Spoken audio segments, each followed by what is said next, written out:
Once again, it was a sunlit afternoon when MOU awoke from his desk, stifling a yawn. For a high school student, the moment of waking from a midday slumber often coincided with the deepest fatigue.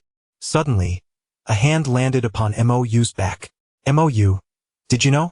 A student from the neighboring school just awakened their extraordinary abilities during a nap. Rin Kongning, seated behind MOU, exclaimed with palpable excitement. The neighboring school? MOU lazily stretched and inquired nonchalantly. Indeed, I just saw it on XX. The video has already garnered several thousand views and is rapidly approaching 10,000. It's incredible. If only I could awaken extraordinary powers too. Rin Kongning lamented with envy. MOU rolled his eyes and replied, instead of wasting time on such fanciful thoughts, why not focus on our afternoon math class? You skipped your nap, and soon enough, you'll find yourself drowsy again. MOU and Rin Kongning continued their conversation. The bell signaling the start of afternoon classes rang. MOU glanced out the window, lost in contemplation about his life. Today marks my 18th birthday, which signifies that I have been traversing this world for 18 years, MOU mused silently. Before his arrival in this realm, he had been an ordinary civil engineer, accustomed to the grueling routine of starting work at 8 in the morning and finishing at midnight. As long as he didn't have to work overtime until 1 or 2 in the morning, it was considered a fortunate day. To civil engineers, such grueling hours constituted merely the tip of the iceberg of their existence. A project manager on the construction site once remarked, although you may have forfeited all your holidays, you have gained overtime in return. The absence of breaks had resulted in MOU not seeing his girlfriend for an extended period. Ultimately, he found himself adorned with a new metaphorical hat. This new cap was both large and attractive, albeit somewhat green. The prolonged pressure of his work, coupled with the emotional scars of betrayal, had plunged MOU into a state of profound disarray. He had initially hoped to seek solace in the company of an older woman, but he tragically discovered that the construction site was nestled deep within the mountains, where not even a single female dog could be found. MOU recalled a saying from his mentor, who had once stated at a construction site, "The only nuts that are female are the nuts themselves, everything else is male." The elder's words were always so simple yet strikingly true. Yearning to take a leave of absence to rejuvenate his spirit, MOU was met with rejection from his superiors, who cited tight deadlines as their reason. Under the dual strain of physical and mental exhaustion, MOU encountered a grave mishap. During a routine inspection of the construction site, his safety harness was improperly secured, leading to a fall from a great height. This should be classified as a workplace injury, right? My parents may receive a substantial compensation in that sense. It's not so bad, MOU thought in his final moments, recalling the struggles of his parents who had raised him. With great care. If there is a next life, I shall never pursue civil engineering again. MOU closed his eyes, collapsing in a pool of his own blood. When he opened his eyes once more, he found himself in this new world. This realm bore striking similarities to the one he had previously inhabited, with akin histories, technologies, and cultures. The singular distinction lies in the emergence of individuals possessing extraordinary abilities in the world since the dawn of the 21st century. These are not the so-called Qigong masters of yore, but rather individuals endowed with genuine supernatural powers. Initially, those who awakened to such abilities were few and their powers feeble, lacking any practical application, relegated instead to the realm of scientific inquiry. However, as time progressed, the number of those manifesting abilities grew, and the potency of these powers escalated. Some abilities even defied the laws of physics, driving scientists worldwide to the brink of frenzy. Yet, as of this moment, such abilities had not garnered significant attention from national authorities. After all, no matter how formidable an ability may be, it could still be extinguished by a single bullet. That was until one fateful day when an individual in the Middle East, overwhelmed by the oppression of M-Nation soldiers, awakened to his powers. He single-handedly annihilated a military squad of M-Nation and commenced a relentless campaign against its soldiers in the region. His ability to manipulate liquids was eclipsed by his proficiency in controlling blood. Even more chillingly, his body became extraordinarily resilient, rendering ordinary rifles ineffective against his skin. He was declared the most wanted fugitive by M-Nation, bearing the ominous moniker of Blood Demon. It was due to this individual that the world began to take the combat prowess of those with supernatural abilities seriously. In Z-Nation, where MOU resided, a specialized school for the gifted had been established in recent years, dedicated to nurturing minors who had awakened their powers. With governmental endorsement, Those with abilities became the most coveted professionals in Z Nation. Upon awakening their powers, individuals were afforded substantial privileges, elevating their family's status and ensuring a life free from want. A significant number of young people, disenchanted with conventional education, aspired to awaken their own abilities and reach the pinnacle of success. Among them was Rinkongning. However, scientific research indicated that the awakening of such powers was entirely random. Emotional intensity did not enhance the likelihood of awakening, unlike the fictional Sharingan. Nevertheless, it was evident that adolescents constituted a larger proportion of those who awakened. Moyu glanced back at Rinkongning, lost in his daydreams, and shook his head in resignation before returning his gaze to the outside world. Will Sister Mo Xiao return to celebrate my birthday today? Mou pondered silently as he watched the birds in flight. That Mo Xiao was Mou's elder sister in this world, 6 years his senior. Since Mou became self-aware, he had lived with her. Tragically, their parents had perished in a car accident when Mou was merely 6, leaving his sister to raise him. Fortunately, their parents had bequeathed them a 4-story apartment, from which the siblings rented out 3 floors and occupied one, providing them with a modest income that sustained their livelihood. Having been cared for by his sister from a young age, Mou held her in deep respect. Having lived 2 lives and witnessed the vicissitudes of society, he cherished this invaluable bond all the more. Should I confide in Sister Mo Xiao about this matter? Mou found himself engulfed in contemplation. What troubles Mou profoundly is the awakening of his extraordinary abilities. Unlike Rinkongning, who embraces his newfound powers with eager anticipation, Mou finds little joy in this revelation. Firstly, the mere discovery of his abilities would result in his transfer to a specialized school for the gifted, thus severing his cherished life with Sister Mo Xiao. Secondly, the nature of Mou's powers is rather unimpressive. In a world filled with remarkable and fantastical abilities, his talent is decidedly unremarkable. Indeed, as the title of the book suggests, Mou's ability is the art of duplication. In the realm of civil engineering, where even dogs seem disinterested, there exists a character named Mou, aptly named for his penchant for idleness. Having learned from the trials of his previous life, Mou resolved to abandon the relentless pursuit of excellence. He would embrace leisure whenever possible and take shortcuts at every opportunity. In his former existence, Mou was the epitome of diligence. A diligent student who ascended to the ranks of the first in his small village to gain admission to a prestigious university. Driven by a desire to alter his fate, he chose civil engineering as his field of study. Hailing from a rural background, Mou was no stranger to hardship. He welcomed it. Thus, when he encountered discussions online suggesting that civil engineering was arduous yet lucrative, he decisively enrolled in the program. As graduation approached, he found himself perusing forums where seasoned civil engineers lamented the grueling nature of their work. With a dismissive smile, he confidently penned a post declaring, "As a junior, I find this major quite satisfactory. Securing employment post-graduation is a certainty. Many graduates from other fields struggle to find jobs, and when I witness my seniors complaining about the hardships of construction sites, I can't help but think that if they can't endure this level of hardship, they would surely falter in other endeavors." The youthful Mou remained oblivious to the grave mistake he was making. A year later, after enduring an internship on a construction site, he revisited his earlier post and commented, "Civil engineering is a dreadful profession." Having faced the harsh realities of life, Mou solidified his resolve to embrace a life of leisure, adamantly refusing to stand out or engage in competitive striving. He chose to exist in a state of complacency, content with the status quo. Mou's awakening to his extraordinary abilities occurred on his 17th birthday, a day marked by his sister's absence. After a brief phone conversation with her, he spent the day alone. Mo Xiao, burdened by guilt for not being present during her brother's birthday, remained unaware that Mou actually relished the solitude, relishing the freedom to do as he pleased. That day, he had taken a leave of absence from school, allowing himself to sleep until midday. Upon waking, he neglected personal hygiene, ordered takeout, and retreated to his bed to indulge in his phone. Aside from fetching his meal and using the restroom, he did not leave his sanctuary, reveling in a day free from disturbances. Upon awakening from this blissful slumber, Mou was startled to find another version of himself lying on the floor. It was then he comprehended that he had awakened a unique ability, the power of duplication. When his primary self was brimming with energy, he could create a duplicate.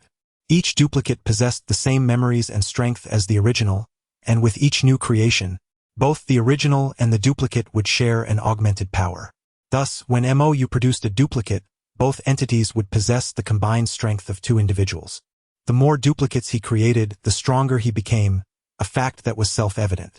However, this newfound power also presented MOU with a dilemma, for once a duplicate was formed, it truly possessed life and could not be reabsorbed. Therefore, if he wished to keep his awakened abilities concealed, he would need to find a way to hide this living being. MOU had once contemplated that if he were to awaken an extraordinary ability of monumental significance, he would dutifully report it to the authorities. However, the power he did awaken was of a rather underwhelming nature, leaving him utterly disinclined to abandon his home for an academy dedicated to such abilities. At present, MOU yearned for a life of leisure, wholly uninterested in entangling himself in the complexities of tumultuous events. Nevertheless, this doppelganger ability allowed him to indulge in idleness with remarkable ease, which he found rather agreeable. As he lay on his bed, MOU mused upon this notion.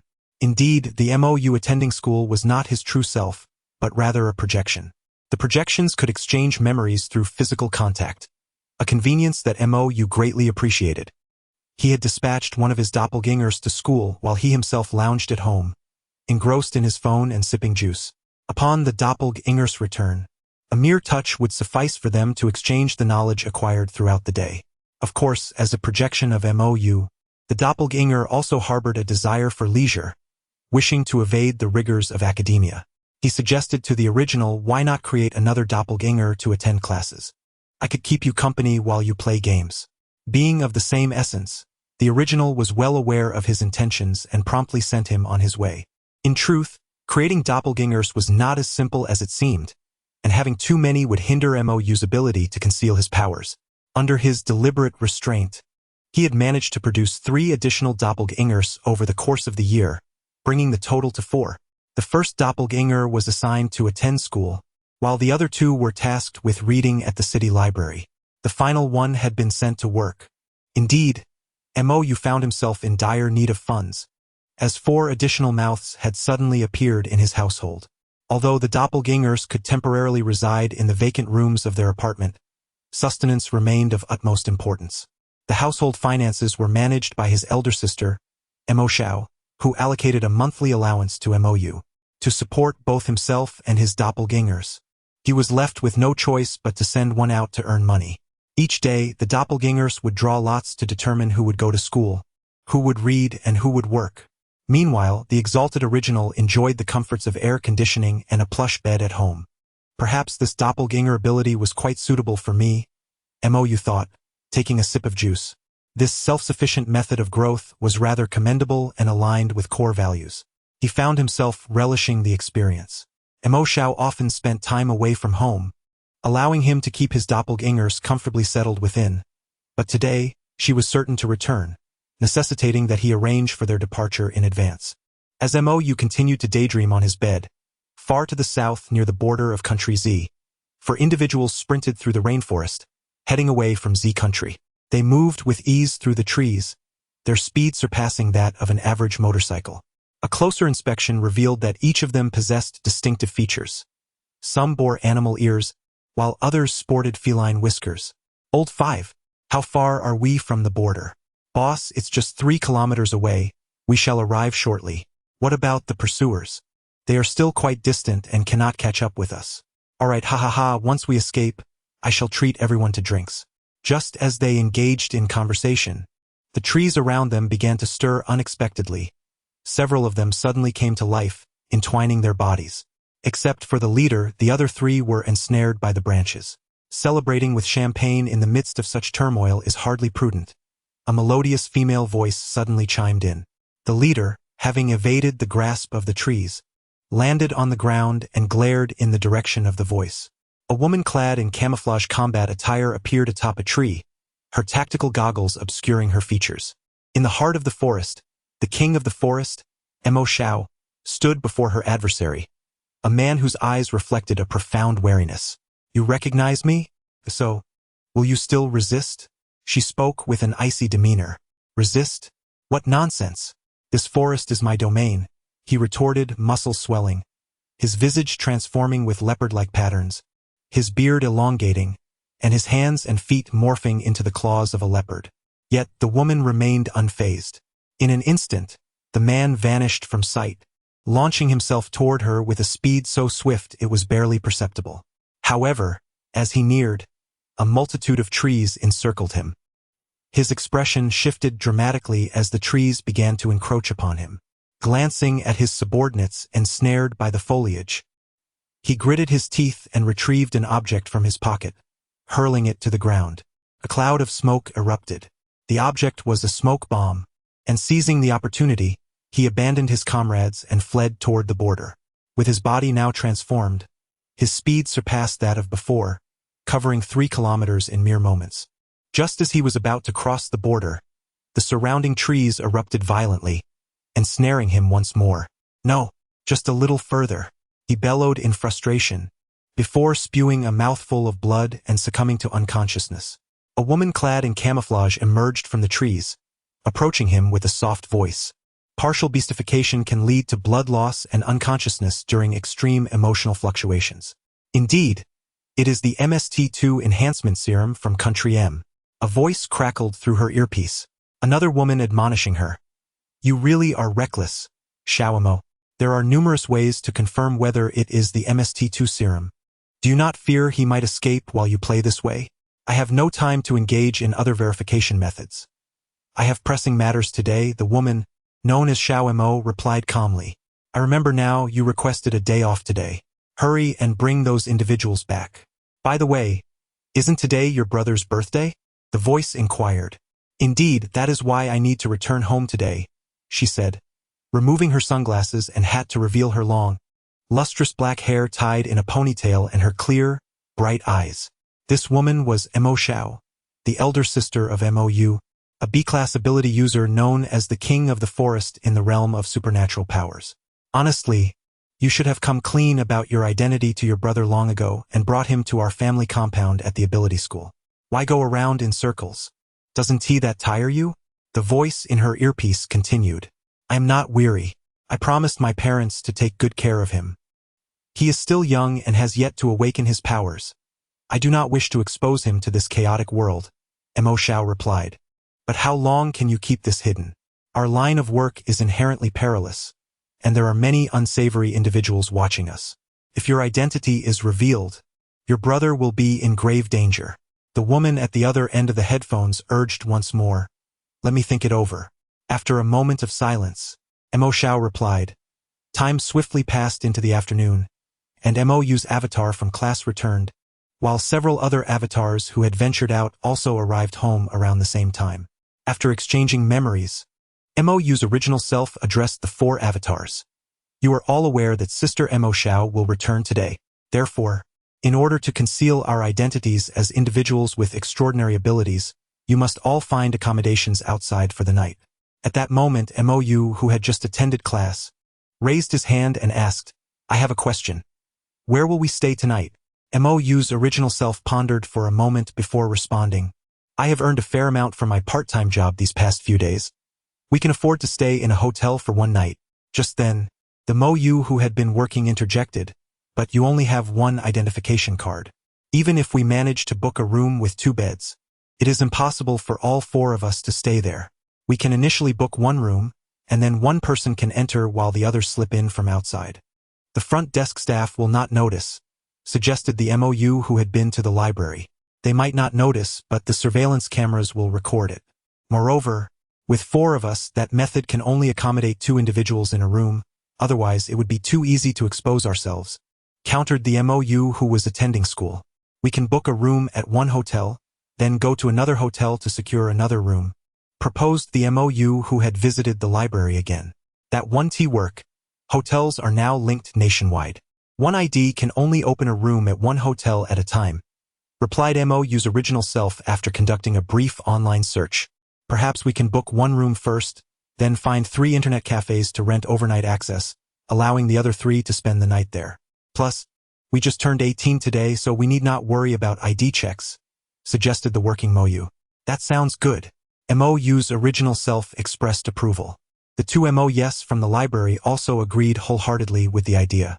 However, the school-attending MOU shook his head in disagreement, stating, "No. Have you all forgotten my recent memories? The management has been quite strict lately, with police routinely checking IDs at internet cafes every night. But we are now of legal age. What is there to fear?" The working MOU retorted, perplexed. "Yet we possess only one identification card. What will we do if we encounter an inspection?"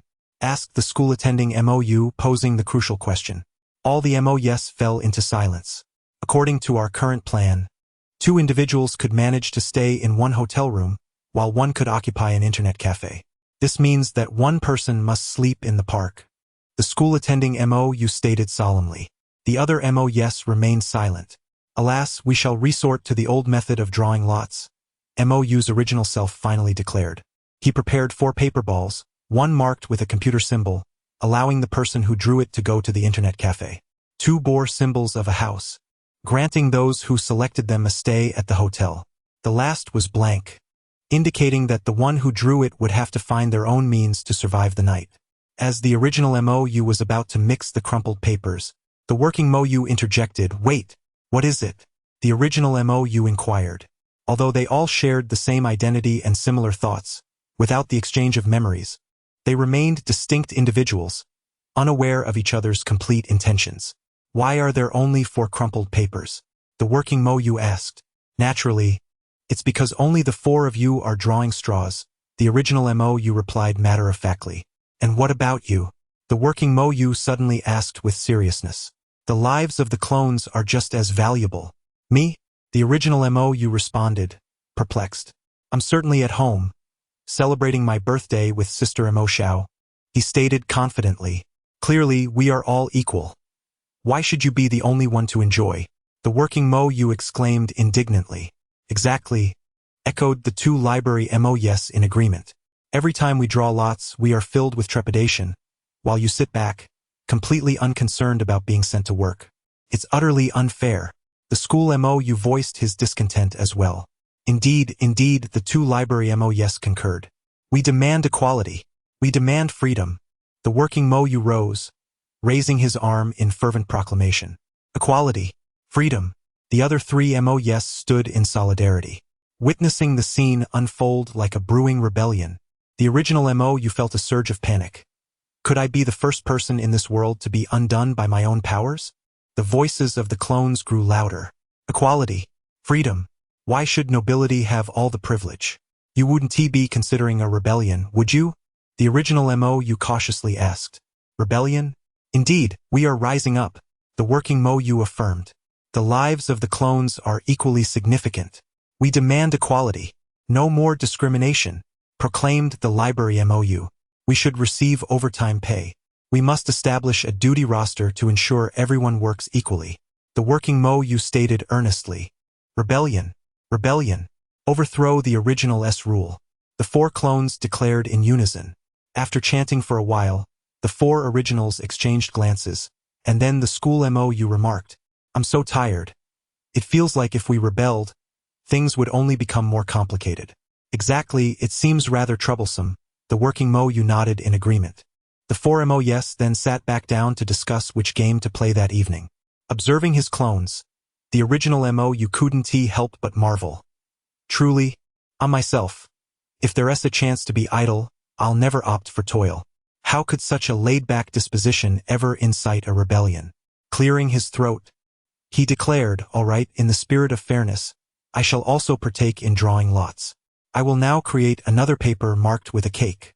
Whoever draws this shall remain home to celebrate their birthday," the original MOU proclaimed generously.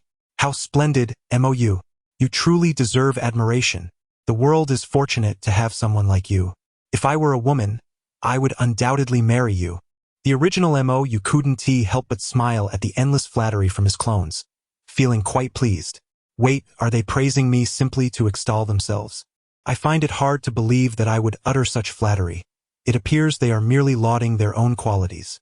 The original MOU gazed at the doppelgangers, who were ensnared in self-admiration, and for the first time felt an overwhelming sense of shamelessness. The original MOU crafted a paper ball, blended it with the others, and tossed them onto the ground. He then picked one up himself and addressed the other MOUs, stating, "Thus we shall draw lots fairly. No further objections shall be entertained." All the MOUs nodded in agreement, promptly selecting their desired paper balls. The original MOU was the first to unveil his paper ball, revealing a striking cake design. "Ladies and gentlemen, I graciously accept your defeat," he declared, bowing slightly to his counterparts with a sense of pride. "Ah, what luck! The heavens are blind." The original MOU observed as the expressions of his doppelgangers swiftly soured, yet he remained unperturbed. After all, they were merely reflections of himself, and their scorn was tantamount to self-reproach. "Humph, I am the original. How could you mere imitations possibly compare to me?" he mused inwardly, having not truly mixed the cake design paper ball with the others. After completing it, he discreetly concealed it in his other hand, feigning amalgamation before discarding it right in front of himself. The original MOU felt no shame in his deceit, considering that his rivals were merely aspects of his own being. "You fools ahem, I mustn't insult them. You youngsters have yet to mature enough to contend with me. Ha ha ha. But I must be cautious. I cannot allow them to touch me, or else my memory-swapping trickery will be unveiled." The original MOU thought with glee. At that moment, the others also retrieved their paper balls. "Yay, I'm a net CAF. No, I'm a computer. I can game all night long." The school MOU exclaimed joyfully. "I'm a hotel. So am I."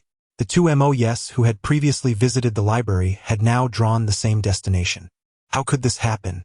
The working MOU held up a blank paper ball, his entire demeanor turning a shade of gray. "Oh dear, you have my sympathies," the school MOU said, patting the working MOU's shoulder with a sorrowful tone. "Well, if you weren't so overtly amused, I might actually thank you," the working MOU retorted with a roll of his eyes. "Don't worry. We will miss you.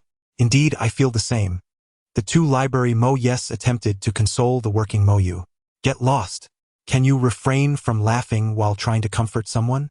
Besides, the body swap will exchange memories. I know you're all secretly reveling in this," the working MOU shouted in frustration. "Ahem, since the drawing is concluded, you may now depart," the original MOU declared hastily, eager to usher them away to avoid any slip-ups. All right. The four doppelgangers left the home, some elated, others despondent.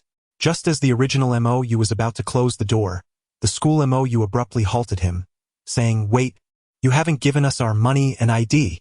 The original MOU slapped his forehead, recalling the oversight. "Right, I almost forgot about that."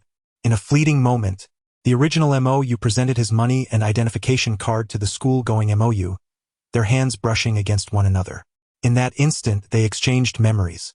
The school-going MOU stared at the original MOU in astonishment, while the latter silently chastised himself for inadvertently revealing his recent act of deceit. The original MOU immediately gestured frantically to the school-going MOU, who quickly grasped his intention. As the fortunate recipient of this peculiar exchange, he certainly had no desire to expose the original MOU's misconduct. The school-going MOU offered a reassuring glance before turning away, placing his hand on the shoulders of the two library-dwelling MOUs. The memory exchange transpired in an instant, and the three MOUs exchanged knowing glances, each reflecting an understanding of the situation. Meanwhile, the laboring MOU in the lead remained oblivious to the four pairs of eyes behind him, gazing upon him with the affectionate regard one might reserve for a simpleton. For clarity, let us distinguish among the various incarnations of MOU. The school-going MOU residing in an internet CAF will be referred to as MOU number 1. The two library-dwelling MOUs will be labeled as MOU number 2 and number 3, and the laboring MOU sleeping rough will be designated as MOU no. 4. This numbering will facilitate subsequent references. Not long after the avatars departed, MOU was tidying up when the landline at his home rang. "Son, your father is calling. Son, your father is calling." Upon hearing this ring, MOU felt a twinge of annoyance. This particular ringtone was chosen by his sister, Mo Xiao, who declared that only she would ever call this landline, asserting that an elder brother is akin to a father and an elder sister akin to a mother. As such, she insisted on this ringtone and forbade MOU from changing it. Therefore, when the phone rang, MOU knew it was his sister on the line. "Hello, sis?" Despite knowing it was only his sister who would make this call, he felt a hint of nervousness upon answering. "Who else could it be?" came Mo Zhao's languid voice from the other end. "Sis, did you just wake up?" MOU inquired with concern upon hearing her voice. "Yes, I just got off the plane. I should be home by tonight." Mo Zhao's tone remained relaxed, punctuated by a yawn. "All right, sis, I'll wait for you to come back for dinner," MOU replied cheerfully. "By the way, I almost forgot to mention that I ordered a cake for you, which should arrive shortly at our building, so remember to pick it up." Mo Zhao's voice chimed in again, this time slightly more animated.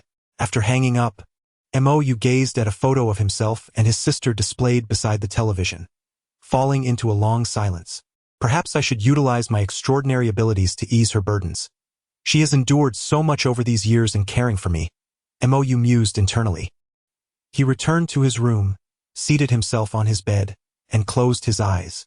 MOU began to sense the energy coursing within him, aware that, should he wish, he could effortlessly create another avatar at any moment. Each time MOU splits himself, his original body enters a state of weakness. During his first attempt, he lay in bed for 3 days before managing to rise, leaving him utterly enervated for an entire week. Had it not been for the split that attended his classes, he would have been summoned by his parents for skipping school for 3 days. Subsequently, in an effort to test his abilities, MOU deliberately created another split, resulting in a mere day of rest in bed, a marked improvement from his previous experience. MOU later discovered that, even without consciously splitting, when the energy within him accumulated to a certain level, it would compel him to create a clone involuntarily. The sensation was akin to the discomfort of a stomach upset, an incessant urge that felt as if it might burst forth at any moment. When he could no longer contain it, another split emerged spontaneously. That time, he only felt weak for 3 days and did not remain bedridden. At this juncture, MOU realized that with each additional split, his strength grew, and the resultant feeling of weakness diminished. Furthermore, consistently accumulating energy would also reduce the weakness experienced when splitting. Now, he could produce another split. However, since he had not yet maximized his energy reserves, this new clone would still induce several days of weakness in his original form. He contemplated that once he had 2 or 3 more splits, accumulating energy to its limit would prevent him from entering a state of weakness. With 5 or 6 splits, as long as his internal energy was sufficient, he could create clones without experiencing fatigue.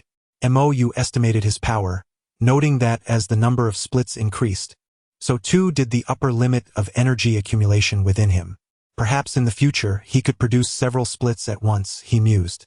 Filled with anticipation for the future, the MOU at home contrasted sharply with his counterparts outside, who were not as fortunate. During a stay at a hotel, the second and third MOUs nearly exposed themselves. The second MOU arrived first at a small hotel and checked into a room, while the third waited outside for a moment before entering. The receptionist, engrossed in a mobile game when the second MOU entered, was caught off guard by an unexpected defeat. Frustrated, she hastily processed the room for him and then resumed her game. Moments later, she encountered another setback. As she set her phone down to grab some water, she noticed the third MOU entering the hotel. "Wait, didn't you just go upstairs?" the receptionist inquired, her brow furrowed in confusion. Haha, I was a bit thirsty and came down to buy a cup of milk tea." The third MOU quickly fabricated an excuse. "But there's no milk tea shop nearby," the receptionist responded, her skepticism growing.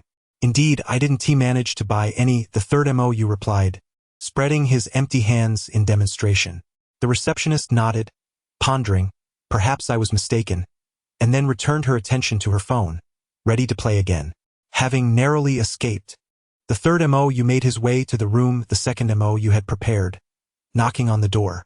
The door swung open, revealing the second MOU, who had been waiting for some time. "Please take the identification card to the other MOU below. He needs it to spend the night at the Internet CAF." MOU number 2 handed the identification card to MOU number 3. "Why must I go? Can't you do it?"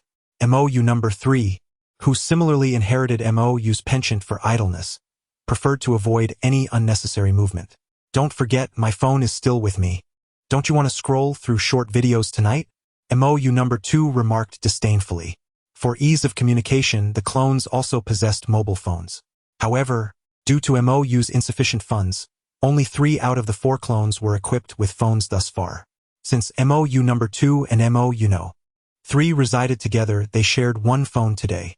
MOU number 2, leveraging the condition of using the phone at night, instructed MOU number 3 to run the errand. After a moment of thought, MOU number 3 replied, "You first give me the phone, then I will deliver the identification card." MOU no. 2 handed over both the phone and the identification card to MOU number 3, while he retrieved a novel from his backpack. One he had not finished reading at the library that day. He intended to complete it that evening, hence his decisive relinquishment of the right to use the phone. MOU number 3 departed the hotel with the phone and identification card, delivering the latter to MOU number 1 in a public restroom. After all, they all bore identical appearances, making encounters on the street rather awkward. Elated, MOU no. 1 took the identification card to the nearest internet CAF, while MOU number 3, on his way back to the hotel, spotted a newly opened milk tea shop, with a grand opening promotion of buy one get one free, limited to 1 purchase per person. MOU no. 3 pondered, why not buy 1 cup and share it with another version of myself? Thus, he entered the milk tea shop, purchased 1 cup of milk tea, and received another complimentary cup before returning to the hotel. Upon re-entering the hotel lobby, the front desk attendant once again succumbed to defeat in her mobile game. At that moment, she looked up to see MOU holding 2 cups of milk tea, her expression one of bemusement. MOU number 3 felt somewhat awkward. Although he believed it had little to do with him, it was rather peculiar that she always seemed to lose when he arrived. Just then, the front desk attendant noticed the 2 cups of milk tea in MOU's hands and curiously inquired, "Is there really a milk tea shop nearby?" "Yes. It just opened and has a promotion, buy 1 get 1 free," MOU number 3 affirmed with a nod. "Oh, I see. I was wondering why you bought 2 cups for yourself. I thought you were buying one for me as an apology," she teased. "No, both cups are for me," MOU number 3 replied earnestly. "You really are quite the straightforward young man. Let me tell you, this approach may hinder your chances of finding a girlfriend." The front desk attendant chuckled lightly. MOU number 3 felt a bit self-conscious, wondering why she was engaging with him. Did she perhaps find him appealing? Each MOU harbored an inexplicable confidence in their appearance. At that moment, MOU number 3 noticed the attendant's phone displayed a rank of silver 1 star. Ah, he let out a soft chuckle. However, that slight sound did not escape the attentive ears of the receptionist, who immediately inquired, "What does he mean? Do you look down on me?" "No, I merely find it hard to fathom that someone could lose stars at this rank with robots running amok." Although MOU spoke with sincerity, his words struck a painful chord in the receptionist's heart. "Silver is quite challenging, you know? If you don't believe me, why not give it a try?" she retorted, visibly agitated. Just then, MOU, who had just received his phone, felt a surge of excitement and declared, "I'll do it. I'll create a new account to assist you. What region are you in?" "WeChat region," the receptionist replied. "Then let's add each other on WeChat," MOU suggested smoothly. At that moment, the receptionist wore a look of realization as she regarded MOU. "So that's why he hasn't returned to his room. He was contemplating how to get my WeChat. I didn't expect this young lad to possess such cunning. That cup of milk tea was indeed meant for me, wasn't it?" she mused internally. "Hurry up and accept my request. Otherwise, how can I help you?" MOU was entirely focused on starting the game rather than reveling in his newfound connection with the receptionist. "All right, stop urging me. I've accepted." The receptionist clicked to confirm, then feigned nonchalance as she said, "By the way, about that cup of milk tea. Do you want one? Then I'll get you one." MOU promptly handed her a cup of milk tea. Initially, he intended to share a cup with his companion, but recalling how his companion had just coerced him into running errands, he decisively chose to present the drink to the receptionist instead. "Just as I thought." The receptionist wore an expression of understanding. MOU settled beside her, and they commenced their gaming session. "Quick, jump to that small area. Avoid the crowded spots, or you'll easily perish." "No way. The essence of this game is to engage in fierce combat. Otherwise, what's the point?" "Wait, there's someone over there. Don't go for the supply drop." "Not go for a supply drop. That would be foolish. Even if you're going for it, at least cover it with smoke. There are people behind us. Quickly, cover me. Where? Where? I can't see anyone. Ah, I see them. Stop. You're shooting me. In the span of just 1 hour, MOU and the receptionist parachuted down over a dozen times, excluding the queue time, averaging around 3 minutes per game. MOU slumped in his chair, staring blankly at the ceiling, as he remarked, "Now I finally understand why you lose stars even at silver." The receptionist chuckled, somewhat embarrassed. "By the way, what's your name?" she suddenly asked. "Did you not notice when you registered my identity information earlier?" Montag, you countered. "I didn't look," she replied decisively. "All right, my name is MOU. And you?" he said, somewhat resigned. Montag, you? "That's a strange name." "I'm Zhang Bixin," the receptionist quipped. "Zhang Bixin? Your name is even stranger." On the 3rd of the month, MOU retorted sharply to Zhang Bixin. He stumbled upon a newly added friend on WeChat, whose name was Bixin, not Bixin, and he whimsically noted her name as Bixin. Meanwhile, Zhang Bixin discovered MOU's WeChat moniker, Fishing Number 3. In that moment, she found herself at a loss as to what sort of nickname she should assign to MOU. "You even call yourself Fishing?" she couldn't help but exclaim. "Well, don't you refer to yourself as Bixin?" MOU shot back. "Forget it, I can't be bothered with you. I'm off to the restroom. Keep an eye out for me. If anyone arrives, tell them to wait a moment. When I return, we can continue our game," Zhang Bixin declared, rising and heading toward the restroom. As MOU observed Zhang Bixin stand, he realized, only now, how remarkable her figure was. Her fitted professional attire accentuated her alluring curves with striking clarity. Her long, shapely legs were encased in black stockings, adding an air of seduction. Her short hair, just grazing her shoulders, partially revealed her swan-like, fair neck, enhancing her overall allure. MOU swallowed hard, contemplating, could it be that fortune is smiling upon me today? His obliviousness, however, prevented him from recognizing that his stroke of luck had already slipped away.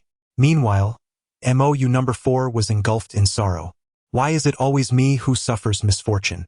Today I am the one working and I am also the one sleeping on the streets. We are all the same person. Yet why am I so unfortunate? He pondered, seated on a park bench. He took out his phone, noting the dwindling battery, which extinguished any thoughts of passing time on it. Perhaps I should seek out a clandestine internet CAF for the night? But no, they've been cracking down lately, and those places are likely closed to avoid scrutiny. MOU number 4 had no genuine desire to sleep on the streets. At that moment, a figure approached him. A sweet voice chimed, "Excuse me, are you MOU?" He looked up to see his classmate Wu Xuejin. Dressed in athletic attire and panting slightly, she had evidently just returned from an evening workout. "Oh, it's you, Wu," he greeted her with a somewhat lukewarm acknowledgement. Wu Xuejin felt a flicker of joy seeing MOU. "There's no one home tonight," he remarked, recalling, "Your family runs a martial arts school, right?" Wu Xuejin nodded in affirmation. "Yes, that's why I exercise daily." "Ah, what a strict family environment you have," MOU replied absent-mindedly, engaging in casual conversation with Wu Xuejin. His ability to converse so casually with her was not indicative of his virtuous nature. Indeed, MOU's demeanor suggested otherwise, as evidenced by his earlier comments. The true reason behind his indifference was simple. Wu Xuejin was, quite frankly, rather unremarkable in appearance. In truth, the term average is already quite a euphemism. If one were to be candid, it could be said that this student, Wu, falls below the median in terms of appearance. Wu Xuejin possesses an unremarkable visage, adorned with spectacles, freckles dotting her face, and several blemishes. Perhaps due to her martial arts training, her skin is rather coarse, although her wheat-toned complexion imparts a sense of vigor.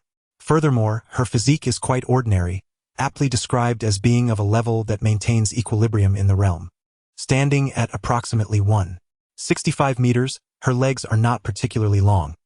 However, her martial arts background lends her legs a robust and powerful appearance, capable of delivering formidable force.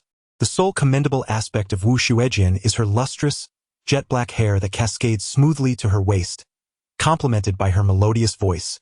This has led to numerous amusing anecdotes, which I shall refrain from elaborating upon. Due to these characteristics, MOU, the fourth individual, finds himself lacking interest in Wu Xuejian, as he himself is quite the ordinary person. By the way, MOU, did you come out to exercise after dinner? Wu Xuejian inquired with an expression of anticipation. Not quite.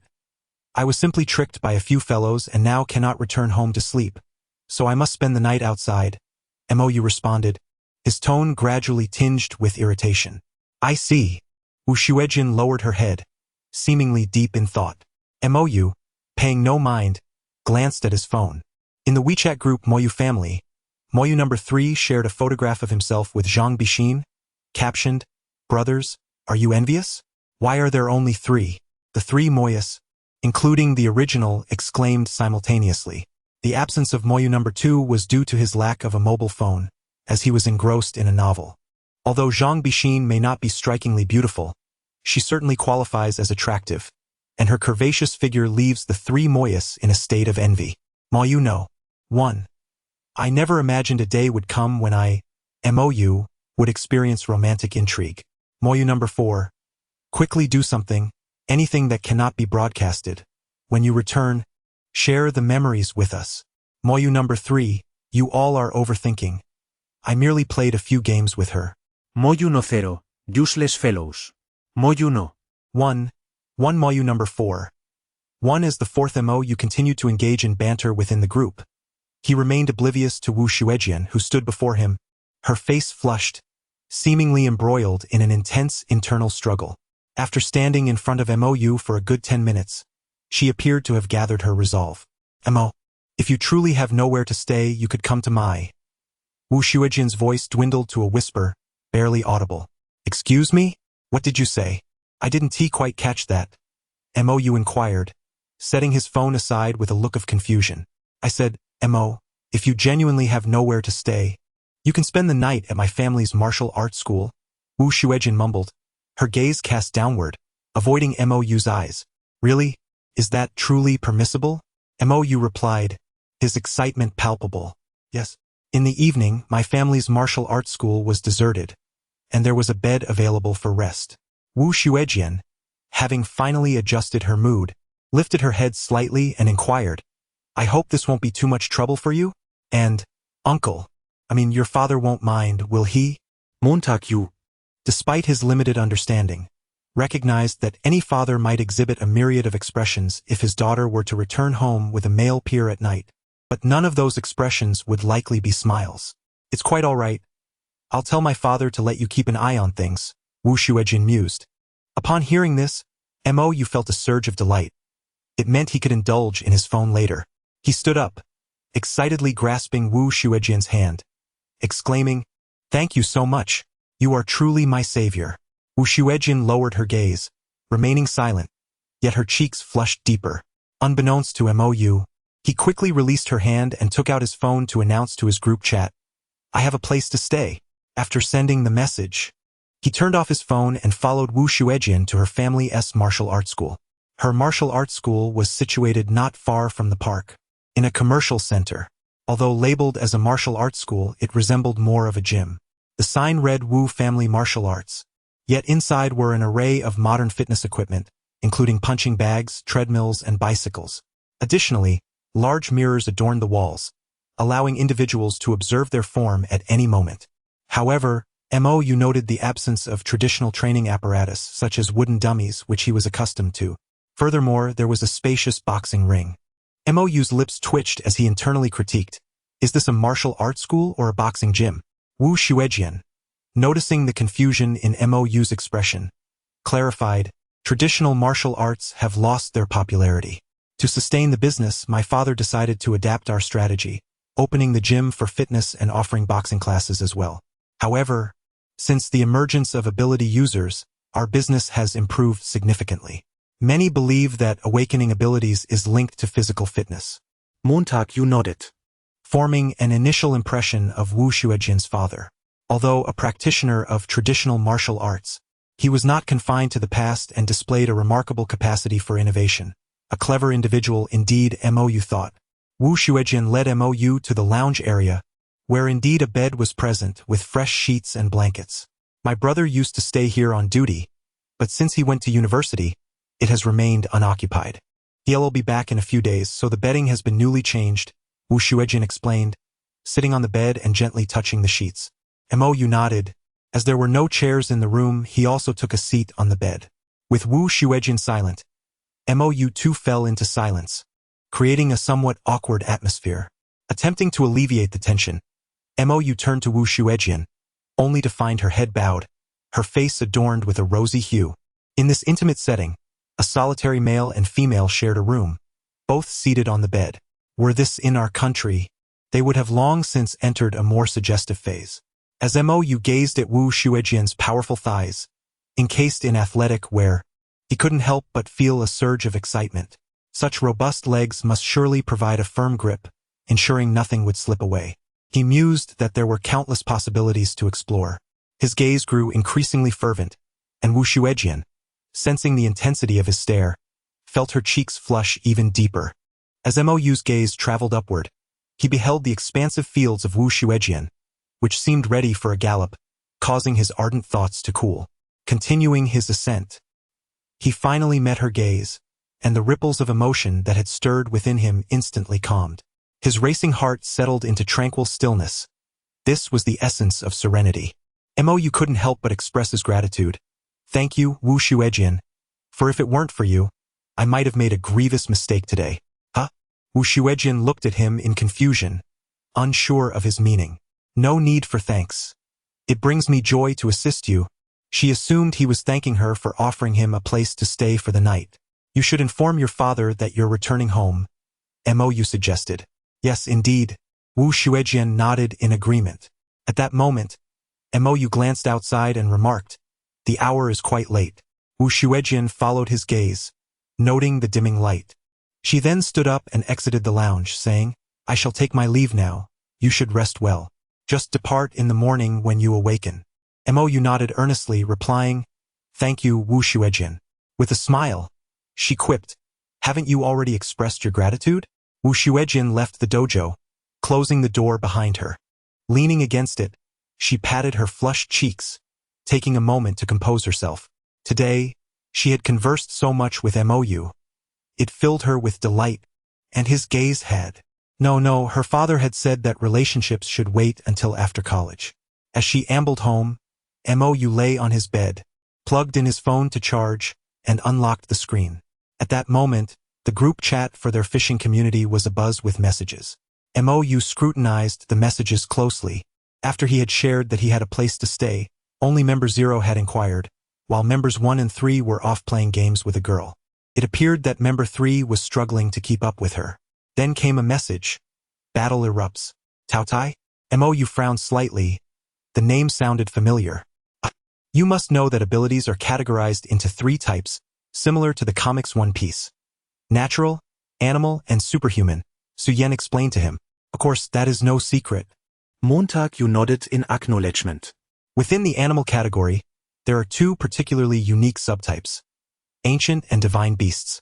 Taotai belongs to the divine beast subtype, possessing capabilities that transcend ordinary understanding, Su Yen elaborated. Mou smiled and nodded, acknowledging Su Yan's words. It was no wonder he concealed his extraordinary ability. It was indeed of a unique nature. However, the true reason for his secrecy lay in the inherent danger of his power. Once the populace became aware, could easily incite panic. It is precisely for this reason that we require your assistance, Su Yen remarked with a wry smile. Dangerous? Though the Taotai is a mythical beast, it hardly poses a threat severe enough to incite widespread alarm. Mou still harbored some doubts. His strength was formidable, yet it came with a dire need to incessantly consume. He would devour anything that was alive. Do you think those 8 deceased individuals met their fate by mere chance? They were all consumed by this creature. Many among the injured had also been partially devoured by him. Su Yan's tone grew chillingly cold. This frenzied and potent man-eater, if revealed to the public in City C, would undoubtedly trigger intense panic, resulting in losses far exceeding those caused by Wu Tianke himself. Thus, you comprehend why I insisted on mobilizing the officers, do you not? Without a substantial police presence to maintain order, should that creature become exposed, the chaos arising from public terror would surpass the damage he could inflict, Su Yen lamented. Mo nodded, then inquired, "Where is that creature now?" Wu Tianke has an elder brother in City C. They once quarreled over inheritance, and after Wu Tiang's defeat, he erupted into a murderous rampage and was imprisoned. His arrival here raises suspicions of vengeance. Therefore, it is highly likely he is near his brother's residence. Su Yan briefly elucidated Wu Tiang's familial connections. "Have you been in contact with his brother?" Mo questioned again. "I have been unable to reach him. His phone has been persistently turned off," Su Yan replied. "Where is his home?" "Let us proceed immediately," Mo asserted. "Look at the map. Here is his residence." However, considering their past contention over inheritance, we have also located the martial arts school he inherited, which is situated here. Su Yan indicated 2 points on the map. As Mo observed these 2 locations, he realized that the martial arts school was surprisingly close to his own home. At this revelation, his gaze flickered with concern for his younger brother. Su Yan, oblivious to Mo's apprehension, continued, "We shall split into 2 groups and simultaneously head to these 2 sites. Regardless of where Wu Tianke chooses to go, we shall apprehend him. Your formidable strength will ensure the safety of Wu Tiang's wife and child. Hence, I will proceed to the martial arts school," Mo interjected decisively, determining his path. Su Yan was momentarily speechless. "Why? Wu Tianke is far more likely to seek out Wu Tianke's wife and child. Furthermore, you would be better suited to protect them," Su Yan queried. "The martial arts school is situated in a bustling commercial center, where there are more people requiring my protection." Mo swiftly crafted an excuse. Su Yan found herself momentarily at a loss for a counterargument, and Mo did not afford her the opportunity to ponder. "Let us depart.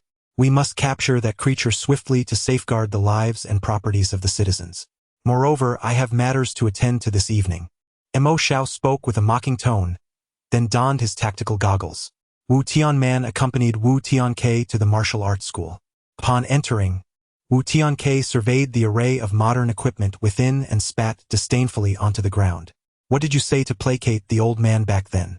To uphold tradition and train solely with ancient methods, yet here you are, utilizing these very devices."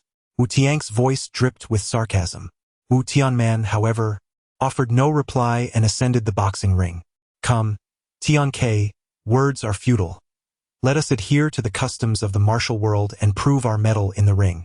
If you emerge victorious, you may do with me as you please. If I win, you shall surrender without resistance." His tone was remarkably calm, as if he were discussing not his own life. "All right, Wu Tianman, you dare wager your life. I respect you as a true man. Rest assured. I seek only your life, and shall spare your wife and children." Wu Tianke laughed heartily as he stepped onto the ring. Wu Tianman crouched, positioning his left foot forward and right foot back, adopting a stance. In an instant, his demeanor transformed from an ordinary middle-aged man into a fierce tiger poised to pounce. "I never anticipated that despite your years of indulgence, your mastery of the hidden tiger stance remains intact." Wu Tianke expressed his surprise, having assumed his brother had grown complacent in his opulence. "I have always kept you in mind," Wu Tianman replied nonchalantly. "Indeed, this is what makes it thrilling." Wu Tianke chuckled, widening his stance and preparing himself like a taut bow, ready to unleash his power. Then, both men sprang into action simultaneously.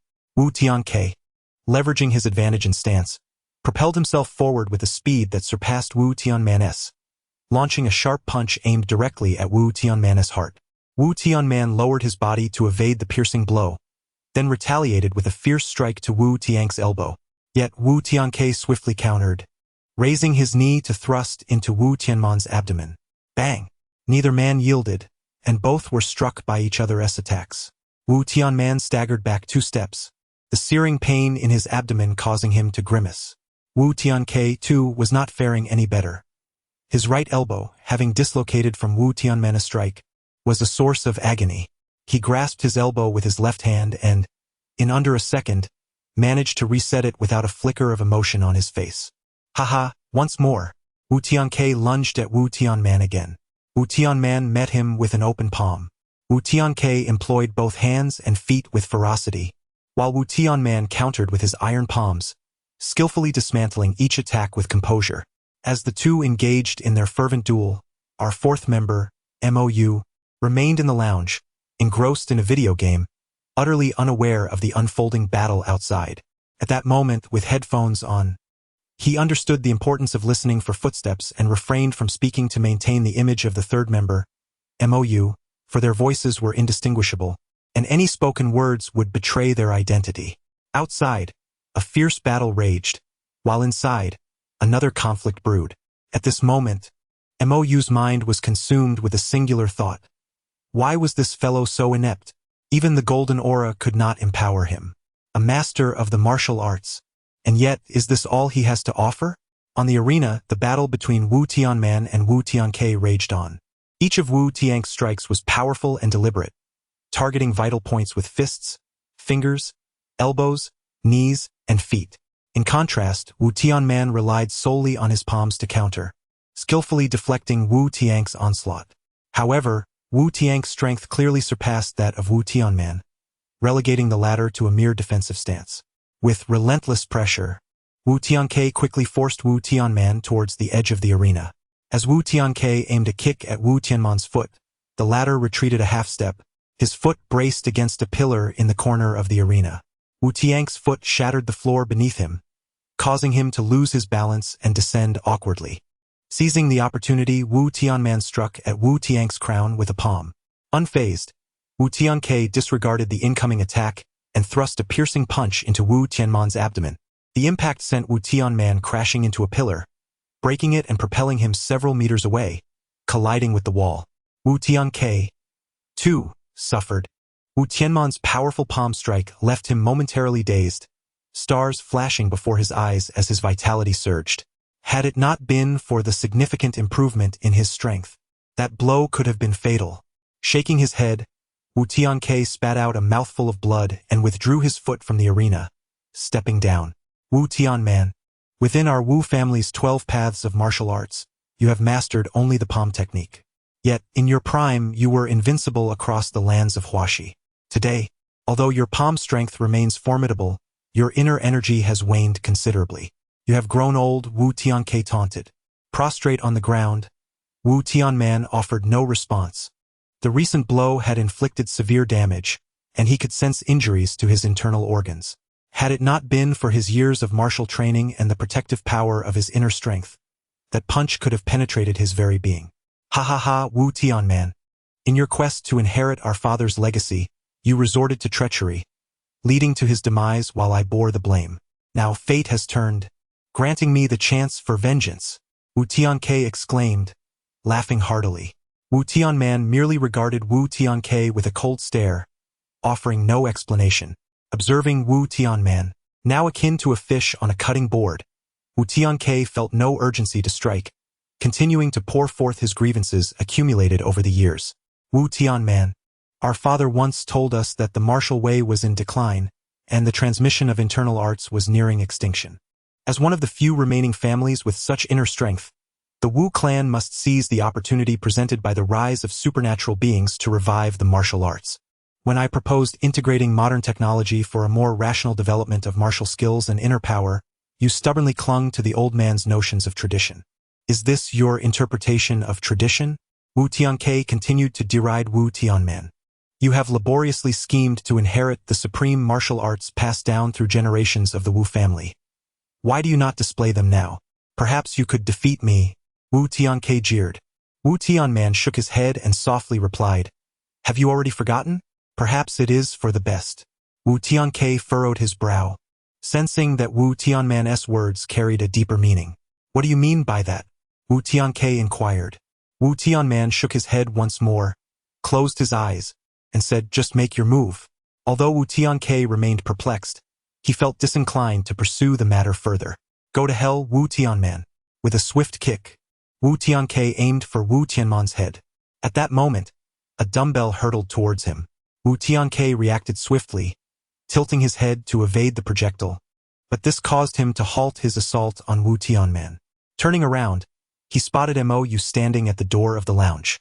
The commotion from the fierce altercation outside had reached MOU, even through his headphones. However, instead of rushing out immediately, he chose to observe discreetly from behind the door, eavesdropping on their exchange. Incredible! There are indeed martial arts masters and inner strength. Mou marveled silently, while recording the confrontation on his phone and sharing it in the group chat. It was only when Wu Tianman was on the brink of defeat, about to be slain by Wu Tianke, that Mou could no longer restrain himself and intervene to stop Wu Tianke. There's actually someone? Wu Tianke gazed at Mou, his eyes brimming with murderous intent. Wu Tianman sensed this too and shouted loudly to Mou. Run. However, it was too late. Wu Tianke's figure flickered, and he swiftly appeared before Mou, delivering a punch aimed at his face. Wu Tianman instinctively turned away, knowing that an ordinary person could not withstand Wu Tianke's strike. I'm sorry. If there's a next life, I will surely repay your kindness, Wu Tianman thought.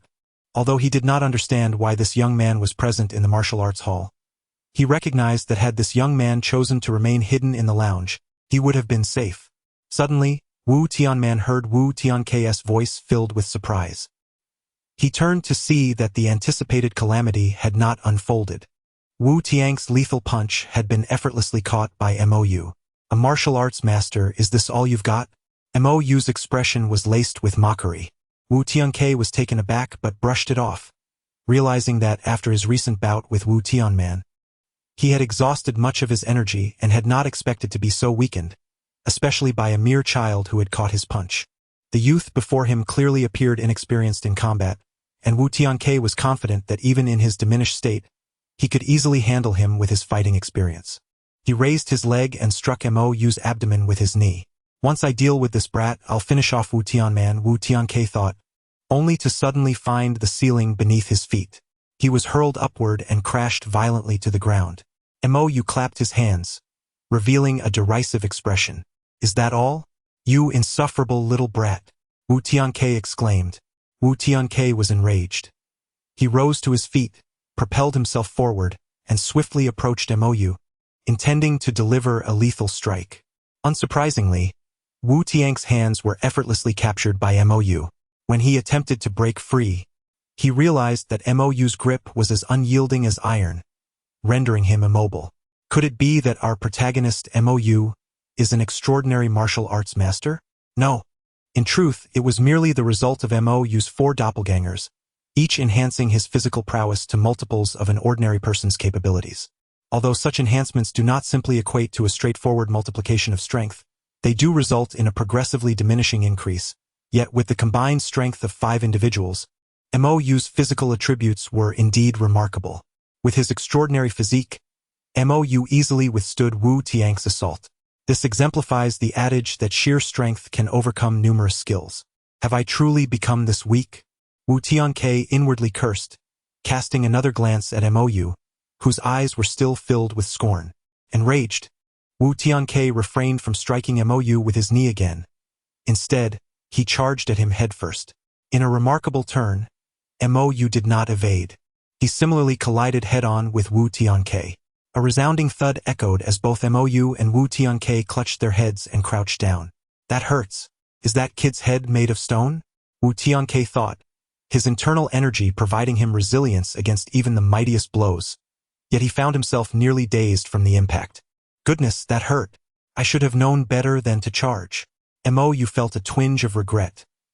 His forehead was merely slightly reddened, a far cry from Wu Tianke's condition, illustrating that in terms of resilience, Mou had the upper hand. Nevertheless, the pain was undeniable. Mou stood up first, at which point Wu Tianman interjected, Young brother, there are ropes for tug-of-war in the equipment room. Fetch them and bind him, he poses a significant threat. Upon hearing Wu Tianman's suggestion, Mou concurred that it would be wise to restrain the man. Just as he turned to head towards the equipment room, Wu Tianke also rose to his feet. At that moment, 2 twisted horns sprouted from Wu Tianke's head. He tore off his shirt, revealing bandages that tightly wrapped around his chest and abdomen. Mou turned back and noticed something was amiss with Wu Tianke. Are you an ability user? Mou was taken aback. He had initially thought this was merely a duel between 2 martial artists, not realizing one was endowed with extraordinary powers.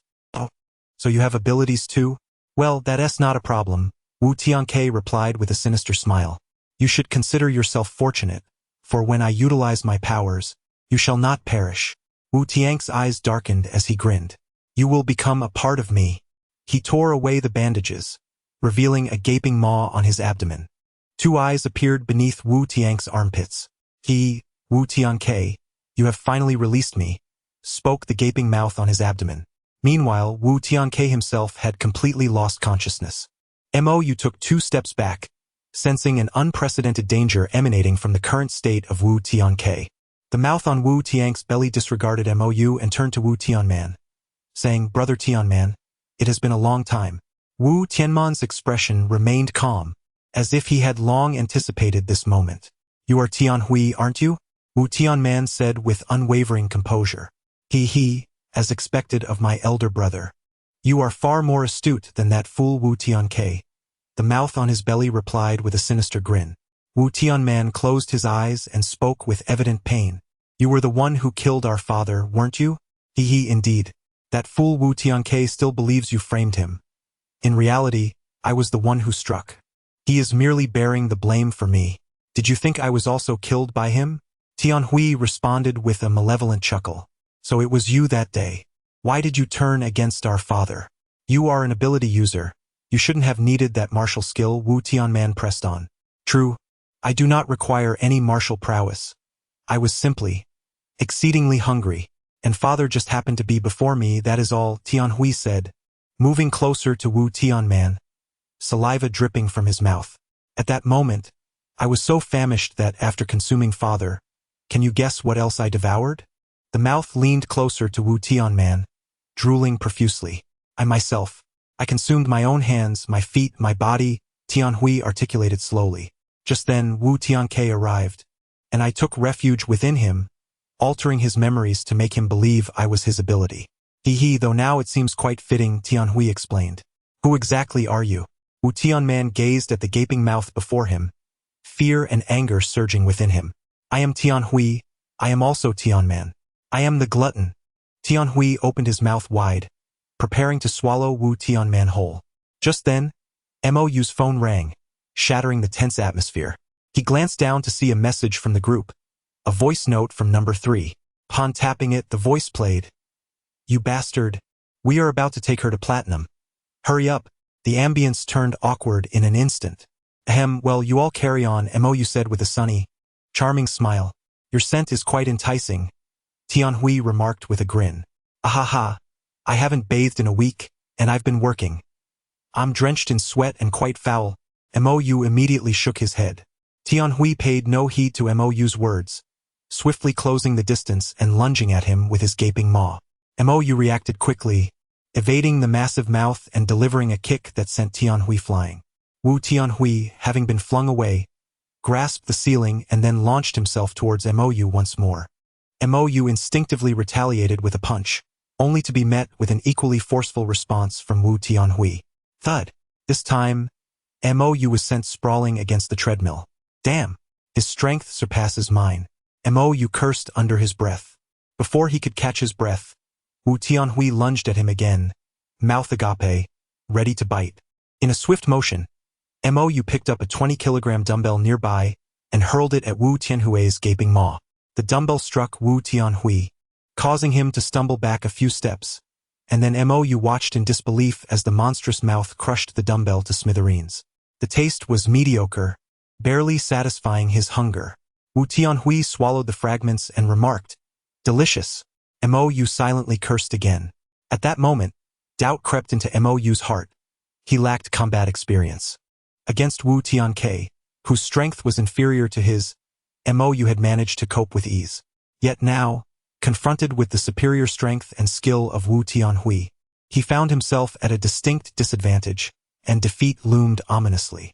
Glancing at Wu Tianman, who remained on the ground, Mou thought, if I am to escape, I must first divert this fellow. Otherwise, Wu's father will surely suffer the consequences. Having eavesdropped for so long, Mou was well aware that Wu Tianman was indeed the father of Wu Xuejin. With this in mind, Mou retreated a few steps, allowing Wu Tianhui to perceive his intent to flee. Thinking of escape? Indeed, Wu Tianhui was unwilling to relinquish the delectable prey at hand.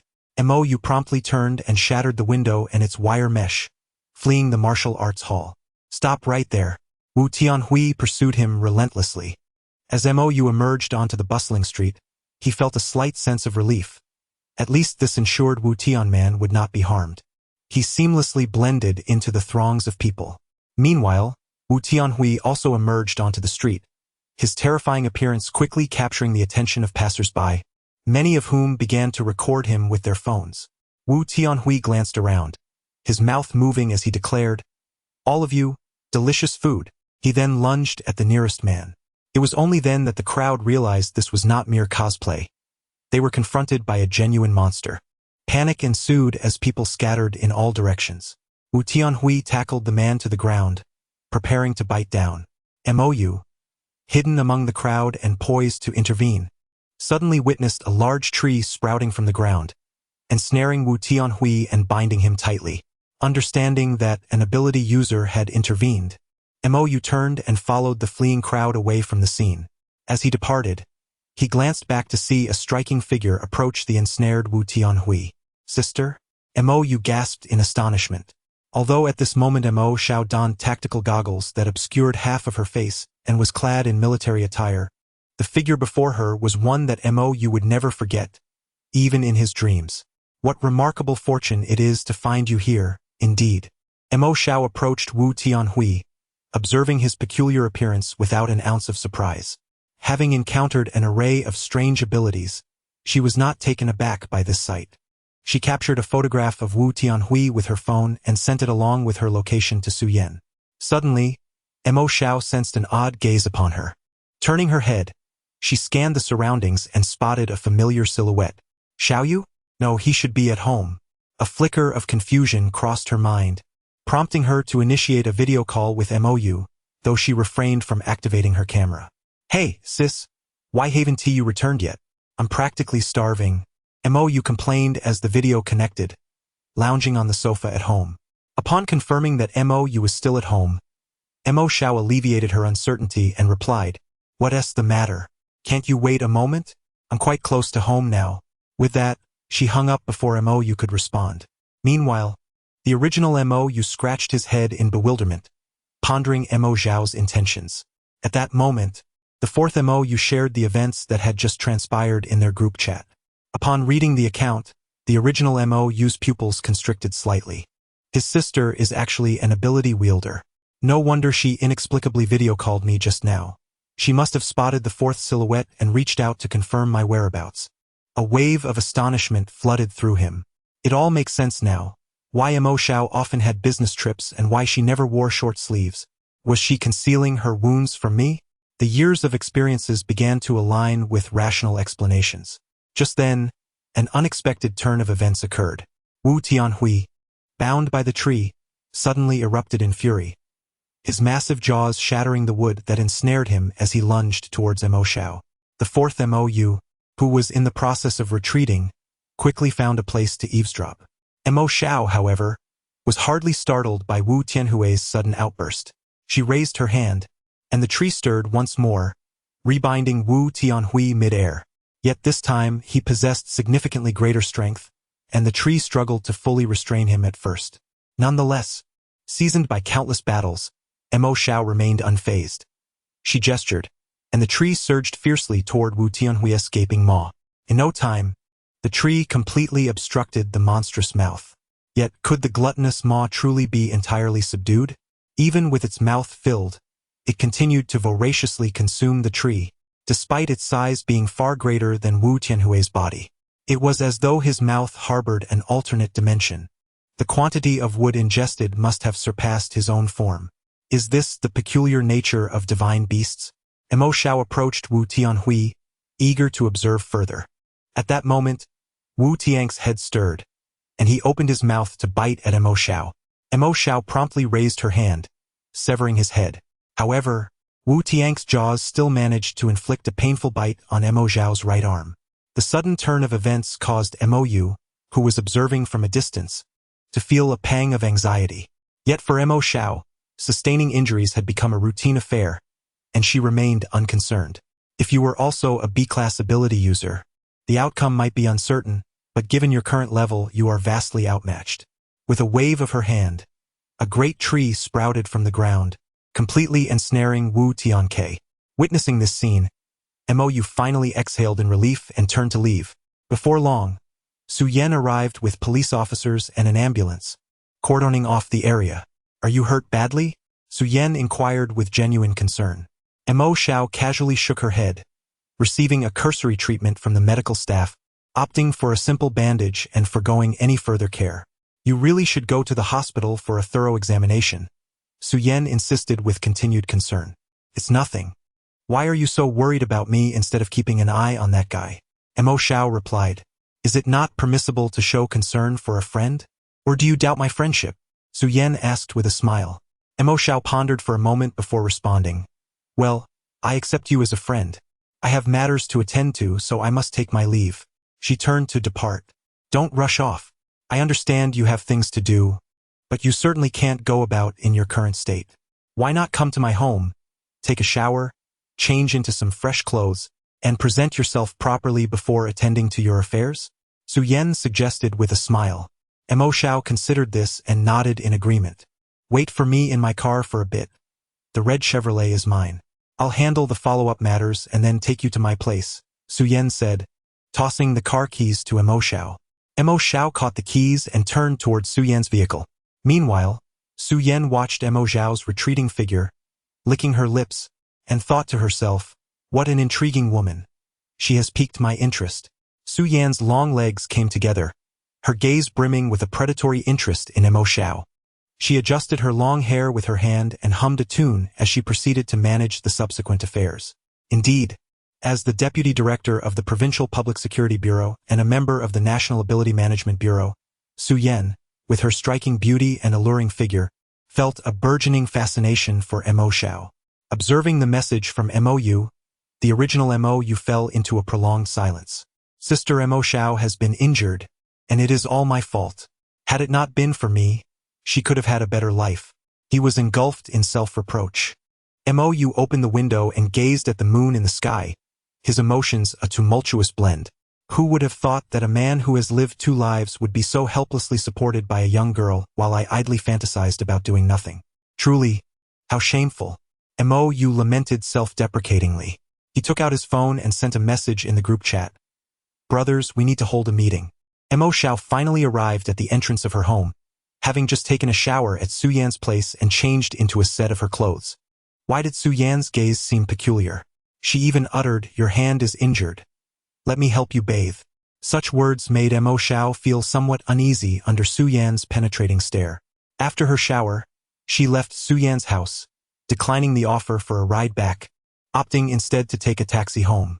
Exhausted from the day's events, Mo Xiao felt too fatigued to ponder whether Su-yen harbored ulterior motives. Upon entering her home, she found MOU sitting in the living room, engrossed in his phone. As soon as he spotted Mo Xiao, he rose to his feet, smiling as he greeted her. Sister, welcome home. The dining table was laid out with the remnants of several reheated dishes and a birthday cake. The sight of her younger brother dispelled all her weariness. Mo Xiao, rarely seen smiling, beamed at her brother and said, Yes, I'm back. Retreating to her room, she changed into a set of pajamas and opened the refrigerator, discovering the beer MOU had prepared for her. While Mo Xiao presented herself as a serious and stoic individual to the outside world, only MOU knew of her fondness for alcohol, despite her poor tolerance. She settled onto the sofa and took a hearty gulp of beer. Ah, this is life. You still need to eat, sister. Why are you changing into pajamas? MOU remarked, observing her in her sleepwear while sipping beer on the couch. Mind your own business, and take care of yourself first. I can wear whatever I like at home. I could even be in the nude if I wanted, Mo Xiao retorted, disregarding MOU's comment. In the past, MOU might have engaged in a playful banter with her, but now, seeing his sister so relaxed, he felt a pang of sympathy. This is probably the only place where sister can truly unwind, he thought to himself. At 11 o'clock that night, they finally commenced their dinner, chatting about trivial matters. How have your grades been lately? Not bad, within the top 50 in the grade. What do you eat when I'm not home? Please don't tell me it's just instant noodles again. I can cook. By the way, autumn is just around the corner. Remember to wear long johns. I know. Have you gotten a girlfriend? Do tell your sister. No, I'm focused on my studies. You're not secretly interested in boys, are you? Amidst their light-hearted exchanges, Mo celebrated his ordinary yet extraordinary birthday. Mo Xiao spent just one night at home. By the following afternoon, she was set to embark on another mission. As Mo accompanied Mo Xiao to the door, he felt an unsettling calmness in his heart while watching her figure fade away. She is gone. The next time she returns will be for the new year. You must study hard. You are now in your senior year, so take it seriously. And Mo Xiao imparted her numerous reminders to Mo. He nodded earnestly and replied, "Yes, I will." Mo Xiao suddenly felt that her younger brother seemed to have changed after her return. He had become more obedient and considerate. Is that so? That is good. Mo Xiao smiled again, gently ruffling Mo's hair, and then said, "Goodbye. Take care, sister." Mo did not flinch, comfortably accepting Mo Xiao's affectionate gesture. Once Mo Xiao left, Mo summoned all his avatars back home. After exchanging memories, the avatars fell into silence. Ultimately, it was the main body, Mo, who spoke. "You all understand my intentions, don't you? Our sister is an extraordinary individual, and her work is quite perilous. I wish to assist her. At the very least, I cannot become a burden to her." All the avatars nodded, their expressions serious. Though they were merely extensions, they were still Mo, sharing the same memories and emotions, and cherishing their sister Mo Xiao deeply. "Then let us proceed with the plan we just devised," the main body said solemnly. The main Mo retrieved a credit card from his room, containing funds left by their parents. Both Mo and Mo Xiao possessed such a card, with a balance of 400,000. The main Mo handed the credit card to Avatar 1, who nodded in acknowledgement before departing from the house. Avatar 2 slung a backpack over his shoulder and headed to the library to acquire knowledge. Avatar 4 also nodded to the main body and exited the home, making his way to the Wu family martial arts school. All had exchanged memories, fully aware of the plan, the understanding unspoken. The main Mo returned to his room to begin the splitting process, while Avatar 3 remained by his side, prepared to care for the main body after it became fatigued from the division. Thus began a new chapter for Mo, who had previously intended to lead a life of leisure. Su Yan gazed at the report of this operation, revealing a contemplative smile. Intriguing. According to Wu Tianman's notes, there should have been a third individual present. As his daughter mentioned, a classmate named Mo, who happened to be Mo Xiao's younger brother. Su Yan's smile widened. The chief of the Municipal Public Security Bureau sat in the chair opposite Su Yan and asked, "Director, should we summon this Mo to the bureau for a statement?" "No need. Remove his name from all records and reports. Let it be as though he never existed," Su Yan instructed the bureau chief. The chief nodded, accustomed to handling such matters and aware of the necessary procedures. Yet, a glimmer of light flickered in Su Yan's eyes. Should she investigate her brother? If she were to discover this, she would undoubtedly be furious. However, it would also aid in understanding her better. Su Yan would not let others investigate Mo. She would take it upon herself. Once I manage her family, winning her over will be considerably easier. Even if she does not favor women, I could still become her sister-in-law, thus forming a familial bond. Su Yan had become rather enamored with Mo Xiao. On the 4th, Mo arrived at the Wu family martial arts school to study the internal martial arts. However, due to the events of the previous day, the school was currently closed. While Mo was feeling somewhat distressed, he heard a familiar and melodious voice calling out to him. "Mo classmate." Turning around, he saw the kind-hearted Wu Xuejian, who had taken him in. "Ah, Wu classmate, I heard that the martial arts school is closed, and I was hoping to find you," Mo said with a hint of relief. Wu Xuejian had much to say to Mo, so she invited him, "Come to my house. My father wishes to meet you." After uttering these words, she felt a sense of embarrassment and quickly clarified, "It's about last night's incident." At this moment, the people around them cast curious glances, their expressions filled with intrigue. This guy has quite unique tastes, they thought. It should be reiterated that Wu Xuejian was not unattractive. Her looks were rather average. However, she typically did not wear makeup and had numerous freckles on her face. Coupled with her martial arts training, her skin did not appear very healthy, which contributed to an impression that her beauty fell below the average line. Mo Yu paid little mind to the gossip and followed Wu Xuejian to her home. Upon arriving, Mo Yu encountered Wu Xuejian's father, Wu Tianman, who had collapsed for an extended period the previous day. To Mo Yu's surprise, he discovered that aside from some bandages, Wu Tianman had not sustained any serious injuries. I knew he looked incapacitated yesterday, yet he wasn't hospitalized. Rather, he stayed home. Could it be that he was feigning a severe injury all along? A thought suddenly crossed Mo Yu's mind. Wu Tianman sensed the questioning gaze of Mo Yu and felt somewhat embarrassed. Clearing his throat, he said, "Mo young friend, you saved my life. I, Wu Tianman, shall forever be grateful for your great kindness." Acknowledging his own lack of forthrightness, he was eager to express his gratitude. Mo Yu nodded, pleased with this response. "Uncle Wu, I shall be straightforward. I am very interested in the internal martial arts you mentioned," Mo Yu stated earnestly. After a moment of contemplation, Wu Tianman replied, "Mo young friend, it's not that I am unwilling, but rather that the practice of internal martial arts comes with many restrictions. Not everyone is suited to train in it, and your age has surpassed the ideal time for such training." Mo Yu was not overly surprised by this assertion, as many martial arts novels conveyed the notion that internal cultivation should begin in childhood. Of course, it is not only essential to start young, but it also requires the integration of medicinal cuisine and herbal baths, taking years of practice to achieve mastery. If internal martial arts were easily learned, it would have been widely disseminated by the state, Wu Tianman explained. The state? Does the state also possess methods for cultivating internal martial arts? This was something Mo Yu had not anticipated. Indeed, one might even say that the internal martial arts held by the state represent the pinnacle of collective wisdom, the finest of all. Yet, therein lies the problem.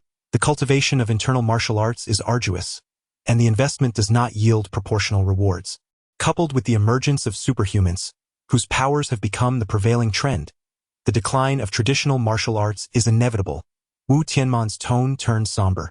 Given that the state possesses such superior internal martial arts, why is it not more widely promoted? Even if it is difficult to master, practicing it for the sake of physical strength is not without merit. Mo Yu remained perplexed. In ancient times, the prohibition of martial arts by the court was understandable, as it was feared that knights would violate laws through their skills. However, in modern society, even a master like Wu Tianman, who is trained in internal martial arts for decades, cannot withstand a bullet. The state has no need to fear. You do not comprehend. The cultivation of internal martial arts heavily relies on innate talent. For those lacking in talent, practicing internal martial arts may not only fail to strengthen the body but could also lead to chaotic qi and blood, resulting in injury or illness, or even death. The few sets of exercises currently promoted by the state are, in fact, the most suitable for enhancing physical fitness, yet the common people pay them little heed. Wu Tianman remarked with a wry smile. "I see." Mo Yu felt a tinge of regret but was still reluctant to give up. Observing Mo Yu's determination, Wu Tianman gestured towards his daughter, Wu Xuejian, saying, "My daughter, Wu Xuejian, has been practicing stance training since she could walk. She began learning my family's internal martial arts at 6, yet even now at 18, she has not succeeded in cultivating internal power." Hearing her father speak of her, Wu Xuejian smiled at Mo Yu but lowered her head, unable to hide the sadness in her eyes. "Internal power is difficult to attain, my young friend Mo. You are my benefactor, and I do not wish for you to waste your youth on this pursuit, or worse, injure yourself. If you seek to enhance your physical fitness, I can teach you some martial arts from the Wu family. Although without the support of internal energy, their power may not be formidable. They can serve as a means of self-defense," Wu Tianman earnestly advised. Mo Yu recognized the sincerity in Wu Tianman's words, and though he felt regretful, he had no choice but to accept his counsel. If you truly wish to cultivate internal power, there might still be a way. Wu Tianman shifted the conversation, offering Mo Yu a glimmer of hope. "Uncle Wu, do you mean to say you have a solution?" Mo Yu inadvertently addressed him with honorifics. "Yes, you must have heard yesterday that our Wu family possesses an ancestral martial art, which can only be inherited by the family head. This art can enable you to cultivate internal energy," Wu Tianman confirmed with a nod. "Uncle Wu, you refrained from mentioning it earlier, likely due to the flaws in this martial art.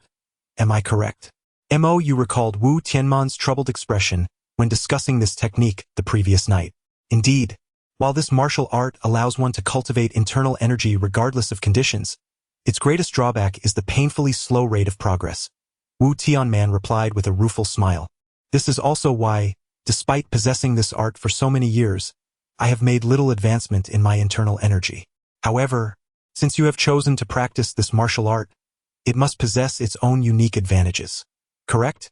Mou's quick wit detected an inconsistency in Wu Tianman's words. Indeed, although the progress is slow, this martial art has a distinctive effect. It can enhance physical constitution and prolong life, Wu Tianman stated with a smile. Enhance physical constitution and prolong life? Mou furrowed his brow, finding this effect seemingly no different from other internal martial arts. Wait, are you implying? Mou suddenly realized something, lifting his gaze to meet Wu Tianman's. Wu Tianman smiled and nodded, saying, Indeed, although it may sound quite ordinary, this is its greatest significance. The reason my injuries were not severe this time is due to this martial art. Mo Xiaoyu, you saved my life. If you are genuinely interested in internal cultivation, I shall impart this skill to you, with the hope that you will keep it confidential. Wu Tianman expressed. Mou nodded, joyfully replying, Thank you very much, Uncle Wu. Afterward, Mou took the ancient text given to him by Wu Tianman, made a copy, and placed it in his bag. He then bid farewell to Wu Tianman and Wu Xuejian before heading home. At that moment, Wu Xuejian addressed Wu Tianman, saying, Father, don't you think this is rather inappropriate? What's wrong? He has obtained what he desired. I have repaid my debt of gratitude, and all is well. What could be amiss? Wu Tianman replied calmly. You used this martial art, which took decades to cultivate without yielding any internal power, to repay a life debt, while also making Mou grateful to you. Father, this seems quite unethical. Wu Xuejian disapproved of her father's manipulative behavior towards the younger generation. And what of it? I speak only the truth, and I have also informed him of the shortcomings of this martial art. It is his choice, and it has nothing to do with me. Wu Tianman glanced at his daughter. Moreover, you still lack internal power, which is quite disappointing. Xuejian, you have 2 years left. With that, Wu Tianman closed his eyes, no longer regarding Wu Xuejian. Wu Xuejian, in turn, lowered her head, tears welling in her eyes. After Mou left the Wu household, he found a park and took photos of the martial arts manual he had just copied, sharing them in his group chat. He recounted the recent events. Mou 4, brothers, I have a feeling that this martial art will greatly benefit us. Mou 2, I understand your point. Practice it yourself first. I'll find a place to practice as well, and we shall compare notes when we return home. Mou 4, sounds good. Upon returning home, Mou 2 and Mou 4 jointly practiced the martial art acquired from Wu Tianman. This technique was a form of boxing that, according to the manual, featured movements that were not swift, reminiscent of Tai Chi. After performing several cycles together, both felt a gentle warmth circulating within them.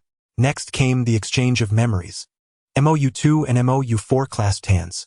After the exchange, they opened their eyes. How was it? Mou 3 eagerly inquired. At that moment, Mou 4 grasped Mou 3's hand, initiating another memory exchange. Mou 3 opened his eyes, sensing a faint warmth within. Indeed, it can be compounded. It can also be transferred to myself who lacks internal power. Mou 2 nodded in agreement. Mou 4, with a triumphant fist pump, exclaimed, Excellent. Thus, the greatest drawback of this martial art, its slow progression, becomes an advantage for us. Our cultivation speed will be several times that of others. Our abilities can no longer simply be termed as memory exchange, can they? Rather than exchanging memories, it is more akin to the copying and pasting of abilities, remarked Mou 3. Indeed, I too believe our powers may not be as straightforward as we once thought, nodded Mou 4. At that moment, the original Mou emerged from the room, supported by another Mou. Can they indeed be combined? The original Mou uttered weakly. Yes, the plan can proceed, affirmed Mou 4, gently touching the original Mou. The original Mou nodded, feeling a flicker of warmth within, surprisingly alleviating some of his weakness. A spark of realization lit up in the original Mou's eyes as he addressed the others. This internal energy can expedite my recovery. Let us adjust our plan to focus more on martial training. He then turned to MOU number 4 and said, "This is our new brother, MOU number 5. He will practice this martial art under your guidance." Has MOU number 1 returned? Not yet, as he has the most errands to run, having to procure numerous items, replied MOU number 3, shaking his head. MOU number 1 is responsible for acquiring supplies, and in order to enhance our capabilities without reservation, he must also rent a place specifically for our training and living, along with disguises such as clothing, wigs, masks, glasses, and other accessories. A glimmer of determination flashed in the original MOU's eyes. Everything was set to fall into place, and his strength would soar in the coming days. Without books, time is short. With books, it is long. Several months flew by in the blink of an eye, and December arrived. As the time for final examinations approached, the laughter and joy within the school diminished significantly. Coupled with the dropping temperatures, many students chose to remain in the classroom during breaks, quietly engrossed in their studies or softly conversing with friends. Ren Kongning sat in his seat, staring blankly out the window. His emotions were in turmoil. Just last night, he awakened the coveted supernatural abilities he had long desired, becoming the Esper he had always dreamed of being. Yet, it was also last night that Ren Kongning took a life for the first time with his own hands. Gazing outside, Ren Kongning was not captivated by the beauty of the scenery, but rather by a window suspended in mid-air, visible only to him.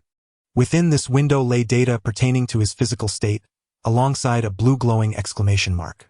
Time-limited mission. Acquire the ability to create clones within 1 week. Reward, 3 heavenly beans. Failure penalty. Height reduction by 10 centimeters. Indeed, just last night, Ren Kongning not only gained extraordinary powers but also acquired a system. To be precise, it was the acquisition of the system that granted him his abilities. Initially, after completing his homework, Ren Kongning opened the window for some fresh air, and in the wake of a thunderous crack, he found himself bestowed with the system. Upon receiving the system, Ren Kongning opened a beginner-esque gift pack, obtaining the super ability Soul Arena. Ren Kongning received his first systematic task, a novice mission to acquire a supernatural ability within 1 hour by utilizing the Soul Arena. The reward for completion was a supernatural ability detector, while failure would result in a reduction of 5 centimeters in height. Fortuitously, according to the system's hints, a supernatural being resided in the apartment above his own.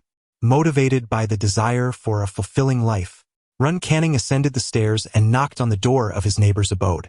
This marked Ren Kongning's inaugural use of his supernatural ability, the Soul Arena. Upon activation, the Soul Arena would draw both the target and the user into an alternate dimension, where a soul battle would ensue. The victor would claim all that belonged to the vanquished, including their soul and memories. Within this otherworldly space, the initiator of the Soul Arena wielded complete soul power, while the target was limited to only 70% of their soul strength. Through the Soul Arena, Ren Kongning seized his opponent's soul and supernatural ability, not only granting him a new power but also enhancing his own soul strength.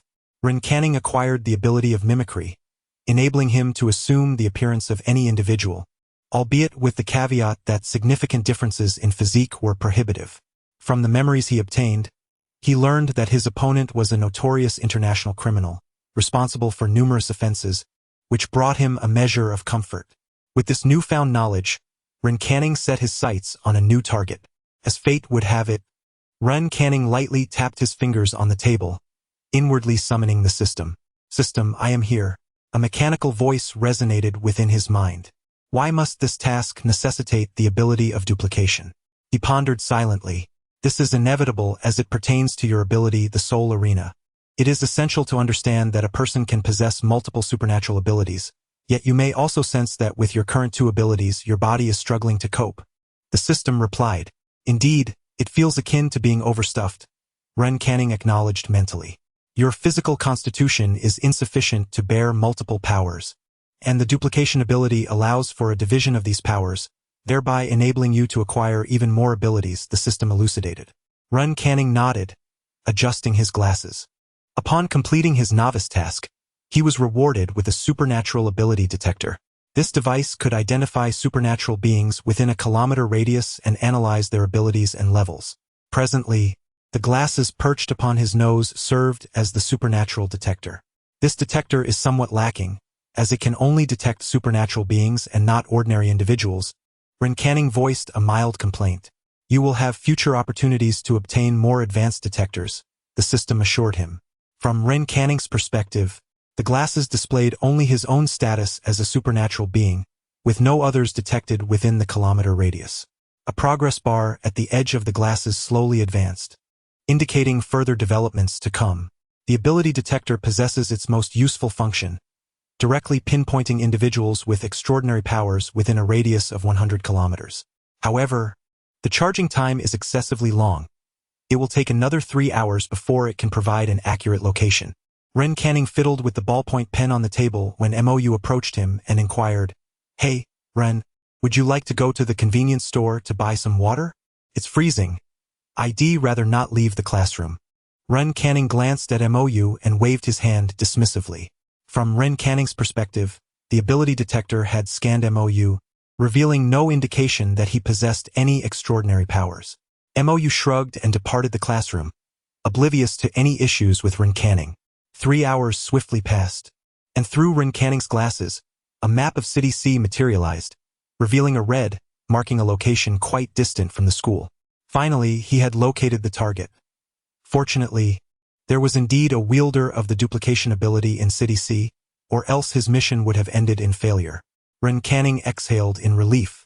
However, the location appeared to be in the most chaotic area of City C, notorious for its rampant thugs and rumored illicit trades, making it quite unsafe. Nonetheless, he felt a surge of confidence within himself. Following his victory in the Soul Arena, not only had his spiritual strength been augmented, but the rewards from the system had significantly enhanced his physical prowess, enabling him to handle a few petty criminals without issue. As the school bell rang, Ren Canning swiftly exited the premises, heading towards his target. After leaving the school, he slipped into a narrow alley and emerged as a scar-faced middle-aged man. He spent a bit of money to take a taxi to the vicinity of the area, but even the taxi driver was reluctant to venture inside. Ren Canning had no choice but to disembark and proceed on foot to his destination. Upon entering the area, he was greeted by the sight of thugs with brightly dyed hair scattered about. The ground was filthy and chaotic, starkly contrasting with other parts of City C. The scar-faced persona Ren Canning had assumed exuded a formidable aura. Despite being alone, no thug dared to approach him. He soon arrived at his destination, an aged residential building, its windows sealed with cement and bricks. Such structures were commonplace here, as the prevalence of thieves necessitated extreme security measures. Many residents had no choice but to seal their windows and barricade their doors with heavy objects at night to fend off the frenzied thieves. As for why people still lived in such disarray, one could only surmise it was a compromise made in the name of survival. Throughout his journey, Ren Canning witnessed numerous nefarious acts unfold. Robberies happening openly on the streets, individuals being dragged into alleys for theft, and others approaching him with offers to purchase laundry detergent. Once I acquire my powers, I shall cleanse this place of its filth. With the system at my side, I will undoubtedly become the savior of this world. Ren Canning vowed to himself. Ren Canning had resolutely made up his mind that no one could thwart him. He arrived at the front of the apartment building and sought a concealed spot to hide. Before long, a figure approached the entrance, producing a key to unlock the door. At the very moment the door swung open, Ren Canning sprang forth, colliding with the individual and thrusting him inside. Seizing the opportunity while the person was still in shock, he pinned him down, grasping his neck with the intention of neutralizing him first. MOU? Ren Canning was taken aback, realizing that the person he had subdued was none other than his good friend, MOU. At that moment, MOU, now regaining his senses, grasped Ren Canning's hand tightly. The pain surged through Ren Canning, prompting him to attempt to withdraw his hand, but MOU's grip was as unyielding as iron, preventing him from freeing himself. Who dares to provoke me? It seems the lesson I imparted last time was insufficient. MOU suddenly spoke. Lesson. Ren Canning was still in shock when MOU hurled him away, sending him crashing against the wall with a resounding thud. The impact jolted through his back, overwhelming him with pain that nearly caused him to lose consciousness. MOU approached, seizing Ren Canning by the neck and lifting him effortlessly with one hand. If you wish to strangle me, then you should have no complaints about being choked yourself, Mou said coldly. In truth, Mou merely intended to intimidate him, for this area was rife with chaos. If he did not inflict a bit of pain on those who reached for him, trouble would undoubtedly follow. Having lived here for several months, Mou had been ambushed countless times, yet his exceptional physique and rigorous training had thus far spared him from dire consequences. As Mou tightened his grip around Renkongning's neck, the latter found himself gasping for breath. Mou had executed this maneuver many times before, with a deftness that allowed him to induce a state of near suffocation, releasing his hold just as his opponent reached the brink of unconsciousness. This harrowing sensation would instill fear in their hearts, deterring them from ever daring to provoke him again. However, this time, Mou was met with an unexpected turn of events. As Renkongning succumbed to the grip, his appearance began to transform, reverting to his original self.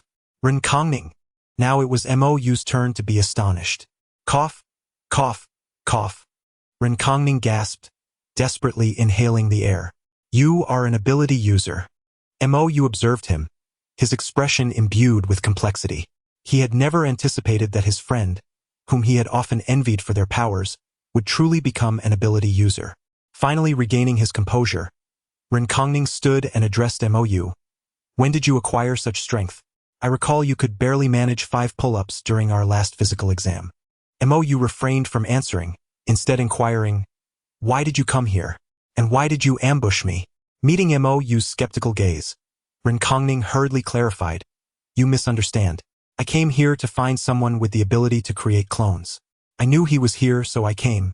The ambush was merely because you were wearing a wig, and I did not recognize you. Upon hearing Renkongning's words, Mou's expression grew increasingly intricate. At that moment, Renkongning also perceived the unease in Mou's demeanor and inquired, Mou, who is the person endowed with the ability of duplication to you? After a fierce internal struggle, Mou sighed and replied, come with me. He guided Renkongning into the interior of the house and opened a door. Behind that door lay a vast room, evidently a fusion of 2 bedrooms, transformed into a single expansive space. The room was equipped with various exercise apparatus, and several individuals were engaged in workouts. Each of them was Mou. Renkongning, taken aback by the scene before him, gasped and then turned to Mou, exclaiming, the one possessing the ability of duplication is you. Mou nodded in affirmation, responding, indeed, it is I. Stepping back 2 paces, Renkongning sank to the ground, bowing his head in contemplation. The other Mous, noticing the arrival of this particular Mou with Renkongning, approached and exchanged glances, quickly grasping the situation. Seated on the floor, Renkongning wrestled with tumultuous thoughts. Why is it Mou? When I saw him at school, he exhibited no extraordinary abilities. Yet, the individual with the power of duplication is indeed him. The one who went to school must have been his duplicate, which explains why the ability detector failed to identify his powers. What should I do? Must I absorb Mou's soul? But he is my dear friend. Cannot harm him. However, to save this world, I must acquire the ability of duplication. Furthermore, the repercussions of failing the system's tasks are dire. I am barely 10 centimeters tall. If I diminish further, I shall be utterly diminished. No, absolutely not. I am sorry, Mou, but for the sake of saving the world, you must make a sacrifice. Once I ascend as the ruler of this realm, I shall bestow upon you a grand funeral. Renkongning raised his head, seemingly resolved. Mou, may I speak with you? I wish to converse with your original self, he stated earnestly. The Mous exchanged glances before nodding in agreement. In their eyes, Renkongning, with his slight frame, stood no chance against even one of them, let alone the multitude present. They escorted Renkongning to a chamber atop the building and opened the door. There, lying upon the bed, was the original Mou, who appeared far friendlier than his counterparts, his skin unusually pale from prolonged absence of sunlight. One of the Mous approached and gently assisted the original Mou into a seated position. It is you, Renkongning. What brings you to me? The original Mou uttered weakly. It seems you two are not in easy circumstances, Renkongning observed, his gaze reflecting a tangle of emotions. I never anticipated that both of us would be endowed with extraordinary abilities. Who would have thought that just a few months ago, We were engaged in discussions about the might of these powers, and now here we are, both possessing them. Life is truly unpredictable, haha. The original MOU revealed a rather unflattering smile. Indeed, MOU, life is full of surprises. Renkongning's gaze grew increasingly intricate. So, does this mean you Haven T reported your abilities? MOU inquired once more. Well, I wish to save this world in my own way, Renkongning replied earnestly. Save the world?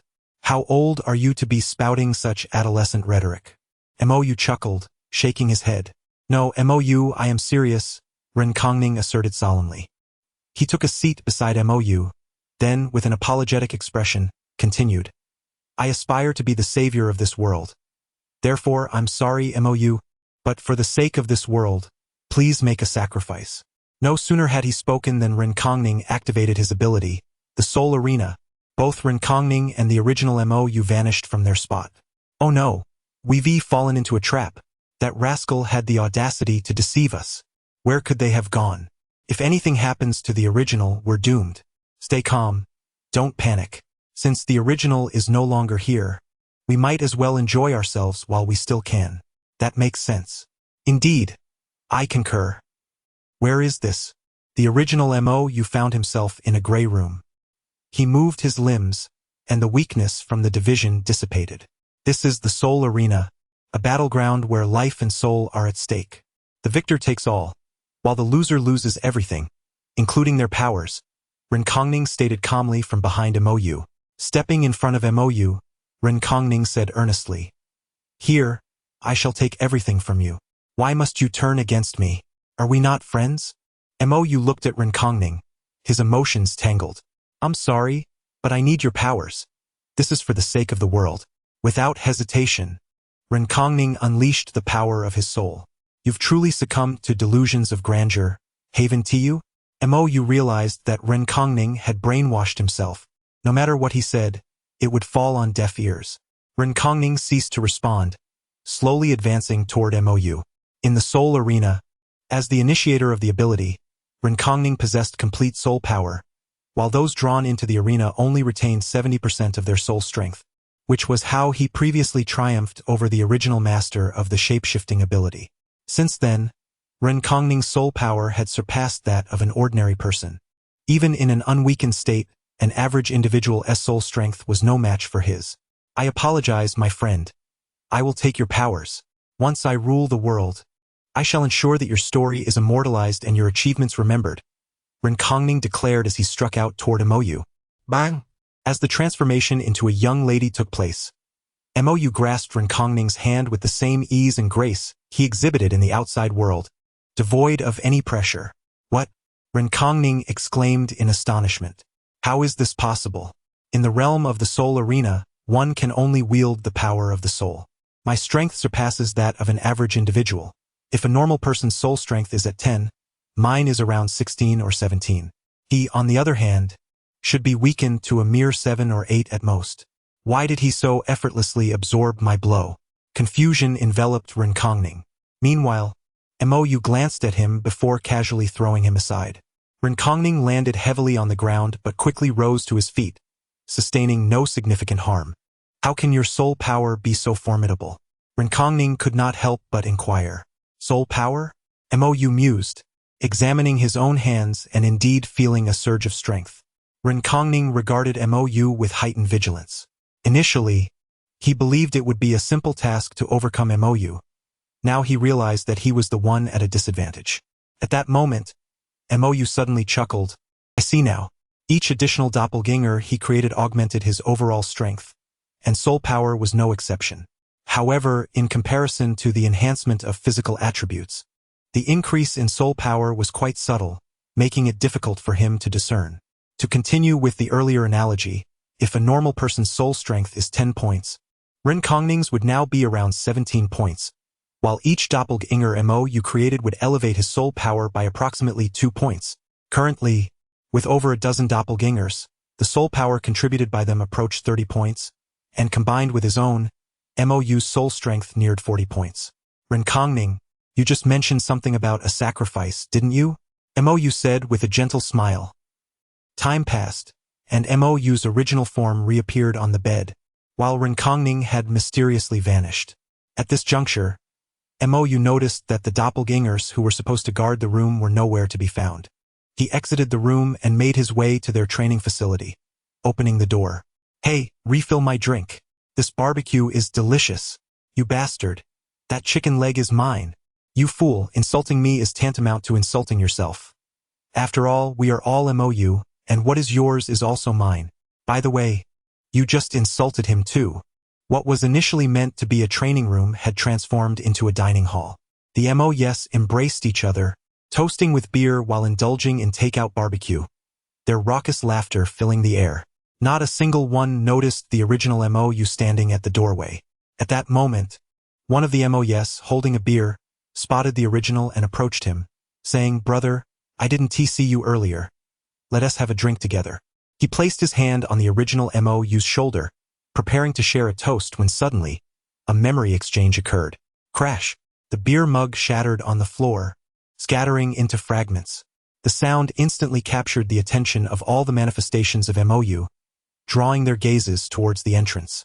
The MOU who desired a drink nervously glanced at his original self, forcing a chuckle as he remarked, "Ah, the original has arrived. Ha ha ha." In that moment, the training room fell into a profound silence. You all.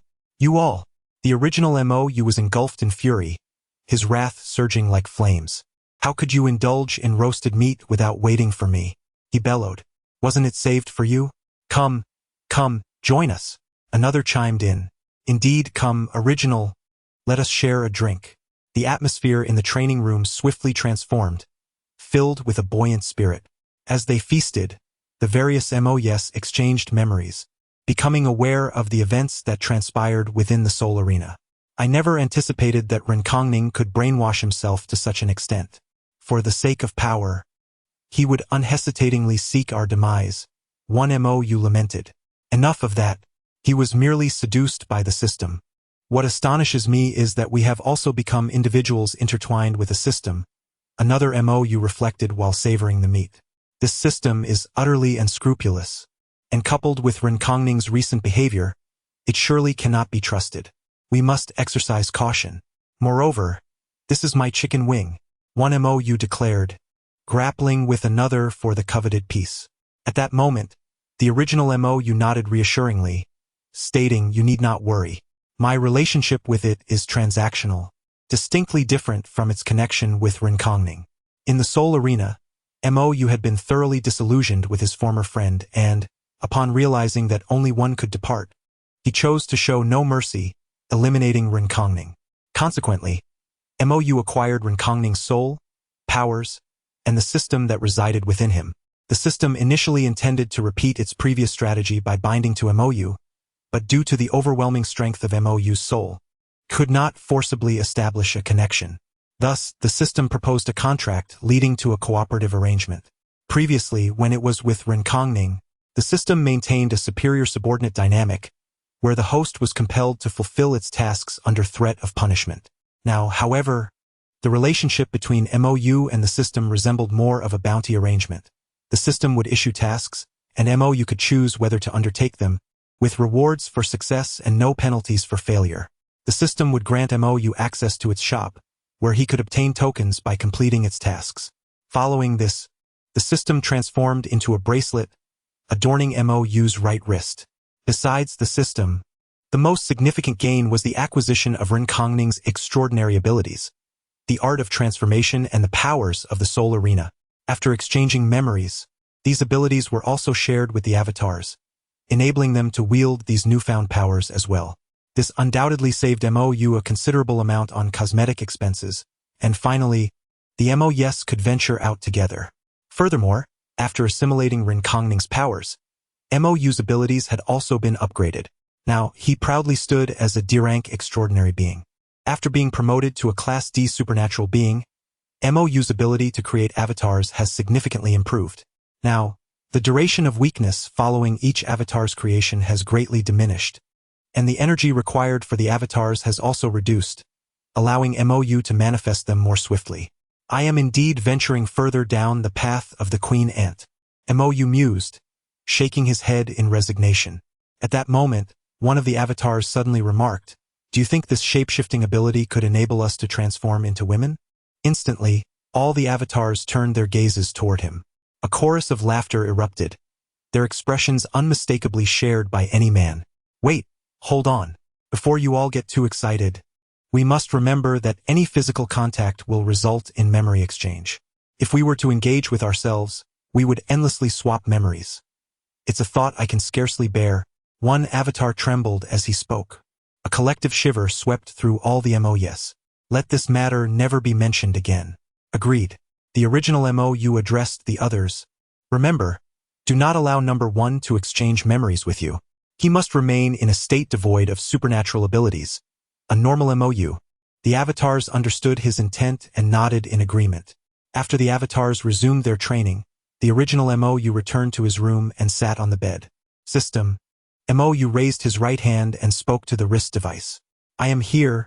A square-headed specter materialized on the device's screen. What is your ultimate objective? Montague inquired coldly. My objective? The system responded in confusion. With a sardonic smile, MOU retorted, stop feigning ignorance. Am I so naive to believe you would exert such effort to assist a human with whom you share no connection? That is utterly implausible. Reveal your true purpose. The system fell silent. MOU remained patient, fixing his gaze upon it. After a long pause, the system finally spoke, the essence of the universe. The essence of the universe. What is that? MOU asked, perplexed. This entity pertains to the universe's operation.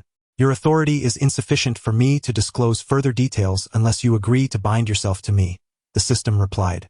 With disdain, MOU removed the wrist device and headed to the restroom, intent on flushing it away. Wait, I will tell you, the system hastily exclaimed. MOU reluctantly placed it back on his wrist. The essence of the universe, as the name suggests, is the very foundation of the cosmos. In terms you might grasp, it is the way of heaven, the will of the world, the primordial essence. My purpose is to collect the essence of the universe, the system explained. MOU furrowed his brow and inquired further. So, you were sent to our world with the intention of acquiring its essence? Indeed, the system confirmed. If you obtain the essence of this world's universe, what repercussions will it have on this realm? MOU pressed again. The world will fall under my dominion. I shall become the way of heaven in this realm, consolidating all timelines within this world. The system replied candidly, stating that as long as one fulfills their tasks, they would gradually be allowed to usurp the cosmic essence of this world. Correct? MOU inquired once more. Indeed, acquiring the cosmic essence is my ultimate objective, and all tasks revolve around this aim. The system did not conceal this fact. MOU realized how perilous this situation was. The system resembled a demon, enticing mortals to barter with it. As these transactions progressed, mortals unwittingly sold themselves to the demon, ultimately betraying the entire world. In other words, that fellow Ren Canning, who incessantly proclaimed his desire to save the world, if he were to succeed, would ultimately end up selling the world to the system. What a pitiable individual. Montague lamented inwardly. I shall not acquiesce to your theft of this world's cosmic essence. Thus, I will not fulfill your tasks, MOU stated, shaking his head at the system. I understand, hence I have another solution, the system responded after a moment of silence. I can transport you to other worlds, where completing tasks would not affect your own world. How does that sound? The system calmly proposed. Other worlds. MOU was taken aback. Yes, this is not the first world I have traversed. Prior to this, I have experienced several other realms and have stored the coordinates of those worlds. I can send you there at any time. You need only fulfill the tasks to receive rewards, the system continued. Coordinates of other worlds. MOU pondered that the entity behind this system must be a formidable presence, orchestrating the acquisition of numerous cosmic essences. System, who is responsible for your creation? MOU asked gravely. I regret to inform you that I possess no recollection of that matter. Even if you were to slay me, I would remain unable to recall it. The system replied in its unperturbed tone. It was indeed not so simple, MOU sighed inwardly. However, judging by the system's earlier words, this was not its first world. This suggested that the previous worlds had their own hosts, but due to various reasons they had failed, leading the system to our world. MOU's mind began to race. If it were to depart from this world and subsequently encounter a formidable host, would it not attempt to invade our world in return? I cannot allow such an occurrence. I must keep the system tethered to me, thus, cannot push it too hard. Mou quickly devised a strategy. Very well, enlighten me on how to enter other worlds. Mou ultimately chose to agree. I apologize. Esteemed beings of other worlds, a dead comrade does not hinder a wandering monk. Mou thought to himself. There are generally two forms of interworld traversal. Physical crossing and spiritual crossing, the system elucidated. The advantage of physical crossing lies in retaining one's strength without the need to invest time in recultivation. The downside is that one may be regarded as a virus by the host world and face rejection. Moreover, due to differing world rules, it is challenging for powers from various systems to manifest effectively, necessitating time for adaptation. The advantages of soul traversal lie in its high degree of concealment, making it difficult to detect. Additionally, one can directly cultivate the powers of that world without facing rejection. However, the drawbacks include initial weakness, rendering one susceptible to untimely demise. Furthermore, soul traversal involves the division of a portion of the soul, resulting in an incomplete essence upon arrival, necessitating a considerable amount of time for recovery. After contemplating the system's explanation, Mou pondered for a moment and then inquired, "Which option do you believe I should choose? Please offer a suggestion. You possess avatars, each of which embodies a complete soul. You may send an avatar to undergo soul traversal without the need for soul division, thereby significantly minimizing the side effects of the process," the system advised. "Oh, why do you not recommend that I simply use an avatar to traverse directly?" Mou further questioned. "Your physical strength is not formidable. There is no necessity to risk detection by forcibly traversing with your corporeal form," the system replied. Mou smirked, responding, "How diplomatically you put that. Very well, I shall opt for soul traversal. What worlds do you have available that would suit my current state?" Mou asked. "Based on my analysis, I have 3 worlds that are currently suitable for you. One is Transcendence, which has a low starting point but high rewards. The second is Demigods and Semi-Devils, which can enhance your physical prowess. And the third is the Terminator, which offers advanced technology," the system stated. "Please make your choice." Mou stroked his chin, gazing at the 3 options, lost in contemplation. "From the narrative I am familiar with, Transcendence undoubtedly appears to be the most fitting. The technology therein is not overly advanced. The dangers are minimal, and one can easily acquire CPH-4 to obtain superpowers. However, why do I feel as though there is a catch?" Mou mused internally. "It is too simple. Indeed, it is overly simplistic. Would the system truly provide me with a world where I could effortlessly gain immense power? I am not its bound host, so it cannot possibly bestow such a significant advantage upon me. Thus, the answer is clear: there must be a trap." Mou quickly recognized the dilemma. He rapped his fingers on the table and asked the system, "What will be the time, place, and identity of my arrival in these worlds?" "It is random, however, it will not be at a point in the narrative that you are well acquainted with." "I will not lead you to your demise," the system responded. "Really? Do you think me a fool?" Montague retorted suddenly. With a cold smile, he remarked, In the world of Transcendence, the female lead, Lucy, becomes a higher dimensional being. Time loses all significance in her eyes, and she can traverse time at will. This implies that no matter when I enter that world, I will inevitably attract her attention. To confront a higher dimensional entity is tantamount to courting death." The system fell silent. Mou continued, "And as for the Terminator, I suspect that it is also a trap, is it not? Upon my entry into that world, I would inevitably trigger a butterfly effect, swiftly attracting the attention of the Skynet robots from the future, as my existence would contradict the established timeline. I shall become the primary target of Skynet." The system remained silent. Mou continued, "It seems that the so-called demigods might also harbor issues. Wouldn't you agree? Allow me to speculate. Could it be that in that world, the revered Dharma Patriarch is still alive, recognizes my true identity, and deems me an extraterrestrial demon, thus inciting the entire martial world to hunt me down? No, you shall be pursued by the entire globe," the system replied. "Indeed, it appears our collaboration shall not proceed any further." Mou chuckled, though his smile was chillingly devoid of warmth. "Not quite. This merely serves as a test for you. If you cannot discern this, then our partnership lacks merit. You must understand, not everyone is worthy of forming an alliance with the system, it stated nonchalantly. So, I should feel honored? Mo's sardonic laughter continued unabated. Indeed, for you are not my host, and I cannot fully trust in your capabilities, the system remarked with calm assurance. For a moment, silence enveloped the room. The cold smirk on Mo's face vanished, replaced by a brooding gaze fixed upon the system. After a considerable pause, Mo spoke. Now, reveal to me the true world I may enter. The only world accessible to you is demigods. This time, rest assured, I shall refrain from further tests. I will assist in concealing your identity to prevent early detection by those with keen insight. However, do prepare yourself. This demigods may differ significantly from your prior knowledge, the system informed him. Keen insight? Are you referring to figures like the Dharma Patriarch? Yet even if discovered, it matters little. I could simply abandon this incarnation. What do you mean by differently? Mo pondered, realizing that first-hand experience would be essential to grasp the situation. Mo summoned a doppelganger. This avatar had recently emerged from Mo's own essence and had been diligently practicing the nameless technique acquired from Wu Tianman. Speaking of this technique, Mo had engaged numerous doppelgangers in its training for several months, yet they had yet to cultivate genuine internal energy. Nonetheless, the warmth within their bodies had increased, aiding in the alleviation of muscle soreness and fatigue, but that was the extent of its benefits. After exchanging memories with his doppelganger, the original Mo understood the plan he had devised.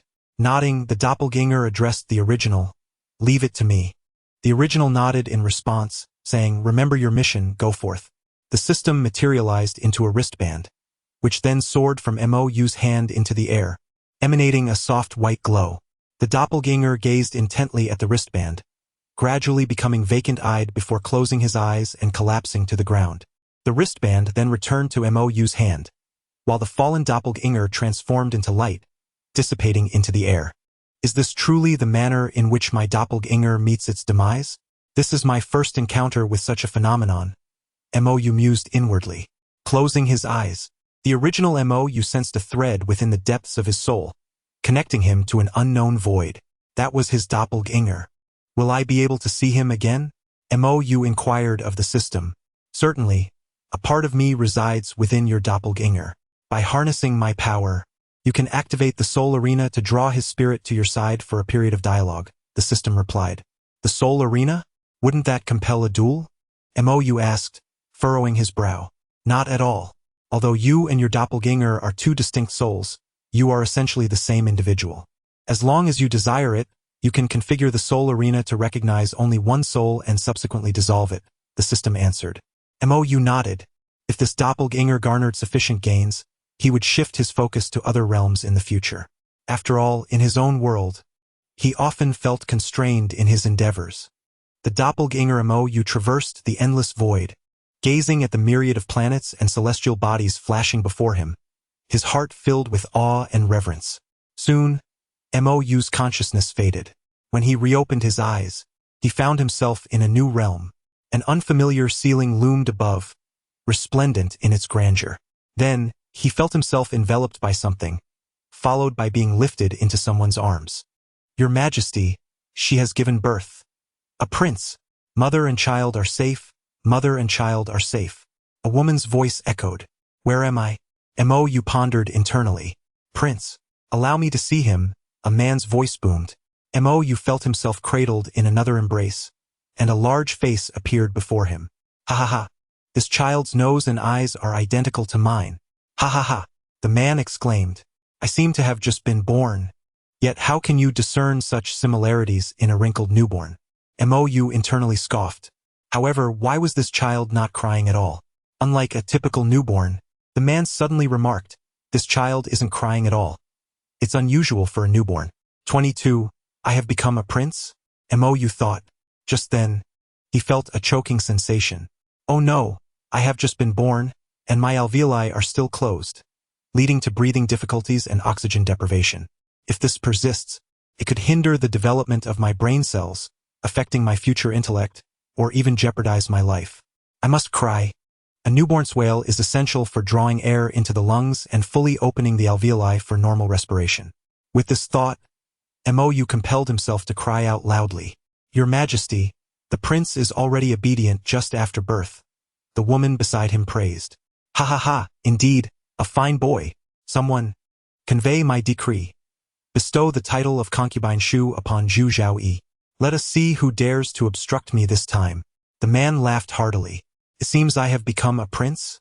Mou felt a slight shock within. In the blink of an eye, 6 years had passed, and Mou had grown to the age of 6. Over the course of 6 years, Mou gradually discerned his true circumstances. Firstly, he realized that he was indeed within the realm of demigods and semi-devils. He had heard from the instructors of the imperial princes about the beggar sect, the Shaolin Temple, and the Khitan people. Secondly, regarding his own identity as a prince, Mou felt a profound sense of complexity. In this martial arts world, being a prince ensured a life free from worries about food and safety, yet it also distanced him from the vibrant and colorful world of martial arts. Moreover, in the era depicted in demigods and semi-devils, the reputation of the royal family was abysmally tarnished, burdened with historical infamy. Being part of such a family left Mou in despair. However, as the system indicated, this world differed from the original demigods and semi-devils.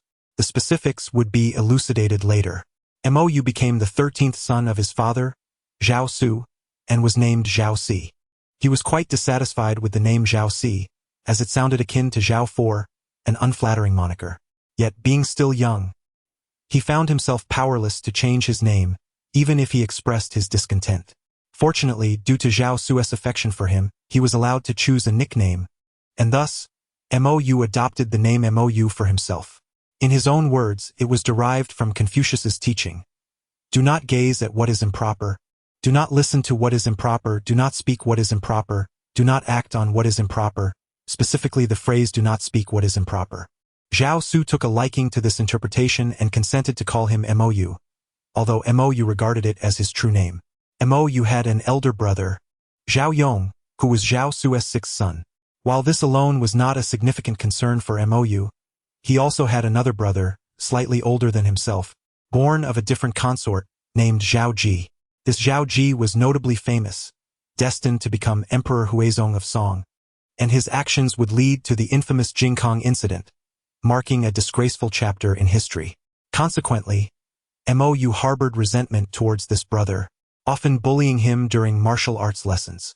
Due to Mou's serious dedication to martial arts and his lack of a mischievous disposition, he matured rapidly. Despite Zhao Ji being his elder, he was physically inferior. Thus, he frequently found himself at the mercy of Mou's bullying, often reduced to tears. Mou had a keen interest in martial arts, yet his mother, Lady Zhu, held a contrary viewpoint. She was ambitious, aspiring for her sons to ascend to the throne, yet her 2 sons brought her little peace. Her eldest son, Zhao Yong, was frail since childhood. Though composed and well-versed in literature, he was somewhat dull and failed to endear himself to the emperor. Her second son, Mou, though robust, clever, and eloquent, was favored by the emperor, yet he showed little interest in the Confucian classics, instead preferring the martial arts of the Jianghu, often engaging in discussions with their martial arts instructor. Lady Zhu frequently admonished Mou, urging him not to pursue the seemingly futile martial arts, but to diligently study the teachings of sages for a promising future. However, Mou merely acquiesced with promises of compliance, only to promptly forget her admonitions. Such was the ethos of this dynasty, prioritizing literary pursuits over martial prowess, especially for the royal family. Even the martial arts instructor summoned to teach the princes merely aimed to encourage physical activity and promote health. Aside from Mou, no one paid any heed to this martial arts teacher. Mou, content in his solitude, held little regard for the other princes, including his own elder brother, with whom he seldom interacted. In contrast to the original narrative, during these years, his father, Emperor Zhao Su, was not plagued by illness or nearing death. Instead, he was in the prime of his life, exhibiting no signs of sickness. Furthermore, Zhao Su's queen had recently given birth to a son, Zhao Shen, who was designated as the crown prince. Upon realizing these discrepancies, Mou sensed a malevolence from the system, hinting that history might be rewritten. However, to Mou, It mattered little who ascended the throne, as long as it was not Zhao Ji. His aspiration was to elevate his martial skills to their zenith. Should he achieve this, even without the title of emperor, no one would dare to challenge him. Mou's passion for martial arts soon caught the attention of his father, Zhao Su. Upon learning that Mou was enamored with martial pursuits rather than scholarly texts, Zhao Su fell into a prolonged silence. In his heart, Zhao Su regarded Mou, who had changed his name from Mou to Mou, as his most favored child. Intelligent, calm under pressure, and possessing an extraordinary memory, capable of recalling every poem and book he encountered, earning him the title of prodigy from his tutors. Yet, this esteemed child was now absorbed in what Zhao Su deemed a futile endeavor, leaving him perplexed. Zhao Su even contemplated that if Mou devoted himself to his studies, in a few years he could depose the crown prince and elevate Mou to that position instead. Summon Mou to my study. I have matters to discuss with him, Zhao Su commanded, shaking his head at the eunuchs. Mou soon arrived at the imperial study, bowing respectfully before Zhao Su and patiently awaiting his father's words. Do you know why I have summoned you today? Zhao Su inquired, continuing to write. Father has hinted so clearly. How could I possibly be unaware? Mou replied, bowing his head. In that case, do you have anything to say? Zhao Su maintained his expression, not lifting his gaze from his writing. Father, your summons signifies your regard for me, for which I am deeply grateful, Mou said, inclining his body respectfully. Very well, then what is your response? Zhao Su asked, finally looking up at Mou. Before I respond, I would like to invite Father to assess my knowledge from this recent period, if you would be so kind, Mou proposed. Oh, you often doze off while reading. Do you think I am unaware? Zhao Su observed with keen interest. Mou remained silent, insisting, I humbly request Father to test me. All right, then I shall put you to the test, Zhao Su replied, opening the Tao Te Ching on his desk to begin his inquiry. 23. I will not become emperor. Zhao Su closed the book, astonished as he gazed at Mou. Just moments ago, he had selected several passages from the Tao Te Ching to quiz Mou, all of which he answered with remarkable clarity and coherence. Zhao Su was well aware that during cultural classes, Mou was either asleep or skipping lessons to practice martial arts, showing no diligence whatsoever. It now appeared that Mou's lack of attention stemmed from his complete mastery of the subjects taught. However, Zhao Su would not be easily deceived. He set down his book and addressed Mou. Even if you have thoroughly grasped the knowledge of the academy, there remains an abundance of wisdom in this world that eludes you. Even I must frequently peruse books to expand my understanding. The ocean of knowledge is boundless. How can you afford to be so dismissive? Dad, I simply wish to convey that I learn swiftly. I would like to trade some time spent on bookish knowledge for time devoted to martial training, Mou earnestly replied. Smack! Zhao Su slammed his hand on the table and rebuked, ignorant child. What use is there in learning the trifles of wielding blades and weapons? Mou knelt in silence, thinking to himself, after all, in this world, you are both my emperor and my father. Kneeling before you is no loss for me. Zhao Su rose and approached Mou, fixing him with a stern gaze. Mou, I grant you one more opportunity. From this day forth, abandon your unrealistic fantasies and attend your classes diligently. In 2 years' time, I shall appoint you as the commander of the Imperial Guard. This time, he referred to himself as I, indicating a shift in his tone. The position of commander of the Imperial Guard was a sensitive one. Zhao Su's ancestor had once held that title, which led to his ascension to the throne after a fateful proclamation. Consequently, the position had been abolished. But now Zhao Su's mention of it was unmistakably clear. Abandon your martial aspirations, and I shall allow you to inherit the throne. Upon hearing Zhao Su's words, Mou's heart raced violently. Countless individuals coveted the throne, with those outside the royal family coveting it fiercely, even willing to ignite war. Among those within the royal lineage, many would go to great lengths, even turning against one another. Now, the throne lay before Mou, within his grasp. It was utterly impossible for him not to be stirred by this prospect. Not only was he captivated, but his heart raced faster, and his breath quickened. The eunuch nearby, overhearing Zhao Su's declaration, hastily knelt, pressing his forehead to the ground, trembling in fear. Matters concerning the succession of the throne were perilous, and he feared for his life upon hearing such explosive news. Zhao Su paid no mind to the eunuch's reaction, instead focusing intently on Mou. He observed the boy's quickening breath and trembling frame, clearly understanding the gravity of the situation. Zhao Su was particularly fond of Mou's sharp intellect. Goodness, I could become emperor. How astonishing! If I were to ascend the throne, the imperial harem. Mou lowered his head, concealing the smile that gradually spread across his face. Ahem, if I truly were a solitary traveler in this world, I would undoubtedly accept the offer without hesitation, becoming an emperor and utilizing my knowledge to conquer the realms. Alas, I am not alone. I cannot be so selfish, Mou pondered inwardly. Had it not been for my true self's assistance, how could I have so effortlessly memorized the Tao Te Ching and other sacred texts? I have never forgotten the purpose of my existence in this world. Mou has resolutely made his decision. Indeed, this Mou had long since established a connection with his true self. As the system previously indicated, one fateful night during his slumber, his soul encountered the soul of his true self in the arena of spirits. Upon exchanging memories, Mou realized that while a year had passed in the realm of martial arts, only a day had elapsed for his true self. 2 years prior, the martial arts Mou had expressed to his true self the various scriptures he wished to study. After awakening, his true self commanded all his avatars to cease their tasks and commence reciting the texts, each taking on a portion, ultimately completing the memorization of all scriptures within a single day. They then exchanged memories, acquiring each other's recollections of the texts, which were subsequently transmitted from the true self to the martial arts Mou. Thus, the martial arts Mou consistently recalled his greatest backing was not Emperor Zhao Su, but rather his counterparts from another realm. My apologies, Father. This is my lifelong pursuit, Mou stated earnestly, lifting his gaze. The eunuch, overhearing Mou's declaration, was utterly astonished, unable to fathom how one could reject the allure of the throne. Perhaps it was merely a consequence of his youth. Zhao Su scrutinized Mou's face for an extended period before returning to his seat. Summon Li Xian for me, Zhao Su instructed the eunuch beside him. The eunuch promptly exited the imperial study to fetch the individual.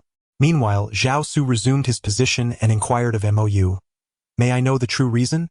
"Such is the heartlessness of the imperial family," Mou replied after a brief silence. "Ha ha ha." Zhao Su suddenly burst into laughter. Mou was uncertain if his words had triggered a memory, yet he discerned the bitterness woven within Zhao Su's mirth. Zhao Su remained seated upon the dragon throne, gazing at Mou in silence. Mou, too, refrained from speaking, fearful of inciting the wrath of the one wielding the power of life and death. After a moment, an elderly eunuch entered the imperial study and bowed deeply to Zhao Su. "Enough, no need for excessive formalities. Li Xian, I command you, from this day forth, to teach the 13th Prince Zhao Si martial arts. Do not withhold any knowledge," Zhao Su stated coolly. "Your servant obeys," the elderly eunuch named Li Xian replied, bowing to accept the decree. Zhao Su then addressed Mou, "Since you have chosen this path, I shall support you. However, once you embark on this journey, the other path shall be irrevocably closed to you. Montag jubot in gratitude. In 6 years you shall join the military. You may leave now." With that, Zhao Su waved his hand, dismissing both individuals. "Indeed, it seems my indulgent father truly dotes on me. I have spurned his face, yet he has not only refrained from punishing me but has also provided me with a mentor and even permitted me to enlist in the military. In this era, princes are not only forbidden from meddling in the military but are also confined to their estates for life, never to leave Kaifeng," Mou mused to himself. At this moment, Mou sensed the gaze beside him. It belonged to the venerable eunuch, Li Xian. "Your Highness, shall we discuss matters in your chambers?" Li Xian said with a warm smile. Mou nodded and returned to his quarters alongside Li Xian. Li Xian, the grand eunuch, took a sip of tea and regarded the young prince before him with astonishment and admiration. Their brief conversation had revealed Mou's remarkable composure at such a tender age. It became evident that he was not a mere impulsive youth. His discourse was articulate, and his insights were profound. No wonder the imperial family cherished the 13th prince so dearly. Indeed, he was a prodigy. Mou, in turn, was equally astounded by Li Xian. This esteemed eunuch was no ordinary figure. Not only was he exceptionally knowledgeable, but his martial prowess was also formidable. Moreover, he had demonstrated his skill in military leadership. Li Xian had once commanded forces to reclaim Hezhou, compelling the Tubo to surrender, and had undertaken numerous expeditions against the Western Xia, successfully capturing Lanzhou. In addition to his military endeavors, he had managed the finances of the Northwest region, overseeing the fiscal affairs of both the Shihe and Qin Feng routes. His decisive reduction of expenses by 60% had alleviated the financial strain in the Northwest, showcasing his adept governance. However, he was not a paragon of virtue. The reason Li Xian found himself out of favor with the emperor in his old age, even to the extent of being sidelined from service, stemmed from a grave mistake he had committed. In his prime, when he was at the height of his influence, the emperor had resolved to launch another military campaign against the Western Xia. Driven by a desire for glory, Li Xian had defied military orders, delaying the operation, which ultimately resulted in the annihilation of Allied forces and a staggering loss of over 400,000 men for the Song army. Had it not been for his prior illustrious achievements, he would have faced execution long ago. Now, Li Xian found himself in a state akin to house arrest within the palace. Without the emperor's consent, he was powerless to act. Teaching Mou martial arts was the first task assigned to him since his confinement. As they began to understand one another, mutual respect blossomed between them. When the topic of Li Xian's disobedience arose, he calmly remarked, "I do not regret my actions. I merely fell victim to the schemes of the Western Xia's Empress Liang. Had I discerned her stratagem at the time, victory would have been ours. Your Highness, had you occupied my position, you would comprehend that had I not risked expanding our triumph, my fate would not have been significantly better than it is now. The political landscape is fraught with complexities. Yet it is too late to lament now. The only regret I carry in this life is for the 40,000 soldiers." Mou nodded, understanding Li Xian's rationale for his risky decisions, though he could not condone the endangerment of the entire army for personal gain. "Well then, Your Highness, the past is bygone. Now, all I have left of this frail body is to contribute to the imperial family and the Song dynasty. Tomorrow, Your Highness, please come to the martial academy, and I shall teach you the ways of combat," Li Xian said, shaking his head. Mou earnestly nodded in response. "Thank you, Master Li." With that, Li Xian took his leave. On his way back, he pondered the intentions of Zhao Su. As a seasoned eunuch who had served by Zhao Su's side for many years, Li Xian, despite his advanced age, excelled at discerning the will of the emperor. Although I was instructed to teach him martial arts, how could I possibly impart the secrets of the Sunflower Manual to a prince? Considering the emperor's words about having him join the military in 6 years, it is evident that the emperor wishes for me to share my experiences in commanding troops. Li Xian quickly deduced Zhao Su's true purpose. The emperor indeed holds this 13th prince in high regard, allowing him to meddle in military affairs. Yet I wonder, will the future unfold as you desire, Your Majesty? Decades from now, will this prince wielding military power truly be content to remain a mere lord? Li Xian harbored doubts about Zhao Su's decision. Nonetheless, that is a matter for the distant future, irrelevant to me. I must consider what martial skills to teach this prince. If I solely instruct him in military strategy, he may soon grow weary. Perhaps I should request some martial arts manuals from the Emperor's collection. Li Xian gradually walked away. Meanwhile, the true body of Mou opened his eyes and addressed his other incarnations. That Mou has successfully overcome the challenges. Our day spent memorizing the 4 books and 5 classics, along with Taoist texts, was not in vain. Finally, our efforts bore fruit. I nearly retched from reciting the Tao Te Ching. What of your struggles? Mine were far greater. The MOS chattered amongst themselves, relieved.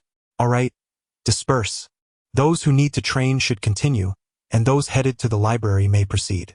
With that, the true body of Mou dismissed them.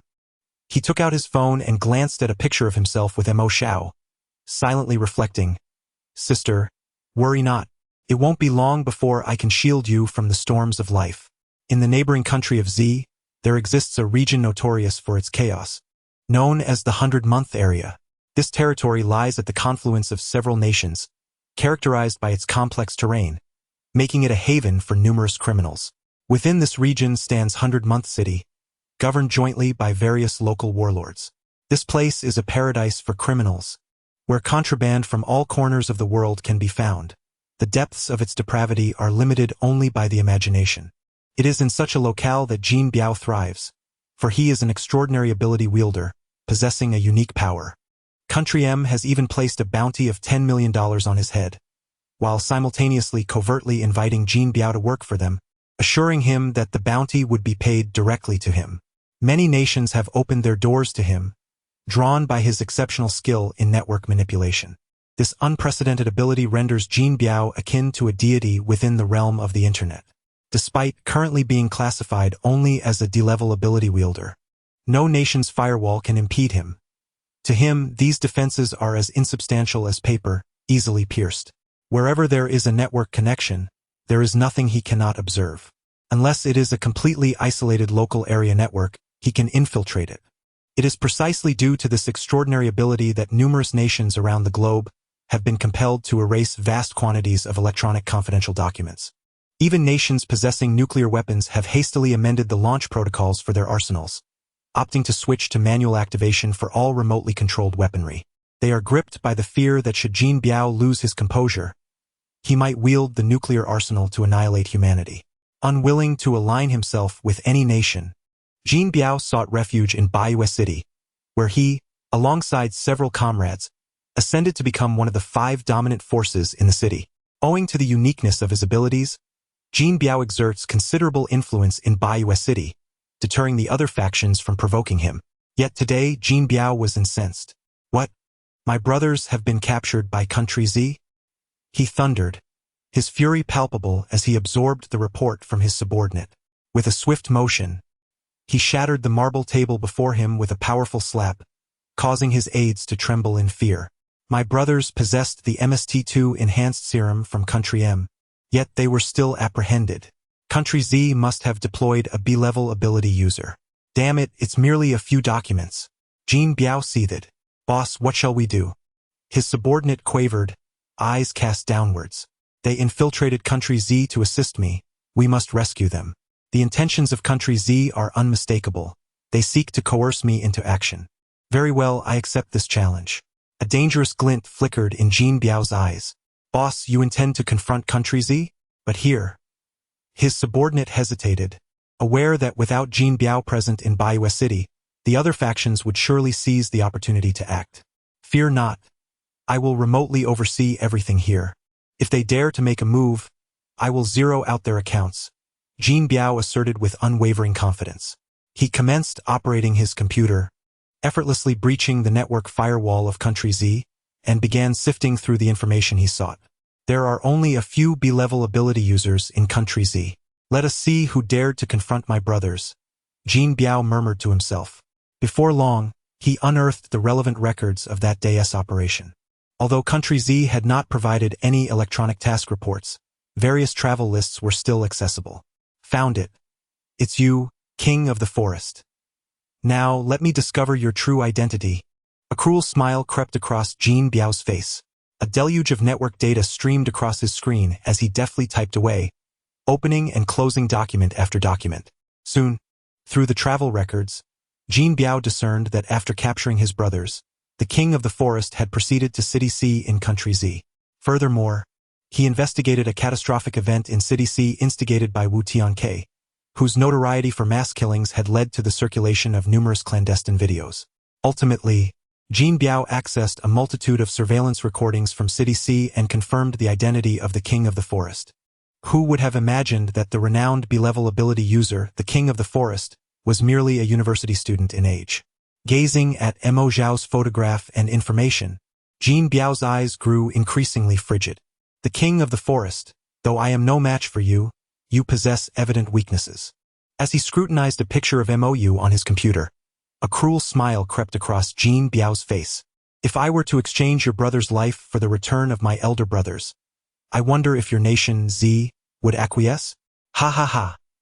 Jin Biao erupted into laughter. Meanwhile, in the palace of Achi, Mou sneezed. It had been half a year since Li Xian began instructing him in martial arts, and winter had now arrived. Braving the heavy snowfall, Mou practiced in the snow. Although his internal energy shielded him, The biting cold still compelled him to sneeze. Indeed, at merely 6.5 years old, Mou had already cultivated internal energy.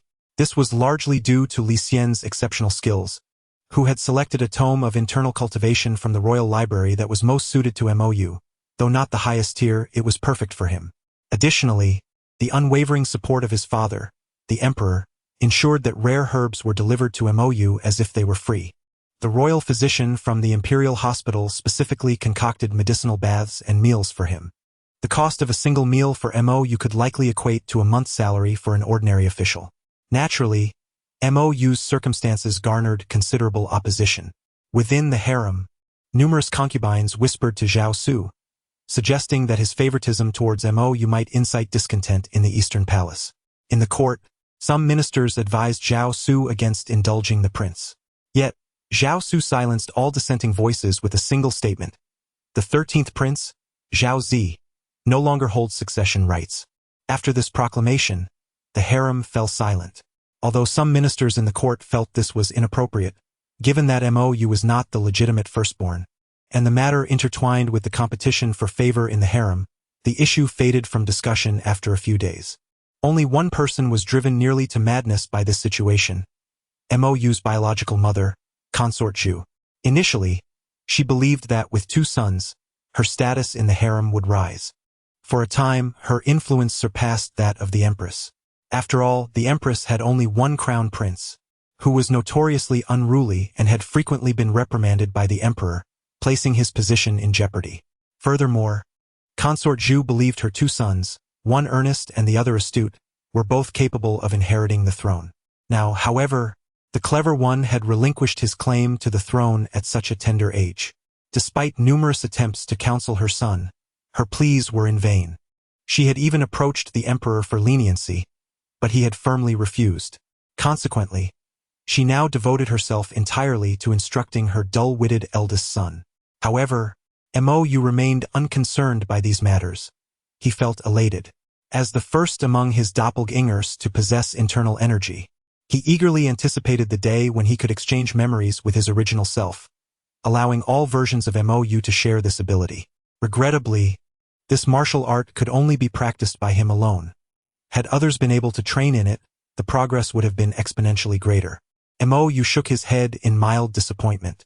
Li Xian imparted to him a formidable martial art characterized by its remarkable ability to swiftly neutralize the effects of medicinal substances. This, indeed, is why this martial art is particularly suited for Mou. As a prince, and with the emperor's backing, who in the realm could possibly acquire more herbs than he? Presently, Mou utilizes century-old ginseng merely as a condiment for his meals. Furthermore, with royal physicians dedicated to crafting medicinal baths and culinary concoctions specifically for him, Mou is entirely unconcerned about the dangers of herb-induced toxicity. With external expertise in concocting remedies and internal prowess to counteract their potency, it is no wonder that Mou has swiftly cultivated his internal energy. This martial art is uniquely his to master.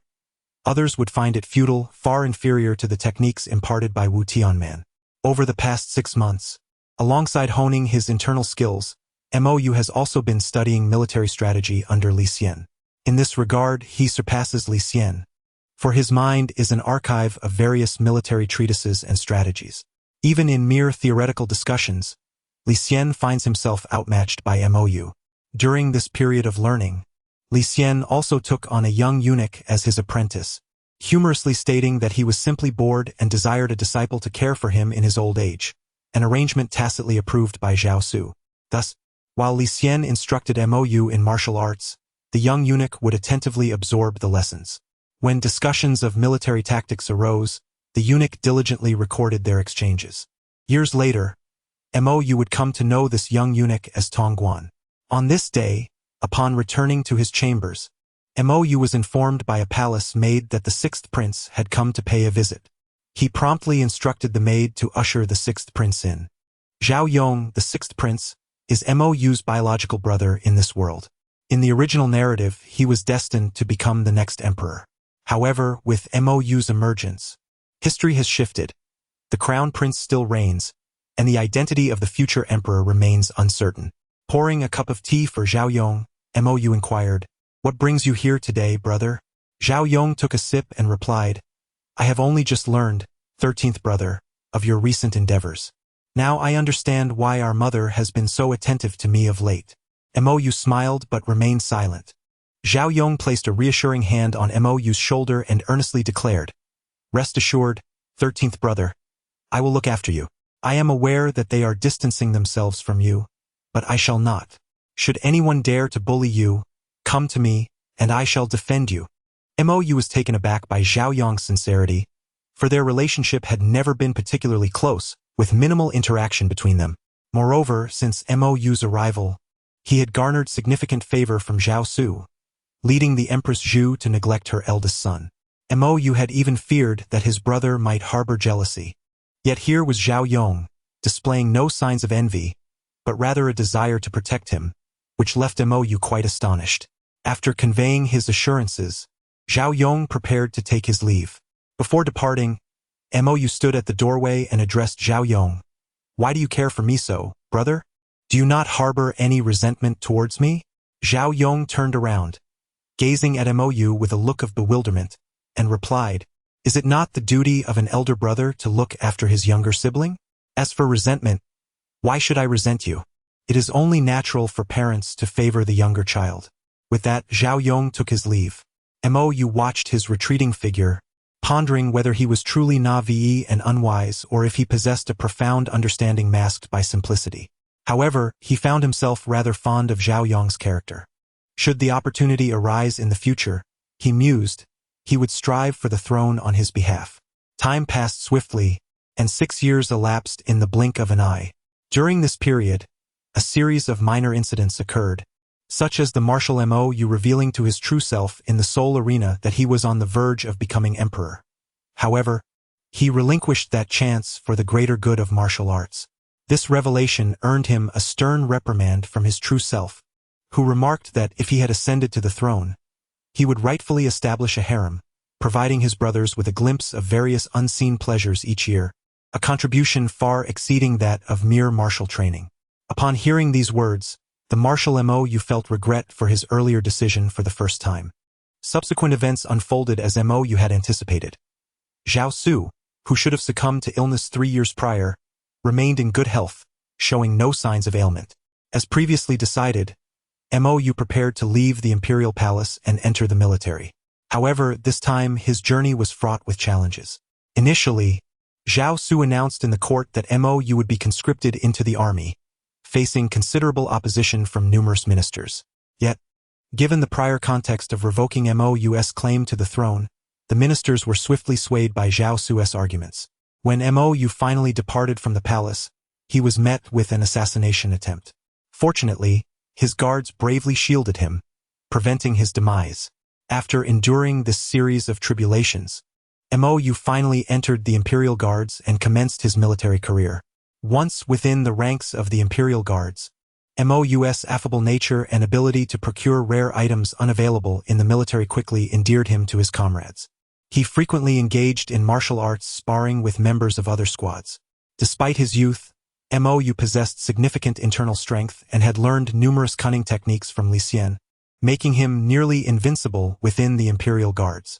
During a sparring match with a squad leader, the esteemed instructor Zhou Tong from the Imperial Guards observed the duel.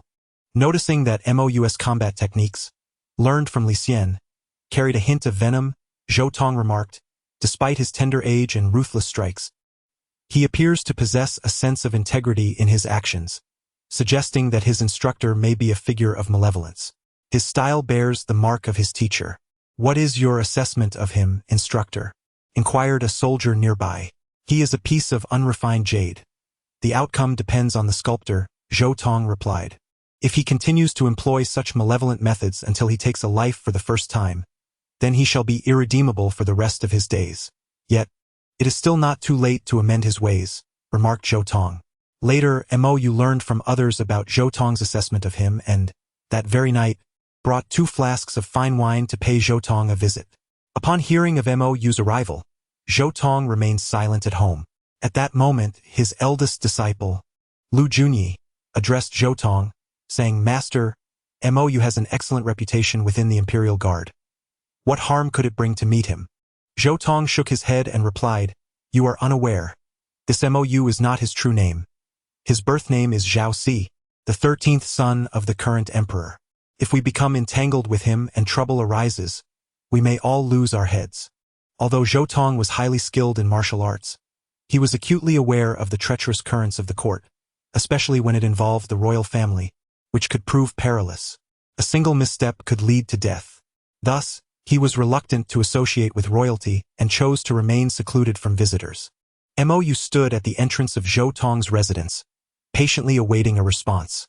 Li Xian had once claimed that since he mastered the Sunflower Manual, there were but a handful of individuals capable of contending with him, and Iron Arm Zhou Tong was among them. If he could take Zhou Tong as his mentor, his martial path would surely become more expansive. Mou mused, however, the complications arising from his royal lineage were now manifest. Were he merely a commoner, Zhou Tong would undoubtedly have no reservations in accepting him. Yet, having benefited from the royal family, he must also endure their tribulations, which left little room for complaint. Mou lingered at the door until dawn. When the Zhou family finally opened the door and discovered Mou had stood vigil through the night, Zhou Tong was moved by Mou's sincerity and welcomed him inside, accepting him as a disciple. Consequently, Mou trained with the instructors in the mornings and practiced under Zhou Tong's guidance in the afternoons. Upon realizing that Mou had already cultivated internal energy, Zhou Tong began to impart various external techniques to him. Under Zhou Tong's tutelage, Mou gradually shed his former ruthless manner of combat, adopting instead Zhou Tong's expansive and adaptable style. Zhou Tong was proficient in numerous martial arts, including various weaponry such as swords, spears, staffs, and bows, as well as hand-to-hand combat techniques. It was said that he had once been a disciple of Master Tan Zhengfang from the Shaolin Temple. Naturally, Mou aspired to master all his skills, yet lacking assistance, his own martial talent was rather mediocre. He often found himself bested on the ground by Zhou Tong's eldest disciple, Lu Junyi. Junior brother Lu Junyi remarked, "Master has said that one cannot chew more than one can swallow. Rather than attempt to learn everything, one should focus on mastering a single discipline. As for me, I have solely dedicated myself to the staff techniques taught by Master." Lu Junyi shook his head, indicating his lack of understanding regarding Mou's ambitions. Mou could only smile wryly. He was well aware of the adage, but this was precisely his true advantage. He intended to familiarize himself with all of Zhou Tong's martial arts within the year, entrusting the practice to another version of himself in a different realm. On this day, as was customary, Mou was engaged in a martial arts duel with Lu Junyi at the residence of Zhou Tong. As usual, Mou found himself at a disadvantage. Yet Lu Junyi displayed restraint, opting not to employ his most proficient staff techniques, rendering their match seemingly evenly matched. Zhou Tong sat nearby, sipping tea and observing their sparring, waiting until they concluded before offering critiques on their shortcomings. Suddenly, the door of Zhou Tong's home was thrust open with a violent kick, the door flying towards Mou and Lu Junyi. Observing this, Zhou Tong leapt forward, positioning himself protectively in front of his disciples and striking the doors aside with a powerful punch. It was at this moment that Mou and Lu Junyi beheld two figures standing outside. One of the individuals was tall and clad in a yellow monk's robe, appearing to be around 40 years of age, with simple garments and straw sandals. His face radiated vitality, and there seemed to be a faint aura of light surrounding him. The other figure, also dressed in monk attire and seemingly in his early 20s, scanned the surroundings with an air of arrogance. The elder monk joined his hands in respect, bowing to Zhou Tong before introducing himself. "I am Ishida, the abbot of the Great Wheel Monastery of the Tibetan secret sect. I have long heard of your illustrious reputation, Iron Arm Zhou Tong, within the martial world of the Central Plains. Today I have come with my disciple Zhou to pay my respects. I hope that you will graciously accept my teachings." Witnessing this scene, Mou and Lu Junyi exchanged glances, with Lu Junyi speaking first. To come uninvited is no act of courtesy, and to break in is akin to thievery. You possess great audacity to behave so disrespectfully beneath the feet of our great Song Emperor. Ishida chose to disregard Lu Junyi's words, fixating his gaze solely upon Zhou Tong, as if nothing else warranted his attention. However, while Ishida remained unperturbed by Lu Junyi's remarks, His disciple could not afford to ignore them. Zhou Emoji stepped forward, addressing Lu Junyi. My master represents the Tibetan nation. He has already paid a visit to your great Song Emperor, who treated him with the utmost respect.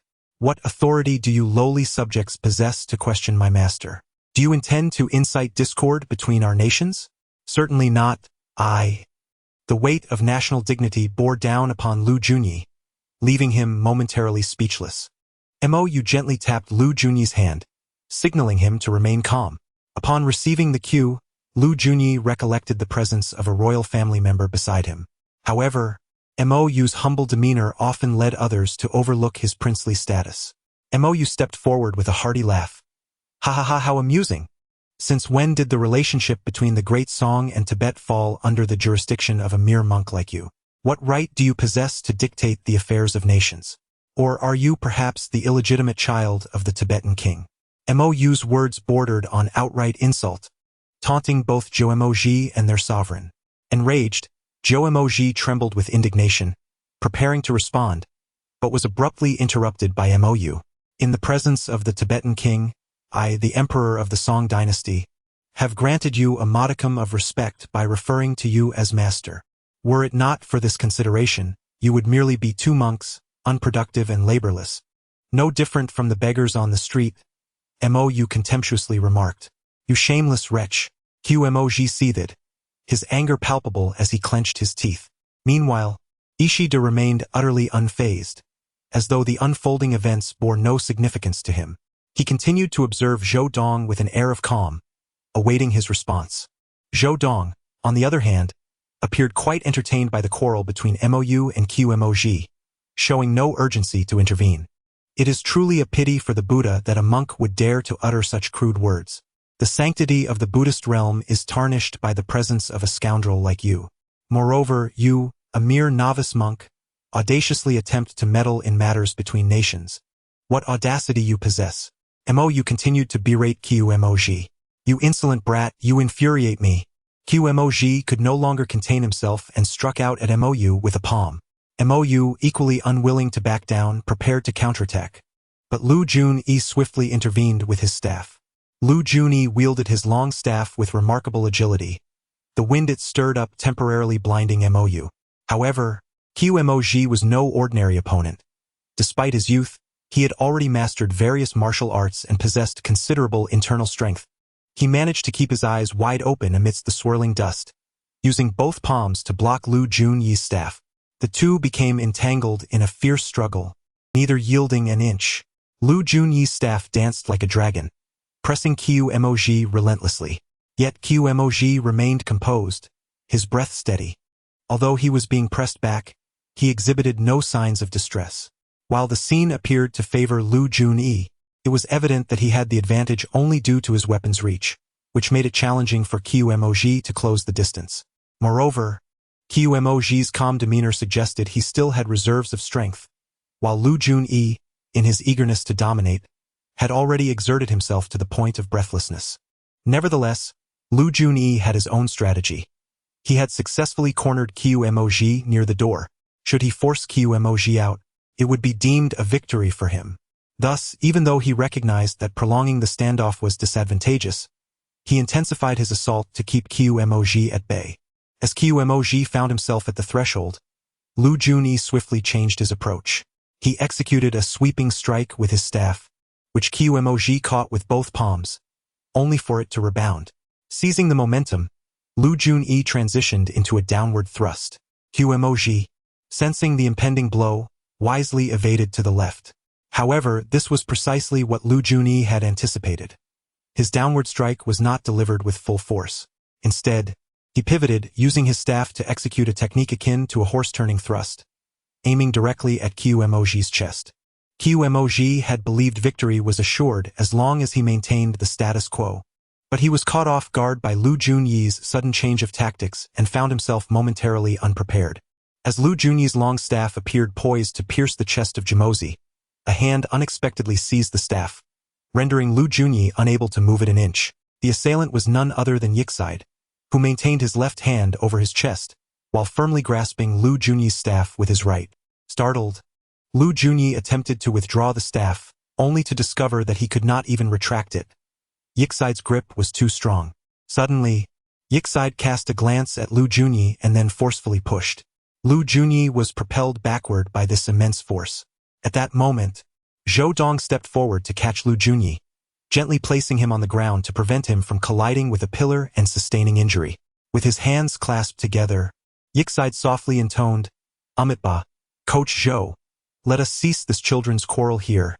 I now humbly seek your guidance." With that, Yixide stepped forward, shattering the blue stone slab beneath him as he directed a powerful palm strike toward Zhou Dong. Zhou Dong swiftly tossed Lu Junyi into Mou's embrace and lightly placed a hand on Mou's shoulder, guiding both him and Lu Junyi to the wall for safety. Leaning against the wall, Lu Junyi and Mou watched the impending clash in the courtyard. At that moment, Yixide had already approached, his palm strike imbued with overwhelming force, causing Mou to feel the very air thickening in response. "Well done," Zhou Dong exclaimed loudly. He unleashed a punch and Mou, observing from the sidelines, felt as though he witnessed a fierce tiger leaping from the ground to the sky. When their fists met, it was akin to the clash of metal against stone. Though there were no sparks, the palpable momentum of their confrontation reverberated through the air. Yixide staggered back 2 steps. Despite having initiated the attack and possessing a positional advantage, he found himself forced to retreat. This encounter instilled in Yixide a newfound respect for Zhou Dong's martial prowess. Zhou Dong, not permitting Yixide a moment's respite, surged forward once more, throwing another punch. Yixide did not flinch. Instead, he brought his hands together and pushed with both palms, colliding with Zhou Dong's iron fist. Instantly, the courtyard was enveloped in swirling dust and sand, while the windows behind Zhou Dong shattered under the impact. Zhou Dong stumbled back a few steps, his sleeves torn by Yixide's powerful palms. "Truly the iron arm. To withstand my blow while remaining unscathed," Yixide remarked with admiration. Zhou Dong regarded Yixide with a calm demeanor, responding, "Such formidable strength, such profound internal energy." Yixide smiled gently and replied, "My dragon elephant prajna skill has only reached the 6th tier, granting me the strength of 6 dragons and 6 elephants, yet I lag far behind my master, who has attained the 8th tier. Coach Zhou, should you refrain from using a bow, I fear it would be quite challenging for you to surpass me." With those words, Yixide began to chant a scripture. In that moment, Mou felt an overwhelming pressure, as if a great dragon loomed in the sky and a herd of elephants encircled the ground. Mou could not help but marvel inwardly. To possess such might at the 6th tier of the dragon elephant prajna skill, what sort of calamity would the king of golden wheels, having mastered the 10th tier, unleash? Reflecting on this, he felt an acute sense of concern for his master, Zhou Dong. At this moment, Mou observed Zhou Dong raise his right hand and extend his index finger, pointing towards Shida. Beside him, Lu Junyi chuckled, remarking, "Master is finally going to use the bow. It has been quite a while since we last witnessed it." "A bow?" Mou gazed at Lu Junyi in confusion, for Zhou Dong bore no weapon in hand. Why, then, did Lu Junyi claim he was about to employ a bow? Noticing Mou's puzzled expression, Lu Junyi explained with a smile, "Master's martial prowess has reached an extraordinary realm. Although he employs the bow technique, he can execute it through his body, rendering the weapon unnecessary. It is akin to the 6 Meridian's divine sword of the Dali Duan clan. Though it is termed swordplay, it primarily involves finger techniques." Mou nodded, albeit with a semblance of understanding. At that moment, Zhou Dong made his move. He hooked his thumb against his index finger, mimicking a shooting motion aimed at Ishida. Lu Junyi leaned closer to Mou, whispering, "Master's bow techniques encompass 3 forms. The first utilizes the finger as the bow, channeling internal force as the arrow. The second employs the arm as the bow with the fingers as the arrows, and the third considers the body as the bow with the limbs as arrows." As Lu Junyi had described, Zhou Dong's finger released a surge of internal energy, shooting forth like an arrow aimed at the center of Ishida's forehead. Ishida, who had been reciting scriptures, visibly altered in expression, turning his head to evade the strike. The internal energy arrow burst through the door, shattering a tree outside that was as thick as a bowl. Ishida resumed his chanting, and the oppressive force from above intensified, causing Mou to feel a slight difficulty in breathing. "Xiao Dao air," Zhou Dong remarked, shaking his head. He then launched another assault, his hands continuously projecting internal energy arrows. The barrage fell like rain, forcing Ishida to cease his chanting and defend against the relentless onslaught with his palms. Seizing the opportunity, Zhou Tong leaped into the air, grasping his right elbow with his left hand, bending his arm into an astonishing arc. He then raised his right hand, aligning his index and middle fingers together. Upon witnessing this stance, Ishida recognized the gravity of Zhou Tong's impending strike. He immediately brought his hands together and shouted, "Prajna Palm." In that instant, Mou envisioned a grand Buddha, majestic and solemn, descending from the heavens, its palm aimed at Zhou Tong. Simultaneously, Zhou Tong had fully charged his bow. With a resounding release, Mou thought he could hear the sound of an arrow being shot. Zhou Tong relinquished his left hand, thrusting his 2 fingers towards Ishida.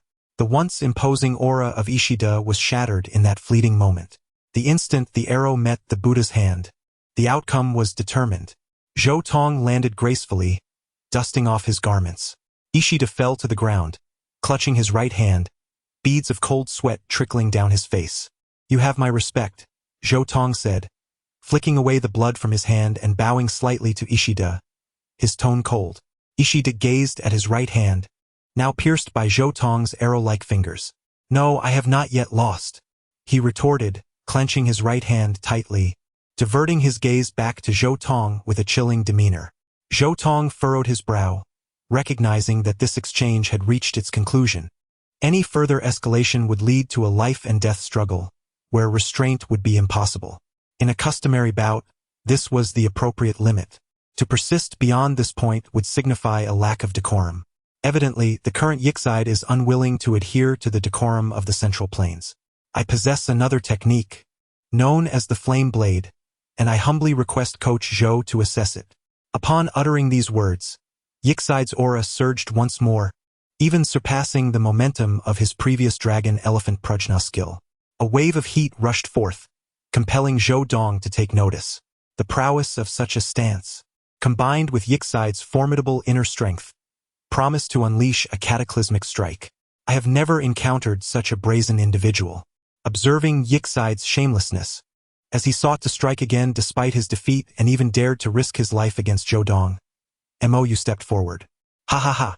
I know that while Tubo may be a land of savages, their king is humble and understands the principles of propriety, unlike that shameless old rogue from Tubo, who refuses to concede defeat and has truly brought shame upon his nation." Mou spoke with a mocking tone. At this moment, Yixide's composure had been shattered. He could no longer disregard Mou's words. "You insolent youth, what do you understand?" Mou retorted, "I understand the importance of respecting my teachers and honoring my parents. Unlike certain individuals who abandon their roots, leading to their own extinction, I am a monk, dedicating my life to the teachings of Buddhism. How could trivial matters disturb my inner peace?" Yixide replied coldly, "Can a monk be ignorant of propriety? Can a monk disregard the rules? You have clearly lost yet continue to linger in my master's abode, refusing to acknowledge your failure. Is this what you Tubo people call a wise monk? It is truly laughable." Mou continued to mock, his words reaching a peak of scorn that even Lu Junyi, standing nearby, found excessive. "Impudent youth!" Yixide charged at Mou, his hands enveloped in a wave of heat as he unleashed the flame blade. "Humph!" Zhou Dong snorted coldly, positioning himself before Mou and delivering a powerful punch. At that moment, Mou felt as if Zhou Dong held the entire world within his grasp. And then a punch was thrown. With a resounding thud, Zhou Dong stepped back a pace while Yixide was forced to retreat several dozen steps. It was not that Yixide was inferior to Zhou Dong. Rather, he was flustered by Mou's taunts, executing his attack in anger, and the flame blade did not harmonize with his Dragon Elephant Prajna skill, resulting in Zhou Dong's successful counter. Jumozi hurried to support Yixide, and at that moment, Mou peered out from behind Zhou Dong, rebuking Yixide. "You old rogue with a white mane. How brazen you are to remain here despite your defeat, and still dare to strike at me. Truly shameless. You bring laughter to all. Is this the so-called wisdom of the Tubo masters? To be spat upon in front of others would infuriate anyone, especially since Yixide was not a true enlightened monk. lacking the self-restraint to endure such insults. Moreover, having just lost to Zhou Dong, Yixide's face flushed with anger. Jimozi attempted to speak on behalf of his master. "You all silence," Mou interrupted fiercely. "Two broken-necked hounds dare to bark wildly beneath the feet of our great Song Emperor. I have never encountered such unmitigated shamelessness." Mou recited this classic line from memory. Upon hearing Mou's words, Ishida was driven to fury, his internal energy in disarray, causing a surge of blood that he violently expelled. "Master, master!" Jimozi exclaimed anxiously, supporting Ishida. "Let us depart." Ishida cast a deep glance at Mou before speaking. As Ishida and Jimozi left, Lu Junyi gazed at Mou with admiration. "I never imagined, junior brother, that you could provoke that old monk to the point of spitting blood merely with your words." Lu Junyi, not particularly eloquent himself, held great reverence for Mou's articulate prowess. Mou waved his hand dismissively, saying, "I merely engaged in a bit of verbal sparring. Had it not been for Master defeating him first, his mind would not have been so disordered, and my words would have had little impact." Zhou Tong nodded in agreement, pleased that his disciple did not revel in the small victory of causing a master to vomit blood. In the martial world, regardless of one's eloquence, ultimately, it is one's skills that speak volumes. Outside Zhou Tong's residence, Jimozi helped Ishida into a carriage and hurriedly retrieved medicinal pills brought from the Tubo kingdom, placing them in Ishida's mouth. After drinking a few sips of water, Ishida began to feel some relief. "Master, are you well?" Jimozi asked anxiously. "I am no longer in grave danger, but my Buddhist heart is disturbed, and I fear my martial prowess may hinder my progress in the future," Ishida replied with a bitter smile. "What?" Jimozi gasped, astonished by the profound effect of Mou's brief remarks. "Jimozi, our cultivation is rooted in Buddhist principles. Our martial skills are also derived from Buddhism. If the heart of Buddhism is in turmoil, how can one expect to advance in martial arts? This bears resemblance to the phenomenon of demonic deviation prevalent in the martial world of the Central Plains," Ishida elucidated. "Master, how can you compete for the position of national master upon your return to Tubo?" Jimozi could not help but inquire. Ishida shook his head and replied, "I fear I may no longer have that opportunity." "That wretched boy!" Jimozi exclaimed in anger. "Though I have lost my chance, you still possess yours. Jimozi, you are exceptionally gifted and devoted to martial arts, surpassing my own talents. I shall now impart the flame blade to you. Once you have mastered your skills, seek vengeance on my behalf," Ishida said slowly. "Master, will you not return to Tubo?" Jimozi asked, tears in his eyes. "Yes, that boy has ruined my future, and I shall not allow him to go unpunished. Upon your return to Tubo, you must devote yourself to martial training. Once you become the national master of Tubo, come back to avenge me," Ishida instructed, nodding. "Yes, master," Jimozi replied, bowing in obedience. Days passed, and one evening, Mou was leaving Zhou Tong's residence, intending to return to the barracks for rest. As he passed through a narrow alley, a hand suddenly seized him and pulled him into the shadows. At that moment, two guards who had been discreetly protecting Mou rushed forward but were swiftly dispatched, collapsing unconscious to the ground. The bystanders around them erupted into chaos. Mou found himself pinned against the wall, a hand gripping his throat. Mou finally discerned that his captor was Ishida. He exerted all his strength in an attempt to pry open Ishida's grip, yet the latter's hand felt as if it were forged from iron, impervious to Mou's efforts. "You have shattered my resolve," Ishida declared with menace, "and today, I shall exact your life as recompense." With that, he tightened his grip around Mou's throat. Although Mou possessed internal energy, it paled in comparison to Ishida's formidable prowess. Despite Mou's considerable strength, he was no match for Ishida, who had mastered the dragon elephant prajna technique. Just as Mou was on the brink of unconsciousness, he seized Ishida's hand and activated the soul arena. In an instant, the two vanished from their location. They reappeared within the soul arena, where Mou took the opportunity to catch his breath. Ishida, suddenly finding himself in an entirely unfamiliar environment, was filled with caution and refrained from making any hasty moves. "What exactly have you done?" Ishida inquired of Mou. "The transformation of power, cough cough." It is nothing more than an opportunity granted to us both. A chance to exchange strengths and weaknesses, MOU remarked while coughing. Exchange of strengths and weaknesses? Ishida furrowed his brow, sensing the absence of inner force within him. His physical condition evidently diminished. Nevertheless, Ishida paid little heed. Even with his reduced physical prowess and vanished inner strength, his combat skills and keen perception far surpassed those of MOU. MOU sensed his current soul power had significantly increased, indicating the multiplication of his avatars. Ishida advanced, striking at MOU with an open palm. MOU met the attack with equal force. The impact sent Ishida hurtling backwards, rolling twice on the ground before regaining his footing. I see. Your strength has increased while mine has waned. However, if this is all there is to it, you shall remain no match for me, Ishida mused inwardly. He charged at MOU once more, relentlessly attacking. MOU, leveraging his superior strength, effortlessly countered Ishida's onslaught, causing him to retreat repeatedly. Just as MOU believed victory was assured, Ishida suddenly altered his approach, executing a sweeping kick that sent MOU crashing to the ground. Ishida then ensnared MOU's left arm with his body, twisting it forcefully, resulting in a dislocated joint and rendering MOU's left hand useless. Excruciating pain surged through MOU's mind, prompting a cry of anguish to escape his lips. Yet, Ishida afforded him no respite. Releasing MOU's hand, he swiftly maneuvered behind him, locking MOU's neck with his elbow. The sensation of suffocation enveloped MOU, who for the first time felt death so imminently close, an experience he had never encountered even with Wu Tianhui. However, this was not the outside world. Your strength cannot surpass mine, MOU's mind roared defiantly.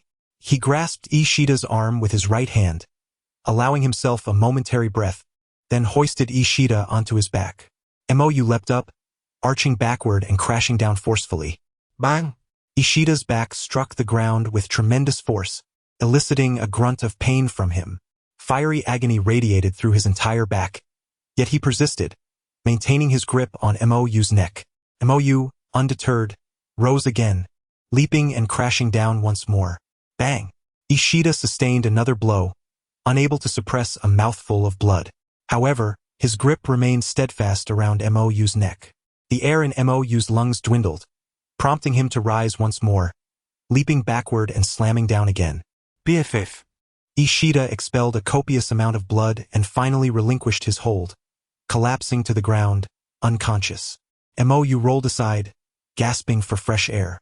That was perilously close. He nearly took my life. MOU sighed in relief. At that moment, he turned to see Ishida still fixated on him, unwavering in his gaze. Yixide has not yet succumbed to death. His spine has sustained severe injuries, rendering him unable to control his limbs, thus freeing MOU from his grasp. I apologize, MOU stated, rising to his feet and approaching Yixide. Yixide's expression remained unchanged, as if he intended to etch his adversary's image indelibly in his mind. MOU raised his hand and delivered a punch. Meanwhile, the corporeal MOU, lying in his bedroom, opened his eyes and gazed at his own body, perplexed. Has my supernatural ability upgraded once more? MOU pondered, bewildered. The last enhancement of his power occurred shortly after he absorbed Renkongming's soul, and now, astonishingly, it had ascended again. Before he could thoroughly examine the effects of his newly elevated powers, his phone erupted with an influx of messages. Fishy 1. What's going on? My abilities suddenly upgraded while I was in class, and I blurted something out, provoking my teacher's ire. Fishy 4. Good grief, I was practicing martial arts, and my powers upgraded unexpectedly too. Fishy 5. 1 Fishy 6. 1 Fishy 3. I don't know. I'm in the library studying with 2. Observing the flurry of messages, the corporeal MOU contemplated for a moment before responding. Fishy 0. It's MOU from the martial arts world. Don't worry about it. Continue with your own affairs. Fishy 4. I have a question. Why do I feel like I can create a clone at any moment? Fishy 5. 1 Fishy 6. 1 Fishy 1. I share the same sensation, though it lacks the pressing urgency that comes with the need to create a clone. Upon reading the messages, the corporeal MOU inhaled sharply. He promptly closed his eyes, attuning himself to the supernatural energy within. Indeed, just as his clones had indicated, Upon reaching sea level, his abilities had undergone a remarkable enhancement. Primarily, he could now generate clones from his own body, referred to as primary clones, which in turn could create secondary clones. Each primary clone could spawn multiple secondary clones, contingent upon the corporeal MOU's consent. However, secondary clones could not create further divisions. Notably, secondary clones possessed the same attributes as primary clones. Additionally, he could now control whether or not to create clones without the previous necessity of finding a suitable location. My strength has advanced yet again, but what exactly has MOU from the martial arts world experienced? The corporeal MOU mused. In the martial arts realm, MOU reappeared in the same alley where he had just been, seemingly as though little time had elapsed. Yet, a hint of weariness had settled in his eyes. Moments ago, he had perused Yixide's memories spanning over 40 years. His recollections were straightforward, most of his time spent in reciting scriptures and practicing martial arts. Now, MOU could effortlessly recite several Buddhist texts. Likewise, he had absorbed all of Yixide's martial skills. The vast expanse of memories from over 40 years of Ishida overwhelms MOU. Even though many of these recollections are repetitive, they still exert a significant influence on his body and mind. Henceforth, he must exercise utmost caution when employing this technique. Should he encounter an ancient monster that has lived for centuries, even if he manages to vanquish it, absorbing its memories might lead to the dominance of the adversary's recollections. MOU shook his head and spoke. Nevertheless, he has also reaped considerable benefits. His extraordinary abilities have advanced, and he has acquired numerous martial arts techniques for cultivation. Most importantly, he has gained the ability to create clones. MOU gazed at the sky and smiled. In the realm of martial arts, MOU assessed his internal energy, finding it unchanged from before. The soul arena did not permit him to absorb the energy of others. Intriguingly, within the soul arena, the damage inflicted was equivalent to that of physical harm, yet only the power of the soul could be employed. However, combat techniques could still be utilized. Ultimately, one could even inherit extraordinary abilities. The soul arena undoubtedly held secrets beyond mere souls. MOU pondered. Upon returning to the streets, MOU noticed that the two guards had just risen to their feet. Approaching him, they knelt on one knee and said, "Your Highness, please forgive our negligence." The guards appeared anxious, aware that should anything happen to the prince, both would face execution. If the emperor were to become enraged, their families would also suffer repercussions. MOU glanced at them, his thoughts wandering. How curious, though a considerable amount of time had passed in the soul arena, they appeared as if only moments had elapsed. The soul arena likely concealed significant mysteries. Rise. I harbor no resentment towards you. The one who pulled me in was Jumozi from the Tubo kingdom, who sought to kill me to disrupt the relations between Tubo and our Song dynasty, inciting war. This matter should not be widely disseminated. Simply report it to the authorities, MOU stated nonchalantly, deftly shifting the blame onto Jumozi. The two guards exchanged glances before acknowledging his command and retreating. MOU then returned to the military camp where, due to his status as a prince, he possessed his own tent. Sitting on his bed, a glimmer sparkled in his eyes. With the advancement of his extraordinary abilities, his development plan could now progress significantly. In a few days, he would meet with his original self. As long as his original agreed to his request for a doppelganger, it would not be long before this realm belonged to him. Meanwhile, the original MOU awoke once more. After exchanging memories with the martial arts version of himself, he was astounded. Both the memories of Ishida and the plans of the martial arts MOU left him profoundly impressed. The gains from this exchange were substantial. However, with the martial arts MOU present, they need not labor over martial training any longer and could explore other pursuits instead. The original MOU had not anticipated such rapid progress in just a few years. He granted the martial arts MOU permission to create a doppelganger, enabling him to train in the time-consuming and arduous dragon elephant prajna skill. With this divine art, the other MOUs could also share in its benefits, thus alleviating the burden of martial training. Given that they no longer needed to invest time in martial arts, the original MOU contemplated undertaking more constructive endeavors. It was quite simple. Aside from internal energy and extraordinary abilities, what else could be universally beneficial to all MOUs? The answer was knowledge. Consequently, The original MOU began transforming all MOUs into various forms to explore bookstores throughout the city. The accumulation of knowledge would ultimately trigger a qualitative change through quantitative growth, albeit this process would demand considerable time. However, the current MOU could significantly expedite this journey. In the realm of martial arts, 2 years have passed, and war has erupted between the Liao Kingdom and the Song Dynasty, leaving the borders in a precarious state. At the tender age of 15, MOU, representing the royal family, accompanied an army of 200,000 to confront the Liao forces. During these 2 years, MOU did not remain idle. Following the previous attack, the number of hidden guards around him increased, yet he seized opportunities to create 5 avatars. 3 of these were discreetly dispatched to the Shaolin Temple, the Xiaoyao sect, and the Heavenly Dragon Temple in Dali. The remaining 2 avatars replaced spies that MOU had strategically positioned beside him. After acquiring the memories of these individuals through a soul arena, he instructed his avatars to impersonate them, thereby securing loyal confidence. Simultaneously, the prince trained alongside his 2 trusted avatars in the Dragon Elephant Prajna skill, effectively accumulating 6 years of cultivation within a mere 2 years, ascending to the 2nd level. On the battlefield, Prince MOU leveraged his knowledge, repeatedly discerning enemy strategies and, utilizing his royal status, partook in military tactics. Initially, the military leaders were displeased with MOU, perceiving him as a pampered prince lacking understanding of warfare. However, as MOU consistently displayed uncanny foresight and devised ingenious strategies, the soldiers, who had never triumphed over the Liao forces, began to savor victories in battle. Furthermore, MOU often donned armor and charged into the fray, ultimately earning the respect of the troops.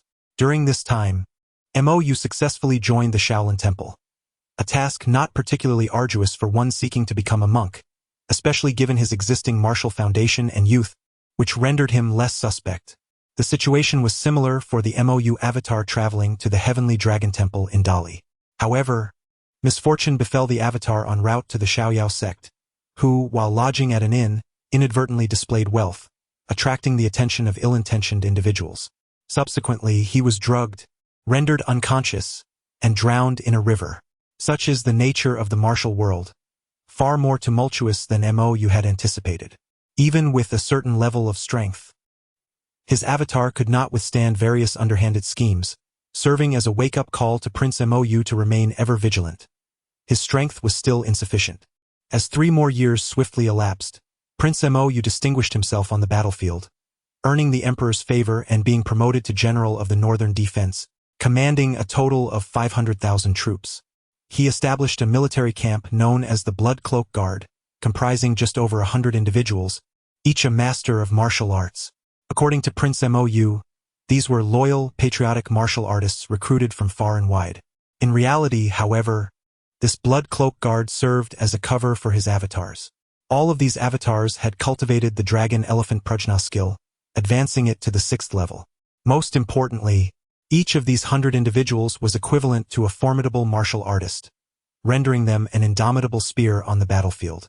Moreover, all are MOU, capable of comprehending each other's thoughts with a mere glance, sharing an intimacy that allows for effortless sacrifice for one another.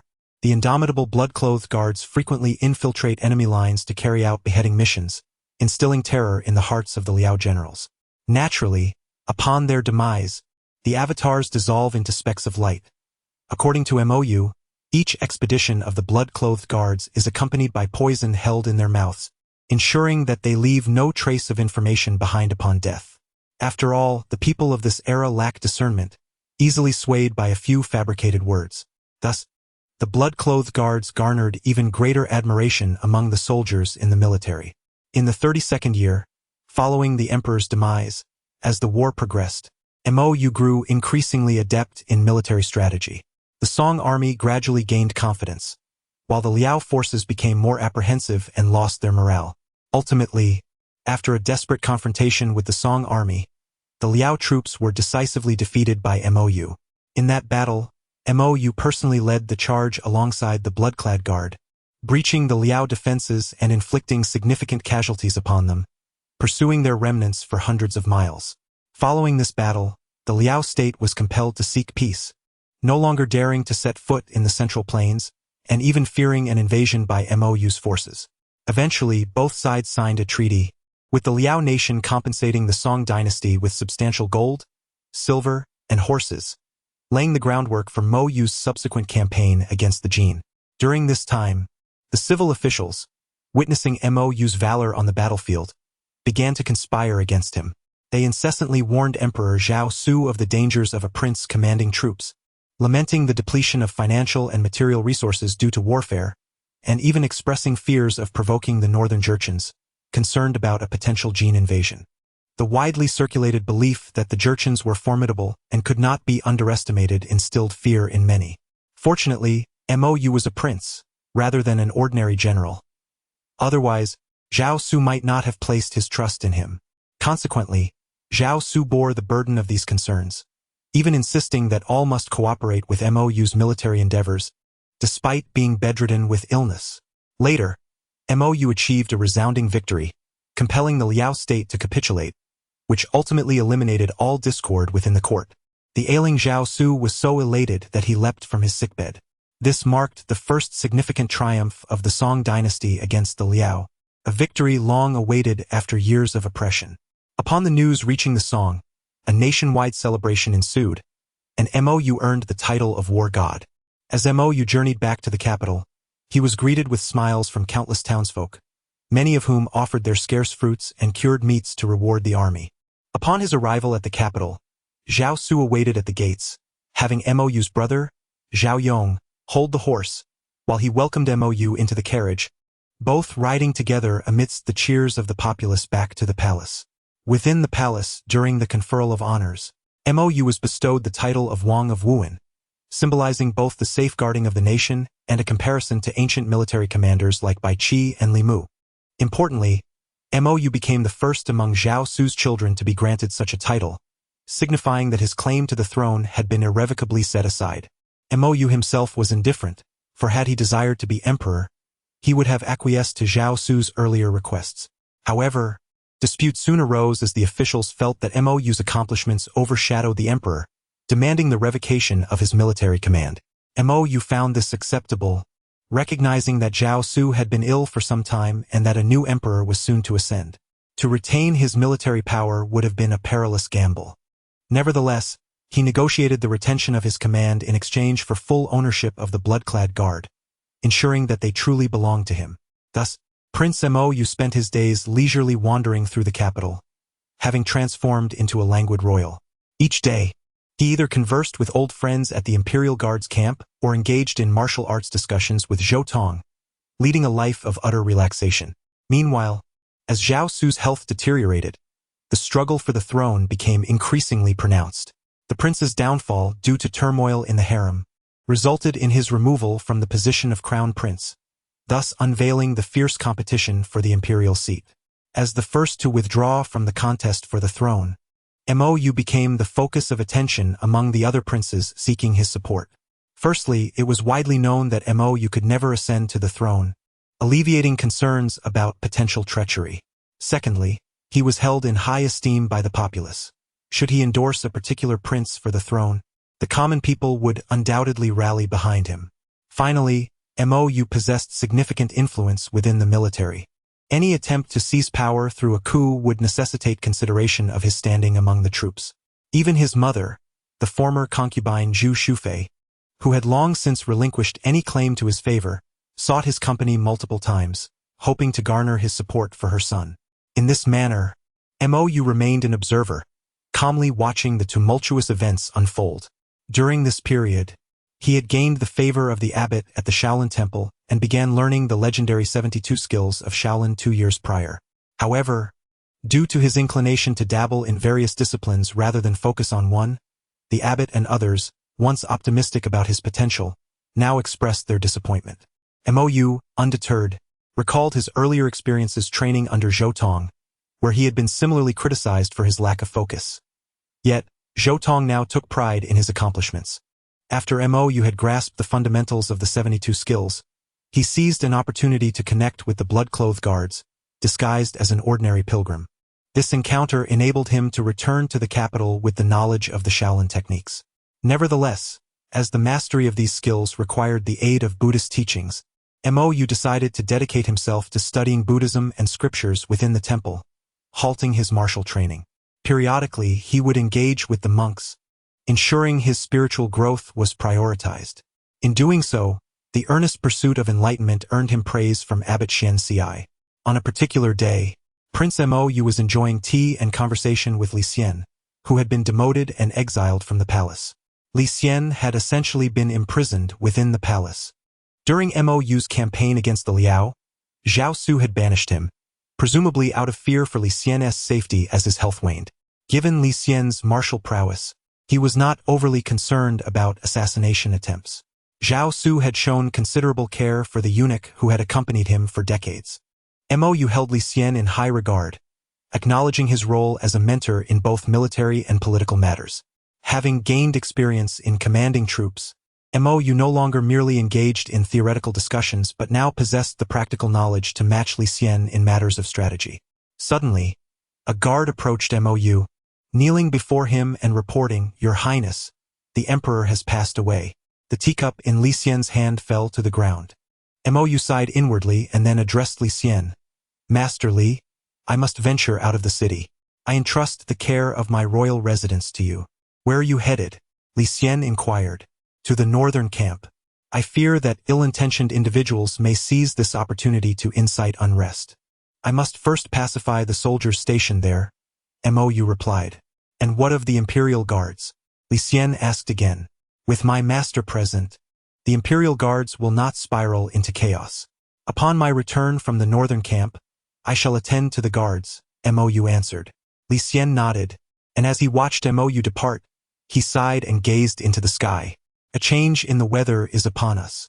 Amidst the turmoil of rebellion, within the imperial palace, Zhao Shen, the legitimate eldest son, despite having been stripped of his title as crown prince, remained the eldest son. A considerable number of ministers still regarded him as the rightful emperor. Thus, when the news of the emperor's demise broke, numerous officials flocked to Zhao Shen's residence, urging him to ascend the dragon throne. Naturally, these were officials whose careers had stagnated, daring to take risks in search of opportunity. Meanwhile, the truly powerful ministers were gathered at Zhao Su's bedside, weeping, though the authenticity of their sorrow was questionable. Their primary concern was to maintain appearances before outsiders, knowing that regardless of who the next emperor would be, they were beyond reproach. Among the princes, some were also stirring with ambition. For instance, Zhao Su's 10th son, Zhao Wei, was initially a man of little ambition. However, he had an elder sister, Zhao Yu, the first daughter of Zhao Su, who was a Long princess. While Zhao Wei himself had no desire for the throne, his sister Zhao Yu held a different perspective and often sought to persuade him. Gradually, she swayed Zhao Wei's thoughts. Zhao Yu even visited Mou, promising that should he assist Zhao Wei in ascending to the throne, he would be granted a fief, becoming the first lord of territory in the Song dynasty. However, Mou merely smiled and evaded the proposition. Zhao Yu believed that this was Zhao Wei's once-in-a-lifetime opportunity to claim the throne. She visited Zhao Wei's residence and said, "Weier, this is an unparalleled opportunity. Our uncle commands the Imperial Guards. If we can persuade him to mobilize them, we shall open the palace gates and welcome them in, and the dragon throne will be yours." Zhao Wei's breath quickened, a glimmer of yearning evident in his eyes, yet he was not foolish. He replied, "Sister, isn't this treason? How can this be considered treason? You are the son of the noble house. We are merely compelling them to make a choice. Once you sit upon the dragon throne, who will determine your guilt?" Zhao Yu urged. Yes, I will decide," Zhao Wei conceded, bolstered by Zhao Yu's words. As Zhao Yu observed her inept brother, she felt a tinge of contempt. However, this was good news for her. Had her brother been clever, she would struggle to control the situation. In contrast, the individual formerly known as Zhao Si, now Zhao Mou, was far more formidable than her brother, indeed surpassing all of Zhao Su's sons. Contemplating Mou, Zhao Yu felt a stir of excitement. This nominal brother, eloquent and learned since childhood, had mastered the classics, earning the title of prodigy even from the sage himself. Furthermore, he had achieved remarkable feats on the battlefield, securing victories for the Song dynasty. Zhao Yu mused, Such an extraordinary man. Every woman in the realm would covet a marriage with him. Were I not the daughter of nobility, I would surely wish to wed him myself. At this thought, her cheeks flushed, and she felt a warmth between her legs. She then glanced at her brother Zhao Wei, who was lost in dreams of what he would do once he sat upon the dragon throne. In comparison to Mou, Zhao Wei appeared utterly unremarkable. Zhao Yu felt a heightened disdain for her brother, yet she maintained a facade of calmness. Gently, she addressed Zhao Wei, "Little Wei, we must not delay. Quickly, go seek our uncle while I proceed to open the palace gates." "All right. By the way, sister, do you think the ministers will support us?" Zhao Wei inquired anxiously. Zhao Yu cast a disdainful glance at him, thinking, "What use is it to ponder such matters now? Why didn't you consider this earlier? If it weren't for me, you would never ascend to the throne in your lifetime." However, she replied soothingly, "Do not worry. I have already contacted many ministers within the court, and a significant number will support you." This statement was a fabrication. It was evident that if numerous ministers truly backed Zhao Wei, they would not resort to forceful measures to seize the palace. In truth, the ministers were divided into two factions, aside from a few high-ranking officials who remained steadfast in their positions. One faction favored Zhao Yong's ascension, for he was the eldest after the deposed crown prince, and by virtue of age it was his turn. Moreover, he had a brother, Wang of Wuan, whose influence could not be dismissed in their deliberations. The other faction supported the 11th son, Zhao Ji. Although he lacked the advantage of age, Zhao Ji possessed a gentle temperament, a love for poetry, and a commendable grasp of governance. In a dynasty that prized literary prowess, such a figure was viewed as an ideal ruler by the ministers. There was also a small group that backed the crown prince, as previously mentioned. Aside from the maternal relatives supporting Zhao Wei, no one else stood by him, for his character was widely recognized. He harbored no great ambitions, possessed lofty aspirations without the requisite skills, and indulged in pleasures while refusing to study. Even Zhao Yu, his own sister, held him in contempt. What could be expected from others? Thus, Zhao Yu perceived this as a rare opportunity. While Zhao Su had yet to designate an heir and chaos reigned, she intended to take the initiative, employing a military coup to elevate Zhao Wei to the dragon throne. Even if the ministers and Wang of Wuan were dissatisfied, they would ultimately have to acquiesce. Zhao Yu's plan was straightforward. She intended to have her uncle lead the palace guards into the palace to secure all entrances, preventing anyone from entering or leaving. Subsequently, she would issue an order allowing the palace guards from the northern camp to enter the city, ensuring absolute certainty in their success. The events unfolded as she anticipated.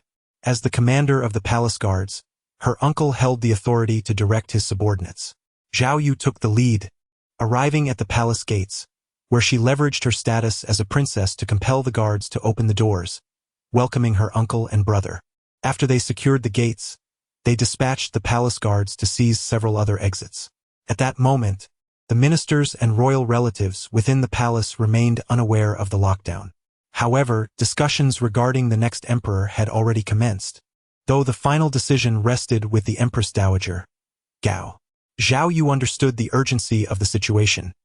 If a decision regarding the throne were made within the palace, their efforts would be in vain. Thus, Zhao Yu instructed her younger brother to carry the order to the northern camp to summon troops, while she herself led 3,000 imperial guards to pressure the palace. Ideally, it should have been her brother who confronted the palace, with Zhao Yu herself going to gather the troops. However, Zhao Wei's incompetence rendered her apprehensive about allowing him to engage with those cunning ministers. Therefore, after Zhao Wei's departure, Zhao Yu entered the grand hall accompanied by the imperial guards. As the throne loomed ahead, Zhao Yu addressed those below her before proceeding to the grand hall. Organize 2 teams to surround the Wangfu of Wuan.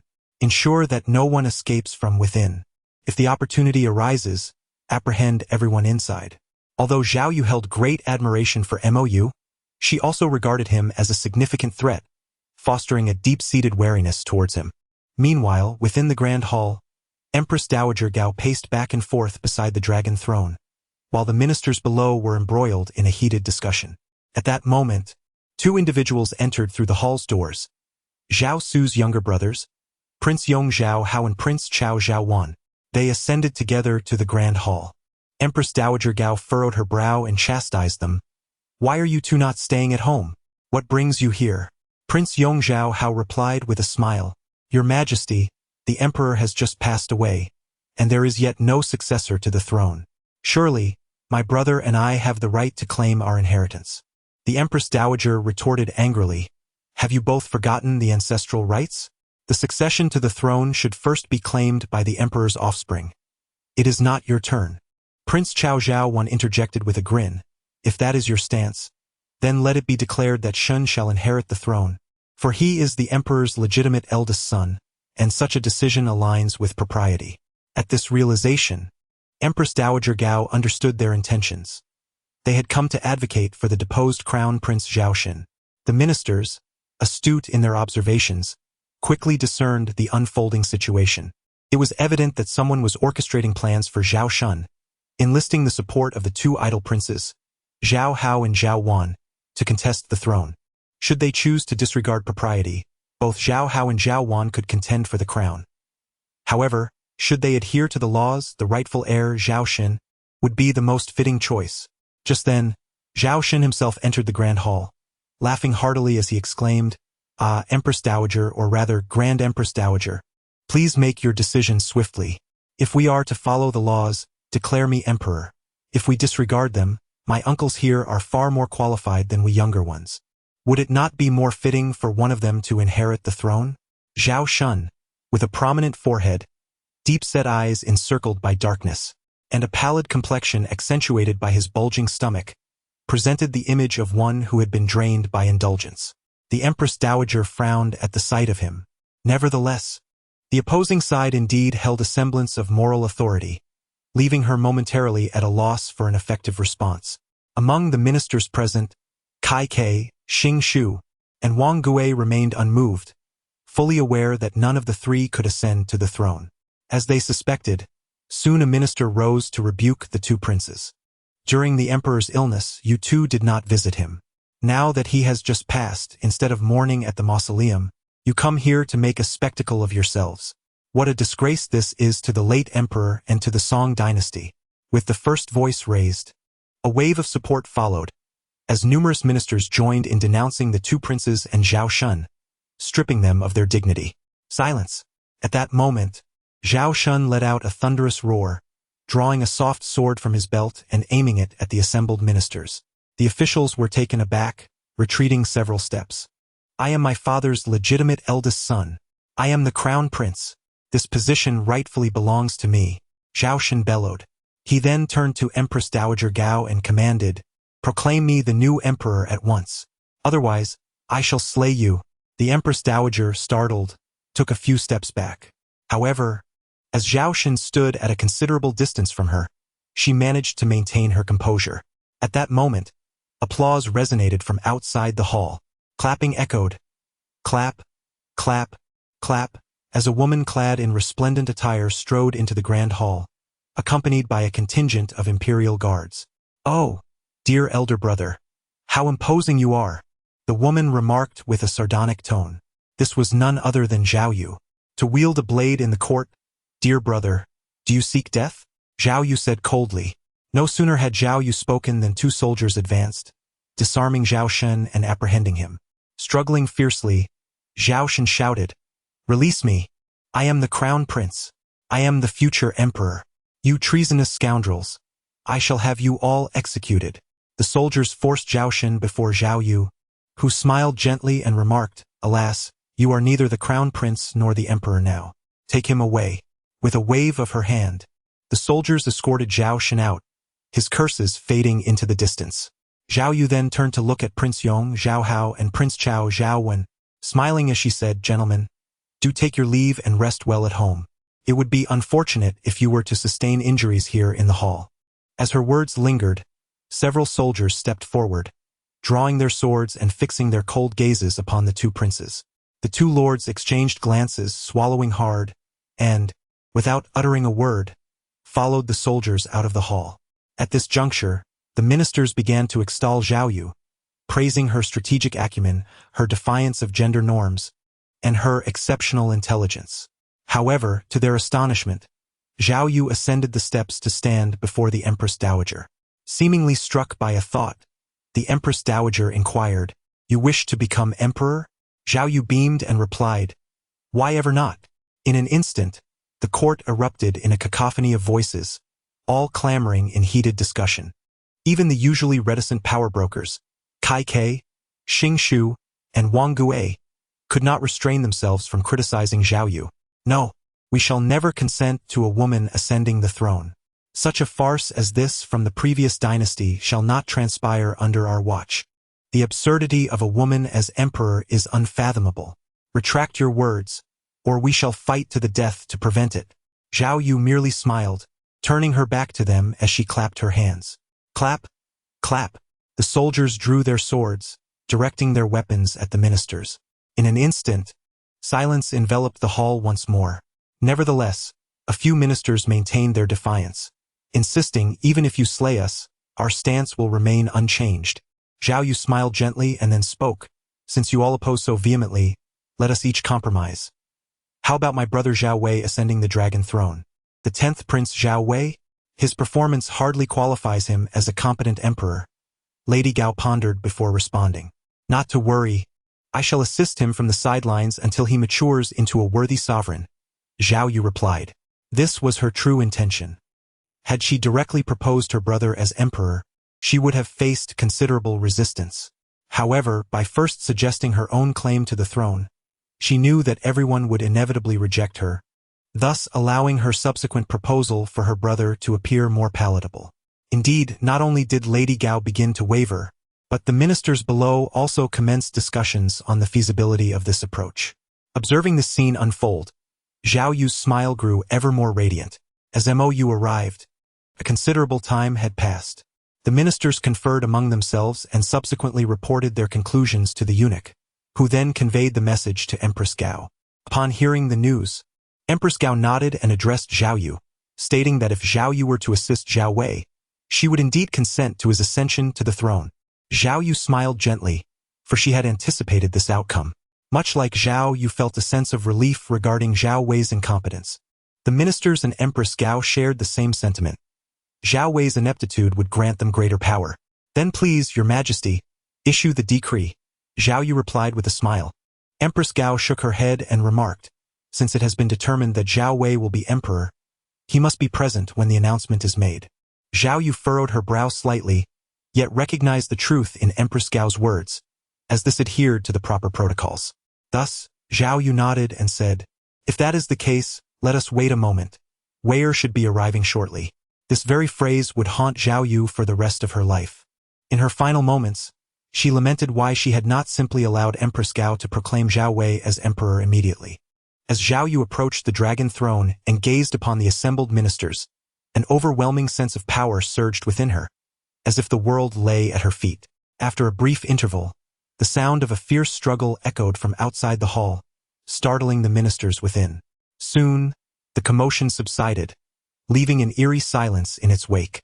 Suddenly, a figure burst through the grand doors, crashing onto the floor, startling the gathered officials. This individual was Zhao Yu and Zhao Wei's uncle, who had been stationed outside with soldiers to prevent anyone from entering or leaving the hall. To their astonishment, he had now been thrown inside. At that moment, the scent of blood wafted into the hall, causing several officials with weaker constitutions to retch. The soldiers accompanying Zhao Yu quickly took their positions in the center of the hall. Some attended to Zhao Yu's uncle, while others brandished their weapons, aiming at the entrance.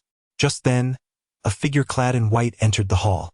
As he approached, the soldiers began to retreat, none daring to confront him.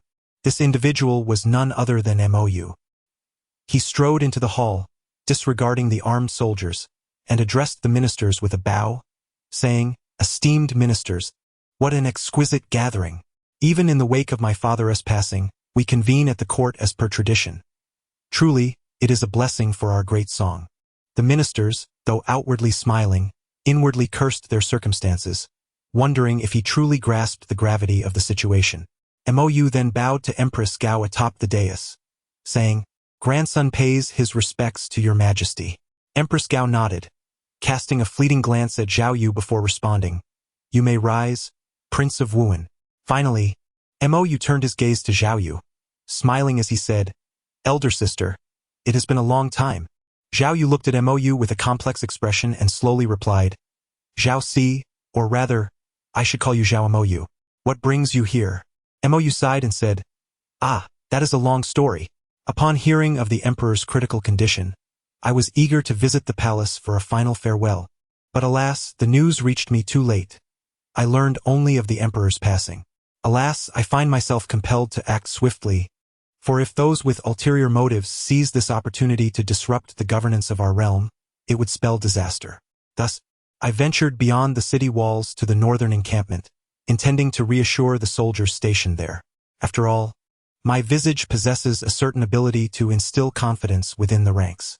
Mo Yu gestured to his own face, boasting, and the assembled ministers promptly lauded him, showering him with compliments befitting an erudite scholar, extolling his virtues with an array of extravagant praises. For several minutes, they praised him without repetition, invoking phrases such as commanding presence and renowned throughout the land. Mo Yu graciously accepted their flattery before continuing his discourse. Who would have thought that at such a critical moment, an audacious individual would attempt to mobilize the Imperial Guard stationed at the northern encampment with a mere order? "I trust my sister is aware of whom I refer to, is she not?" Mo Yu smiled as he spoke. Zhao Yu's countenance darkened, and she inwardly lamented the gravity of the situation. Should Wei fall into his clutches, the coup would irrevocably fail. Noticing Zhao Yu's silence, Mo Yu resumed recounting the events of earlier that day. Just hours prior, he had exited the northern encampment, accompanied by General Sun, the commander of the Imperial Guards, alongside several attendants escorting him. "Very well, General Sun, this will suffice. I shall return to the city on horseback." Mo Yu waved his hand dismissively. "Thank you for your concern, Prince Wuan.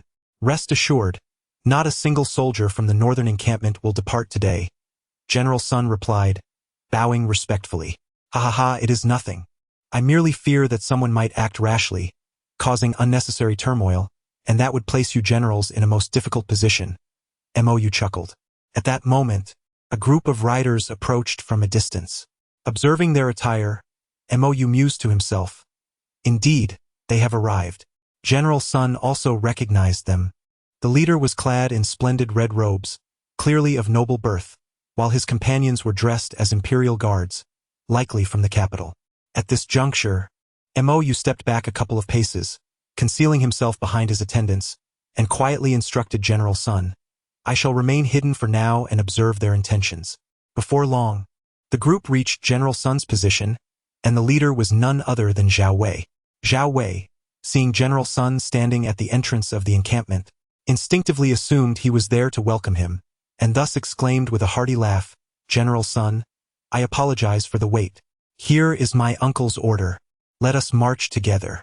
Upon hearing Zhao Wei's words, Mo Yu silently shook his head, recognizing him as a fool for so easily revealing his hand. Surely, he could have fabricated a royal decree instead. Mo Yu inwardly scoffed. General Sun took the order and responded with a stern demeanor. "Your Highness, soldiers in the northern encampment may only be mobilized in two ways, either by a decree accompanied by a royal seal or by an edict bearing the imperial jade stamp. Your order bears none of these." In response to General Sun's statement, Zhao Wei retorted sharply, "What need have I for an imperial seal? Once I ascend the throne, I shall grant you whatever you desire. For now, heed my command and rally all troops to march with me." Mo Yu could not help but internally scoff once more. When one incites a rebellion, they typically deceive others before revealing the truth.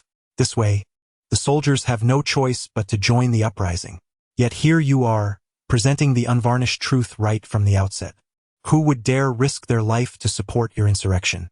General Sun also shook his head, stating, "Without these considerations, I cannot comply with the orders." "You possess remarkable audacity," Zhao Wei shouted in anger, preparing to draw his sword. However, his flamboyant and ineffective martial skills were hardly a source of intimidation for General Sunday. The general remained unmoved, regarding him with a cold smirk. "Who dares obstruct me, King of Wuan?" At that moment, a voice pierced through the air. "You possess quite the audacity." Zhao Wei's hand trembled, causing his sword to clatter to the ground. Emerging from the throng, Mo cast a cold gaze upon Zhao Wei and said, "The Emperor has issued a military order. Without the imperial token, no troops may be mobilized. Zhao Wei, do you wish to defy military law and face execution in public?" Wuan King, what brings you here? Zhao Wei's mouth fell agape. Disbelief etched across his face. "I have come to reminisce with old friends from the army. Is that not permissible?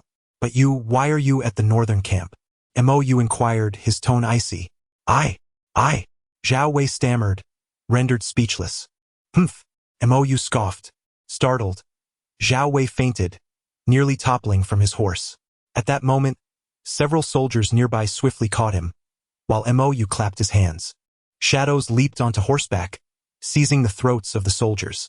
These figures were the blood-clad guards, who had concealed themselves in the nearby underbrush, remaining unseen until now.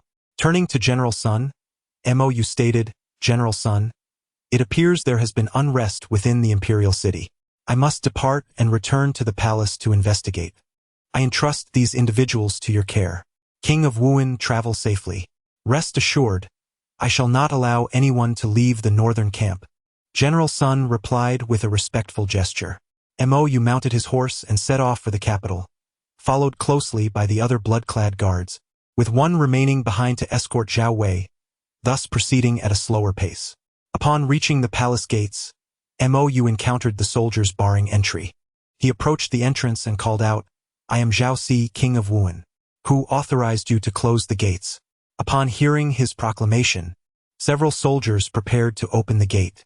However, the leading squadron commander halted them, saying, "Open the gate? Have you lost your minds? We have already committed treason. Allowing the King of Wuan inside would cost us our lives." At that moment, a trusted confidant of Zhao Yu's uncle whispered to the squadron leader, "Why not admit the King of Wuan, and then shoot him down at the gate? It would serve as a tribute to the new emperor." The squadron leader shook his head, responding, "No, the King of Wuan protects our homeland. He is a hero of the Song dynasty. How could I raise a hand against a hero? Let this matter be forgotten." Just then, the confidant drew a dagger and plunged it into the squadron leader's abdomen. "You." The squadron leader stared in shock at the traitor, unable to comprehend that a comrade would betray him so. "Commander has long deemed you untrustworthy. Farewell, Captain," the confidant whispered in his ear. Seeing this betrayal, the other soldiers rushed forward, demanding, "Scoundrel, what have you done to the captain?" The confidant presented the token bestowed upon him by Zhao Yu's uncle, declaring, "This is the token of the commander of the Imperial Guards. My words now carry the weight of military orders. Open the palace gates for me, and once Lord Wuan enters, close the gates and execute him." The soldiers, though filled with indignation, dared not resist and complied with his demands. A smile crept across the confidant's face as he envisioned the moment he would present Lord Wuan's head to the new emperor, undoubtedly earning a grand reward. Little did he realize that those who dared to confront a figure of Lord Wuan's stature would meet a certain death, regardless of the outcome. As the palace gates swung open, Mo dismounted and entered with a throng of blood-clad guards, only for the gates to close behind them. In an instant, dozens of soldiers drew their bows and aimed at Mo and his entourage. Mo chuckled lightly, remarking, "This truly does not surprise me in the least." The blood-clad guards encircled Prince Mo, employing various Shaolin techniques to deflect the rain of arrows. Even those that were not intercepted were withstood by their indomitable skills. Soon, the arrows were exhausted, and the confidant, seeing that Lord Wuan had not yet been subdued, commanded all soldiers to descend from the battlements, armed with spears, ready to charge at Lord Wuan and the blood-clad guards. At that moment, the blood-clad guards parted, revealing Mo at their center. In a calm voice he stated, "Now, those who lay down their weapons and return to the barracks shall have my assurance, as Lord Wuan, that I will overlook this incident and there shall be no retribution." Soldiers, hesitant to engage, glanced at one another and gradually lowered their weapons. The confidant, realizing his plan was faltering, shouted, "He is deceiving you. This is treason. You have no path forward but to follow us into darkness." Before he could finish, an arrow from one of the blood-clad guards pierced his thigh. He fell to the ground, crying out in agony, while Prince Mo instructed the blood-clad guards to escort the soldiers to inform the Imperial Guards stationed at other gates to return to their camp. He then interrogated the confidant, discovering that everything had been orchestrated by Zhao Yu. So it was her, he mused. Though he had harbored suspicions upon seeing Zhao Wei, he had not anticipated that it was indeed her decision. Intriguing. Was she aspiring to become an empress?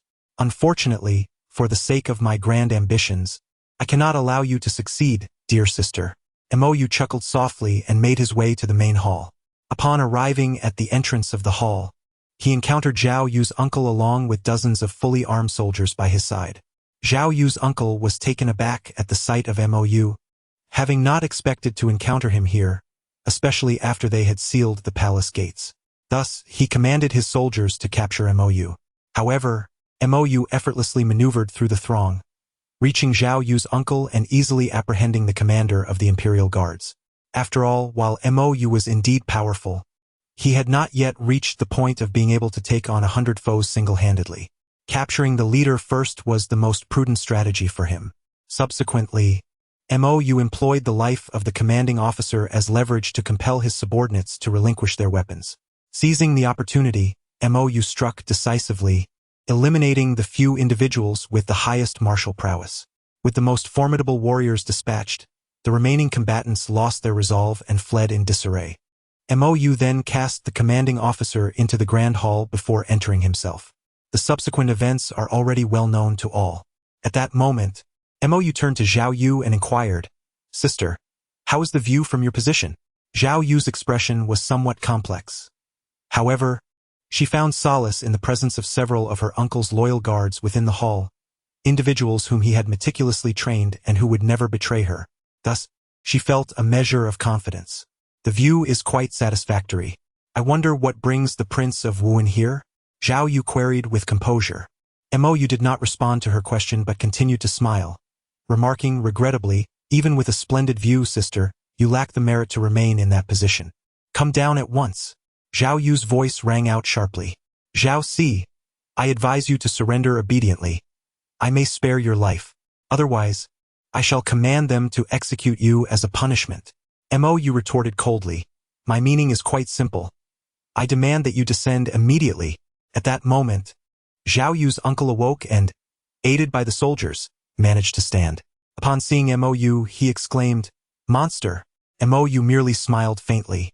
Zhao Yu felt a twinge of embarrassment for her uncle, unaware of what he had just witnessed outside. Just then, a figure entered, carrying another.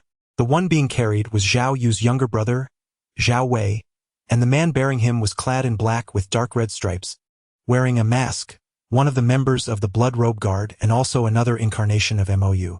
The Blood Robe Guard approached Mou and pretended to whisper in his ear while discreetly touching the prince's ear. Prince Mou nodded and instructed, "Go guard the main gate." The Blood Robe Guard withdrew, closing the grand hall doors behind him. Mou then seized the unconscious Zhao Wei from the ground and said with a smile, "Now, elder sister, do you have anything else to say? Will you come down willingly, or shall I incapacitate your brother?" Seeing Zhao Wei fall into Mou's hands, Zhao Yu realized that her coup had failed. Without Zhao Wei, neither Empress Dowager Gao nor the ministers would support her. However, Zhao Yu was no fool. She understood that she had no path of retreat. If she did not advance, death was her only fate. Do you dare to kill him? After all, he is the son of the late emperor and your brother. Should anything happen to him, you would be held accountable, Zhao Yu said coldly. Mou chuckled and replied, "I indeed shall not kill him. However, there are many ways to make a person wish for death. Wouldn't you agree, elder sister?" With that, Mou stomped down on Zhao Wei's hand, breaking it.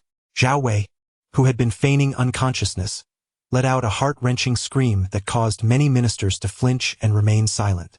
"You!" Zhao Yu gritted her teeth, glaring at Mou. Mou maintained his smile and addressed Zhao Wei, "Dear 10th brother, should elder sister continue to linger above, I may have no choice but to apply more pressure." In Zhao Wei's eyes, Mou now appeared more terrifying than the legendary monsters of lore. He immediately pleaded with Zhao Yu, "Elder sister, please come down. I beg you, come down. I can't endure this any longer."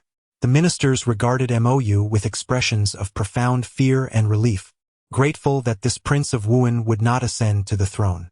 Zhao Yu clenched her jaw and said to Mou, "If you possess the skill, Then come up and seize me. I do not presume to think I am worthy of that elevated platform.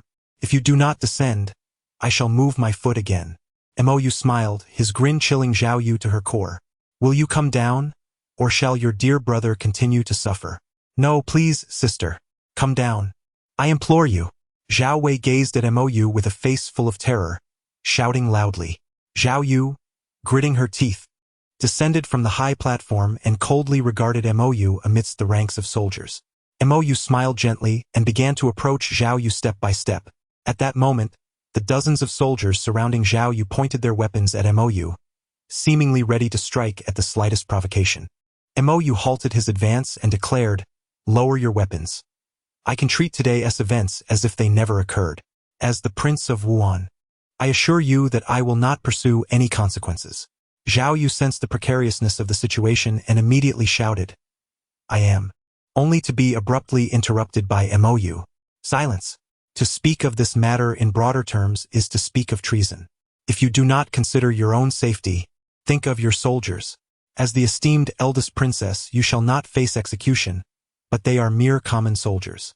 Shall they be condemned to suffer the same fate?" With a single statement, Mou placed Zhao Yu in a perilous position. Zhao Yu, overwhelmed with indignation, found herself at a loss for words. "Before all the ministers present today, I declare, lower your weapons, and I will not pursue any repercussions. After all, you are but pawns caught in this situation, not true rebels. I believe the ministers would concur with this decision, would they not?" Mou turned to the ministers. Indeed. Quite so. We, as scholars, are men of reason. The Prince of Wuhan speaks true. The ministers sought to swiftly placate the armed soldiers, hoping to return to their forte of oratory. Seeing the ministers' agreement, the soldiers grew increasingly uncertain. Zhao Yu wished to say more, but at that moment, one she trusted most turned against her. Her uncle rushed to Mou's side, kneeling and bowing his head, proclaiming, "I have been blinded by foolishness, failing to recognize the gravity of my actions. I hope the Prince of Wuhan can forgive me." This commander of the Imperial Guards was utterly intimidated by Mou. Having been subdued in front of so many before, he now felt utterly defenseless. With the ministers proclaiming amnesty and Zhao Wei's prospects diminishing, surrender seemed the only option to preserve his life. "Uncle Yu." Zhao Yu was engulfed in despair. Most of the soldiers present were loyal to her uncle. As he led the way in surrendering, others gradually followed suit, relinquishing their weapons. Mou disregarded the still bowing commander and approached. The soldiers parted to grant him passage until he stood before Zhao Yu. Before him stood the incomparable eldest princess, now a vision of desolation, her face a mask of sorrowful laughter, as if a mere gust of wind could topple her. Mou regarded Zhao Yu, his smile fading, and spoke solemnly, "Please, Zhao Yu." From the moment Mou uttered her name, Zhao Yu lost her identity as the eldest princess, destined to spend her life atoning for the mistakes she made today. The grand doors of the hall swung open once more, and a group clad in crimson and black, the Blood Guards, entered. They escorted the soldiers away, placing shackles upon Zhao Yu and Zhao Wei before leading them from the hall. Subsequently, the guards within the hall were replaced by the Blood Guards, even those at the entrance. At this moment, the ministers gathered around, eagerly beginning to extol the virtues of Mou. Mou raised his hand, gracefully halting their flattery, and with a smile, remarked, "Esteemed ministers, there remains a significant matter yet to be resolved today, does it not? Let us seize this opportunity to finalize the issue, shall we?" As his words echoed through the grand hall, an intense silence enveloped the space, so profound that one could hear a pin drop. The ministers were left in a state of bewilderment, uncertain of Mou's true intentions, whether he aspired to claim the throne for himself or sought to elevate another to the imperial seat. In the tale of the Shaolin 72 ultimate skills, Mou did not, like Zhao Yu before him, stand upon the high platform, gazing down from the dragon throne with an air of superiority over the assembled ministers. Yet, the pressure he exerted upon them was far greater than that of Zhao Yu. The ministers exchanged apprehensive glances, none daring to speak first, fearing the wrath of Mou. After all, he was not like Zhao Yu, the pampered princess. He was a man whose hands were stained with blood, decisive in action. At this moment, the Empress Dowager Gao stepped forth from her elevated position and addressed Mou, inquiring if the King of Wuan had any insights to share. Neither the Empress Dowager nor the ministers wished to oppose Mou.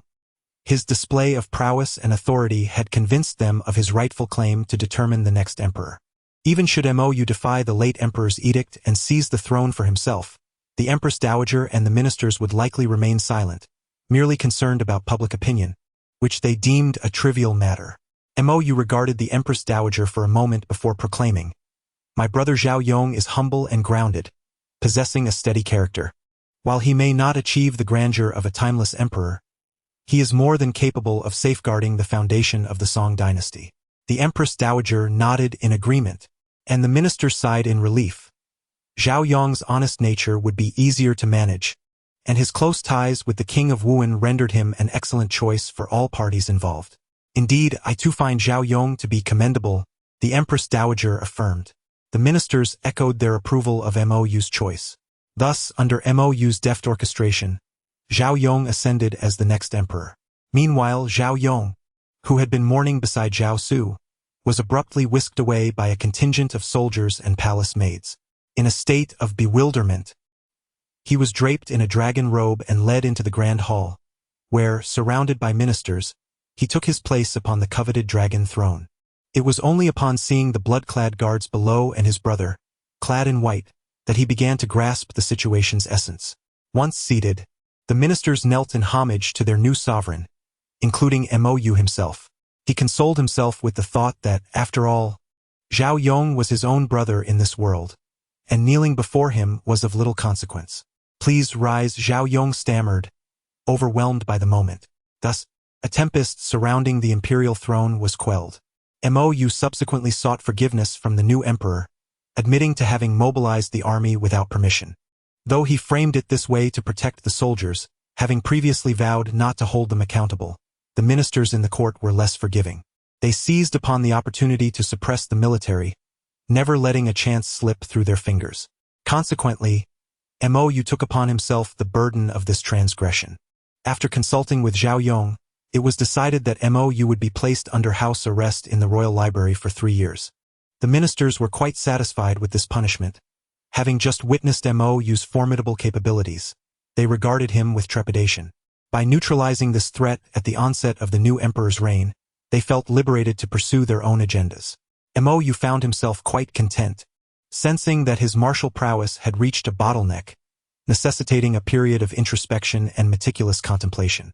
The royal library, rich in its vast collection, offered numerous texts worthy of his careful examination. Prior to his confinement within the library, Mou specifically instructed Zhao Yong to scour the world for Taoist texts, to engrave and print them, thereby creating a compendium entitled The Taoist Canon of Longevity. Zhao Yong did not inquire into the reasons behind this endeavor but merely asked, "Who shall oversee this task?" To which Mou responded, "Huang Shang, the top scholar from 5 years past, is well suited for this significant responsibility." Zhao Yong nodded in agreement, sanctioning the undertaking. Thereafter, Huang Shang commenced the collection of Taoist scriptures and frequently visited the library to engage in discussions with Mou. Over time, these exchanges became lengthy dialogues, often lasting an entire day, centered on the Taoist classics. Mou also entrusted Zhao Yong with the command of the blood-clothed guard, aiding him in establishing a firm foothold as a legitimate ruler wielding true authority. In reality, however, Prince Mou employed a secondary avatar to study in the library and converse with Huang Shang, while he himself infiltrated the blood-clothed guard, expanding its ranks under Zhao Yong's auspices. It was imperative to maintain a careful balance, as the blood-clothed guard, under the scrutiny of Wang Wuan, could attract unwanted attention if its numbers exceeded a certain threshold. Yet, under the current emperor's reign, such concerns were considerably diminished. Although Zhao Yong noticed the increasing numbers of the blood-clothed guard, he remained largely unconcerned. Each member was a formidable martial artist, a valuable asset capable of effectively deterring any ambitious factions within the court. Moreover, the loyalty of the blood-clothed guard was unwavering. Even in the face of death, they would choose poison over revealing any secrets. Indeed, the poison employed was genuine. Mou had meticulously concocted various toxins, encased in wax, for his avatars to carry discreetly in their mouths during operations. There was no need for words, as a mere glance would convey mutual understanding. Should they encounter insurmountable danger, they would ingest the poison, dissipating into motes of light, a fitting explanation for the demise of his avatars. 3 years slipped by in the blink of an eye. Mou, engrossed in the study of the Taoist canon of longevity alongside Huangshang, had yet to emerge, having become utterly absorbed in his research. He often found himself too preoccupied to meet with the blood-clothed guard. Within their ranks, the numbers had surged to over 700, each a master of martial arts. The presence of these avatars significantly contributed to Mou's rapid enhancement in strength. The dragon-elephant prajna skill, which required years of dedication for mastery, had now reached its 9th level under his training. Furthermore, the 72 unique techniques of Shaolin were also adeptly mastered by him, with most techniques being proficiently executed and a select few fully grasped. Only 3 techniques were so thoroughly understood by Mou that they could be deemed as integrated: the indestructible diamond skill, the Moko finger technique, and the great shift body method, one for defense, one for offense, and one for evasion. Within the hallowed grounds of the Shaolin Temple, Mou, through the profound depths of Buddhist teachings, made an extraordinary breakthrough by grasping the essence of the Bodhisattva. His progress surpassed that of a dozen members of the Bloodrobe Guard, who had been collectively practicing the Bodhisattva method. At that moment, Mou realized that the 72 unique skills of the Shaolin Temple are not attainable by just anyone. Only through a deep understanding of Buddhist philosophy can one discover the techniques that resonate most harmoniously with their own nature. Forcing oneself to practice without such insight could lead to self-detriment. The relentless training of the group paled in comparison to Mou's seemingly effortless mastery. Even after the exchange of memories, their pace of cultivation remained unchanged. Even Mou could not help but marvel at the unparalleled greatness of the Shaolin patriarch, Bodhidharma. In the realm of the beggar sect, Xiao Feng's ascension in martial prowess was not the only revelation that Mou encountered. He also discerned numerous other issues. Foremost among them was the matter of his extraordinary abilities. Mou discovered that his secondary avatars, despite their multiplicity, were incapable of enhancing his physical attributes through shared augmentation. In essence, although he had created numerous secondary avatars, his strength and spiritual power remained unchanged. Fortunately, the efficacy of the dragon-elephant prajna skill was formidable, offering substantial strength, thereby facilitating swift growth in Mou's power. Notably, one of his avatars, stationed far away at the Heavenly Dragon Temple in the Dali Kingdom, had languished in weakness due to the lack of memory exchange with other avatars.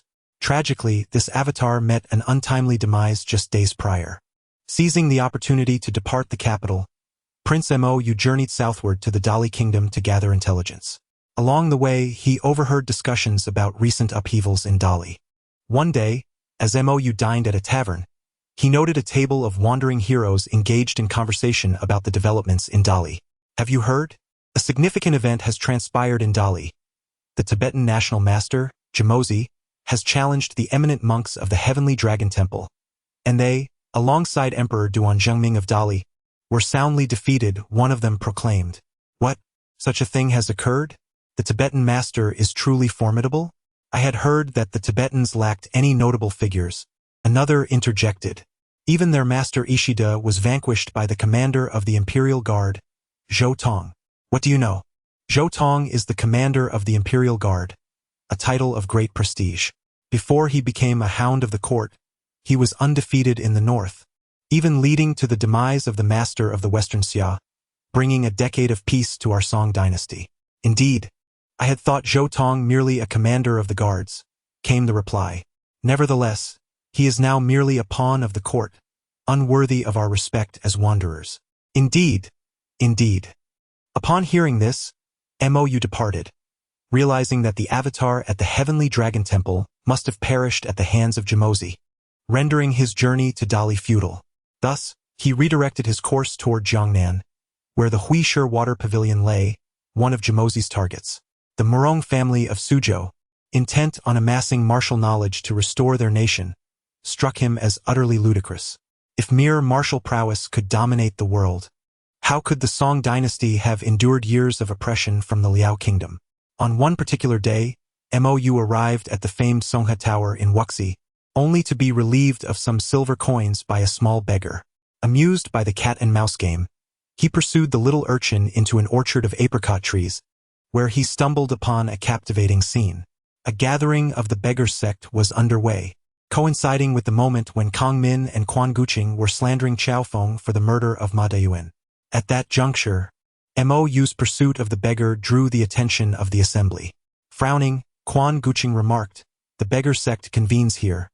How dare an outsider intrude? Drive him away." Several enforcers from the beggar sect approached MOU, intent on dealing with him. MOU was naturally unwilling to be approached by a few beggars. With a few agile movements, he swiftly rendered them unconscious. At that moment, his remarkable agility caught the attention of those present. The imposing and spirited Xiao Feng then clasped his hands in greeting and inquired, "Who might you be? I noticed you were following a small beggar. Do you harbor any grievances against our beggar clan? As the current leader, I shall take on any enmity you may have." MOU smiled and replied, "A mere nameless individual. I am here solely because that small beggar pilfered a few of my silver coins, which prompted my pursuit. It is not a matter of vengeance. I simply wish for him to return what is rightfully mine." Upon hearing MOU's words, the assembled heroes regarded him with diminished respect, for it seemed rather petty to quibble over a handful of silver. Qiao Feng, taken aback, patted his chest and declared, "Children often lack understanding. How much did you lose? I, Qiao, shall compensate you on his behalf." MOU shook his head, stating, "I require only the return of my original silver coins. Nothing more. I will not accept anything from others." Qiao Feng was surprised by MOU's refusal to concede, yet upon reflection, he found himself appreciating the man's principles, which made him appear more amiable. Meanwhile, Duan Yu, who was observing the exchange, murmured, "A man of stature should not be so petty over a few silver coins. How can he be considered a true gentleman?"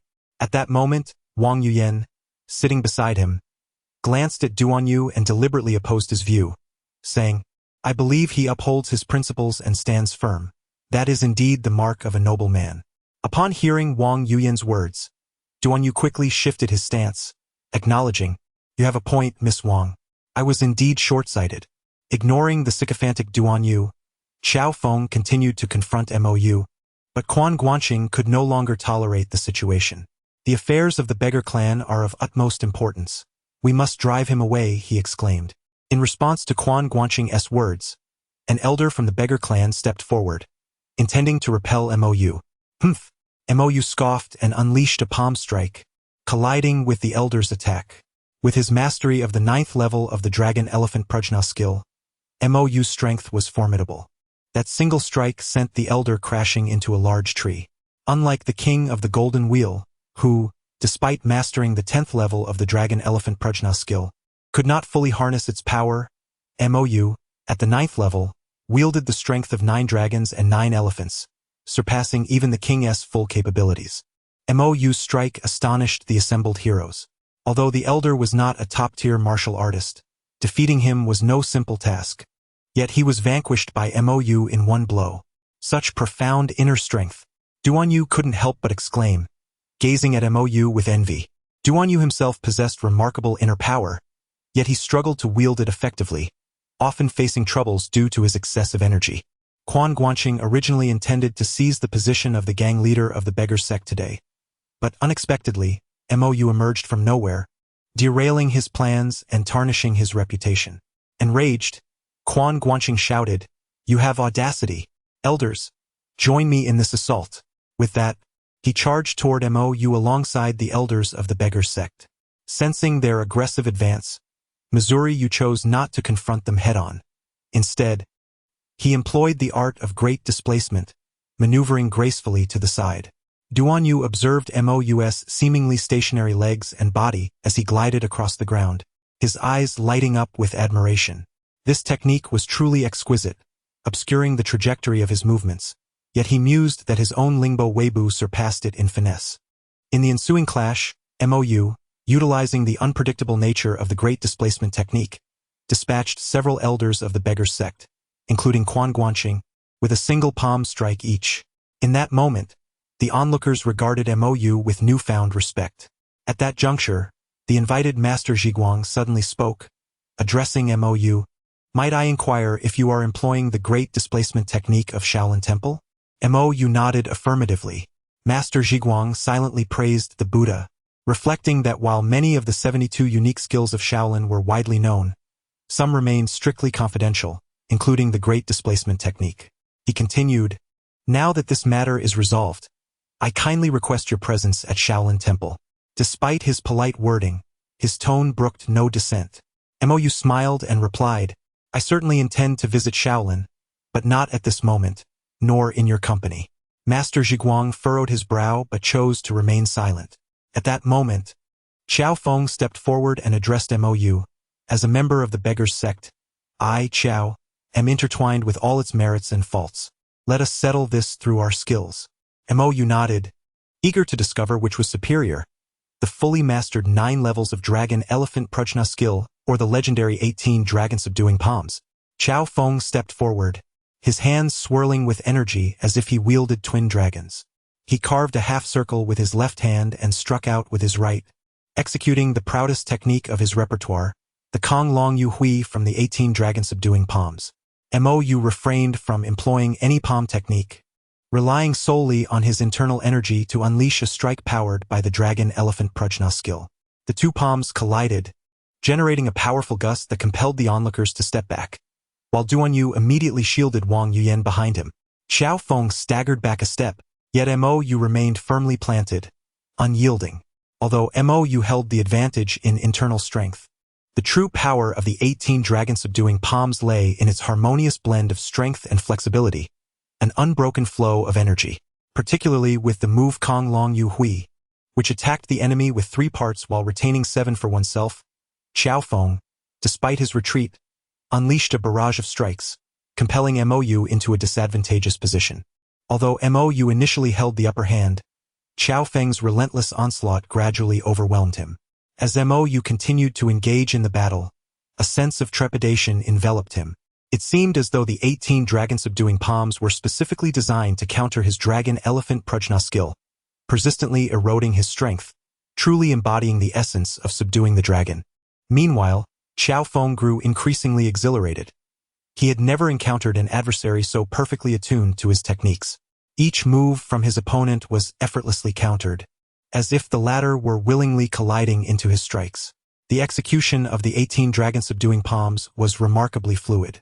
Realizing he could not persist in this manner, MOU immediately retreated 2 steps and began to alter his strategy. Naturally, Qiao Feng was unwilling to allow MOU to transition smoothly. He promptly pursued him. However, due to the peculiarities of the great shifting body technique, Qiao Feng momentarily misjudged his position, inadvertently granting MOU ample time. MOU grasped his right elbow with his left hand, bending it into an astonishing arc, then raised his right hand, aligning his index and middle fingers together. This technique was none other than the arrow of the hand bow, learned from Zhou Tong. Sensing the immense internal energy coalescing within this move, which even stirred the surrounding air into a tempest, Qiao Feng recognized the formidable nature of MOU's strike and immediately summoned all his strength.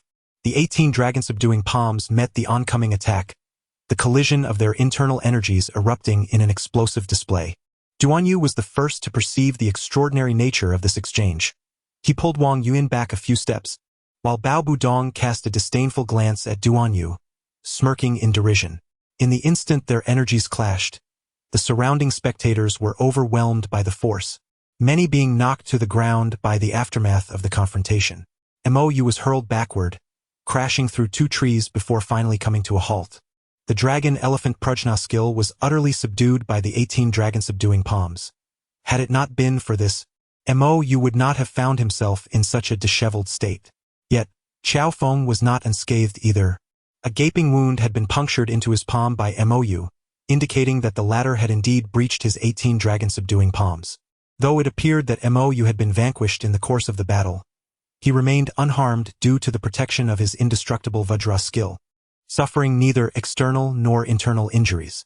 Conversely, Qiao Feng, despite his apparent victory, had sustained a debilitating injury to his right hand, rendering it unusable for combat in the days to come. In terms of outcome, it could be argued that MOU emerged victorious. Rising to his feet and brushing off the dust from his attire, MOU spoke. Master Qiao, your martial prowess is unparalleled. I concede defeat with utmost respect. The grievances between myself and the beggar's sect shall henceforth be erased. I am grateful for your magnanimity.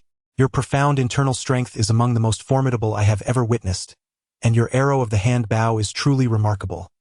My admiration is boundless. Qiao Feng, with a respectful bow, returned the sentiment to MOU. The two engaged in a mutual exchange of flattery, a display of camaraderie typical of the righteous sex within the martial world, where harmony is cherished and exchanges remain courteous. One praises the other, and in turn, receives praise, with the victor gaining renown, while the vanquished acknowledges the skill of their opponent, leaving all parties content. However, while some rejoiced, others were discontented. Despite his injury, Qiao Feng's actions had significantly enhanced his reputation within the beggar sect, making it all the more challenging for the Quanqing faction to contend with him. Unexpectedly, after a brief period of meditation, Qiao Feng voluntarily requested to resign from the position of the leader of the beggar sect, intending to unravel the mysteries surrounding his own lineage.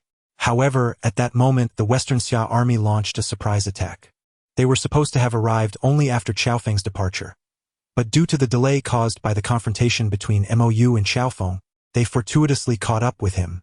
A fierce battle ensued. Qiao Feng, wounded and unable to utilize his right hand, found himself at a disadvantage against Murong Fu, who was disguised as Li Yenzong. Yet, Murong Fu had no intention of truly defeating Qiao Feng. During their skirmish, he secretly unleashed the bitter-scented breeze. In an instant, all present were rendered weak and helpless, save for Duan Yu, who, having consumed the king of poisons, the Mangu Zhuha, remained impervious to toxins. Sensing the peril, he took Wang Yuyan and fled. Infuriated, Murong Fu immediately pursued them. After his departure, MOU suddenly rose to his feet.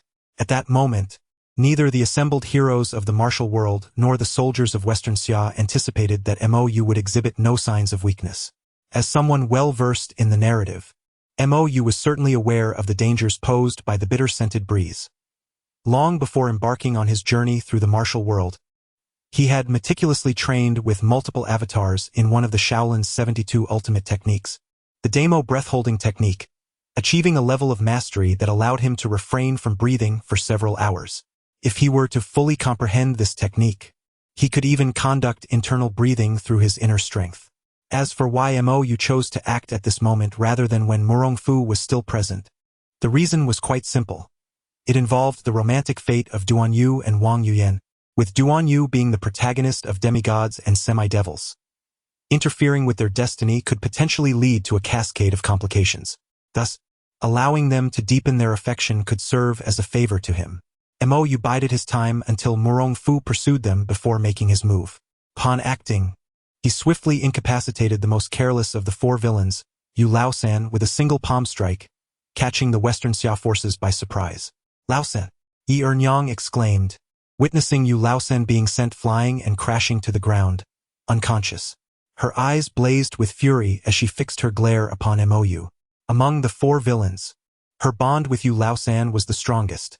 Although they often bickered, time had cultivated a measure of affection between them. However, MOU showed no signs of halting his assault due to Yi Ernyang's distress. He quickly approached the still-dazed Yun Zhonghe and unleashed another palm strike. In a state of panic, Yun Zhonghe attempted to retaliate with a palm strike of his own, only to be sent hurtling through the air, crashing into several trees, and spewing blood, ultimately falling unconscious. Clearly, his injuries were far more severe than those of Yu Laosan. MOU shook his head, casting a disdainful glance at Yun Zhonghe, remarking, though indulgence in wine and pleasure may harm the body, this is rather pitiful. Is this the extent of the so-called four great villains?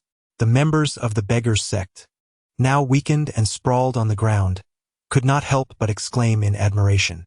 They had not anticipated that, after a recent confrontation between MOU and Qiao Feng, he would effortlessly dispatch two renowned figures from the martial world. Though it was an ambush, it was sufficient to demonstrate the unfathomable depth of MOU's internal energy. What audacity! Yi Ernyang exclaimed in fury, ready to charge at MOU in a desperate bid. However, Duan Yanqing intervened with his iron crutch, casting a cold gaze upon Mou, and inquired, "Pray tell, who might you be? I refuse to believe that someone of your caliber remains unknown in the realm of martial arts." Mou chuckled softly before replying, "I have long heard that among the 4 great villains, only you, Duan Yanqing, can be deemed a true master. The other 3 are merely petty thugs relying on their cruel methods to instill fear." He continued, "Should you manage to best me, I shall reveal my identity. What say you?" Yi Ernyang's anger intensified at Mou's blatant disrespect, yet she held Duan Yanqing in high regard, and without his approval, she dared not act.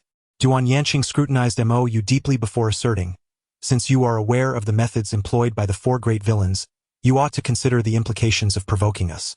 Your family may need to exercise caution." Mou rolled his eyes, entirely unfazed by Duan Yanqing's threat. After all, in this world, he had but 2 relatives, the reigning emperor and the empress dowager.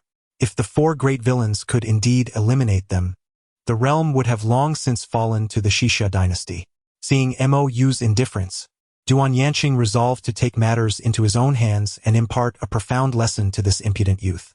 Confident in his prowess, Duan Yanqing, though reluctant to admit it, believed he was the only true contender among the 4 great villains, considering the other 3 collectively inferior in comparison. With his iron crutch in hand, Duan Yanqing thrust towards Mou, executing the ancestral martial technique of the Dali Duan clan, the One-Yang finger. In response, Mou, not to be outdone, countered with a finger strike of his own, the Moko finger, which he had already mastered. The collision of their techniques resulted in a stalemate, as both internal energies clashed, leading to a battle of endurance. In terms of internal power, Mou, possessing the 9th level of the Dragon Elephant Prajna skill, naturally held the advantage over Duan Yanqing. However, having recently expended much of his energy in his duel with Qiao Feng, the situation became ambiguous. As Duan Yanqing found himself locked in a stalemate with Mou, Yi Ernyang devised a plan and struck at Mou's chest. "Foolish!" Duan Yanqing could not help but exclaim in anger. At that moment, with Mou and Duan Yanqing in a delicate balance, any disturbance would shatter their equilibrium. Yet, Duan Yanqing's warning came too late, as Yi Ernyang's palm connected with Mou's chest. In an instant, the internal energies lost their balance, and the forces of the One-Yang finger and the Moko finger erupted. Mou let out a muffled groan, staggering back several paces, blood trickling from the corner of his mouth. Conversely, Yi Ernyang was repelled by the backlash of Mou's internal energy, sent sprawling to the ground, rolling several times. Though she sustained no significant injuries, the hand that struck Mou lost all sensation and would take some time to recover. However, Duan Yanqing emerged unscathed, though his iron crutch lay shattered into several pieces, rendered utterly useless. He cast a glance at Yi Ernyang, a flicker of confusion stirring within him. Logically, she too should have been affected by the explosive force of the finger technique. She should have been half dead, yet here she was, merely experiencing temporary numbness in one hand. Mou wiped the blood from the corner of his mouth, his heart brimming with dissatisfaction. The reason for Yi Ernyang's lack of significant injury was, of course, due to Mou's intervention. He had forcefully suppressed his internal energy, absorbing the entirety of the finger's explosive power himself. His motivation was simple. Yi Ernyang was Suju's mother, and Suju was the protagonist of demigods and semi-devils. Thus, Mou could only begrudgingly accept this hidden loss. Duan Yanqing did not ponder too deeply. Despite his lingering doubts, he recognized that now was indeed the opportune moment to strike. Taking advantage of his weakened state, he aimed to take his life. He stepped forward, pointing a finger at Mou. Suddenly, several figures clad in red and black materialized beside Mou. One deflected Duan Yanqing's attack with the same finger technique, while another positioned a sword against Duan Yanqing's throat. The remaining individuals formed a protective circle around Mou. These were none other than the blood-clad guards, Mou's secondary avatars, each possessing strength equal to his own. Duan Yanqing retracted his finger, casting a cold gaze upon the surrounding blood-clad guards. He sensed that each individual in the red and black garb possessed strength not inferior to his own. When had so many experts emerged in the martial world? Duan Yanqing mused to himself, At that moment, Helian Taishu, who had been observing from the sidelines, could no longer contain himself. He commanded his soldiers to encircle Mou and loudly inquired, "Who exactly are you?" Just then, an elder from the beggars' gang recognized their identities and spoke up. "The blood-clad guards." "What? The blood-clad guards? How is that possible?" "So, they are the blood-clad guards. It all makes sense now why there are so many concealed masters."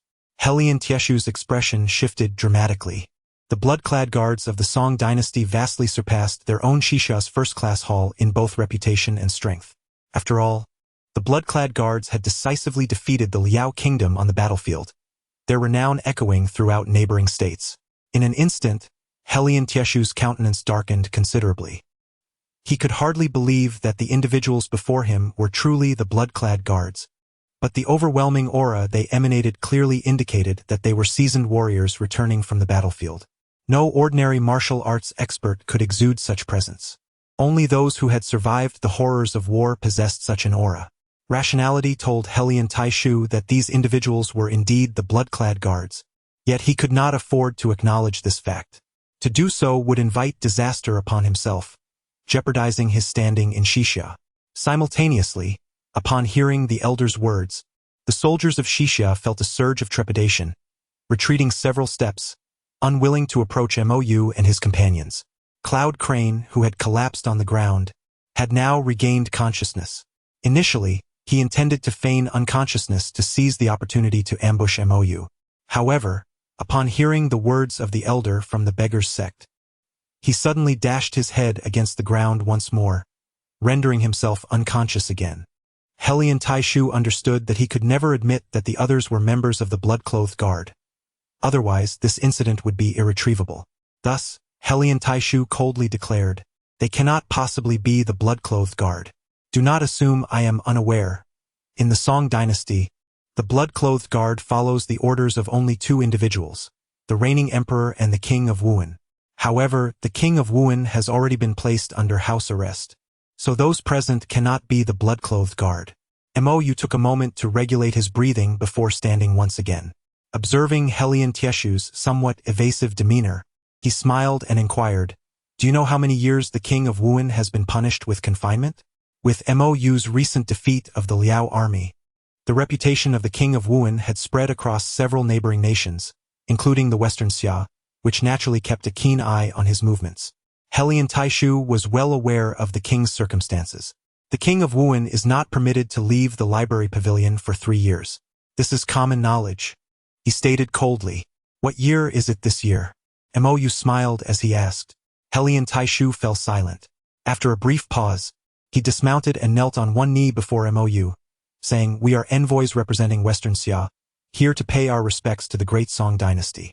This is a letter from Western Xia. Please allow the king of Wuhan to review it." With that, Helian Taishu drew a yellow cloth from his waist and held it aloft. A blood-clothed guard stepped forward, received the cloth, examined it, and then nodded at Mou. Mou pondered for a moment before asserting, "Impossible. Western Xia enjoys amicable relations with our great Song. How could they possibly send soldiers to create chaos within our borders? It must be these mountain bandits who have slain the true envoys and are impersonating them to sabotage the relationship between our great Song and Western Xia." As he spoke, Mou squeezed out a few tears, hypocritically continuing, "Take action. Avenge our friends from Western Xia." His demeanor bore a resemblance to that of a court sycophant.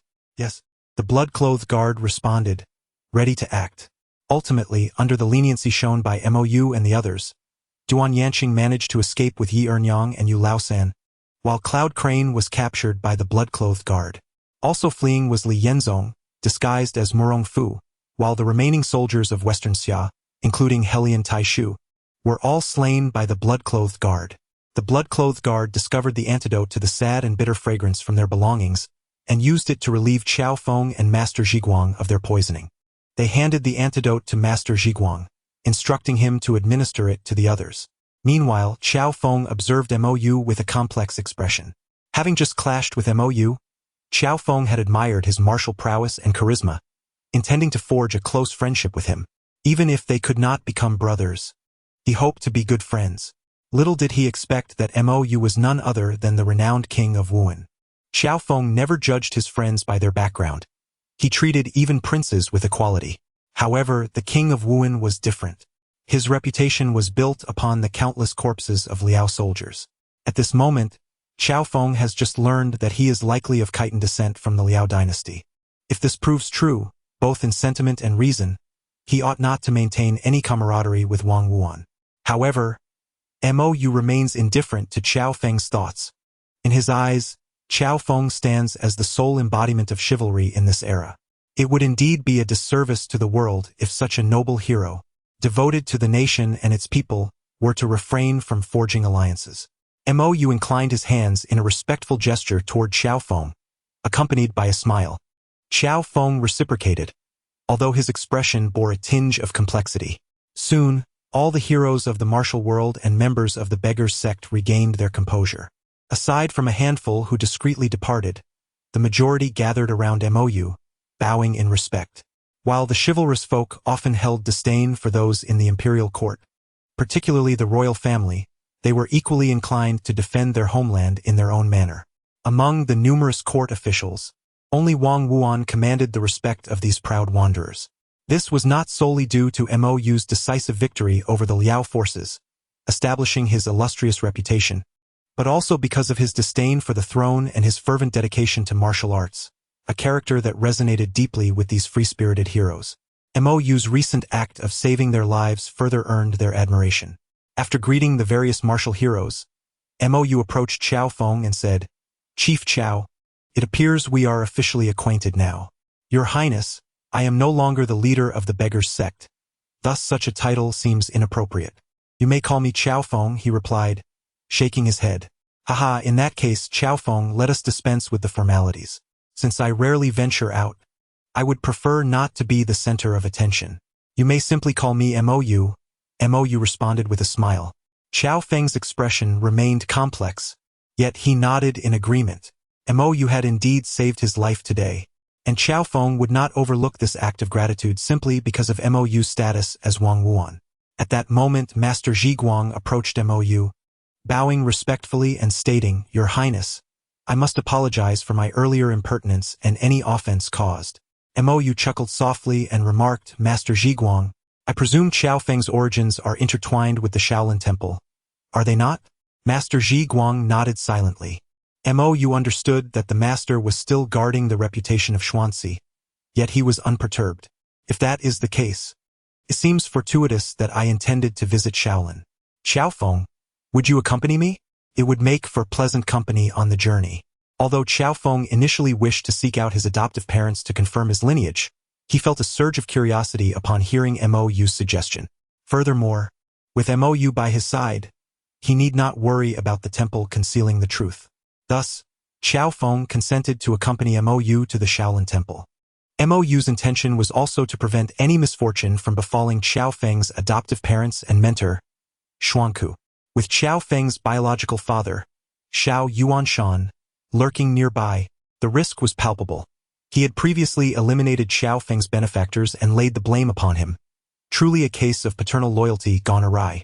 Moreover, Mou desired to avert a tragic incident akin to the one at the Gathering of Heroes. For while that battle had showcased Xiao Feng's prowess, it had also resulted in needless loss of life. If possible, Mou would prefer their appearance on the battlefield against the Liao or even the Jurchens. As for Murong Fu, he was merely an insignificant nuisance. Mou and Xiao Feng reached an agreement to journey to the Shaolin Temple together. Meanwhile, Mou dispatched 2 blood-clad guards, one to the Manduo Villa to await Jimozi's arrival, and the other ahead to the Shaolin Temple to gather intelligence. Mou was acutely aware of his own capabilities. Despite possessing profound internal strength, he had too few trump cards to confront formidable foes. Unlike Xiao Feng, who wielded the versatile 18 dragon subduing palms, Mou's current strength, though formidable, was not top-tier, slightly surpassing Jimozi but still inferior to Ding Chuanxiu, let alone the likes of the Tianshan Tonglao. The apparent balance in his earlier confrontation with Xiao Feng was merely a result of their brief engagement, with Xiao Feng not exerting his full power. However, Mou's advantage lay in his numbers.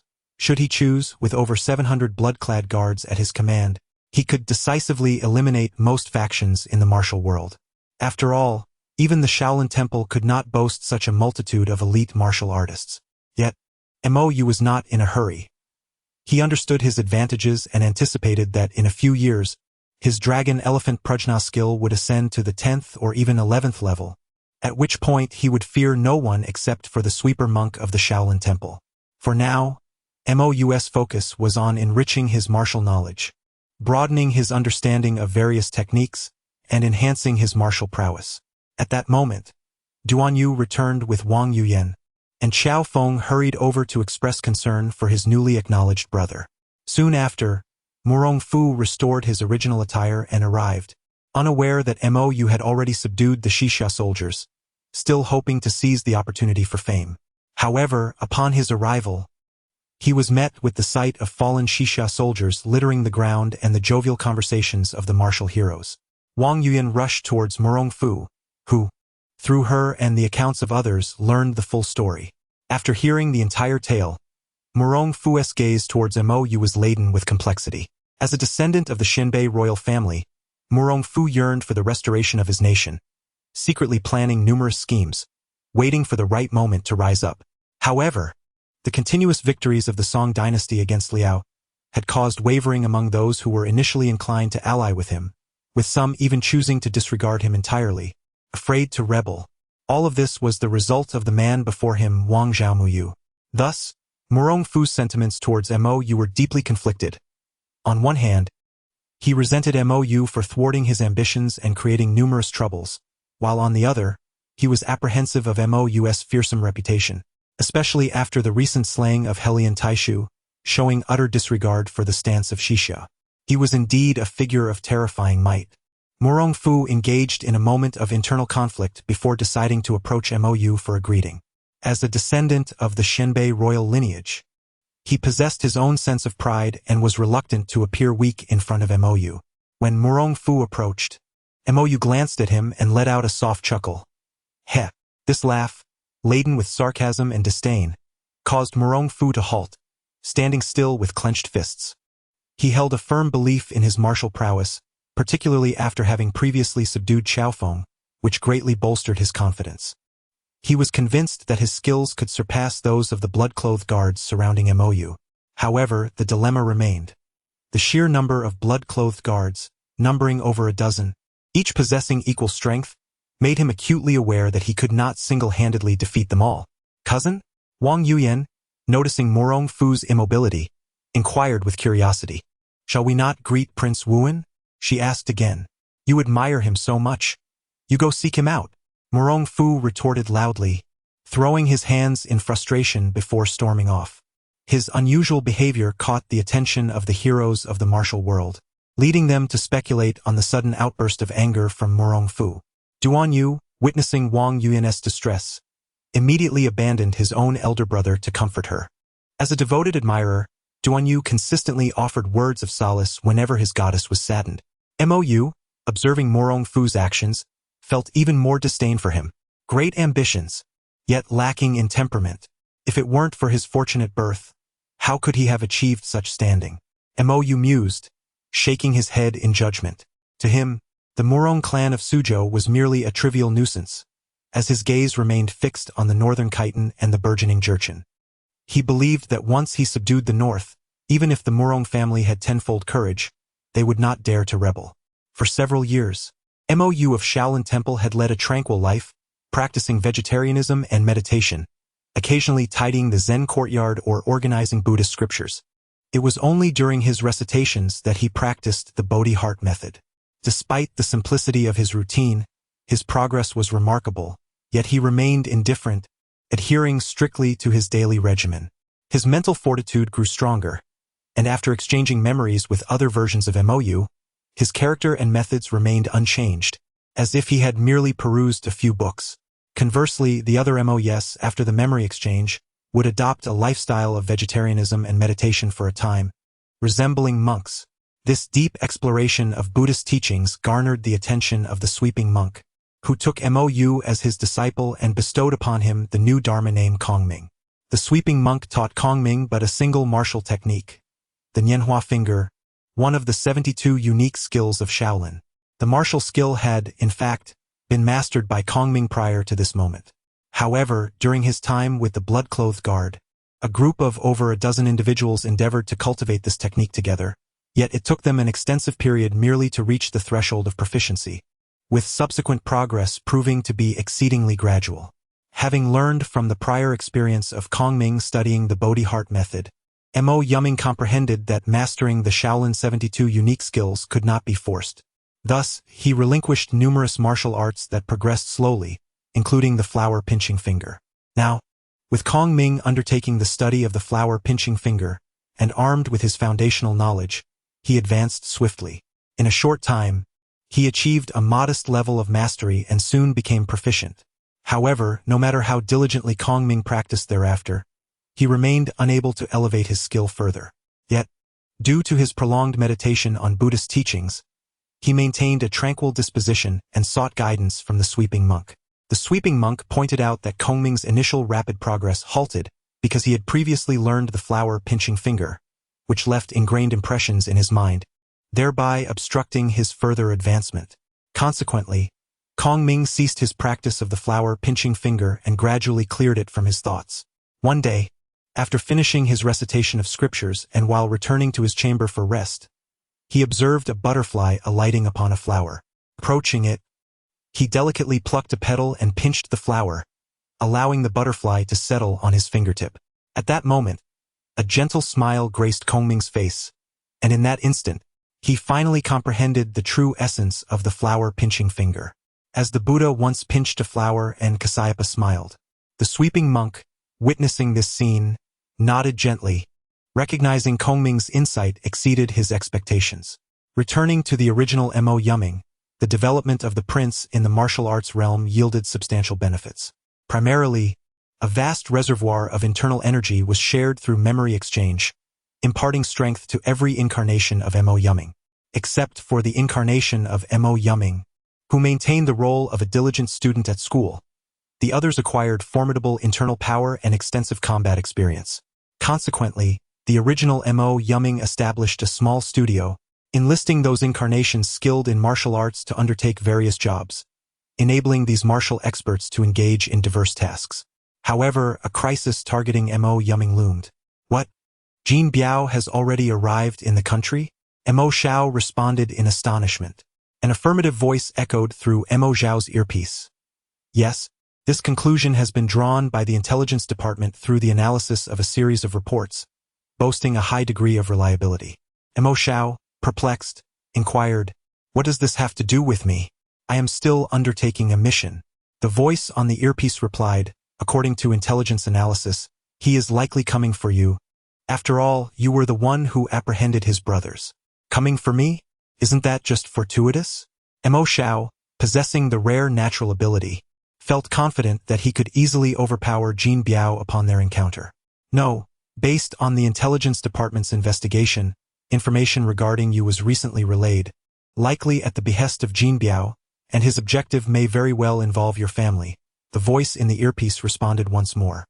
Mo Xiao tightened her grip on her phone, as the potted plant on the windowsill began to grow wildly. The voice on the other end of the headphones seemed to sense the turmoil, reassuring her, "Do not fret, Forest Queen. You are aware that professionals are safeguarding your brother." "Professionals? They do not even know when my brother goes to school," Mo Xiao replied coldly. "Ah well, they are human too. You cannot expect them to monitor your brother incessantly." The voice chuckled awkwardly. "I request to terminate this mission. I must return," Mo Xiao stated icily. "Forest Queen, I share this information not to alarm you.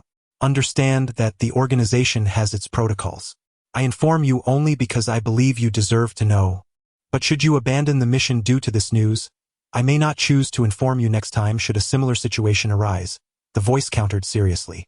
Mo Xiao fell silent. After a long pause, she finally spoke. "Tell me, what arrangements do you have? I shall comply. Rest assured, the organization places great importance on Jin Biao.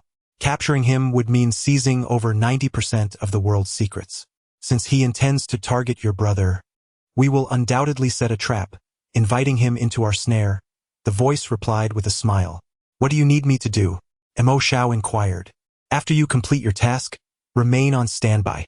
If the capture operation fails, Jean Biao may very well escape through your direction, the voice informed her. Mo Xiao acknowledged with a brief sound and ended the call. Her gaze turned icy. After the death of her parents, Mou was her only remaining kin, her last bastion of support. Whoever dared to lay a hand on Mou would pay dearly. Meanwhile, Jean Biao had arrived in City C, where he could roam freely in any country with internet access, undetected. At that moment, he was on the top floor of a hotel in City C, accompanied by several non-Asian foreigners. Jean Biao retrieved his phone to review information about Mou. Mou, 18 years old, a senior at Yud High School in City C, an exemplary student with no detected abilities. Truly a fine child, he chuckled. At that moment, a bald, burly man beside him remarked, to deal with such a young lad, you actually hired 3 of us. You must be quite generous. Jean Biao smiled and replied, after all, this is Z country. They have long prepared to capture me, and I must be ready in turn. Unfortunately for them, their preparations are all laid bare before my eyes, rendering them futile. Beside Jean Biao stood 3 individuals, a bald Caucasian giant, a black woman, and a short Caucasian male. The bald giant chuckled, it's all thanks to you. Otherwise, getting into Z country would not be so simple for us. After all, our SAID mercenary group is quite renowned. The SAID Mercenary Corps is a renowned mercenary organization across the globe, comprising members who are either endowed with supernatural abilities or seasoned veterans of countless battles. Their allegiance lies solely with monetary gain, rather than personal connections. Numerous terrorist incidents have been linked to their activities, leading to their ostracization by numerous nations. Jean Biao shrugged and remarked, the Z nation has become too complacent.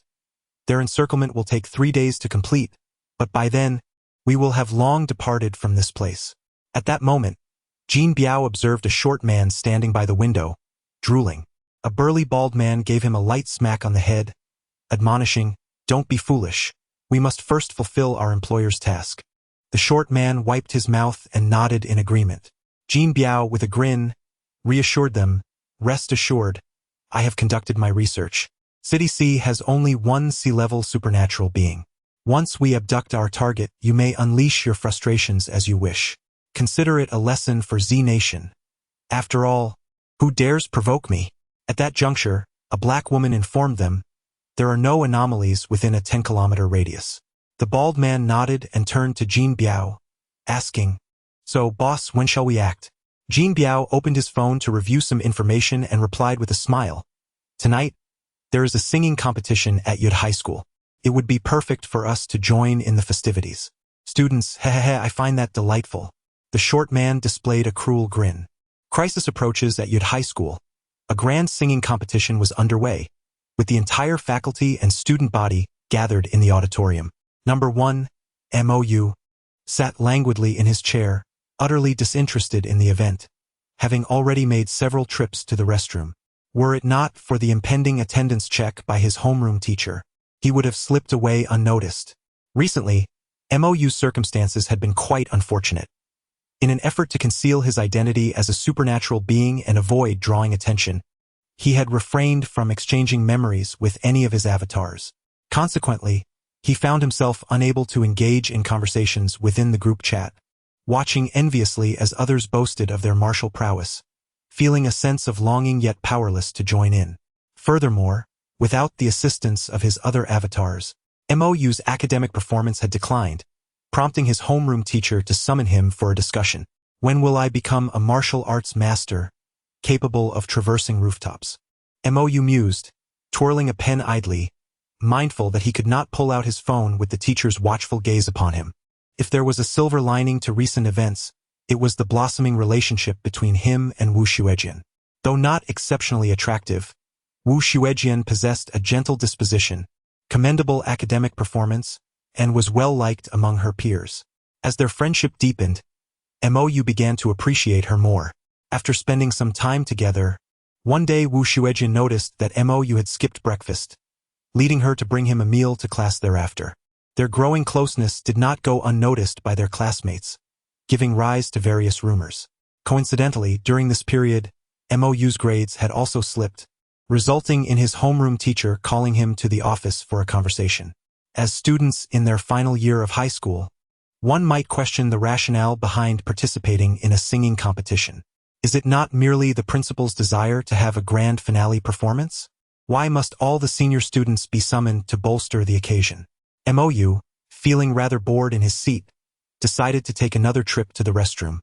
Just as he departed, Jean Biao and his 3 accomplices arrived at the entrance of Yud Middle School in a van. Jean Biao glanced at his phone and addressed the bald man, instructing him that upon entering, he and Susan would seek out the young boy, while the bald man was to guard the entrance and prevent any disturbances. At that moment, the short man inquired, "What about me? What is my role?" The bald man gave his head a light slap and replied, "Your duty is to ensure our boss's safety. Should anything happen to him, you can expect the captain to demand your head as compensation." The short man instinctively recoiled, gulped, and nodded in agreement. "Well then, let us commence," Jean Biao said with a sinister grin. The bald man chuckled, and the group exited the vehicle. He opened the back door to reveal a large box. Upon opening it, they discovered several rifles, handguns, grenades, and numerous rounds of ammunition. Without Jean Biao's covert maneuvering, such weaponry would never have made it across the borders of Z country. The bald man, the African woman, and the short man began to equip themselves with the arms. The African woman lamented, "It is a pity that we did not prepare a sniper rifle. My capabilities could be fully realized with one." Jean Biao shrugged in response. "Unfortunately, this operation was hastily arranged to evade Z country's pursuit. We didn't even have time to prepare smoke bombs or flashbangs." Once everyone was armed, Jean Biao took a handgun. The bald man grabbed 2 rifles, the short man selected 1 rifle, and the African woman took 2 handguns. Armed and ready, the quartet made their way towards the gates of Yud Middle School. The security guard, engrossed in a television program, remained oblivious to the 4 dangerous individuals approaching. As they reached the guard booth, the guard, without lifting his gaze, remarked, "Parents are waiting outside. If you wish to enter, please fill out a form." The short man smiled and unsheathed a dagger. "Let us keep the noise to a minimum. Any delay we can manage is beneficial." Jean Biao continued to focus on his phone.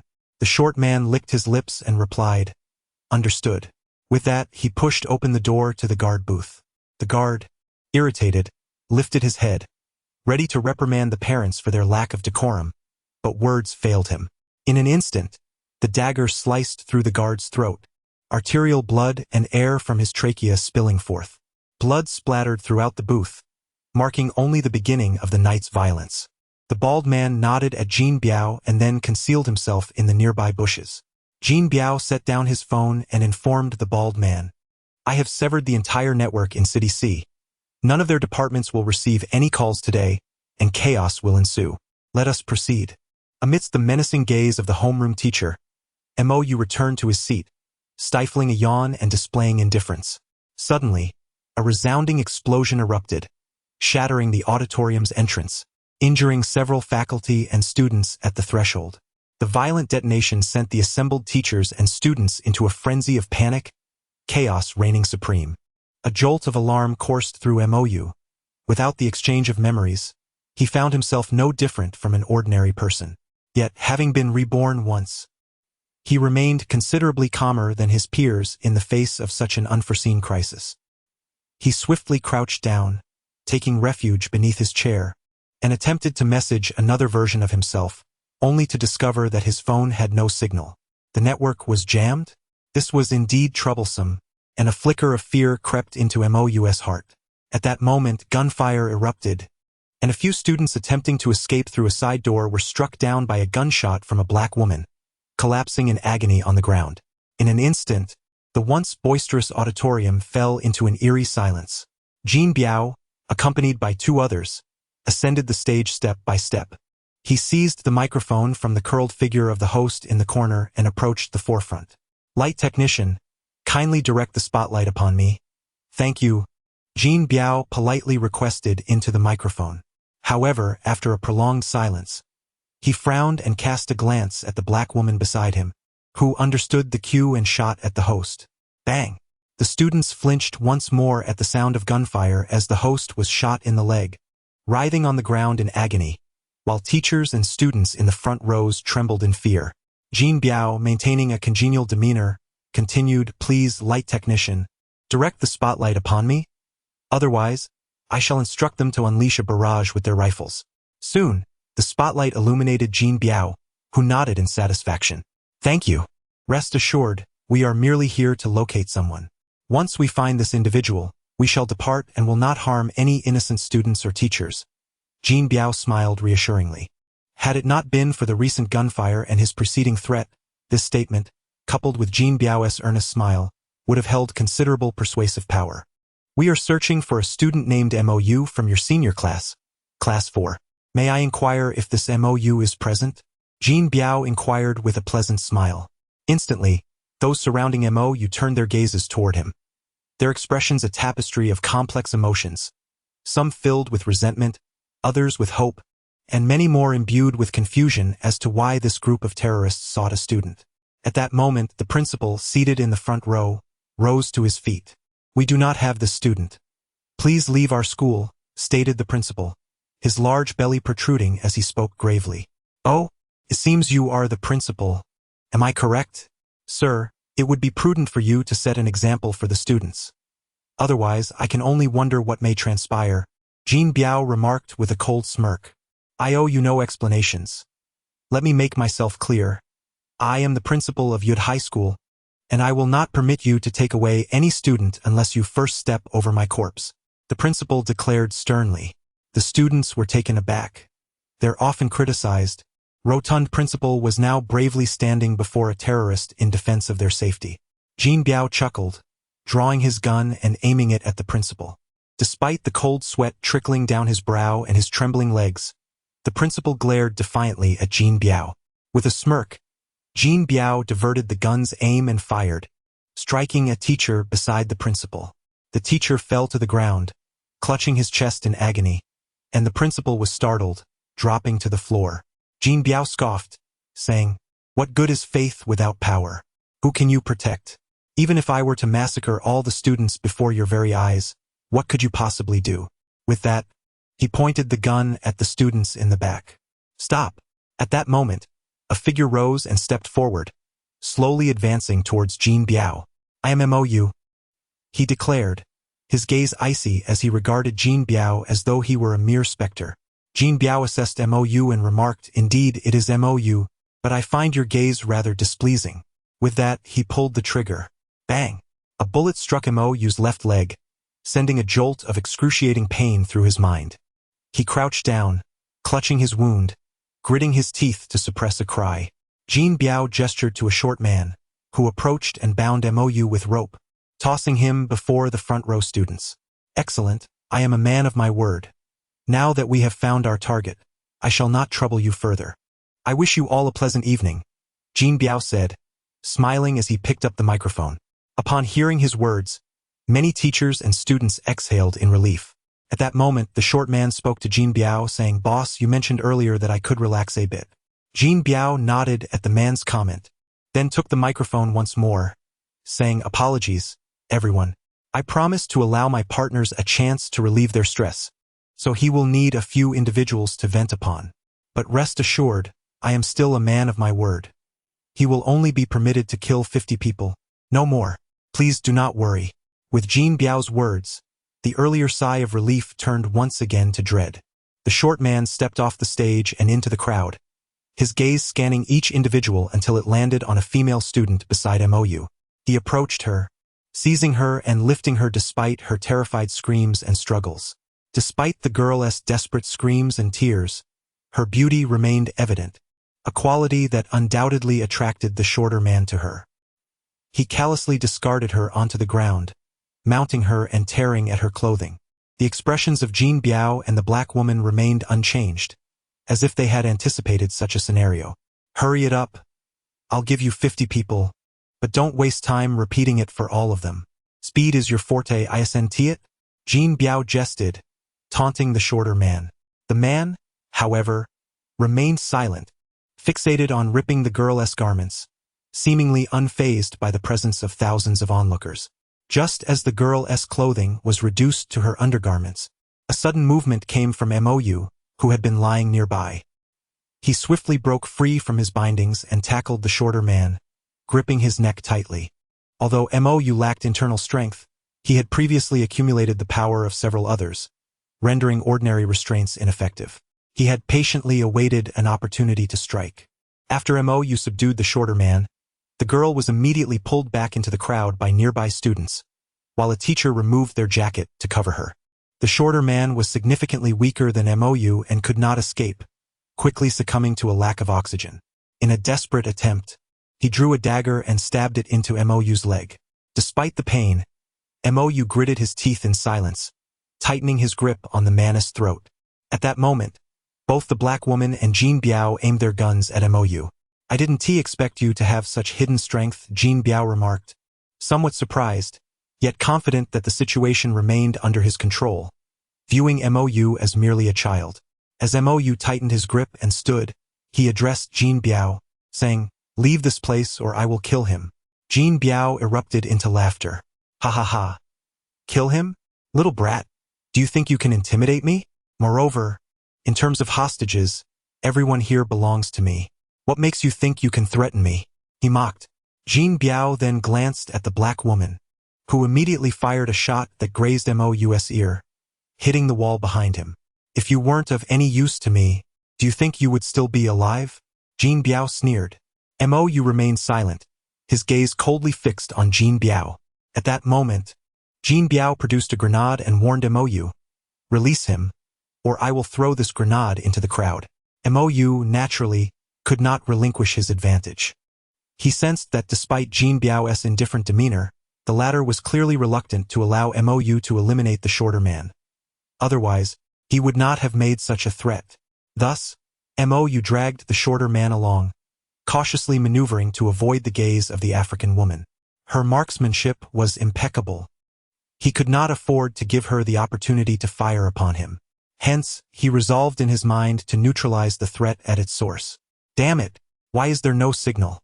MOU exclaimed in frustration, nearly hurling his phone away. It was not just his mobile that was devoid of service. Even the landline had succumbed to silence. "I have a rather ominous premonition," the second MOU remarked, glancing at the chaotic crowd outside, his agitation mounting. Just then, the original MOU emerged from his room and addressed the others. "Is everything all right on your end?" The third MOU, scratching his nose, replied, "With no signal now, who can say?" The second MOU interjected, "He's at school. What issues could he possibly face? They say there's a singing contest tonight. He should be enduring quite the ordeal." At this, the fourth MOU suggested, "Perhaps I should check on him. I can't shake the feeling that things are more complicated than they appear." The original MOU nodded in agreement, saying, "All right, fourth, take a few second-tier newcomers with you and ensure your identities remain concealed. Time is of the essence. I shall return to rest and see if there are any developments in the martial arts world." The fourth MOU nodded and departed. The original MOU returned to his room, preparing to sleep. At Yud Middle School, MOU tightened his grip around the neck of the shorter man, stepping forward until he stood before Jean Biao. "Enough! If you do not release him, I shall detonate this grenade. Do not test my patience," Jean Biao stated coldly. MOU halted, taking a deep breath. His foot was injured, undoubtedly affecting his speed, yet he was confident in his strength to throw this man. At this distance, it was worth a try. With determination in his heart, MOU lifted the shorter man, tore away his rifle, and hurled him toward the African woman. Taken by surprise, she did not anticipate that MOU could throw a man weighing over 100 pounds across such a distance. The impact knocked her to the ground. Simultaneously, MOU threw the rifle at Jean Biao. It was not that MOU was foolish enough to forego using a rifle. Rather, he was acutely aware of his inexperience with firearms and his lack of knowledge in that domain. As Jean Biao aimed his handgun at him, there was no time for MOU to adjust the rifle's position or pull the trigger. Consequently, Jean Biao, caught off guard by MOU's unexpected action, instinctively chose to fire. Jean Biao's aim, however, paled in comparison to that of the African woman. His shot struck the ground, missing MOU entirely. Meanwhile, MOU's thrown rifle accurately struck Jean Biao's handgun, knocking it from his grasp and sending it crashing to the ground. Disastrous. Panic surged within Jean Biao, but by then, MOU had already charged toward him. MOU endured the pain in his foot and charged towards Jean Biao, embracing his waist and crashing him into the right side of the stage curtain. Concealed by the fabric, MOU initiated the soul arena. This transpired swiftly. By the time the African woman and the short man rose, both MOU and Jean Biao had vanished from sight. Cough, cough, that damned little brat. I must eliminate him, rasped the short man. Silence. The boss is missing. The African woman rebuked him, her brow slick with cold sweat. Missing? What do you mean? The short man struggled to comprehend her words. Idiot. Have you forgotten my abilities? I can't locate the boss now. She scolded him. What? You can't find the boss either? The short man finally grasped the gravity of the situation. The African woman possessed a rare perceptive ability, allowing her to sense targets over a vast range, and combined with her exceptional marksmanship, she was nearly infallible. Her panic stemmed from the inability to sense Jean Biao's presence. Recognizing the seriousness of the issue, the short man dashed to the curtain, searching frantically but finding nothing. Meanwhile, the students below began to murmur amongst themselves, many feeling a newfound admiration for MOU. Initially, numerous individuals harbored resentment towards him, believing that if it weren't for MOU, the terrorists would not have targeted Yud High School, and they would not have suffered. However, MOU's recent actions prompted many to reconsider. This boy, willing to risk his life to save others, was indeed a figure worthy of respect. Particularly, his courage to confront the terrorist leader while gravely injured in the eyes of ordinary people had significantly enhanced his reputation. At that moment, the African woman instructed the short man, "Quickly inform the boss. The situation has changed." Nodding, the short man spoke into his earpiece. Boss, we are here." Idiot, the boss has already blocked the network. He isn't here, and the headset has no connection. Run and inform the boss, she shouted. Oh, right, the short man replied awkwardly, then hurried out. Meanwhile, within the Soul Arena, Jean Biao stared wide-eyed at the unfolding scene. So, you are an ability user. But why didn't Susan detect this? Jean Biao was perplexed. Naturally, MOU would not respond to his inquiries. At the same time, he felt fortunate that the sharing of abilities did not require a memory exchange. Otherwise, he would have been utterly defenseless. Take your questions to hell, MOU said coldly. In a realm governed by soul power, MOU was vastly superior to Jean Biao, rendering the outcome inevitable. Jean Biao contemplated surrender, yet once entered into the soul arena, only one could emerge alive unless both were the same person. Thus, with the activation of the soul arena, the conclusion was already foreordained. Soon, the battle came to an abrupt conclusion as MOU eliminated Jean Biao, absorbing all of his memories and extraordinary abilities. In no time, MOU meticulously sifted through the information regarding the mercenaries, carefully scrutinizing the details. A perceptual ability, you say? No wonder, in that case, I must act swiftly once I step outside. MOU contemplated. The female mercenary, visibly agitated, found herself embroiled in an unexpectedly precarious situation, despite the high probability of success she had anticipated. Observing her and the short man in a state of panic, one might assume their unwavering loyalty to Jean Biao. However, such a notion was utterly implausible. After all, they were mercenaries, individuals who recognized only monetary gain, dismissing any personal allegiance.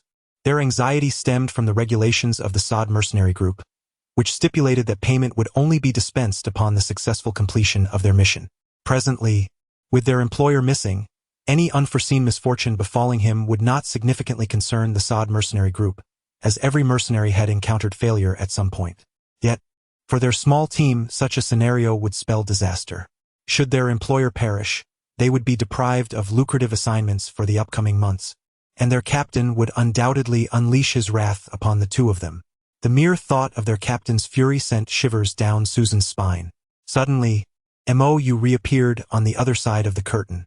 The students and teachers below remained oblivious, but as a perceptual ability user, Susan immediately sensed his presence. Without hesitation, she raised her gun and fired several rounds at MOU. Bang! Bang! Bang! The gunfire erupted, causing the students and teachers to crouch down, clutching their heads in terror. MOU was struck by several bullets, yet he retaliated, hitting Susan multiple times. Susan collapsed, clutching her wounds, and managed to lift her head to gaze at MOU, who was also injured. An astonishing sight unfolded before her. MOU seemed to dissolve into a myriad of light particles, and behind the dissipating figure was another MOU, weapon aimed directly at her. Why? Susan inquired. MOU remained silent, his gaze icy as he regarded her. I distinctly felt a life extinguish, yet you remain unscathed. Why? Susan pressed on. The explanation was rather simple. At the moment of his appearance, MOU had employed his doppelganger ability, conjuring a secondary clone to serve as a shield. Due to the identical vital signs of the two and their close proximity, Susan failed to realize there were two individuals present. Ultimately, it was Susan's overconfidence in her ability that led to her oversight. Had she been more observant, she could have easily discerned the existence of two people. When her ability indicated that only one individual was present, she instinctively trusted it, thus overlooking the second MOU lurking behind. MOU chose not to respond. Instead, he picked up the microphone from the ground and forcefully swung it towards Susan's head. Susan was rendered unconscious by a blow from MOU, who then approached her, disarmed her, and painstakingly bound her with a curtain. At that moment, the school authorities arrived at MOU's side. MOU, are you all right? They inquired. You're injured. Come, let us bandage you up. MOU, you have saved us all. You are the hero of Yud Middle School. A cacophony of voices surrounded him, which only served to irritate MOU. Leaning close to the principal's ear, he urgently whispered, Principal, they have accomplices outside. We should evacuate the students quickly. The principal, recognizing the gravity of the situation, took the microphone and began organizing the evacuation.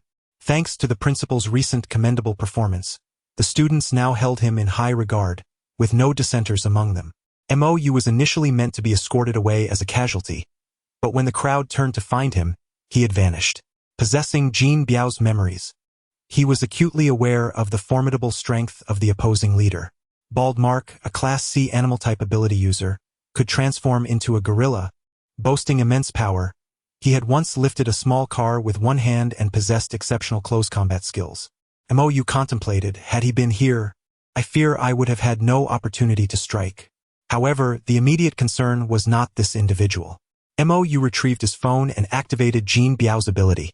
Jean Biao's power, known as network domination, allowed him to navigate the internet with the ease of a sovereign, effortlessly breaching the firewalls of any nation. Due to Jean Biao's existence, countries possessing nuclear weapons had altered their launch signal protocols, for they feared his impulsiveness could lead to humanity's demise.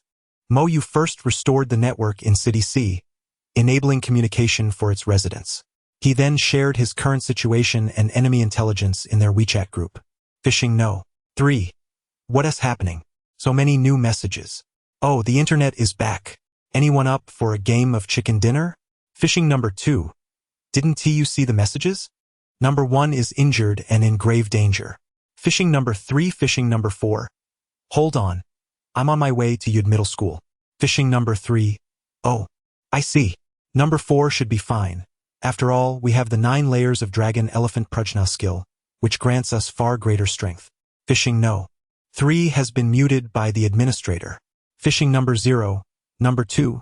Go investigate that ability controlling the network and check on Mo Xiao's intel. Número 5. Take a few people and await orders near number 4. Number 3. Get some rest, we have work tomorrow. Phishing número 2. Understood. Phishing número 4. Acknowledged. Phishing No. 3. You didn't see this coming, did you?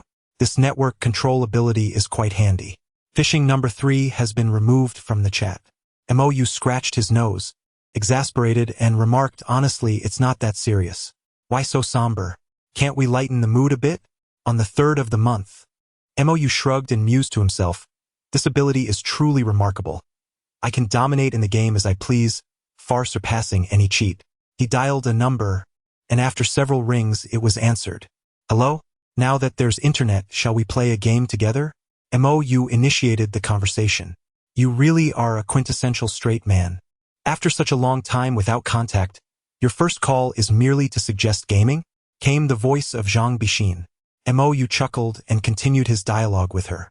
Each MOU exists as an independent entity. Although they are all the same person and can share memories, over time, subtle differences inevitably arise. Some prefer gaming, others enjoy reading, and some simply relish idleness. They are all fragments of MOU, yet none are entirely him. They resemble various branches sprouting from the same tree. Despite sharing a common root, they each possess their own uniqueness. In another scene, MOU, the first of the meteor group, concealed himself within a flowerbed at school, gazing intently towards the school gate with a racing mind. According to Jean Biao's recollection, that group of individuals are mercenaries who kill without a second thought, and I am their target this time. I must divert their attention. Otherwise, the people at school will remain in peril, MOU contemplated. Suddenly, an idea surged through the depths of Night Shadow's mind. Perhaps I could do it this way. What? The boss is missing? The bald man furrowed his brow. Why yes, Captain, stammered the short man. The bald man felt an overwhelming urge to slap the face of the trembling man before him. He had explicitly instructed him to safeguard the boss, yet calamity had still struck. At that moment, a voice crackled through the bald man's earpiece. Hello, Mark. This is Jean Biao. Oh, my dear boss. Where have you just been? Even Susan couldn't locate you, Mark hastily replied. That kid was a superhuman. He teleported me far from the school. I had no choice but to restore my network signal. Jean Biao's voice resonated. That's wonderful, boss. Should we continue with the mission? Mark inquired, his tone obsequious. No need. I have already dealt with that brat. The police in City C have arrived. Retreat is in order. I have sent you the coordinates for the extraction point. Proceed there directly, and we shall escape City C by boat, came Jean Biao's voice once more. Mark, eager to leave, acquiesced to Jean Biao's command. Very well, I will notify Susan to withdraw. Mark nodded in agreement. He adjusted the channel on his earpiece and called out, Susan, time to retreat. Come out. Susan, Susan. A foreboding sensation crept into Mark's heart. Just then, Jean Biao's voice pierced through his thoughts again. Damn it, I saw on the school surveillance that Susan has been captured by them. Gripping his weapon, Mark prepared to return and rescue her. At that moment, Jean Biao's voice echoed once more. I have intercepted communications from the military of Country Z. Several B-level superhumans are en route to City C. There is no time to waste. Let us proceed. Boss, do not jest. Susan is my comrade, and I shall not abandon her under any circumstances, remarked the bald-headed Mark with utmost seriousness. Enough, Mark. Are you unaware of the reputation of the Sid Mercenary Corps? How many comrades have you betrayed in the past? Jean Biao's voice was cold and unyielding. We are running out of time. Do not hinder my progress. State your price. $1 million, Mark declared without hesitation. $1 million has already been transferred to your private account. Now, gather your team immediately, Jean Biao instructed. Ah, the boss is exceedingly generous. Let us depart, Mark replied with a grin as he holstered his weapon and exited from Yud High School. MOU hung up the phone, relaying the events that had transpired and his plans to the group chat, then leaned against the wall, clutching his abdomen as he sat down. This is acceptable. As MOU, I should not feel ashamed, right? Number 1 MOU gazed at the moon in the sky, a smile gracing his lips. At that moment, a figure appeared beside him. You arrived too late. My plan was nearly compromised, Number 1 MOU lamented. Apologies. The streets were chaotic, and I could only run, replied the newcomer, who bore an identical voice. Number 4 MOU. Number 4 MOU took Number 1 MOU's hand, attempting to lift him, but at the moment of contact, memories exchanged, and Number 4 MOU grasped the gravity of Number 1 MOU's condition. Looking at him, Number 4 MOU's expression turned complex. You are aware of everything. Why do you still wear that expression? Number 1 MOU chuckled softly. Despite his smile, blood continued to flow from Number 1 MOU's wounds. He was merely an ordinary man, grievously injured by multiple gunshots, and without timely medical attention, coupled with the exertion of movement, he had lost a perilous amount of blood and was on the brink of death. At that moment, although a surge of inner strength coursed through Number 1 MOU, he was already teetering on the edge of mortality. This newfound energy merely delayed his demise momentarily, allowing him a few more words. Do not speak. I will carry you to the hospital, Number 4 MOU insisted, preparing to lift him. Enough. You understand my predicament. unless we suddenly possess a healing ability otherwise. Number 1 MOU smiled, leaving the thought unfinished. Do not worry, our blood is the same. With a transfusion device we can save you. Number 4 MOU exclaimed earnestly as he lifted number 1 MOU into his arms. Ha ha ha, cough, no need for that. If such a situation were to occur, wouldn't the information about the original body be completely exposed? Previously, I had a secondary avatar shield me from gunfire, sacrificing itself. Now it seems it is my turn to protect the original from harm. Number 1 MOU chuckled softly, closing his eyes. In that moment, number 1 MOU dissolved into a myriad of light particles within number 4 MOU's embrace. On the 4th day, MOU painfully closed his eyes, not only mourning the loss of a brother but also acutely experiencing the emotions of his first avatar. MOU number 1. The details of No. 1's demise were intricately etched in his memory. After a considerable time, a response finally appeared in the group chat. MOU number 3. I have arrived. Shortly thereafter, MOU number 2. I have arrived. Then MOU number 5. I have arrived. Finally, MOU number 0. Everyone stay at the studio. Do not venture out. I have already gone. Wait for our return. After the exchange of memories between the original MOU and MOU number 4, a profound silence enveloped them. MOU number 1 had been the first of MOU's avatars. Although initially startled upon encountering his own doppelganger, the two quickly reached an understanding. During that time, it felt as though MOU had gained a brother who truly understood him. They played games together, indulged in anime, completed assignments side by side, and even engaged in spirited debates over who would attend school the following day. MOU recalled the moment when he suggested to number 1 that he should attend school, while another avatar could be created to keep him company. Now, however, number 1 had perished, dissipating into a cloud of light, leaving nothing behind. The entirety of his final moments, filled with concern for the original MOU and the other avatars, was vividly revealed in MOU's heart. In the last moments before death, number 1 continued to think of the original or perhaps of the other MOUs. The original MOU shut his eyes, crystalline tears welling at the corners. On that day, the moon shone brightly, and a shooting star streaked across the sky. Although it vanished without a trace, it left an indelible mark on the hearts of those who witnessed it. MOU had never regarded these avatars as mere tools. In his eyes, each one was a brother, a living being. While many secondary avatars had already met their end in the martial arts realm, he did not feel as despondent. Despite sharing the memories of MOU in that world, where several secondary avatars perished, the original MOU felt little sorrow. This was partly due to the inherent distance between the martial arts world and his own, which rendered the loss less intimate. Furthermore, the MOU of the martial arts world did not place significant value on his secondary avatars, an attitude that subtly influenced the original MOU to unconsciously overlook those who had fallen.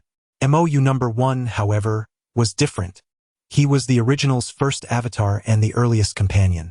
They were comrades, mischievous friends, and brothers. Now, a brother who had stood by MOU's side for 2 years was gone, and MOU understood that this would not be the last avatar to meet a tragic fate. Opening his eyes, the original MOU addressed MOU no. For, you must carry out number 1's plan. We cannot waste the gains he sacrificed for us.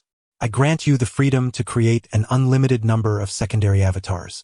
MOU number 4 nodded, transforming into Jin Biao, and then departed from Yud Middle School. The original entity, MOU, addressed the recently arrived MOU number 5, who had been on standby nearby, stating, Number 5, you shall substitute for number 1 and assume the role of MOU as a student within the school. MOU no. 5 nodded and replied, however, after absorbing several abilities, even I cannot conceal the presence of these powers. If we encounter a perceptive ability user, it will be impossible to maintain our disguise as before. That is of little consequence. If we are exposed, so be it. We must resolve the crisis before the entire school community. It would be unreasonable for us to remain silent as ability users. Moreover, since Sister Mo Xiao is also an ability user, my continued presence in City C merely hinders her. It is better to depart, the original MOU articulated. MOU number 5 nodded, fully comprehending the implications of the original's words. The demise of MOU no. 1 had imparted a crucial lesson to the original. Troubles will not cease to pursue you simply because you choose to hide. To protect those around you, one must ensure that trouble dares not approach. What kind of ability should I exhibit? MOU number 5 inquired once more. Do we not possess inner strength? Abilities are varied and abundant. We can fabricate a claim that our power lies in the extraordinary speed of our martial arts training, surpassing that of ordinary individuals. This way, we remain neither too conspicuous nor too feeble. The original MOU responded. MOU number 5 nodded, then picked up the hand pistol dropped by MOU no. 1 and shot himself in the leg. With a loud bang, he gritted his teeth and remained silent. The original MOU approached him, grasping his hand, feeling the tension in his forehead as he shared in number 5's pain, whispering, I am sorry. MOU number 5 struggled to articulate, Are you not feeling it as well? We are in this together, both acting for our own sake. Indeed, indeed. The original MOU murmured. In the realm of martial arts, MOU and Xiao Feng journeyed to Shaolin Temple. Throughout the voyage, MOU intentionally slowed their pace, thus compelling Xiao Feng to accompany him leisurely amidst the scenic beauty. Due to MOU's deliberate delays, the tale of King Wu and MOU and the former gang leader Xiao Feng seeking retribution at Shaolin spread far and wide. Consequently, various martial heroes flocked to Shaolin, eager to witness the unfolding drama. During this interval, a blood-clad guard MOU encountered the scheming Zhou Moji at Manduo Villa while attempting to clandestinely learn martial arts. They engaged in a fierce battle, with MOU ultimately vanquishing Zhou Moji, though the latter escaped swiftly. Meanwhile, a prior blood-clad guard MOU, having exchanged memories with Kong Ming MOU, encountered the young woman Zhu, who sought to pilfer the Yi Jinjing. Rather than thwarting her, the blood-clad guard discreetly aided her escape. This was not out of a desire to learn the Yi Jinjing, but rather to facilitate Zhu in delivering it to Xiao Feng. For MOU, the Yi Jinjing held little allure. The Yi Jinjing can only be comprehended by those with exceptional martial arts talent. MOU, possessing only modest aptitude in martial arts, relies on the tireless efforts of his avatars to accumulate inner strength and combat experience, which have enabled him to achieve his current prowess. To expect him to grasp the Yi Jinjing would likely require hundreds of avatars to labor for decades without success. The crux of the matter lies in the fact that if MOU truly desired the Yi Jinjing, he could easily allow Kong Ming to study it.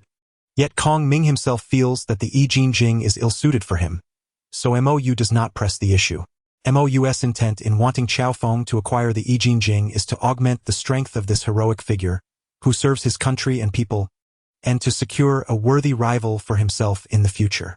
Indeed, through the relentless efforts of nearly 800 members of the blood-clothed guard, MOU's Dragon Elephant Prajna skill is on the verge of ascending to its 10th level.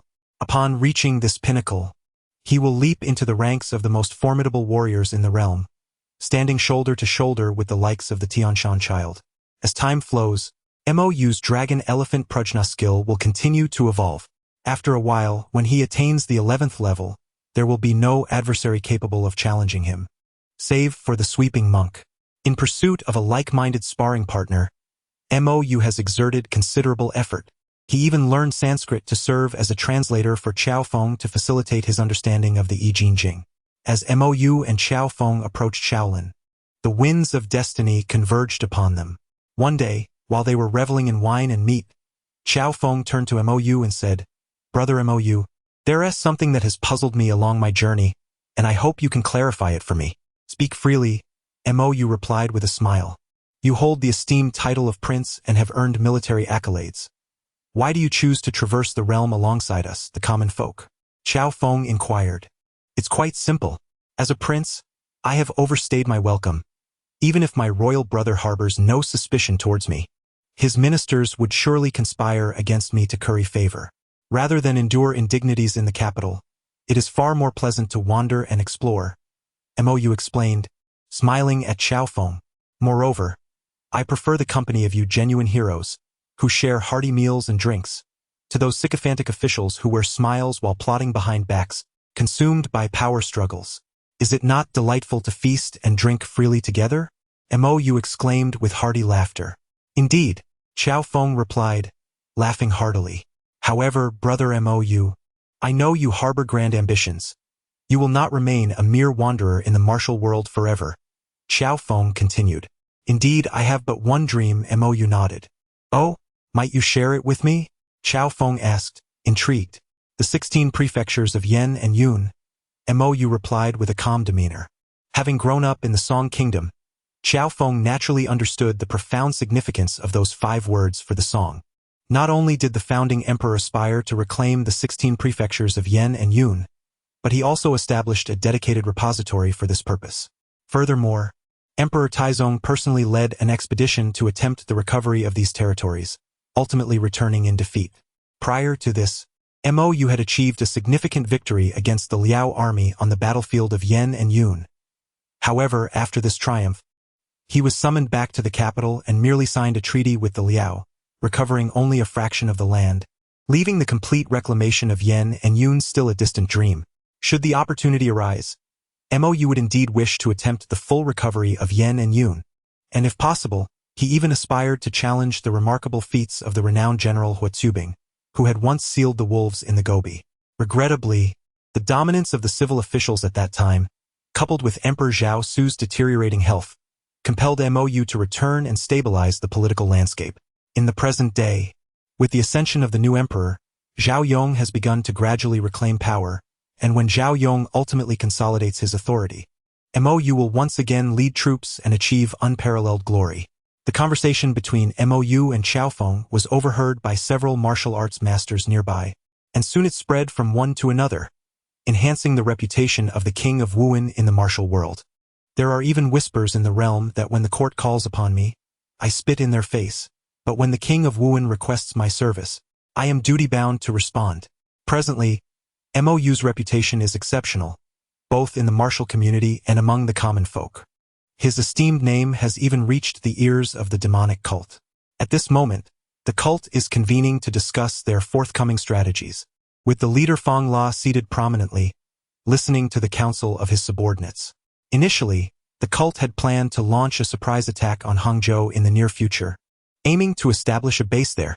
After all, the Song dynasty was plagued by corrupt officials, compounded by natural disasters, and the looming threat of the northern Liao, creating a perfect storm of calamities and misfortunes, rendering the populace destitute, an opportune moment for rebellion.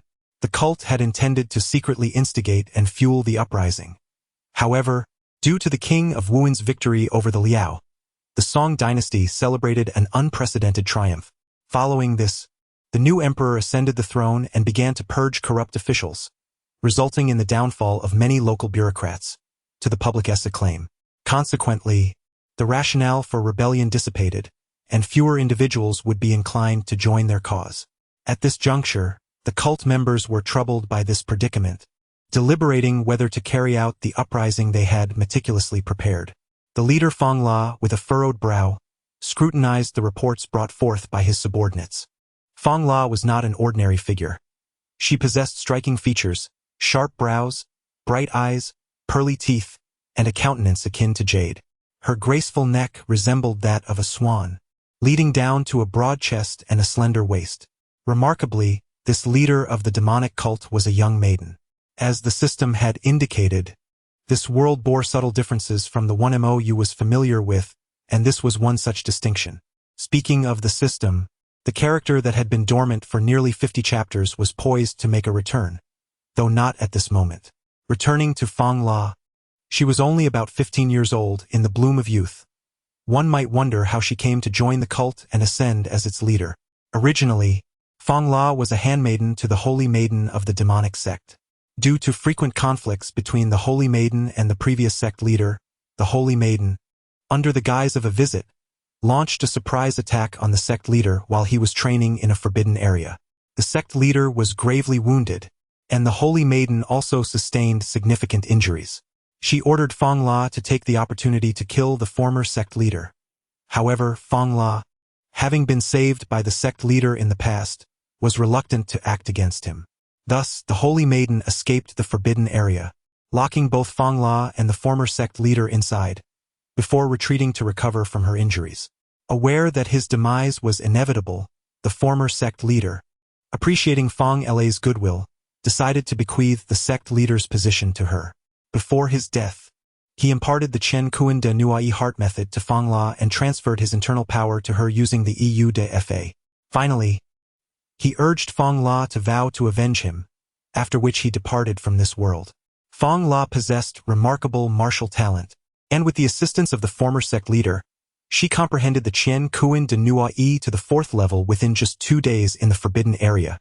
Armed with her mastery of the 4th level of Chen Kuan de Nuai, Fang La broke through the stone door of the forbidden area, returned to the sect, and publicly executed the Holy Maiden, revealing the sect leader's token.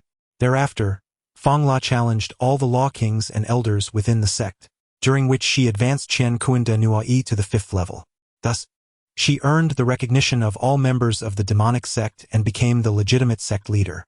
At this juncture, discussions of rebellion began among the sect members, with differing opinions emerging. Some advocated for an immediate uprising, seizing the moment while the Song dynasty was preoccupied with the north. Others suggested delaying the rebellion until another war erupted in the north. There were also those who outright opposed any rebellion, fearing the formidable reputation of the Prince of Wuhan, who was not to be trifled with. When the conversation shifted to MOU, the members of the demonic sect became animated, fervently discussing him. Upon hearing the mention of MOU, Fang La grew displeased. It was clear they had gathered to strategize, yet they were now fawning over their enemy as if they wished to serve him. With a resounding clap on the table, Fang La silenced the room. What is this talk of righteousness and virtue, the Prince of Wuhan? I perceive him merely as a hypocrite, she stated coldly. As she spoke, the others fell silent. Despite being a woman, Fang La had proven herself formidable in both martial prowess and intellect, earning the loyalty of her followers. My mind is made up. Preparations for the rebellion shall commence. I, Fang La, shall be the 2nd empress after Wu Zhao, she declared solemnly. The sect leader is wise. With Fang La's decision made, the demonic sect mobilized in full force. Fang La glanced at the intelligence regarding MOU, scoffed, and tore it to shreds. Since assuming the position of sect leader, although her Chen Kuan de Nuai had not progressed further, her internal power had been steadily increasing. This was due to the internal energy she had inherited from the previous sect leader, as her own power had yet to manifest. Thus, with her newfound mastery over the internal energy of the leader, she cultivated a unique form of power, rapidly enhancing her abilities through the principles of the Chenkuan Great Transfer. Even Fang La herself remains oblivious to the extent of her strength. Recently, the Xingqiu sect provoked disciples of the demon cult, leading to a fierce confrontation wherein the Xingqiu sect was overpowered and sought reinforcements. The notorious Ding Chuanqiu took action, eliminating several demon cult disciples, while subsequently, the demon cults was defeated by him as well. In response, Fang La intervened, effortlessly vanquishing Ding Chuanqiu. Had it not been for Ding Chuanqiu's myriad of skills, Fang La could have dispatched him then and there. Even in the face of encirclement by troops, Fang La possessed the confidence to escape and potentially counterattack. With the aid of the Chenkuan Great Transfer, she felt undaunted by any adversary in existence. Returning to MOU's side, he and Xiaofeng continued their leisurely days of feasting and exploring, gradually making their way towards the Shaolin Temple. One day, while they were drinking together, a soldier clad in the attire of the inner court approached MOU, presenting him with a letter. Upon reading its contents, MOU let out a faint sigh. Noticing MOU's troubled expression, Xiaofeng became curious. Yet he understood that the matter likely pertained to court affairs and refrained from inquiring further, suppressing his curiosity instead. MOU took out paper and ink, composing a letter which he then handed to the soldier, who departed with it. MOU took a sip of his drink, shaking his head in resignation. One cannot triumph over fate, he lamented.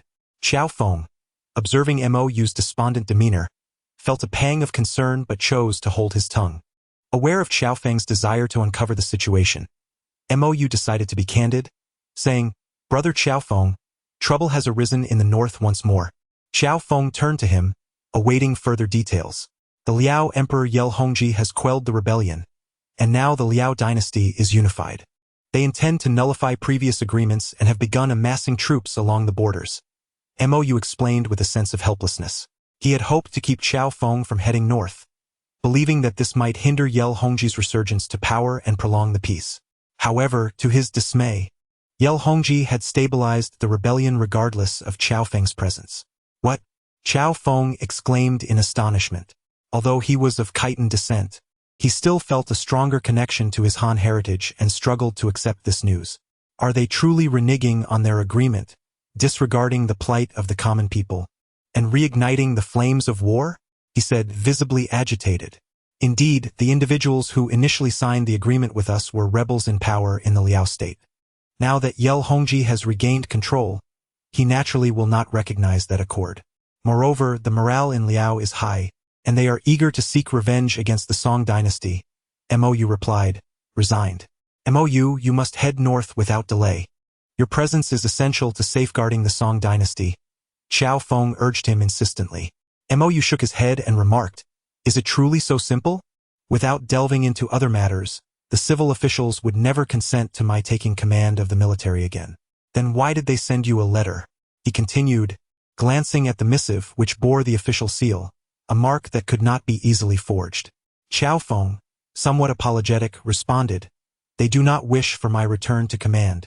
Rather, they seek my endorsement of another to assume military leadership. Mou found this both amusing and exasperating. How perplexing, Qiao Feng mused, to dispatch a courier tirelessly from the capital only to request a recommendation. Indeed, it is rather straightforward, Mou replied. They fear my return to power and are apprehensive about the threat posed by the Liao kingdom. Thus, they seek a reliable general who need not be capable of defeating the Liao forces but merely maintaining the status quo suffices for their satisfaction. Mou felt a mixture of frustration and amusement. At a time of national peril, such trivialities occupied their thoughts. Qiao Feng fell into silence, aware that discussions of state matters were beyond his purview and could easily be misconstrued by those with ulterior motives. The abruptness of their predicament cast a pall over their spirits, and both men lapsed into silence, soon resuming their journey after a meal. What Qiao Feng remained unaware of was that Mou had recommended the eunuch Tongguan to command the army. Tongguan had once studied under Li Xian alongside Mou, absorbing much about the art of warfare from both mentors. Additionally, Tongguan had practiced the Sunflower Manual, endowing him with commendable prowess, ensuring his survival on the battlefield. Thus, Mou deemed him a suitable candidate. Prioritizing the resolution of Qiao Feng's affairs over the northern strife, Mou and Qiao Feng hastened their journey toward Shaolin Temple the following day. Along the way, a Zhu returned to find Qiao Feng and presented him with the I Ching Jing. However, as the text was inscribed in Sanskrit, Qiao Feng found himself unable to practice it. At that moment, Mou offered his assistance, asserting his proficiency in Sanskrit. To dispel any suspicion of deceit regarding the I Ching Jing, Mou suggested they could present segments of the text for translation. Yet, Qiao Feng's magnanimous nature precluded such pettiness. He entrusted the entire text to Mou for direct translation. Impressed by Qiao Feng's noble spirit, Mou commenced a meticulous translation before Qiao Feng, simultaneously instructing a Zhu in Sanskrit to ease her concerns. Soon, Mou completed the translation of the I Ching Jing. After studying the text, Qiao Feng experienced a significant enhancement in his inner strength. Coupled with the 18 dragon-subduing palms, his capabilities had become unfathomable. On that day, notable figures from the martial world gathered at Shaolin, including the Beggar sect, the Starry Sky sect, the Murong clan of Suzhou, Zhou-Mo-Ji, the Duan clan of Dali, the four great evildoers, and Su Zhu, who had inherited the position of the Lingzhou Palace Master. In a manner reminiscent of the original plot, Qiao Feng, Duan Yu, and Su Zhu swore brotherhood, while Qiao Feng's father, Xiao Yuanshan, made an appearance.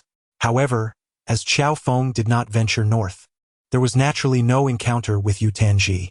Although Mou merely observed from the sidelines, remaining silent and making no move, his presence alone rendered the members of the Beggar sect, including Quan Guanjing, hesitant to falsely accuse Qiao Feng. Initially, the trio of Ding Chuanxiu, Murong Fu, and Yu Tanji intended to confront Qiao Feng together, but it ultimately transformed into a confrontation involving Ding Chuanxiu, Murong Fu, and Quan Guanjing instead. Now, Qiao Feng's prowess surpassed that of the original narrative, as he effortlessly defeated the three with merely 3 casual strikes, without even resorting to the 18 dragon-subduing palms. Following this, the brothers Qiao Feng, Duan Yu, and Su Zhu pledged their brotherhood, with Qiao Feng battling Quan Guanjing, Duan Yu facing Murong Fu, and Su Zhu confronting Ding Chuanqiu.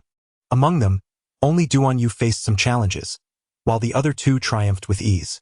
Subsequently, they entered the Kinship Recognition Assembly, where, after a series of entanglements, the true identities of Qiao Feng and Su Zhu were unveiled, leaving the martial heroes in utter astonishment.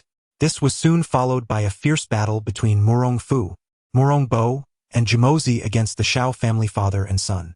At this juncture, the leader of the demonic sect, Fang La, who had been preoccupied with rebellion, stealthily arrived at Shaolin Temple. Her purpose was merely to ascertain whether the so-called King of Wuhan was indeed a hypocrite. In another realm, Mou, disguised as Jin Biao, along with the bald-headed Mark and his diminutive white accomplice, journeyed by boat along the river to a coastal city in Z country, subsequently departing via plane under a fabricated identity. The ability to dominate the network proved exceedingly advantageous. Despite the trio being notorious fugitives throughout Z country, they effortlessly boarded a flight and left the nation. By merely altering the appearance and names on the wanted posters, they effectively quashed the threat at its inception. Upon exiting Z country, Mou bid farewell to Mark and made his way alone to Baiwa City. Mark, elated by the balance in his account, cheerfully waved goodbye to Mou, even thumping his chest and saying, "Boss, if you need anything next time, come find me for a discount. All right, I shall seek you out," replied Mou with a smile. Unbeknownst to Mark, the smile of his boss concealed a chilling intent. Mou swiftly returned to Baiwa City, assuming control over its factions in place of Jin Biao. He soon discovered that Jin Biao did not regard the influence in Baiwa City with much seriousness. Otherwise, with his capabilities, unifying the city and declaring himself a local emperor would have been a trivial endeavor.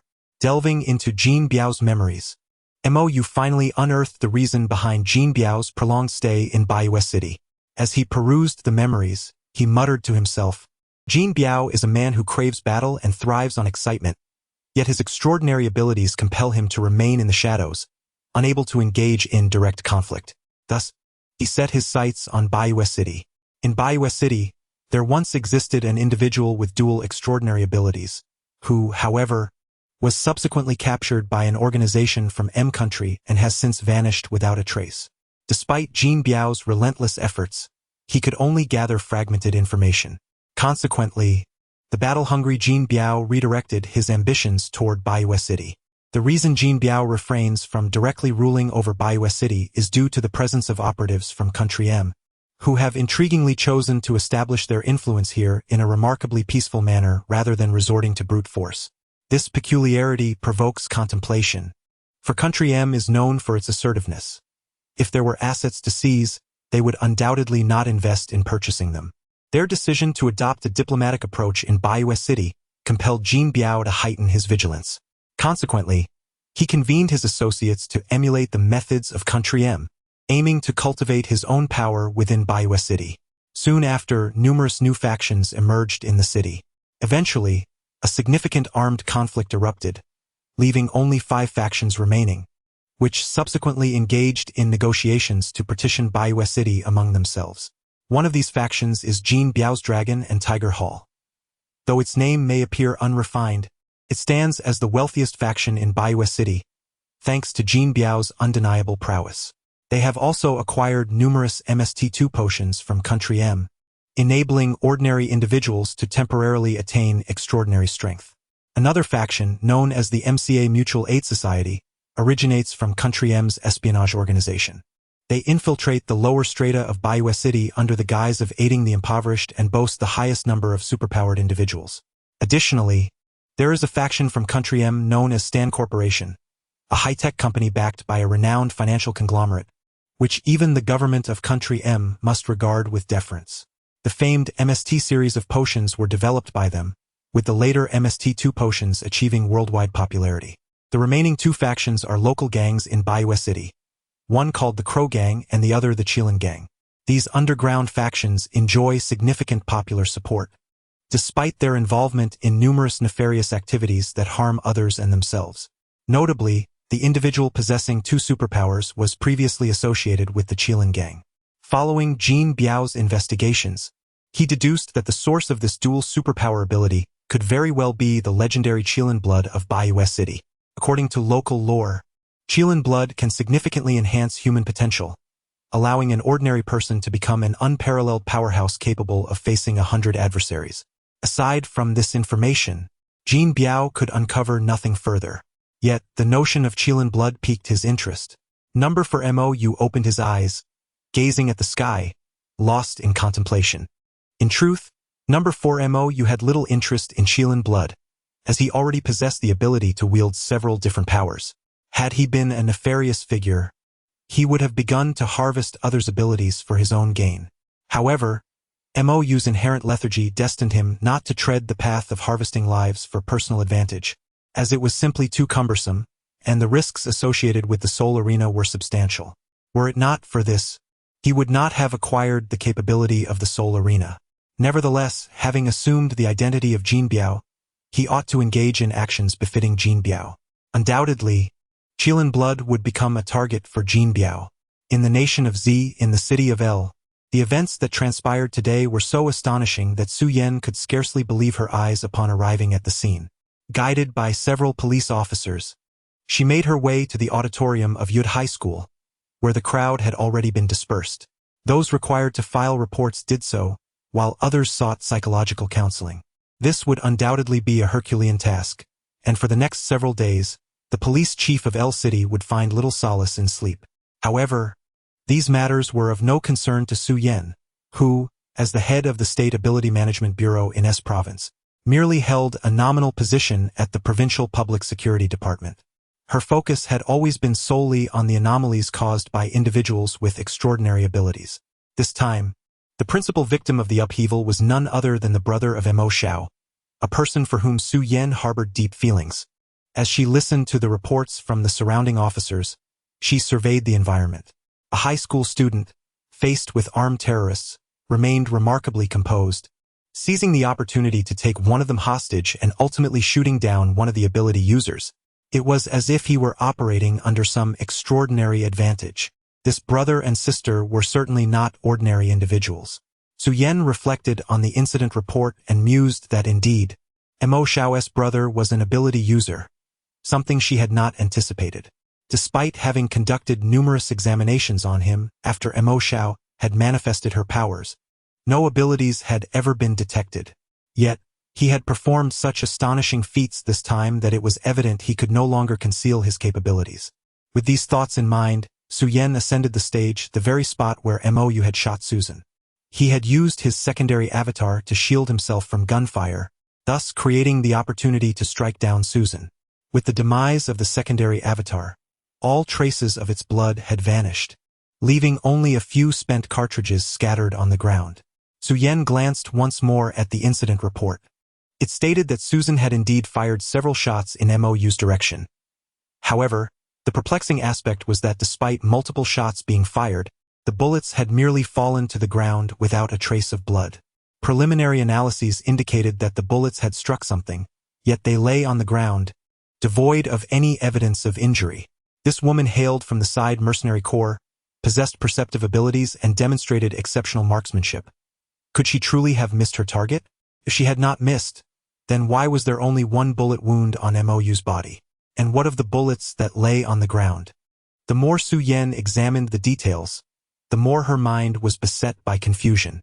If his ability were of the healing type, it might explain certain aspects, yet it still failed to clarify why the bullets had left no blood behind, nor did it align with the abilities he had previously displayed. As these thoughts swirled in her mind, Su Yan retrieved her phone and accessed the intelligence she had previously gathered. After parting ways with Mo Xiao, she had taken it upon herself to investigate Mou's background, utilizing her position within the police department. On the day Mo Xiao returned, Mou had checked into a hotel using his identification.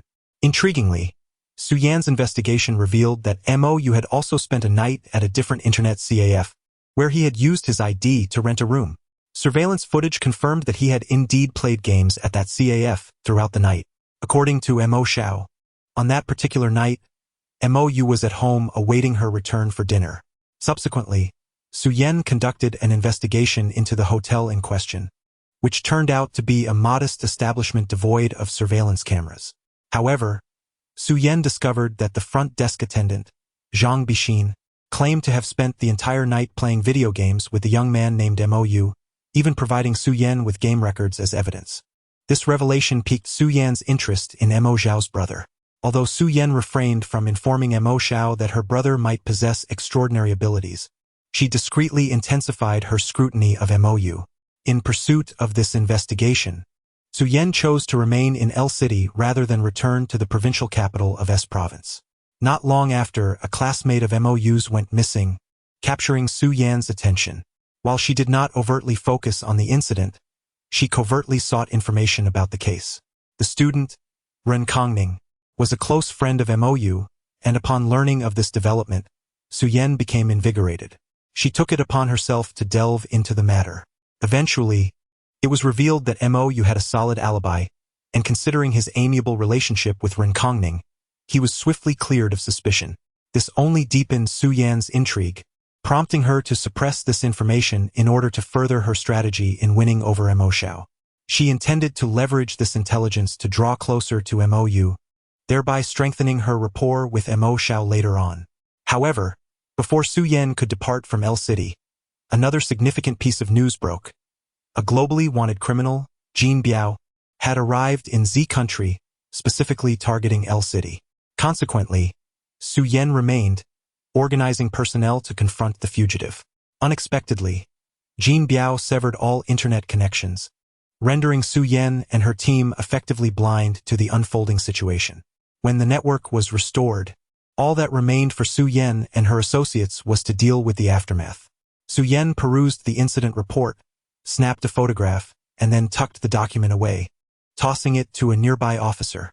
Although the officer wished to remind Su Yan that this was classified information and should not be disclosed, he hesitated, recognizing that she was not only affiliated with the National Abilities Management Bureau but also the Deputy Director of the Provincial Public Security Bureau, and thus swallowed his words. This young man is indeed remarkable, managing to rescue his classmate from a group of desperate criminals with only minor injuries. If only he could be persuaded to work for me, Su Yan mused wistfully, regretting that his sister would undoubtedly disapprove. Su Yan approached the police chief of L City, who had just finished dealing with a throng of reporters, overwhelmed by the gravity of the day's events. Upon seeing Su Yan, the chief regarded her as a savior, immediately adopting a sycophantic tone. "Director Su, this incident is exceedingly severe, you see?" Su Yan waved her hand dismissively, assuring him, "Rest assured, this matter involves a terrorist attack and the actions of an ability user. It will not implicate you, nor will you face any repercussions, much less be compelled to resign in disgrace. Professionals will handle this situation." Upon hearing Su Yan's assurances, the director finally felt a sense of relief. His age was advanced. Retirement loomed imminent, and prospects for promotion appeared bleak. All he yearned for was a tranquil retirement, devoid of any major upheavals before he departed. At that moment, Su Yan inquired, "How is the little hero who saved the day?" "He's well and has been taken to the hospital," the director replied hastily. "According to the officers, his vital signs are stable, and he seems to be in good condition." Su Yan nodded. If anything were to happen to Mo Xiao's brother, she would find it impossible to face Mo Xiao again. She sent the accident report she had just captured to Mo Xiao, accompanied by a brief message. "Su Yan, Xiao Xiao, your brother has done a remarkable deed." From a distance, Mo Xiao, stationed at a roadblock, glimpsed the accident report Su Yan had sent, and her breath momentarily caught in her throat. She quickly typed back, drunkenly lying on the battlefield. "What happened to Mou? Su Yan, don't worry, he's fine. I messaged you to alleviate your concerns. Please refrain from contacting him directly. He needs to rest." A wave of relief washed over Mo Xiao, and she continued to type, drunkenly lying on the battlefield. "What about the assailant? Su Yan, you should already know that it was Jin Biao. He was targeting your brother. Although I am unaware of their connection, it is likely related to you." Upon reading Su Yan's words, Mo Xiao fell silent, leaning against the wall behind her as she gazed skyward. For the first time, an emotion named regret enveloped her heart. Just then, her phone chimed once more with another message from Su Yan. "Su Yan, I have good news for you, perhaps it may serve as a glimmer of hope. Your brother is an ability user." "What?" Mo Xiao's grip tightened around her phone, causing a crack to appear on the screen, startling her into loosening her hold. Su-Yen, your brother has become an ability user. You have become an ability user. Your brother. Here, 300 words are omitted. Is that clear enough? Mo Xiao stared at the message before her heart brimming with astonishment. She had previously examined her brother multiple times and had found no signs of him being an ability user. At that moment, she felt a mixture of disappointment and joy. Disappointment because if he were not an ability user, she could not remain by his side, yet joy because she knew the challenges ability users face. Since her brother was not one, he could lead a safe and happy life. However, Su-Yan's revelation that Mo was indeed an ability user left her emotions in turmoil. After much contemplation, Mo Xiao finally responded to Su-Yen, drunkenly lying on the battlefield. You are right. For me, this truly is good news. Upon realizing that Jin Biao had targeted her brother, Mo Xiao felt an overwhelming concern for Mo's safety. Had it not been for her strong sense of discipline, she would have already rushed to L City by now. If Mo were merely an ordinary individual, then no matter how many privileges Mo Xiao endeavored to secure, her brother would inevitably become a focal point for others seeking to undermine her. However, the situation is entirely different with Mo being an extraordinary being. Not only does he possess the capability for self-preservation, but more significantly, he garners the attention of the state, which greatly amplifies his importance. As an extraordinary being, Mo ceases to be a liability for Mo Xiao. When his safety is assured, she can confidently pursue her own endeavors. Mo Xiao gazed at the moon overhead, sighed softly, and then once more typed a message to Su-Yen. Thank you, Su-Yen, she sent. Upon reading Mo Xiao's message, a subtle smile graced Su-Yen's lips as she replied, You're welcome. Su-Yen then closed her phone and turned to the chief of police beside her, inquiring, Where is the captured prisoner? The police chief hastily responded, She has been temporarily detained in the police car. After all, you just mentioned that this matter is beyond our jurisdiction, so I did not instruct them to bring her to the station. Su-Yen shot a glance at the police chief, mentally cursing him as a coward, thinking, if you don't want to take responsibility, just admit it. Did you know from the beginning that this was beyond your control? I suspect you had already devised a way to evade accountability. Nevertheless, Su-Yen understood that this police chief was nearing retirement. He merely wished to retire peacefully, unlike the younger generation who yearned to achieve and make an impact, desiring nothing more than for events to unfold without disturbance, so he could retire in tranquility. Although Su-Yen looked down upon such a complacent individual who simply wished to coast until retirement, she did not blame him. After all, everyone is striving to make a living. Rest assured, this matter will not escalate, and if it does, it shall not affect you. Please find someone to take me to meet the prisoner, Su-Yen stated calmly. Upon hearing Su-Yen's assurance, the police chief felt a sense of relief wash over him. He instructed an officer to escort Su-Yen to the police vehicle while he went to manage the reporters gathering at the school entrance. Arriving at the police car, the officer unlocked it, and Su-Yen opened the door. Suddenly, with a loud bang, the door was kicked open forcefully by a black woman named Susan, who sent the officer sprawling. Su-Yen stepped back 2 paces to avoid being struck. Seizing the opportunity, Susan leaped out, her handcuffs somehow having come undone. Once out of the car, Susan found herself face to face with Su-Yen. She knew that, to escape, she must incapacitate the woman before her and procure the car keys from the officer, for otherwise, she would not get far. Without hesitation, Susan charged toward Su-Yen. Su-Yen regarded the unhesitating charge of Susan with a sardonic smile. How amusing. Does she perceive me as a soft target? Su-Yen chuckled, remaining unfazed by Susan's advance. In contrast, Susan harbored a sense of disdain for the seemingly unguarded woman before her. Susan contemplated within herself, although I am merely a sensory-type ability user, my training at the headquarters of the Sod Mercenary Corps has equipped me with the capability to kill a cheetah with my bare hands. Silly woman, even if you are a higher-level ability user than I, underestimating me will lead you to a fate of eternal damnation. With that thought, Susan lunged towards Su-Yen, her hands resembling iron pincers, reaching directly for Su-Yen's neck. Foolish beings, have you mercenaries never read a book? Su-Yen shook her head gently and extended her left index finger. Freeze. Su-Yen reached out and tapped Susan's forehead. The momentum of Susan's charge came to an abrupt halt. Subsequently, the surrounding streetlights began to flicker, and Susan's entire body began to tremble, her muscles experiencing violent spasms. Su-Yen withdrew her finger, and Susan collapsed to the ground, unable to stop shaking. Su-Yen raised her left hand, her 5 fingers slightly curled, resembling claws. Sparks of electricity flickered between her fingers. You mercenaries, did you not study the list of ability users in Z country before entering our borders? I had thought that Jin Biao would have informed you about the hidden ability users in Z country, but it appears he has not, Su-Yen expressed with disappointment. At this moment, the fallen Susan began to regain her composure, and her gaze towards Su-Yen became increasingly filled with terror. Before entering Z country, Jin Biao had indeed provided them with a list of ability users, detailing the information of B-level ability users and some of the more dangerous C-level ability users, among which was Su-Yen herself. Now, under the dual stimulation of physical and mental pressure, Susan finally recalled the information about the woman before her. Su-Yen, female, 24 years old, nature-based lightning ability, C-level ability user, extremely destructive, relishing in tormenting her enemies through electric shocks after capturing them. She is a profoundly dangerous and cruel individual. Although Susan remembered Su-Yan's profile, it did not bring her any solace. Rather, it plunged her further into despair. For in Jin Biao's records, Su-Yen was a pure sadistic tormentor. Falling into her hands, Susan felt that her future was shrouded in darkness. It seems you have remembered who I am. Very well, this will be beneficial for our forthcoming endeavors, Su-Yen said to Susan with a smile.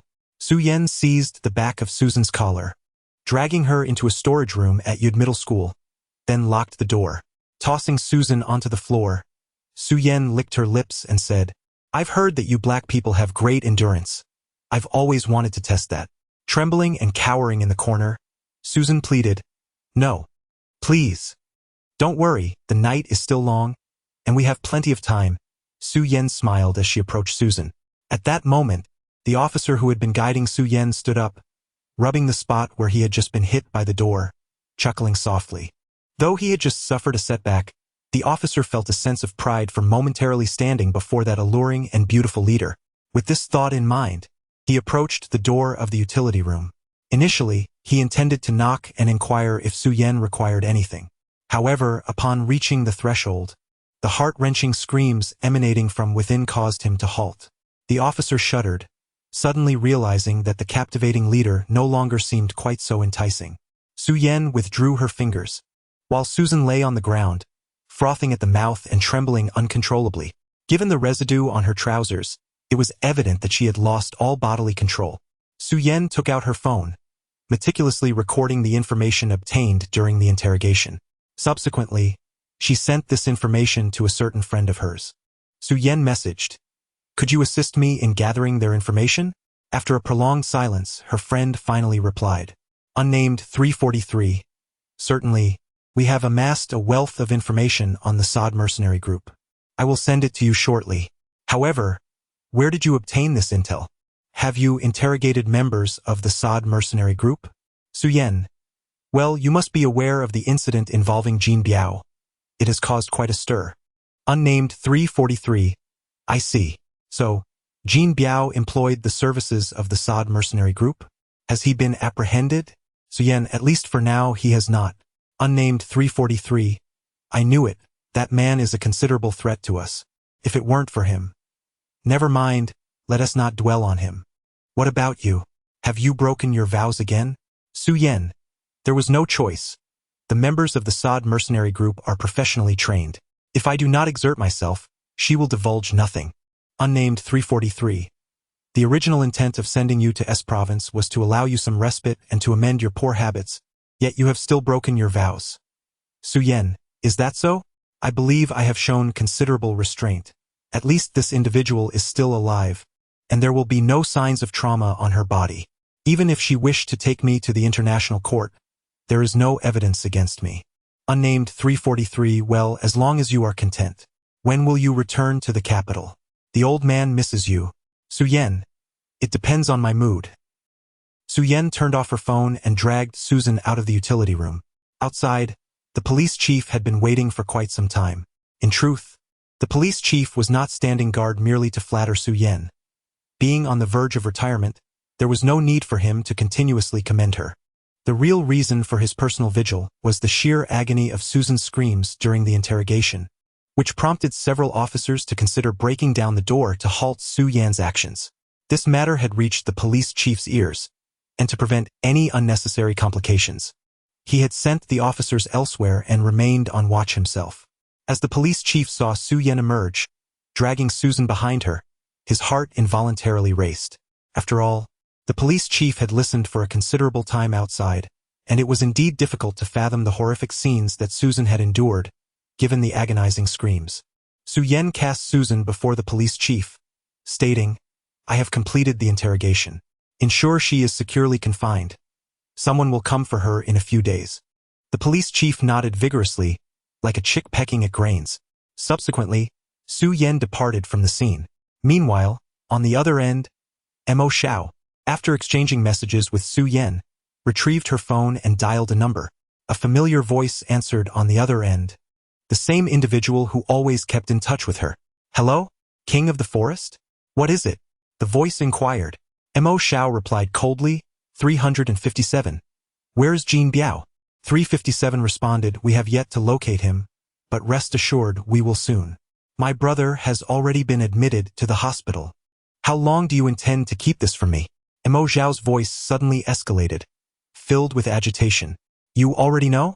357 expressed surprise, as the communication in City L had only just been restored, and she had only recently learned of the events there. "Indeed, I not only know that my brother has been injured, but I am also aware that Jin Biao has brazenly departed from City L. What about your assurances?" Mo Xiao replied coldly. "Calm down, King of the Forest. You must understand that Jin Biao is exceptionally formidable. The communications in City L have only just resumed, and I too have only just come to know what transpired there. We do not possess any ability users who can maneuver swiftly. We must immediately tighten our encirclement. But you must realize that this will take time," 357 hastily explained.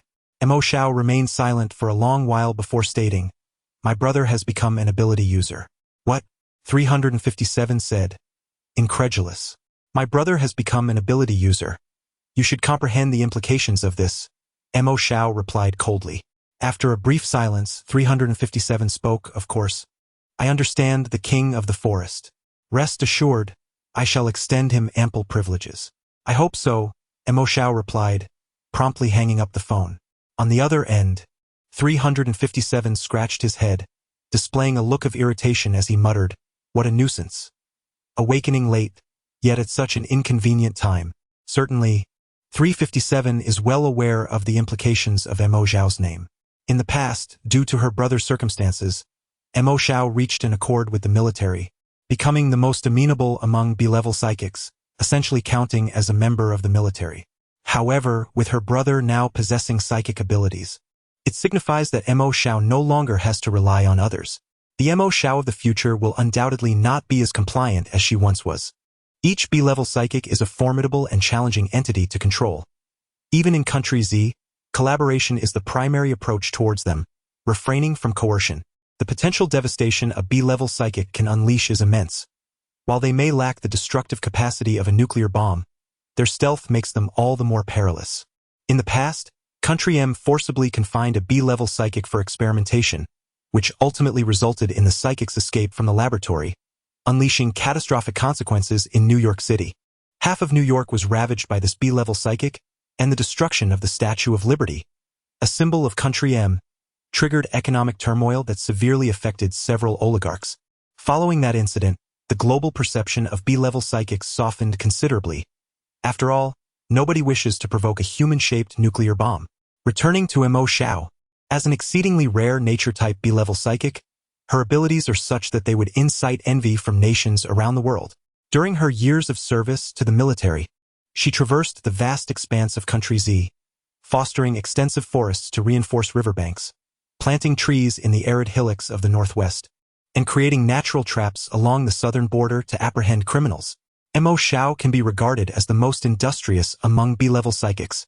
Now, Mo Xiao is no longer bound to obediently follow orders. She can, like her fellow B-level psychics, demand compensation before undertaking missions, and can outright refuse tasks that do not suit her. This aspect is particularly vexing for 357, as B-level psychics are exceedingly valuable, and individuals like Mo Xiao, who possess formidable abilities and provide substantial assistance to the nation, are exceedingly rare.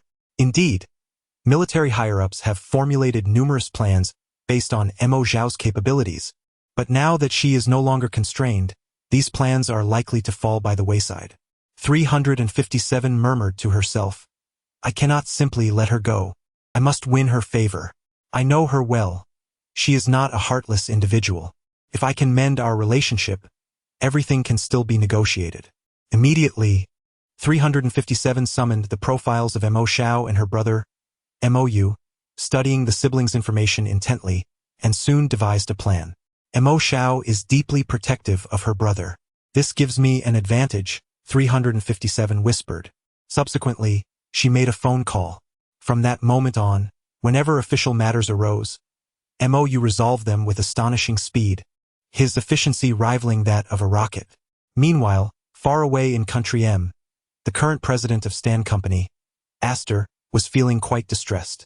Not only was the situation surrounding the ability users in Country M escalating, but he was also under constant pressure from higher-ups demanding the swift development of the MST-4 serum. Damn it, it's easier said than done. The MST-3 serum has already been optimized to its limits. Without a technological breakthrough or extraordinary ability users for our research, how can we produce results so quickly? Those leeches only know how to drain our company's value, Aster exclaimed in frustration. Despite Aster's prestigious position as the president of Stan Company, renowned throughout Country M, he was supported by numerous financial magnates who, while providing backing, also incessantly siphoned off the company's resources. Thus, even though Aster harbored resentment towards these tycoons, he was compelled to rely on them, groveling at their feet. Otherwise, the next day, the FBI would come knocking at Stan Company's door with a myriad of charges to apprehend him. Currently, the influential financiers were increasingly displeased with Aster and were seeking various pretexts to trouble him, aiming to force him out of the boardroom. The prolonged delay in the research of the MST-4 serum was their primary point of attack. If you truly desire the MST-4 serum, then simply provide me with a B-level ability user, and I could produce anything, Aster declared angrily. At that moment, the office door creaked open, and Aster's stunningly beautiful secretary entered. Addressing him, Boss, we have received news from Bayou City. Aster took the intelligence from her hand, scrutinized it carefully, and then broke into a smile. Ha ha ha. This is my salvation.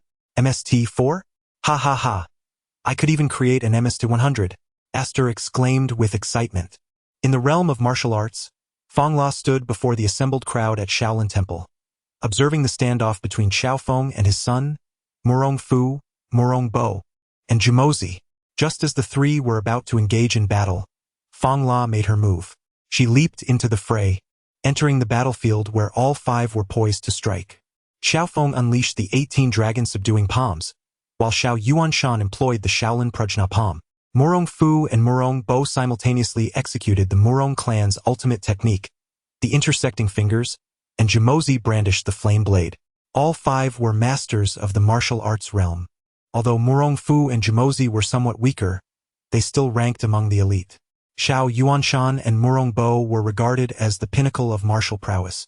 And while Xiaofeng originally belonged to this echelon, his cultivation of the I Ching Jing had elevated him beyond their strength. The sheer aura of their confrontation was enough to compel ordinary wanderers of the martial world to retreat in trepidation. As the five engaged simultaneously, Feng La found herself caught amidst them, and before they could retract their strikes, they all inadvertently struck her. Instantly, Feng La employed the heaven and earth great shift, absorbing and dispersing the collective force directed at her, redirecting it toward a group of young beggars nearby who were munching on melon seeds.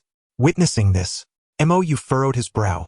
While he had no intention of intervening in their brawl, he could not stand idly by when innocent bystanders were affected.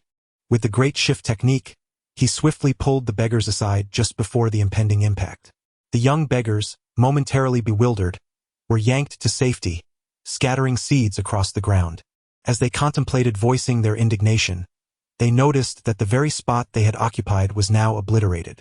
Trembling with residual fear, they expressed their gratitude to Mou.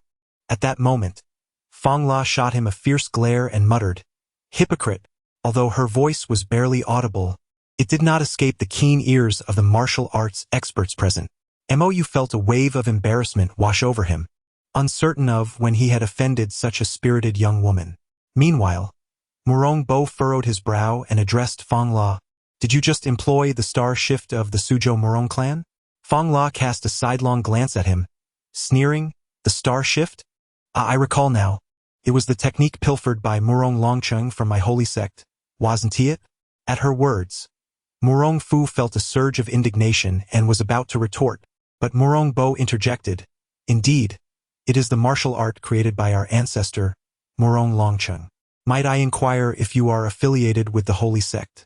In terms of cunning, Murong Fu was far inferior to Murong Bo Ha. Once, Murong Longcheng entered my holy sect and surreptitiously learned our ultimate technique, the Heaven and Earth Great Shift. He later modified it and claimed it as his own invention, showing utter shamelessness. Yet, he became invincible across the world, which, I suppose, does not entirely tarnish the reputation of our sacred art, Fang La remarked with derision. Despite her disdain for Murong Longcheng's actions, she could not help but acknowledge his undeniable prowess. The Heaven and Earth Great Shift was profoundly intricate. The former leader of the demonic sect spent his entire life mastering only the 6th level, highlighting the demanding requirements of this technique. Although Fang La had initially advanced swiftly, she now found herself stagnant at the 5th level for an extended period. Miraculously, Murong Longcheng managed to independently modify the supreme martial art, Qian Kuan De Nuoi, reducing its complexity. Although this alteration diminished its potential, it was still an impressive feat, showcasing his extraordinary talent. Building upon the principles of leveraging strength and converting energy found within Qian Kuan De Nuoi, Murong Bo devised a more accessible technique, Do Zhuan Xing Yi. However, Do Zhuan Xing Yi did not quite match the prowess of its predecessor. In encounters with stronger adversaries, it could even inflict harm upon its user, whereas Qian Kuan De Nuoi could be effectively wielded against those more formidable than oneself. Upon discovering that Fang La belonged to the demonic sect, Murong Bo was cautious. He understood the intricacies of his own lineage far better than Murong Fu did. Indeed, Do Zhuan Xing Yi was derived from Qian Kuan De Nuoi, and given the enduring reputation of the demonic sect in the martial world, Murong Bo opted for a conciliatory approach. "Ah, so you are indeed a member of the holy sect. My apologies for my earlier rudeness. You must be the esteemed leader, Fang La," Murong Bo remarked with a smile. "Indeed, you possess some discernment. Would you consider allying with my holy sect? Should our grand ambitions come to fruition, there will surely be a place for you among my ranks." Fang La extended an olive branch to Murong Bo. With a respectful gesture, Murong Bo replied, "Thank you for your kindness, esteemed leader. However, this matter is of great significance, and I must confer with my family before making a decision."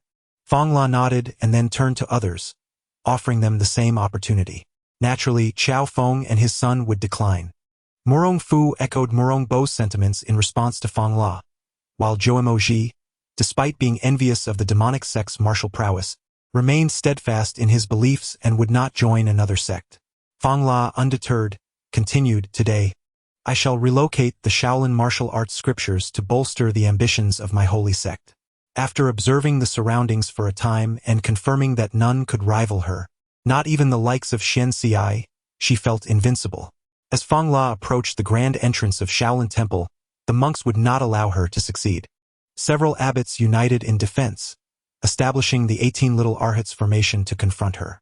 Yet, with the mastery of Qian Kuan De Nuoi, Fang La was unperturbed by the odds.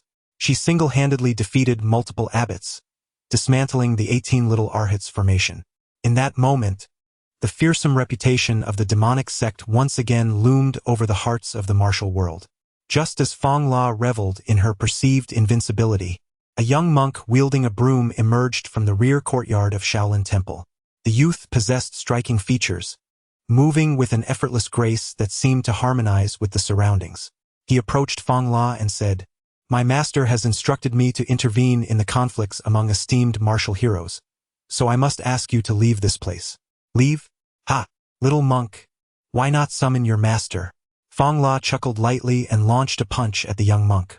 To her astonishment, the monk merely extended a single finger, effortlessly blocking her strike. What? The onlookers were astounded. Just moments before, Fong La had vanquished several opponents. Yet now she was thwarted by a mere finger from a young monk. Fong La was equally astonished, gazing incredulously at the young monk before him. Without holding back, he unleashed the Qian Kuan de Nui, striking towards the monk with a powerful palm. To his astonishment, the little monk merely pointed with a single finger. In an instant, the two forces collided, and Fong La was sent flying. It was his formidable Qian Kuan de Nui that had been effortlessly countered by a mere fingertip. The young monk retracted his finger, then touched his middle finger to his thumb, smiling gently. In that moment, everyone present felt as if they were enveloped in a gentle spring breeze, their spirits uplifted. Is that the flower-picking finger? A Shaolin monk questioned, unable to hide his disbelief. Master Xuanzi nodded in affirmation. Indeed, it is the flower-picking finger. But, Abbot, can it truly wield such power? I feel as though this junior brother embodies the very essence of the venerable Kasayapa, almost worthy of reverence. The monk continued to inquire. The flower-picking finger is simple to initiate, yet achieving mastery is profoundly challenging. One cannot pursue other martial arts concurrently, lest they fall into chaos. Moreover, it demands a profound understanding of the Buddhist heart. Those who reach consummate skill in the flower-picking finger are exceedingly rare, and those like him are even more scarce. Few in the annals of Shaolin history, Xuanzi elucidated.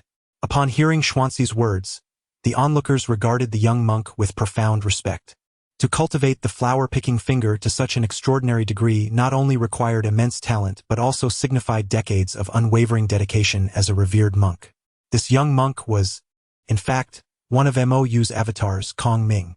Over the years at Shaolin, Kong Ming had diligently followed the sweeping monk, absorbing knowledge both of martial arts and Buddhist scriptures. His comprehensive studies had elevated his martial prowess to remarkable heights. Currently, Kong Ming had forsaken all other martial skills, dedicating himself solely to the flower-picking finger, and it was this singular mastery that positioned him among the elite of the martial world.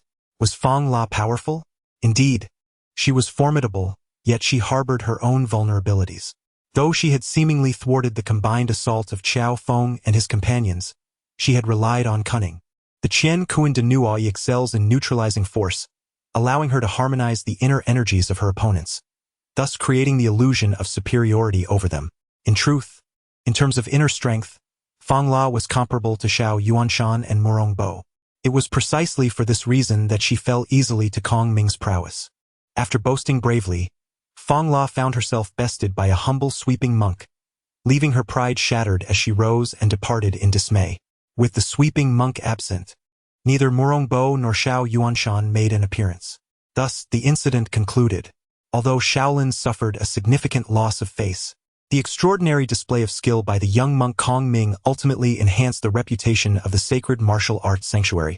Meanwhile, MOU's act of kindness towards a young beggar and his support for Qiao Feng further elevated his standing within the martial community.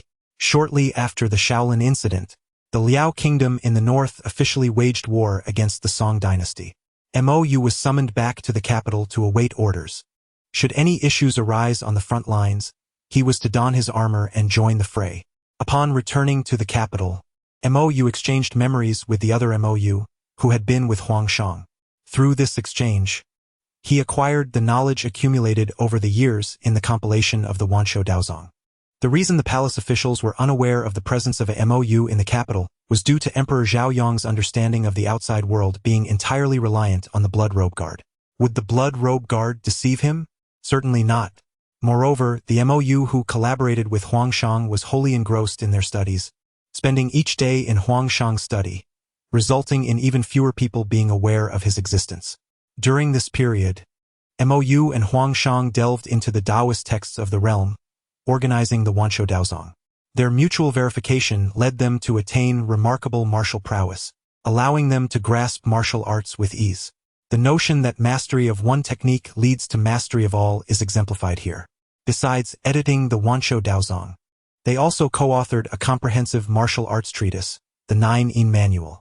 When Prince Mo Yu returned to the capital, they had just completed this work. After exchanging memories, Prince Mo Yu meticulously studied the 9-in manual, finding its approach excessively rigid. He believed that true martial arts must harmonize the yin and yang to achieve transcendence. Thus, he and Huang Shang dedicated another year to composing a contrasting martial arts manual, the 9-yang manual. The 9-in manual serves as a foundational text for understanding martial arts, enabling practitioners to attain unparalleled skills. Conversely, the 9-yang manual focuses on internal energy practices, allowing for the perpetual circulation of inner strength, boundless and inexhaustible. The combination of both texts could truly forge an unparalleled master. Mo Yu was elated to have acquired these two extraordinary manuals. Meanwhile, new tidings arrived. The Blood Robe Guard, through relentless effort, had finally cultivated the Dragon Elephant Prajna technique to its 10th level. Mo Yu now felt confident in his ability to rival the foremost masters of the martial world. Subsequently, he instructed the Blood Robe Guard to cease their training in the Dragon Elephant Prajna technique and the Shaolin 72 ultimate techniques, redirecting their focus to the 9-yang manual and the 9-in manual. Just as Mo Yu was in high spirits, dire news emerged from the south.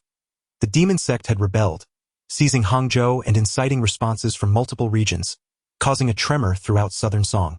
With the majority of Song's military forces concentrated in the north, Tongguan was performing admirably, maintaining a stalemate against the Liao army.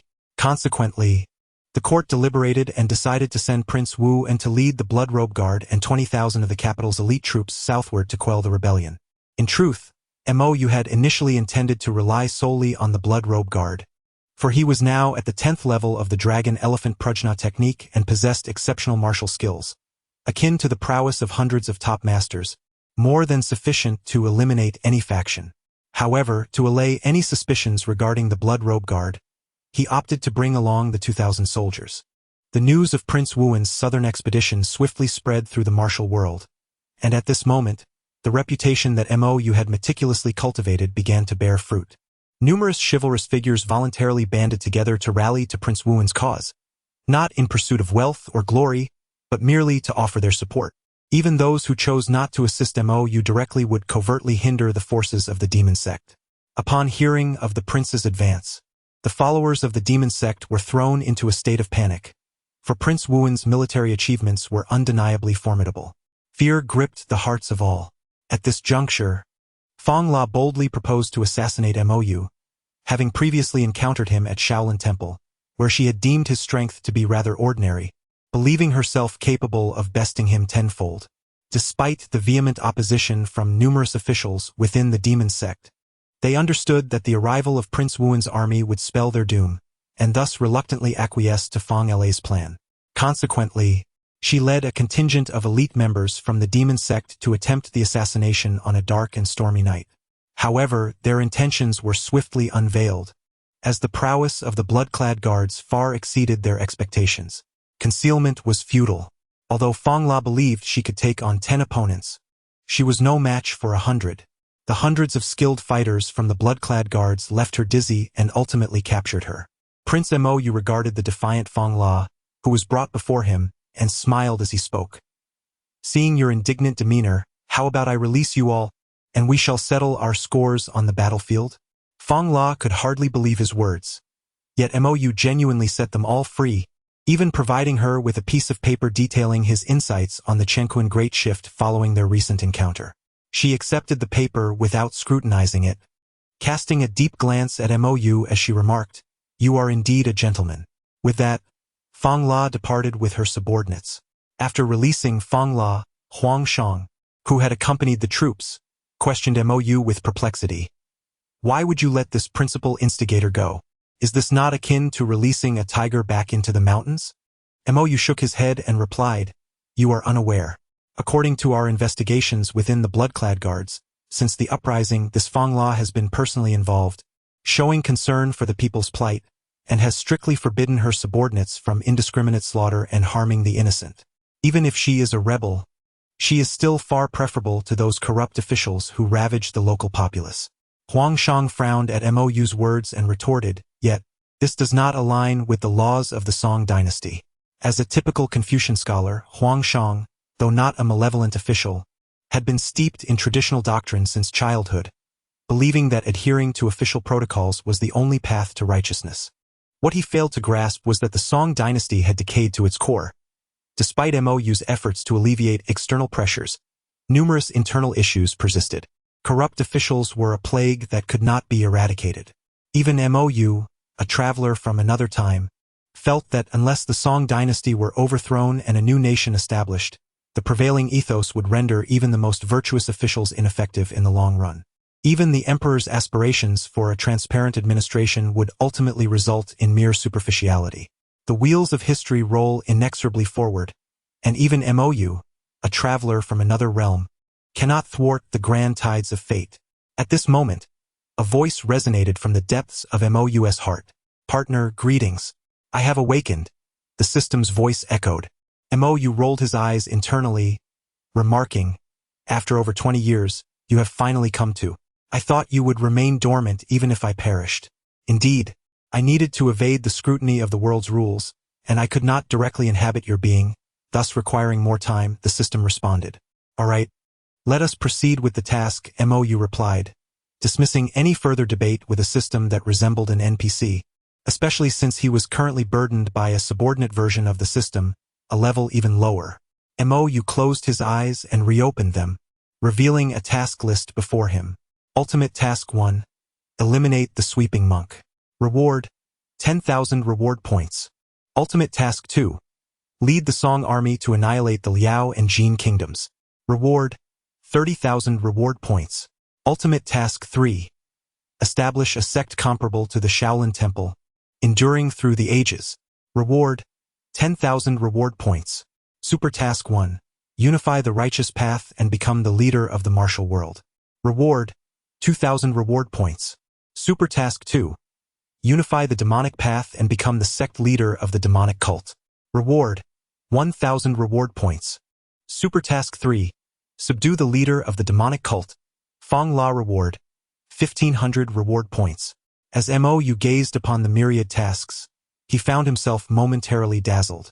Beyond the ultimate and super tasks lay a series of bounty missions, offering reward points for the elimination of certain individuals. MOU meticulously analyzed each task. Upon reaching the super tasks, he could not help but exclaim, "These super tasks are utterly absurd. Why do the points for subduing the leader of the demonic cult exceed those for becoming the leader? Is it truly due to greater difficulty?" The reward points are allocated based on the impact on the world, the system elucidated. The higher the reward points, the greater the task's influence on the world. When you create a significant impact, I shall gain access to the cosmic essence. MOU nodded, his mind swirling with thoughts as he contemplated these tasks. Meanwhile, Fong La returned to her stronghold, resolutely organizing her soldiers to prepare for a direct confrontation with MOU and his blood-clad guards. Retiring to her chamber after a fierce battle, despite her defeat, she gained profound insights into the transposition of heaven and earth. Immediately, she entered seclusion to assimilate these revelations. 3 days later, Fong La emerged from her retreat, having successfully elevated her mastery of the transposition of heaven and earth to the 6th level. Yet, she remained unconvinced of her ability to vanquish MOU. She felt capable of taking on a few more blood-clad guards, but that was the extent of her confidence. The blood-clad guards numbered in the hundreds. What difference would a few additional fighters make? Reflecting upon this, despair crept into Fong La's heart as she pondered, where has this fellow sourced such a multitude of skilled warriors? Despite her internal turmoil, the arrows were drawn and could not be unloosed. War was imminent.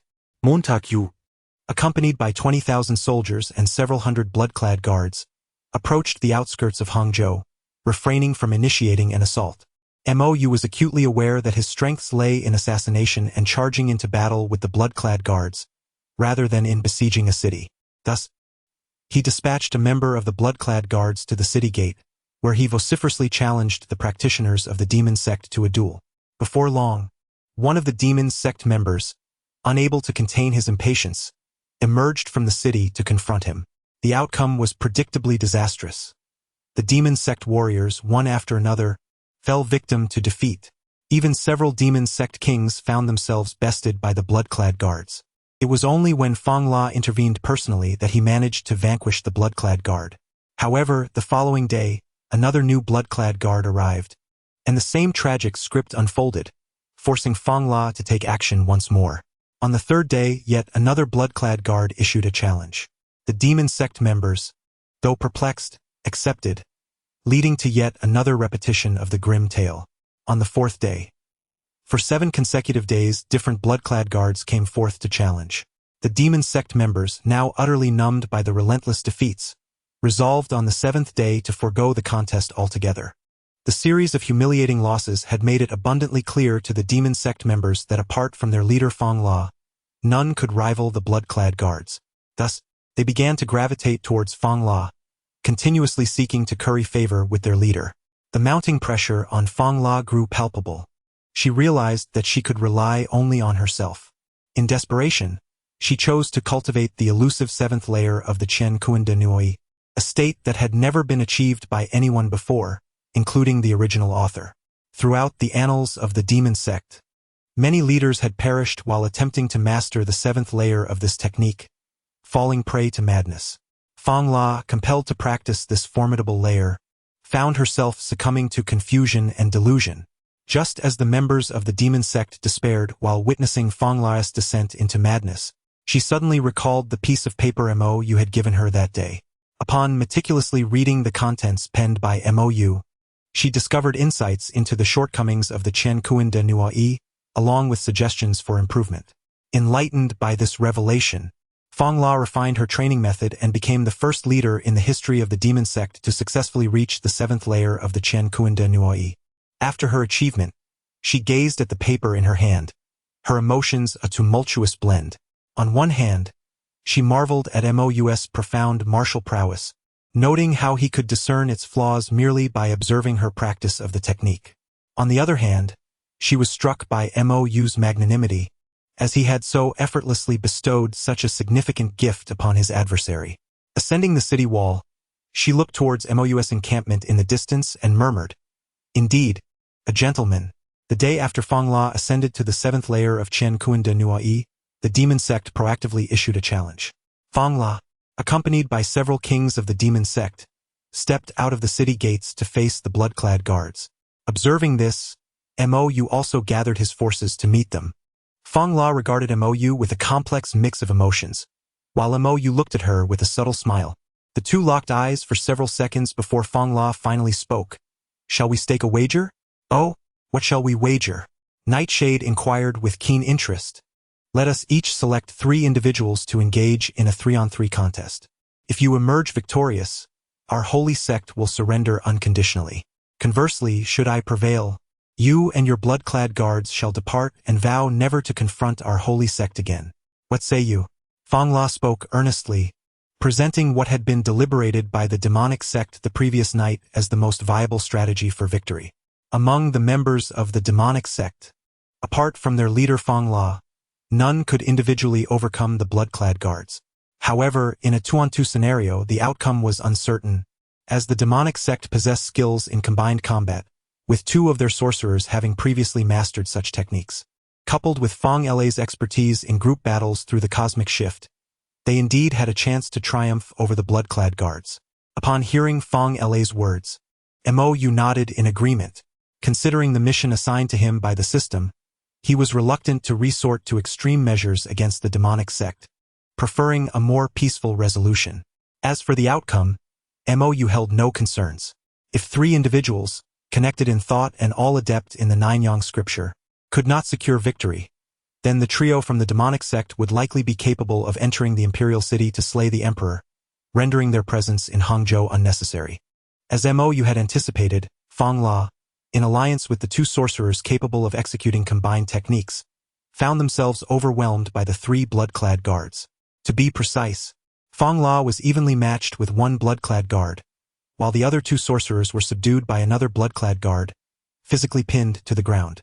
A 3rd blood-clad guard idly squatted nearby, counting ants, as he had nothing else to occupy his time. Fang La was astonished. She had not expected this blood-clad guard to be stronger than those she had previously encountered. The reason was quite simple. In the past few days, not only had Fang La progressed, but so had MOU. Just the day prior, The blood-clad guards had collaborated to open all the hundreds of meridians in one individual, breaking through numerous critical points throughout their body, thereby fully awakening the nine-yang inner strength, allowing it to circulate endlessly. The individual who had undergone this awakening was the very one engaged in combat with Fong La. Regrettably, the activation of the meridians could not be shared through memory exchange with others in MOU's presence. Otherwise, all of them would have been able to fully awaken their nine-yang inner strength by now. Ultimately, without any unforeseen incidents, Fong La was defeated. To be precise, she conceded voluntarily. She realized that the blood-clad guard before her was surreptitiously learning the cosmic shift. Initially, Fong La had been skeptical that her opponent could glean the technique through their exchanges.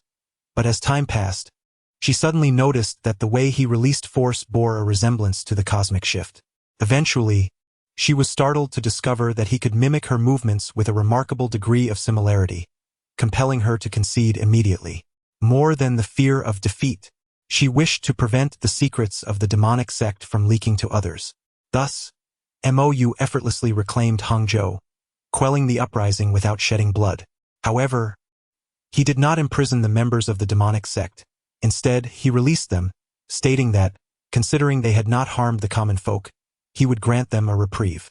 Although the members of the demon cult did not harbor any gratitude towards MOU, they couldn't help but feel a sense of acknowledgement for him, recognizing that this official was indeed quite reasonable. Fong La led the members of the demon cult away from Hangzhou and back to their stronghold at the Bright Summit. However, along the way, he instructed his subordinates to return first while he sought out MOU to express his appreciation. After all, whether it was guiding Fong La to master the seventh layer of the Heaven and Earth Great Shift or sparing the lives of the cult members, these were significant acts of kindness.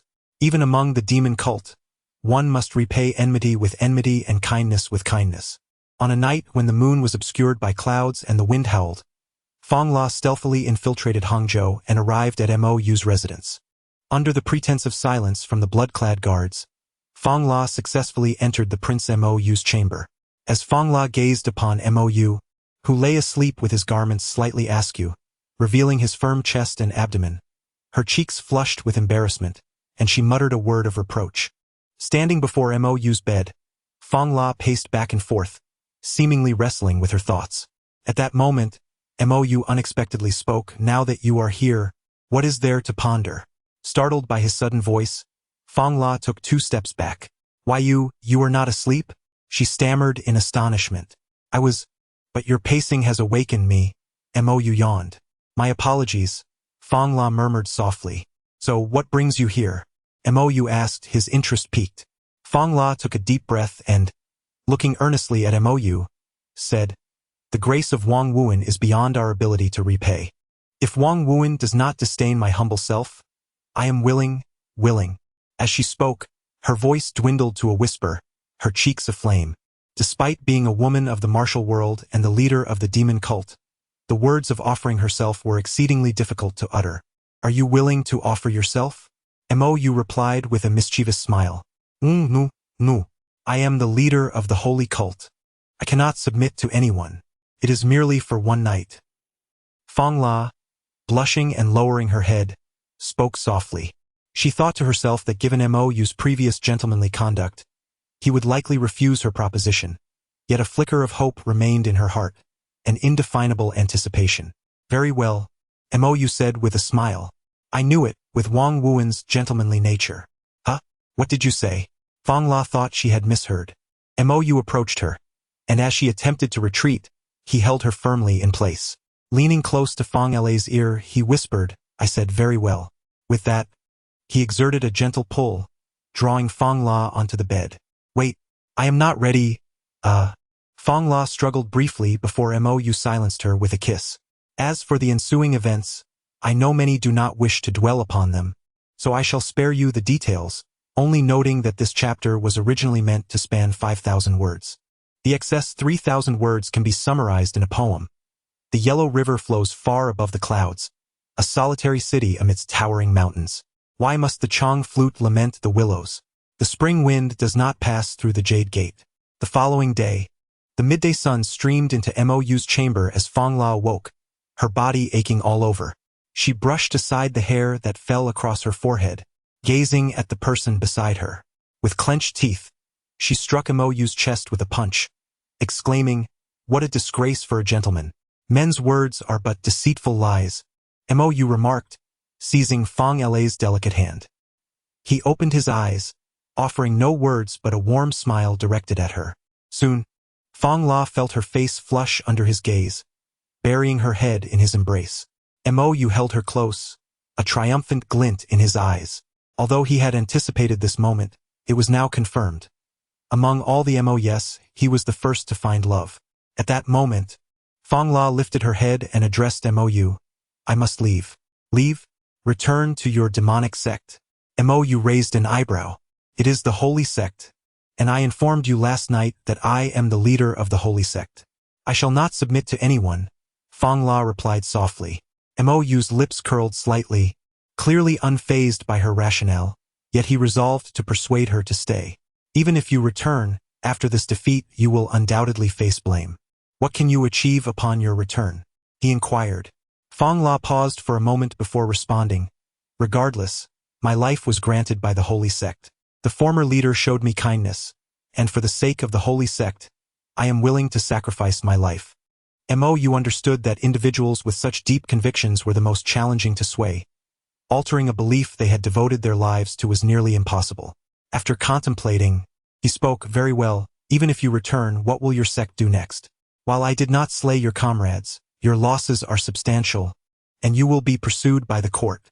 I have let you go this time, but once the northern conflict subsides, the court will seek to eradicate you. What then will you do?" Fong La fell silent, contemplating matters she had not previously considered. She was uncertain of what the future held. Her focus was solely on fulfilling her current responsibilities. Mo continued, "I have a solution that may alleviate your troubles." Fong La raised her head, looking at him with anticipation. "Upon my return to the court, I shall request a fief, choosing the location of your demonic sect as its site. I will provide you with protection, but you must acknowledge me as your sovereign. What say you?" Mo proposed. Fong La pondered for a moment before replying, "That is impossible. There has never been a precedent for the leadership of the holy sect to be passed to another, and as a prince, the followers of the holy sect would never submit to you." Mo chuckled lightly, "I believe they are not as resistant as you think. Moreover, I command a formidable group of blood guards. Are you not curious as to how they have attained such prowess? By becoming my subordinates, you would have the opportunity to uncover their secrets." Upon hearing Mo's words, even Fong La felt tempted by his proposition. Having encountered the blood guards in combat, she was well aware of their strength. If Mo could cultivate such skilled warriors, he must possess a unique method. As Fong La remained entangled in her thoughts, Mo suddenly wrapped his arms around her waist, drawing her body closely against his. "You are my woman, the Lady of Wuan. Do you truly believe I would allow you to depart from my side?" he whispered affectionately into her ear. "No, never," he continued, his warm breath causing her cheeks to flush crimson. Although his words were somewhat crude and overly sentimental, they profoundly moved Fong La, a young woman who had never experienced love before. As she basked in her emotions, Mo's hands began to wander indiscreetly. Fong La grasped his wrist, whispering urgently, "Are you out of your mind? The sun has already risen." "It's all right," he replied confidently. "I am the master here. I dictate the terms. No one will disturb us." His hands delved deeper, prompting Fong La to plead, "Please, stop.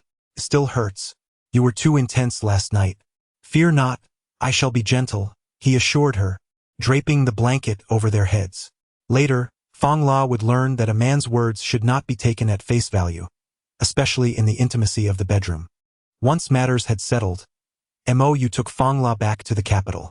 Before their departure, he specifically dispatched 200 blood-clothed guards to oversee the members of the demon cult as they returned to their stronghold, ensuring they kept a vigilant watch. Initially, the blood-clothed guards were discontent, questioning why they should undertake such arduous tasks for their own. In response, Prince Mo announced that those supervising the demon cult could exchange a memory with him. Upon hearing this, all the blood-clothed guards eagerly volunteered, transforming the seemingly burdensome task into a coveted opportunity. Upon returning to the capital with Fong La, Mou was met with unexpected news. What? Tong Guan was lured into a trap by the Liao kingdom, resulting in a devastating defeat and the loss of nearly 100,000 soldiers? Mou exclaimed in shock. Indeed, this urgent report just arrived yesterday. I had intended to summon you back to the capital. Fortuitously, you have returned today, Emperor Zhao Yong confirmed with a nod. Tong Guan has made the same mistake as his master, Mou lamented, shaking his head. Tong Guan's master, Li Xian, had also disregarded military orders in pursuit of greater glory, leading to the Song army's defeat. Now, Tong Guan had replicated that folly. I plan to announce tomorrow that you will become the commander of the army, tasked with leading our forces against the Liao kingdom, Zhao Yong declared solemnly. I have no objections. However, Your Majesty, do we possess enough troops? Even the greatest of commanders cannot secure victory without sufficient forces, Mou replied. You may take the capital's imperial guards, leaving behind the 20,000 troops you previously brought to quell the rebellion.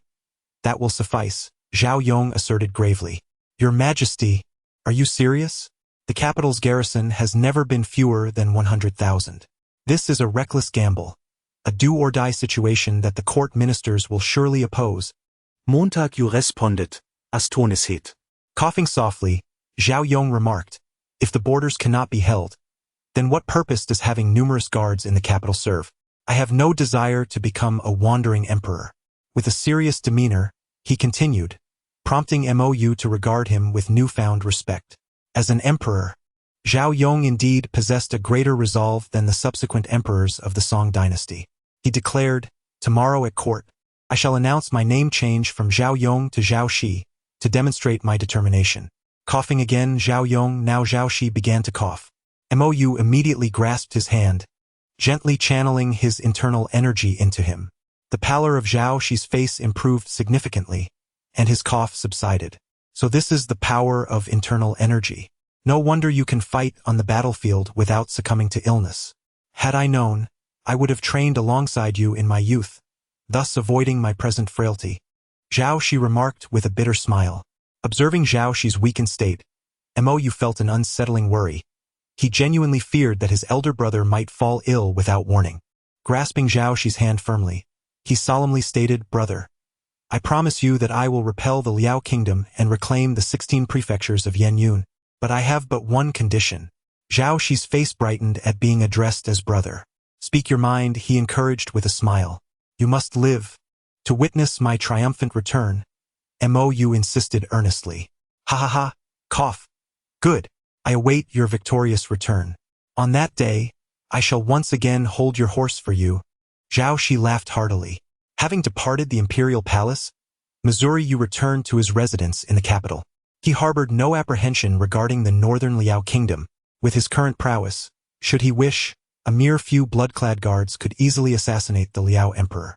What truly concerned him was the possibility that Zhao Shi might succumb to illness while he was still engaged in battle with the Liao, allowing the inept Zhao Ji to ascend the throne and compel him to withdraw his forces.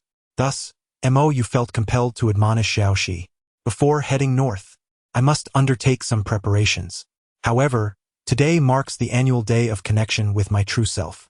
When he exchanges my memories, he will undoubtedly be astonished. Mou mused with a smile as he returned to his residence. Feng La had long been at the estate, for it was impossible for Mou to bring her along during his audience with the emperor. At that moment, she was in the garden, admiring the blossoms. Upon seeing Mou, her face broke into a radiant smile. He approached her, taking her hand as he asked, Have you decided on your pseudonym? To become a princess, you cannot share a name with the leader of the demonic sect. Feng La pouted and replied, I shall be called Feng La. This name was specially bestowed upon me by my father's chosen scholar. Is that so? Then it seems our fates are not meant to intertwine. Mou feigned disappointment. Feng La suddenly tugged at Mou's collar, pretending to be angry. Have you taken everything from me only to disavow me now? There is no such good fortune in the world. Mou smiled apologetically and inquired, So, have you made up your mind? Since I cannot be called Feng La, you may call me by my true name, Feng Yueshi. As they convey the same meaning, Feng La remarked with a smile. Feng Yueshi? Is that truly your birth name? Mou exclaimed, astonished. Of course. Who would name their daughter with the character for La?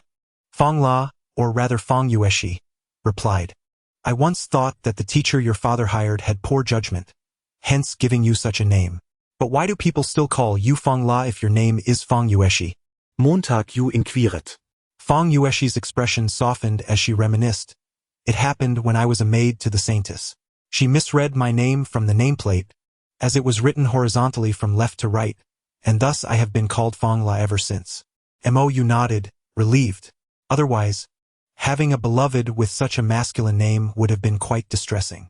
Observing Fong Yueshi's youthful demeanor, Mou felt a stirring within and lifted her into his arms, heading towards the bedroom. You must be out of your mind. It's still daytime. Fong Yueshi playfully punched Mou's chest. Not to worry. I shall draw the curtains. Mou grinned as he shut the door behind them. After a fervent exchange of affection, Mou lay beside the bare Fong Yueshi, contemplating the vastness of the universe and the essence of existence, while Fong Yueshi contentedly rested in his embrace, eyes closed. Before Mou, a task panel materialized. Super Task 3. Conquer the demon cult leader Fong La reward. 1. 500 reward points. Completed. Simultaneously, a redemption panel appeared, revealing only medicinal items available for exchange. Black Jade Ointment. Heals severed limbs. 100 reward points. Shaolin Great Pill. Treats most internal and external injuries. Enhances internal strength. 500 reward points. 9 Flower Dew Pill. Alleviates multiple injuries, can save a life in critical moments, and improves vitality with prolonged use. 100 reward points. Tranquil Heart Longevity Pill. Cures all ailments, neutralizes poisons, enhances constitution and longevity with regular consumption. 150 reward points.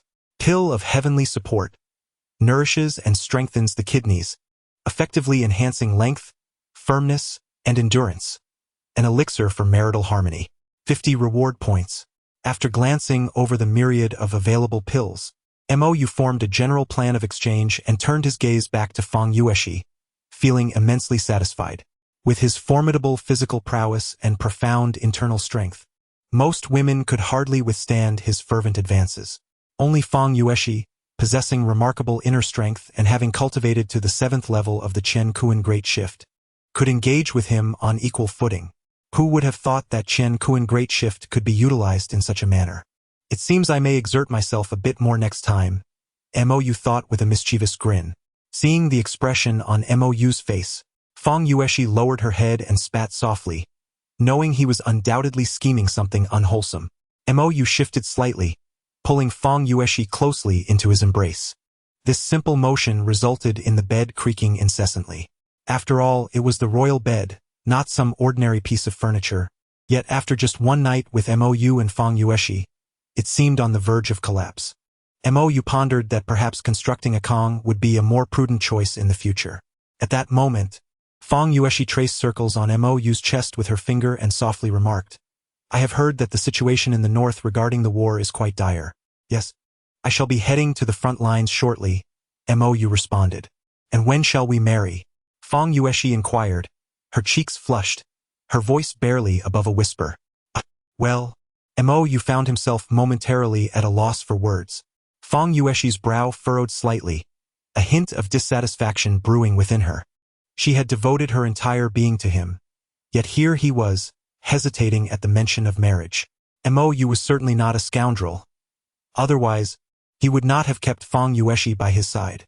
However, the urgency of the situation weighed heavily on him, as he would soon be heading into battle and had no time to prepare for a wedding. He could only defer the discussion until his return. Yet, the notion of marrying post-war felt like courting disaster. Unless one possessed the invincibility of a mythical hero, such declarations often invited misfortune. Mou was determined not to tempt fate. To Fong Yueshi, this indecision appeared typical of an irresponsible man. Do you not love me anymore? She asked, her tone sorrowful, as if on the verge of tears. Mou understood that he could not allow her to dwell on such thoughts. Just as she was about to speak again, he pressed her back down, demonstrating through his actions that love is shown rather than merely spoken. Later, in the ethereal realm of the soul arena, the Mou of the martial arts world entered with a clear mind, only to be met by the somber expression of his original self. Hasn't it only been a day on your side? Why this grim demeanor? The martial arts MOU questioned, puzzled. You will understand once you exchange memories. The original MOU replied tersely, and the two engaged in a memory exchange. Number 1 has perished? How infuriating! If he had our inner strength, perhaps the outcome would have been different, the martial arts MOU lamented, striking the ground with a fist in frustration. Finally, he grasped the gravity of his original self's seriousness. He lifted his head, intending to offer comfort, only to find the original MOU grinning widely, lost in a reverie of first-person memories, casting aside all lingering discontent. Hey, I'm still worried about you, and here you are, lost in thoughts of my wife. The martial arts MOU exclaimed in exasperation. Ahem, my dear friends, rest assured that your contributions will not be forgotten. In the future, any gains we achieve will be shared with you. The original MOU coughed lightly and spoke with earnest conviction. However, by the time you are able to assist me, I fear I may be on the brink of old age, retorted MOU from the martial arts realm with an eye roll. By the way, after completing my task, I am now able to exchange items within the system, but as a mere avatar, I lack the authority to redeem anything, merely able to gaze longingly. Please, redeem a few items as I have great need for them, urged MOU from the martial arts world. The original MOU nodded and summoned the exchange interface in his mind. Indeed, the system's exchange portal can manifest in the soul arena. This unique ability likely serves to select suitable hosts, MOU mused internally. Speak your desires. You may allocate these 1,500 reward points as you see fit. The original MOU glanced at his own lack of wishes and decided to let MOU from the martial arts realm allocate the points himself. MOU from the martial arts realm had long since made his selections. 2 portions of Black Jade Restoration Ointment, 1 portion of Shaolin Grand Elixir, 3 portions of 9-Flower Jade Dew Pill, 3 portions of Tranquil Heart Longevity Pill, and 1 portion of Pill of Heaven's Pillar. Very well. I will proceed with the exchange. 2 portions of Black Jade Restoration Ointment, 1 portion of Shaolin Grand Elixir, 3 portions of 9-Flower Jade Dew Pill, 3 portions of Tranquil Heart Longevity Pill, and wait, 1 portion of Pill of Heaven's Pillar? The original MOU gazed at his counterpart from the martial arts realm in astonishment. Brother, you have only just become single. Why the sudden need for kidney supplements? Could it be that you... The original MOU's gaze towards MOU from the martial arts realm grew increasingly peculiar. How could that be? We have only recently exchanged memories. Do you not know my condition? Our physical constitutions are identical. If I have kidney deficiency, so do you, MOU from the martial arts realm retorted angrily. Ha ha ha. Do not be agitated. It was merely a jest, a jest. The original MOU hastily pleaded for forgiveness.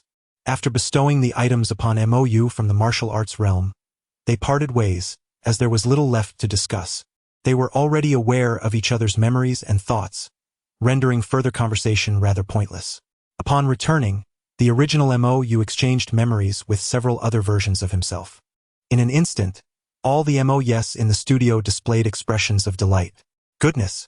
Truly, as martial artists, there are so many stances. I am astounded. The great shift of the universe can be utilized in such a manner. What an eye-opener. My, what a young man. Ahem. The original MOU coughed again, bringing all the other MOUs back to attention. All right, retain those memories for your own leisurely perusal tonight. Our focus now lies on the 2 works he has summarized, the 9-Yang Classic and the 9-Yang Divine Skill. Remember, these must not be disclosed. These martial arts can indeed be employed in this world, and we must ensure they remain concealed. The original MOU spoke with utmost seriousness. As for training, in the realm of martial arts, hundreds are practicing simultaneously, and due to the time differential, while one trains for a day, countless others may train for an entire year. MOU expressed that there was no necessity for concern. However, it was still essential to practice the 9-Yang scriptures, as the ability to open meridians and acupoints could not be shared. On that day, a significant incident at Yud Middle School was suppressed. The relevant authorities dispatched personnel to sanitize the scene and instructed all faculty and students to maintain confidentiality. Due to Jean Biao severing the internet connection earlier, news of the incident did not circulate online. The internet was currently engrossed with the sensational news that Jean Biao had previously released to capture attention. Consequently, the authorities easily managed to keep the events at Yud Middle School under wraps. Jean Biao's actions could be seen as a slap in the face to the nation. None of their preparations proved effective. Not only did he arrive in the country, but he also caused destruction before swaggering away without a care. Naturally, such an embarrassing incident would not be publicized, but the necessary follow-up actions still needed to be addressed. On the 5th, Mou lay in a luxurious single-occupancy hospital room due to his extraordinary performance. At the entrance, 2 police officers stood guard, preventing many from visiting. Suddenly, the door swung open, and 2 men clad in black trench coats entered, one taller and the other shorter. The taller man stepped forward, glanced at Mou, then turned to the shorter man. The shorter man nodded and raised 2 fingers towards his taller companion. The taller man acknowledged him and addressed Mou, stating, "We are from the National Abilities Management Bureau." As he spoke, he produced an identification card for Mou to see. "First, I have good news for you. Your injuries are not severe.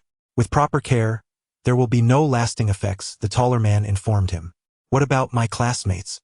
Mou inquired. "Most are fine, but the host and 1 teacher suffered severe injuries and have unfortunately passed away," the taller man continued. Mou nodded. Given the circumstances, such an outcome could be considered fortunate. Had that short, armed individual fired indiscriminately, the casualties could have been much higher. Now let us set aside the pleasantries. We have a serious matter to discuss, Mr. Mou. You are an ability user, correct? The taller man asked coldly. Mou nodded, having anticipated that someone would come to inquire about the incident following the events. He had not expected them to arrive before he had even been discharged. "Very well. I will proceed to ask you several questions, and I kindly ask for your honest responses," the taller man stated. "Go ahead," Mou replied, already prepared. Drawing from his knowledge of the authorities' inquiries, he had thoroughly researched various official questioning documents and felt confident. "Mou, what is your ability?" the taller man inquired directly. "I cannot precisely define my ability. It is merely related to martial arts," Mou responded. The taller man frowned, clearly surprised by Mou's ambiguous answer. Mou continued, "I know you are eager, but please allow me to finish. In truth, I had been unaware of my extraordinary abilities until I realized that my strength surpassed that of the average person. Subsequently, certain events unfolded at the Wu Family Martial Arts School, which you might also be able to investigate. In gratitude, Wu Tianman imparted to me the art of internal cultivation, and it was during this time that I first discerned my peculiarities, my abilities, if you will." As Mou began to recite his meticulously crafted lines, the tall man and the short man exchanged glances, with the former encouraging, "Please, continue." Prior to my initiation into internal cultivation, Wu Tianman had cautioned me that the path to mastering internal techniques is a slow endeavor, often requiring decades of relentless dedication to cultivate inner strength. However, upon commencing my practice, I immediately sensed a surge of energy within me. Initially, I believed I possessed a rare talent, achieving inner strength with remarkable speed. Yet, I soon discovered that this energy was of a different nature, one that could not be harnessed to enhance my martial prowess. It was, in fact, an energy belonging to my extraordinary abilities. Later, when I resumed my training in internal cultivation, I realized that I could indeed utilize this inner energy. I drew upon it, allowing my internal techniques to operate with astonishing vigor, and I managed to cultivate inner strength in a single day. My subsequent research online led me to the revelation that my extraordinary ability was to enhance martial arts training. Whether internal or external techniques, I could grasp them intuitively and master them swiftly. According to online classifications, it likely falls under the category of superhuman abilities, I suppose, Mou remarked. The tall man and the short man exchanged knowing looks, uncertain how to assess the extraordinary abilities Mou had described. Such an ability, while undeniably formidable, also seemed somewhat limited, making it difficult to evaluate. The tall man pulled the short man aside, and they began to converse quietly. "Old Zhao, how do you propose we rate this extraordinary ability? It is entirely new," the tall man remarked. "Do not concern yourself. We are merely conducting a preliminary assessment. Once he joins the Ability Management Bureau, he will undergo a thorough evaluation, at which point his rating will be determined. For now, our priority is to recruit him into our department." Such combat-ready abilities are increasingly rare, the short man replied. Indeed, you make a valid point. Regardless, based on the testimonies of others, his combat capabilities appear quite impressive. The tall man nodded before approaching MOU's bedside. MOU, as you are aware, we represent the Ability Management Bureau, and our nation requires your strength. Would you be willing to lend your abilities to your country? He stated earnestly. At that moment, the door to the hospital room was forcefully kicked open, and a woman stormed in, her anger palpable. Who permitted you to enter while the patient has yet to recover? Leave at once, she reprimanded. The tall man's brow furrowed as he replied with conviction. We are officials of the National Ability Management Bureau, and we are here in service of our country. Who are you to question us? The woman let out a cold laugh and remarked, Heh, Ma Changyuan, an E-level ability user and a second-level staff member at the Ability Management Bureau, Zhao Jiwei, a D-level ability user, and a first-level staff member at the Bureau. Am I correct? The tall Ma Changyuan and the shorter Zhao Jiwei exchanged surprised glances at her words. Just then, a woman clad in tight leather entered, smiling as she addressed the two men. Greetings, I am Su Yen, the head of the National Ability Management Bureau in Province S, a C-level ability user. The transfer orders you received from the central authority were processed by me. Zhao Jiwei furrowed his brow and retorted, How could you disclose our information to outsiders? Even if you are a C-level ability user, I shall file a complaint against you to the organization. Su Yen smiled sweetly, unfazed by Zhao Jiwei's threat, and continued, Allow me to introduce this beautiful lady. Her name is Mo Xiao, the elder sister of MOU. She is also one of the specially appointed ability users by the military, a rare B-level ability user worldwide. Upon hearing Su Yan's words, both Zhao Jiwei and Ma Changyuan's expressions shifted dramatically. The distinction between B-level and C-level ability users is immense, and the level of national concern for each is starkly different. In the distant nation of M, a B-level ability user publicly killed several civilians, yet the court ultimately acquitted him. This is owing to the sheer strength disparity between a B-level and a C-level ability user. Even in the highly regulated Z nation, the government adopts a conciliatory approach towards B-level ability users, employing them in the military rather than forcibly conscripting them. Mo Xiao shot Su Yen a disdainful glance. Within her heart, her identity as MOU's sister held more importance than her other titles. In truth, she was reluctant to reveal her identity in front of MOU, unaware that her younger brother had already learned of it.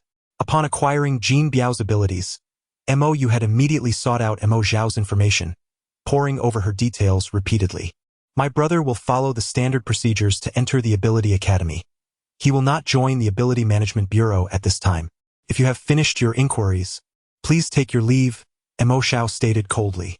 The two men in black fled the room as if their lives depended on it. At that moment, Su Yen spoke up. Honestly, what's wrong with joining the Ability Management Bureau? Just look at how well I am doing. You know better than anyone what the current situation at that so-called bureau is. I don't want Xiao Yu to be negatively influenced by them. Mo Xiao replied with a sardonic smile. Su Yen shrugged, offering no rebuttal. Finally, Mo Xiao turned her attention to MOU, who was seated at the bedside, and asked with genuine concern, Xiao Yu, how are you feeling now? I'm much better, sister. I'm not in pain anymore. MOU nodded in response. I'm sorry, Xiao Yu. If it weren't for me, that scoundrel Jin Biao wouldn't have targeted you. It's all my fault, Mo Xiao said, clasping MOU's right hand with both of hers and resting her forehead against it, tears streaming down her cheeks. It was the first time MOU had witnessed his sister cry since their parents had passed away. I care for you, though it may not concern you, MOU earnestly stated to Mo Xiao. As your brother, I shall share in all that you endure, even if it entails danger. Montag Xiao Gazet et Montag Yu. Her eyes brimming with tears. A soft cough from the side interrupted their poignant exchange, as Su Yen, who had been observing, sought to break the intensity of the moment. Regaining her composure, Mo Xiao replied, You are right. I have been overly sentimental. In that case, you shall accompany me to the Ability Academy. In his heart, MOU pondered. Indeed, this signifies my departure from the city I have called home for over a decade. Yet, this was anticipated. While life here was unencumbered, it also impeded Mo Xiao's progress. As a B-class ability user, Mo Xiao would be at a disadvantage should Mo Yu remain an ordinary person. If he were to possess abilities himself, he would garner greater official recognition, allowing Mo Xiao to execute her missions with greater peace of mind. At that moment, Mo Xiao began to introduce the Ability Academy. Established by the government of Z country, it was a specialized institution dedicated to the training and research of ability users. Encompassing individuals from primary school to university level, it resembled a small city more than a mere academy. Any ability user could gain entry, where their powers would be assessed and evaluated. Generally, abilities were categorized based on their risk and significance. Those deemed particularly dangerous or unique would be managed separately. Within the academy, one's safety was greatly assured. Typically, unless an ability was exceedingly rare, users under 18 would undergo training until they reached adulthood, while those over 18 would receive 3 years of specialized training. Following this, they would choose their paths. 3 primary avenues were available.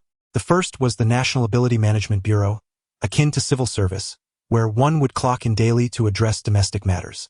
However, I do not recommend this option. As I previously mentioned, the bureaucratic atmosphere is quite pronounced, and I fear it may lead you astray. At this, Mo Xiao cast a glance at Su Yan, who shrugged in indifference. Continuing, Mo Xiao elaborated, the second path involves joining the military, though it requires certain aggressive or highly functional abilities. The benefits are substantial, as the state arranges everything for you, albeit at the cost of personal freedom.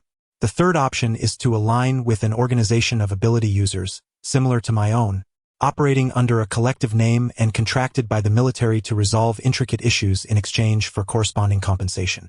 The advantage lies in the freedom it affords. However, it lacks security. Mo Yu contemplated this carefully. In truth, he felt indifferent to the choice, as his aspirations extended beyond this realm. Yet, for Mo Xiao, the decision of her brother held great significance. Thus, he echoed her sentiments, stating, of course, I wish to be like you, sister, and become a free man. To my surprise, Mo Xiao shook her head and said, I would prefer you to take the fourth path, which is to join the Ability Academy. The Academy operates independently from other educational institutions, fostering a positive atmosphere and ensuring a secure and stable life. Why, sister? Since it is such a wonderful place, why don't you remain at the Ability Academy yourself? Mo Yu retorted. Because I am already a B-level ability user. At my level, every action is scrutinized by many, and they will not permit me to squander this power. Should I choose to join the academy, I would inevitably be compelled to partake in numerous responsibilities. A situation I find rather stifling, Mo Xiao replied. Mo Yu smirked, inwardly criticizing. You dislike restrictions, yet disregard my preferences, don't you?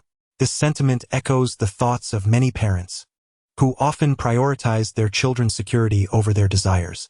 They invoke the phrase I do this for your own good, thus intruding upon their lives. Although their intentions may be noble, this can hinder a child's freedom to grow. In summary, Xiao Yu, I hope you will excel at the Ability Academy and strive to remain there permanently. With your security assured, I will feel at ease, Mo Xiao said earnestly. What could Mo Yu say? He could only nod in agreement, responding with all right, yes, yes. While Mo Xiao expressed concern for Mo Yu, she had never truly considered his own thoughts. This may be a common flaw among many parents. Mo Yu, of course, did not challenge Mo Xiao. After all, he felt as though he had aged well beyond his years. To him, working at the National Ability Management Bureau, clocking in each day seemed quite agreeable. His nature was such that even a government job with its daily routine was perfectly fine. Mo Yu harbored little ambition. Instead, he nurtured a singular belief within his heart, to protect the only family he had in this world. He understood that Mo Xiao's insistence on his staying at the academy stemmed from her concern for him. She refrained from revealing her true identity out of fear that he might inadvertently disclose it to those with ill intentions. Thus, Mo Xiao, in her lofty demeanor, controlled Mo Yu's life under the guise of I mean well for you, regardless of your feelings. However, Mo Yu equally valued his sister. Had she been an ordinary person, he would have dutifully adhered to her plans, striving to remain at the academy as a diligent instructor. Yet, Mo Xiao was no ordinary individual. She was a formidable ability user among the elite. She faced numerous perilous tasks and adversaries. Therefore, MOU could not fully heed her advice. With my abilities, I can become a true polymath. Thus, I can achieve overcoming the superior. I apologize, Sister Mo Xiao. Even if it disappoints you, I will not relinquish my resolve to assist you. MOU gazed at Mo Xiao's face, contemplating within his heart. It is evident that these two siblings are indeed a reflection of one another. Their mutual concern for each other often blinds them to each other's thoughts. Nevertheless, with other avatars at his disposal, he thought it rather agreeable to simply relax in this form. As he mused, the irresistible urge to indulge in leisure activities surged within him once more. Montag Xiao, Accompanied by Su Yan, departed from the hospital room, urging MOU to rest well. Before leaving, Su Yan discreetly slipped a business card into MOU's hand. Immediately, MOU shared his recent observations in their group chat. MOU 5, how about it? I believe we should explore the Ability Academy. MOU 0, indeed, there must be a wealth of knowledge there that we are unaware of. Gaining further insight into the mysteries of abilities would be greatly beneficial to us. MOU 5, and what of Mo Xiao?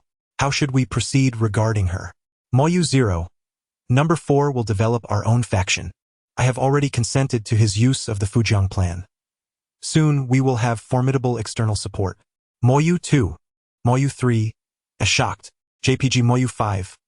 Are we truly going to do this? The risks are considerable. MOU 0, Number 4 is in a unique and perilous situation. To ensure he can establish a solid foundation, I insisted he employ the Fujiang plan, which will also allow us to gauge the potential side effects. MOU 3. Indeed, it is best to ascertain the limits of the Fujiang plan now. Should we encounter an urgent situation in the future and be adversely affected by unknown side effects, it would be a grave mistake. MOU 2. However, it seems this time Number 4 will have to endure considerable hardship. MOU 0, it's all right. We will share in this burden with him. MOU 2, yes. MOU 3, thumbs up. JPG MOU 5, precisely. Meanwhile, Number 4 MOU sat quietly in Jin Biao's office, gazing out at the moonlit night. Since his return to Baiyu City and assuming Jin Biao's position, he had discovered that many of Jin Biao's subordinates were merely pretending to obey, with some outright spies from rival factions. For MOU, these issues were imperative to resolve, as his objectives diverged significantly from those of Jin Biao. To Jin Biao, the entire Longhu Hall was merely a tool to acquire the Qilin blood. In contrast, MOU sought a force that could assist other incarnations of himself. In Jin Biao's eyes, establishing the Longhu Hall was merely a matter of seizing the moment, allowing him to repay his brothers. Eventually, once he obtained the Qilin blood, he would leave the Longhu Hall for them to govern. Who could have anticipated that Jin Biao's brothers would venture to Country Z to destroy certain documents on his behalf, only to be captured by Mo Xiao? Consequently, Jin Biao himself perished in Country Z seeking vengeance for his brothers. Now, the Longhu Hall lay in MOU's hands, while Jin Biao's loyal brothers remained imprisoned in Country Z. Under the machinations of various factions, Jin Biao, or rather MOU, has been completely marginalized. On the very first day of his arrival in Baiyu City, MOU sensed an undercurrent of deep animosity towards him within the Longhu Hall. Since you intend to strike first, do not blame me for preemptively retaliating. After all, I shall not bear the burden of Jin Biao's failures, MOU mused quietly to himself. Leaning back in his chair, he closed his eyes, recalling the strategies set forth by his true self. Though we possess formidable close combat skills, our manipulation of supernatural abilities remains rather rudimentary. Based on our current powers, I have devised several tactical plans for us to consider. Among them, the most perilous and ruthless is the Fujiang plan. I believe its success rate is high, yet it is equally fraught with danger. Prior to its execution, my consent is imperative. Upon reviewing it, you will understand why. MOU opened his eyes. Just moments ago, he had established contact with his true self, who had consented to the execution of the Fujiang plan. Thus, allow me to test the waters on your behalf. Rising to his feet, MOU began to circulate his inner energy, elevating his essence, vitality, and spirit to their zenith. One by one, secondary avatars emerged from within him, momentarily stunned before swiftly comprehending their mission. As the transformation abilities activated, the avatars altered their appearances, cloaked in dark robes, nodding to one another before exiting the room. The boss is back. Let's see if the Qilin gang and the Crow gang dare to show their faces now, exclaimed a member of Longhu Hall stationed at the gate. Beside him, another guard chuckled awkwardly. The Qilin gang and Crow gang aren't that pathetic, are they? What? Are you an undercover agent for those two gangs? I shall deride them, he retorted, but before he could finish his sentence, two figures clad in black robes emerged from behind and silenced them. Possessing unparalleled martial prowess, even as mere secondary avatars, MOU easily subdued the two guards. Then the Soul Arena activated. In an instant, all four vanished. Within the Soul Arena, the four appeared simultaneously. The two guards were still grappling with their bewilderment when two MOUs charged forward in unison. In mere moments, they returned to their original positions, transforming their appearances to mirror those of the two guards. This fellow, who just moments ago boasted of insulting the Qilin and Crow gangs, is in fact an undercover agent for them. Truly a masterful performance, one of the MOUs reflected inwardly. Subsequently, this avatar echoed the previous guard's words, commencing a tirade against the Qilin and Crow gangs. Unbeknownst to anyone, the guard stationed there were no longer the original two, despite their identical appearances and possession of the complete memories of those individuals.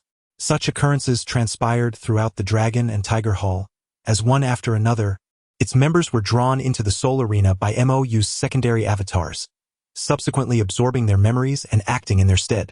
Later, MOU, having assumed the guise of another, sought out many unaltered versions of himself to confront those who had yet to be replaced. This endeavor is known as the Fujiwara Project. Fujiwara, a quintessential character from Junji Ito's manga, is distinguished by her beauty and a remarkably lethal allure towards others. Furthermore, she possesses the extraordinary ability to reproduce endlessly through her cellular structure, akin to the insatiable proliferation of leeches. For instance, when she is slain and dismembered, each of her organs can regenerate into a complete Fujiwara. Even her blood can achieve this, albeit requiring significantly more time and nutrients. When others utilize her organs or even her hair, Fujiwara gradually supplants that individual, transforming them into a new incarnation of herself. The project is aptly named for this very reason. Utilizing MOU's second avatars, the plan aims to acquire the memories of others through the Soul Arena and subsequently transform into their likeness through shapeshifting, thereby completely supplanting them. This action mirrors Fujiwara's ability to replace others. However, the Fujiwara project harbors considerable peril. A moment's carelessness may recoil upon MOU himself.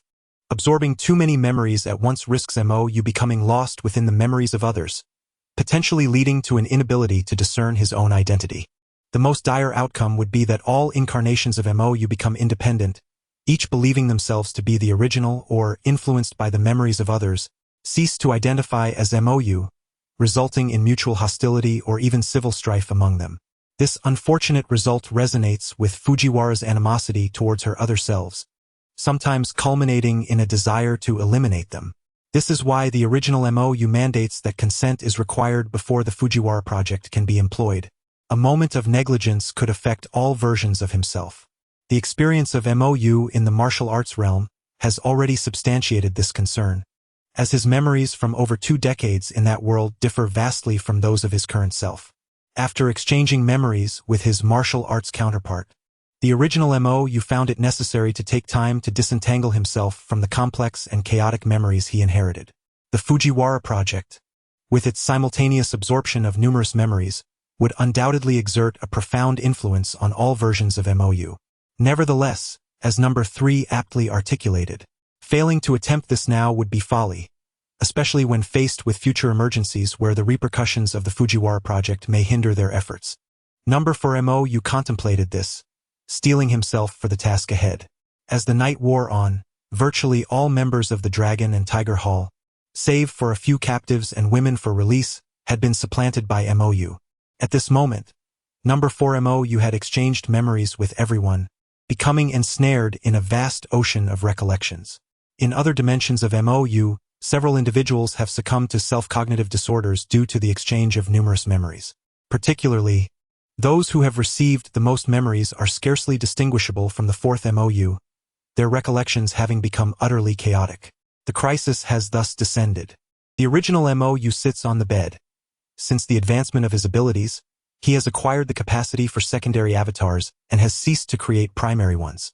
To safeguard the original MOU from detection and potential peril, all external matters are managed by several primary avatars. The original MOU remains diligently ensconced in the confines of the studio. However, this does not imply that the original MOU has completely succumbed to lethargy, indulging in a monotonous routine of eat, sleep, repeat. A life of despondency. The foremost activity of the original MOU is to meticulously organize his memories, ensuring that an overwhelming influx of chaotic recollections does not impede his own consciousness or influence the other MOUs during memory exchanges. Moreover, the original MOU is the sole entity dedicated to exploring his unique abilities. The other MOUs are preoccupied with earning money, training in martial arts, or acquiring knowledge through reading. In truth, when the original MOU conceived the Fujian plan, he was already contemplating ways to mitigate its side effects. Initially, the matter of memories was intended to be addressed at a later time. However, following the implementation of the Fujian plan, it became imperative to resolve this issue sooner than anticipated. The original MOU has discerned that the most significant drawback of the Fujian plan lies in the vast reservoir of memories belonging to others. The influx of such extensive memories threatens not only to induce self-cognitive disorders but also poses a critical issue. The MOU's brain struggles to accommodate such a plethora of recollections. This predicament not only risks substantial memory loss but also directly jeopardizes the integrity of MOU's brain. In light of these numerous side effects, MOU has devised two solutions.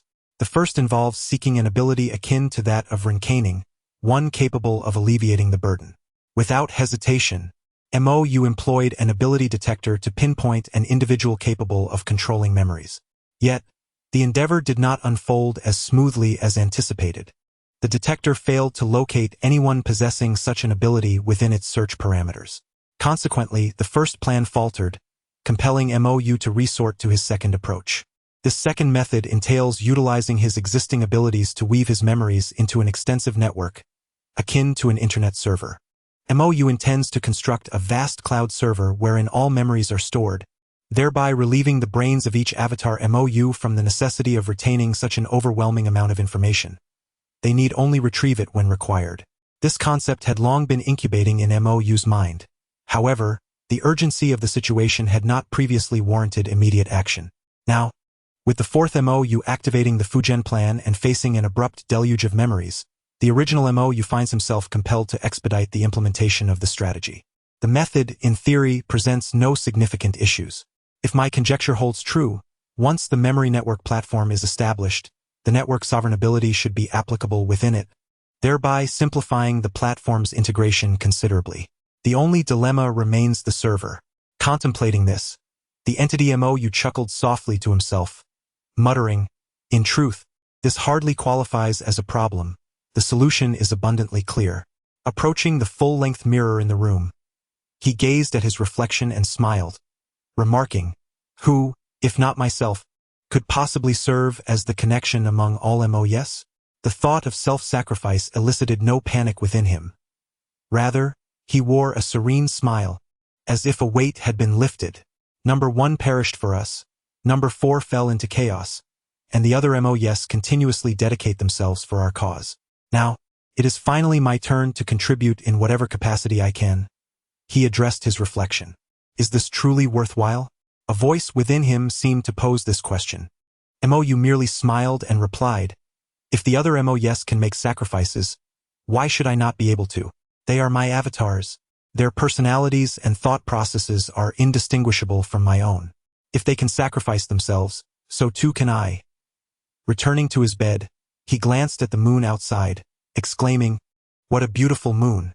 Subsequently, MOU closed his eyes and lay back. Within his mind, countless memories surged like bubbles, rising and falling. He activated the soul arena, witnessing numerous other MOUs souls. With a mere flick of his hand, he could draw any one of them into the arena. This exemplifies the power of the soul. Even though our souls have become immensely potent, we still possess no means of resistance when confronted with the soul arena. This arena derives its essence from the abilities bestowed by the system, not from reincarnating, he reflected. In other words, The entity behind the system is even more formidable than I had imagined. Should the day come when the system breaches the treaty and employs the power of the soul against me, I would find myself utterly defenseless. MOU's apprehension regarding the system's might intensified. Nevertheless, I must still rely on its power for now. Let us commence. Shaking his head, he dispelled thoughts of the chaotic uncertainties. MOU focused on his soul, gradually establishing connections with the other MOUs outside the soul arena. Time passed, and at long last, the entity MOU succeeded in connecting all the MOUs to himself. Finally accomplished, henceforth, if a secondary avatar were to be born, let the primary avatar serve as the conduit. Satisfied, MOU nodded. Thus far, everything had unfolded as he anticipated, without a single unexpected occurrence. The next step involves constructing the server. Let us begin. MOU closed his eyes once more. After an indeterminate span of time, the entity MOU opened his eyes, realizing that the construction could not be completed in a single endeavor. Nevertheless, this is quite normal, as I still require ample knowledge to address this deficiency. I need to have several counterparts delve into the realms of the internet and server technology. Although the soul network I have constructed differs from the internet, the paths may diverge yet converge, with inherent similarities. The primary entity reflected within contemplated. However, even without fully establishing a complete network and server, it would suffice to alleviate the pressure on Unit 4. The primary entity nodded, feeling a sense of relief within. Subsequently, the primary entity closed his eyes, gently tugging at the thread that connected him to Unit 4 deep within his soul. An overwhelming influx of memories was then bestowed upon him. However, due to the preliminary framework of the server already being in place, these memories did not overwhelm the primary entity. After a considerable duration, Unit 4's soul found itself in a wondrous realm. Countless threads connected from all directions to a colossal white cube in front of him. A thread extended from himself, linking him to this immense white structure. At that moment, the primary entity's soul materialized beside him. What do you think? Is it splendid? The primary entity inquired with a smile. You are the primary entity? Why am I here? Unit 4 questioned with a look of bewilderment. Well, you shall discover the answer by exploring your innermost feelings, the primary entity replied. After a moment of contemplation, Unit 4 reached out to touch the thread extending from him. In an instant, he was met with a dazzling array of identifiers, with their first-tier counterparts at the pinnacle, followed by a dense cluster of second-tier counterparts. Unit 4 concentrated his awareness upon the zero entity, and in an instant, he assimilated the primary entity's memories, comprehending the actions taken by the primary entity. Primary? You! Unit 4 gazed at the primary entity's soul, his emotions a tumultuous blend. What do you think? Remarkable, isn't it? Alas, time remains too fleeting. Given a bit more, I could enhance the space further, the primary entity expressed joyfully. Primary? You need not go to such lengths. I can endure this on my own. Unit 4's voice trembled slightly. How could I allow my brother to take such risks? I am acutely aware of my significance. Thus, creating a server is my utmost contribution. This ensures my safety while I can also assist you, the primary entity remarked with a smile. Unit 4 fell silent, lowering his gaze. The primary entity chuckled softly before continuing. Why not explore your segment? I have prepared a memory storage space specifically for you, akin to a cloud storage online to safeguard those memories. It should resolve your current crisis. Unit 4 nodded, clearly sensing that he no longer felt overwhelmed by memories, as he had previously. The primary entity expressed a hint of regret, saying, "It is unfortunate that we lack the ability to manipulate memories. Otherwise, I could have created a space dedicated to storing the memories of others." On the fourth, MOU smiled and remarked, "This is already quite commendable."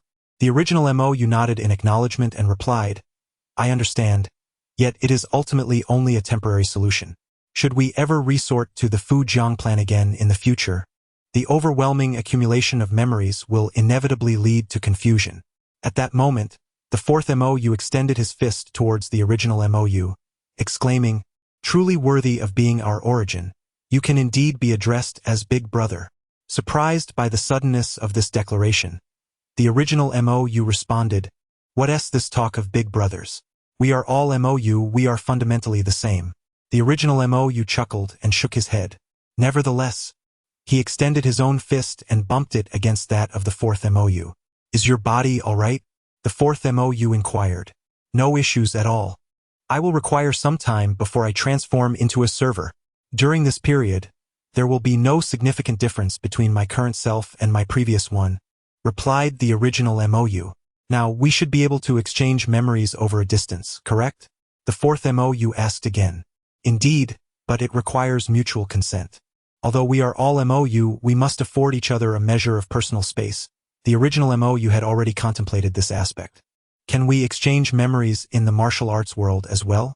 The fourth MOU further queried. The original MOU pondered for a moment, then shook his head, saying, No, our temporal flows differ. We must utilize the soul arena instead. At this juncture, a glimmer of insight flickered in the eyes of the original MOU, and the fourth MOU simultaneously sensed his thoughts. The soul arena. There are concerns. Be cautious. The soul arena. I understand now. I will exercise caution henceforth, the fourth MOU affirmed internally, nodding. Subsequently, the fourth MOU's soul departed from the scene, while the original MOU continued to gaze at the immense white cube before him. Though it appeared splendid, it merely represented a simple aggregation of soul energy, akin to the sand piles constructed by children on the beach. My computational abilities are lacking, which impedes my application of soul energy. The original MOU mused quietly. I require substantial computational power. In the absence of a computer, I can only develop my own intellect. It seems a visit to the superbody world is imperative. A flicker of determination ignited in the eyes of the original MOU, and a plan began to form in his mind. 67. You must thank me for leading you to your demise. In the martial arts world, MOU led his army northward, significantly boosting the morale of the Song army. Conversely, the troops of the Liao kingdom found themselves in a state of despondency, as it had only been a few years since MOU had decisively defeated them, leaving a lingering shadow of fear. However, Yelv Hongji, having recently regained power, had a different perspective. Although he held a healthy respect for the Song dynasty and was not one to instigate conflict willingly, with the rebellion just quelled and his authority freshly restored, he felt compelled to secure a resounding victory to bolster his supporters' morale. Thus, to divert internal discord, Yelv Hongji found himself reluctantly compelled to engage the Song dynasty in battle. Initially, Yelv Hongji approached the situation with a degree of caution, conducting tentative offensives and advancing steadily, fearful of a surprise attack from the Song army. However, after several encounters with General Tong Guo, the commanders of Liao soon discerned that although Tong Guo was adept in localized warfare, his strategic vision was severely lacking. He was even prone to overreaching in his ambitions and overly eager for accolades. Consequently, they devised a trap for Tong Guo, leading to a resounding defeat of his forces. Following this battle, Yelv Hongji's reputation within Liao soared, instilling him with newfound confidence. In his eyes, the Song army appeared nothing more than a paper tiger, easily crushed with the slightest provocation. As for the so-called invincible Wang of Wuhan, he had merely triumphed over rebellious forces, far removed from the might of his own army. Thus, brimming with confidence, Yelv Hongji made a point of addressing his troops, delivering an impassioned speech intended to invigorate the soldiers. Despite his confidence, Yelv Hongji remained acutely aware of MOU's prowess. He understood that MOU's string of victories stemmed from his command of an elite unit known as the Bloodclad Guards, each member exceptionally skilled in martial arts. It was due to the presence of the Bloodclad Guards that Wang of Wuhan enjoyed unbroken success. Yelv Hongji harbored a healthy respect for the Bloodclad Guards' decapitation tactics. Should their leaders be assassinated, the army's collapse could ensue in an instant. Thus, Yelv Hongji sought counsel from his close friend, the formidable Xiao Yuanshan. He inquired, "Are you aware of the capabilities of the Bloodclad Guards under the command of the incoming Wang of Wuhan?" Xiao Yuanshan respectfully replied, "Your Majesty, I have had a brief encounter with that Wang of Wuhan. Indeed, the Bloodclad Guards are exceptionally formidable. Were it a one-on-one confrontation, I would be confident in defeating any one of them. However, their numbers are overwhelming, likely exceeding 1,000 now." Upon hearing Xiao Yuanshan's assessment, Yelv Hongji gained a preliminary understanding of the Bloodclad Guards, albeit one rooted in past experiences. Back then, MOU had yet to master the 9-Yin manual and 9-Yang manual, with even the Dragon Elephant Prajna skill still at its 9th tier. Now, however, MOU had not only fully mastered both the 9-Yin manual and 9-Yang manual, but had also learned the great transfer of the universe from Feng Yueshi. It could be said that even an ordinary blood-clad guard now possessed the capability to vanquish Xiao Yuanshan, rendering him unrecognizable to his own son. Yet, despite their outdated understanding of the blood-clad guards, both Xiao Yuanshan and Yel Hongji found themselves confronting a formidable challenge. Although the blood-clad guards numbered merely 1,000, their impact was substantial. While decapitation tactics represented one aspect of their prowess, they also had the ability to rally troops forward, effectively breaching the enemy's defenses. On the battlefield, soldiers lacked awareness of the specific circumstances. They could only charge forward with their comrades or retreat alongside them. The existence of the blood-clad guards would ensure that soldiers continuously advanced with them, directly dismantling the opposition. At this juncture, Yel Hongji remarked, "By the way, I recall that your son and the Wang of Wuan do not share a particularly amicable relationship. Do they? Is it possible for your son to?" As he spoke, Yel Hongji made a gesture across his throat. Xiao Yuanshan shook his head and replied, "That child has grown up in the Song Kingdom. Even when I invited him to return to the Great Liao with me, he refused. He is deeply loyal and sentimental. It is inconceivable for him to harm his friends." Yel Hongji felt a slight displeasure. As a subject of Liao, it was already disappointing that he would not return home. But to refuse serving his emperor was a different matter altogether. At that moment, Xiao Yuanshan sensed Yel Hongji's dissatisfaction and quickly said, "I have met Wang Wuan once, and as the father of Xiao Feng, I should have no trouble meeting him. Why not allow me to assassinate him?" Yel Hongji's heart leaped with joy, yet he maintained a somber facade as he replied, "No, you are my right-hand man. Whether the assassination succeeds or fails, it would cost you your life. How can I bear to send you to your doom?" Both Xiao Yuanshan and Xiao Feng shared a similar temperament, being individuals of deep loyalty and affection. Yel Hongji had shown him kindness, and now he presented a facade of great concern, which greatly moved Xiao Yuanshan and made him more willing to endure hardships for Yel Hongji. "Your Majesty, I have grown old, and it will become increasingly difficult for me to contribute to the Great Liao. While I still have the strength, I wish to make my final contribution. Even if I fail in the assassination and Wang Wuan kills me, it would sever his ties with my son, Xiao Feng. With Xiao Feng's assistance, your great enterprise will surely advance further." Xiao Yuanshan spoke earnestly. Yel Hongji was quite satisfied. He would gladly exchange the elderly Xiao Yuanshan for the youthful and vigorous Xiao Feng. However, appearances had to be maintained. "Brother Xiao, your noble intentions leave me at a loss for how to repay you. Please allow me to bow in your honor," Yel Hongji said, preparing to pay his respects, but Xiao Yuanshan quickly raised him, repeatedly insisting he could not accept such an honor. Yel Hongji merely went through the motions, knowing he would not genuinely bow, and halted as Xiao Yuanshan raised his hand. Such gestures from Yel Hongji deeply moved Xiao Yuanshan. After a brief period of preparation, they set off towards the Song army's camp.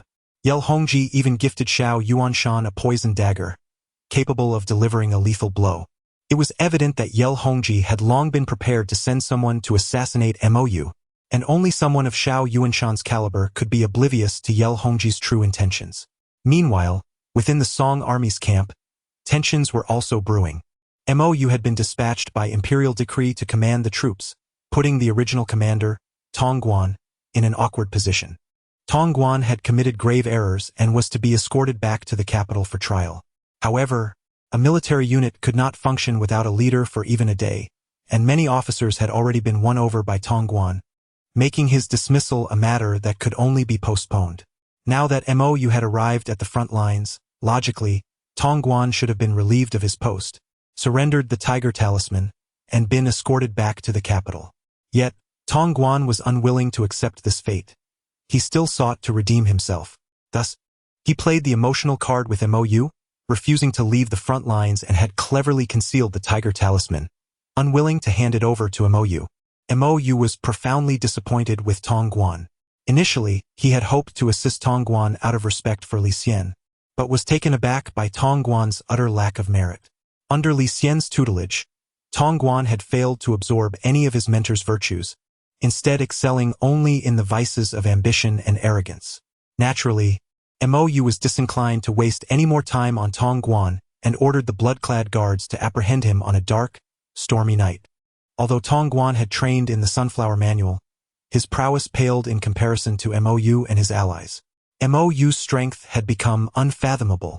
Having fully opened the acupoints and meridians detailed in the Nine-Yang Manual, he felt himself nearly on par with the legendary sweeping monk. After binding Tong Guan, Mou dispatched several men to escort him back to the capital for judgment, seizing the Tiger Talisman from Tong Guan's subordinates, thereby consolidating his military control. Just as Mou was preparing to bolster the morale of his troops and select a day for battle, news arrived from his men that Xiao Yuanshan was at the camp's entrance, requesting an audience. Mou was puzzled as to why Xiao Yuanshan sought him out.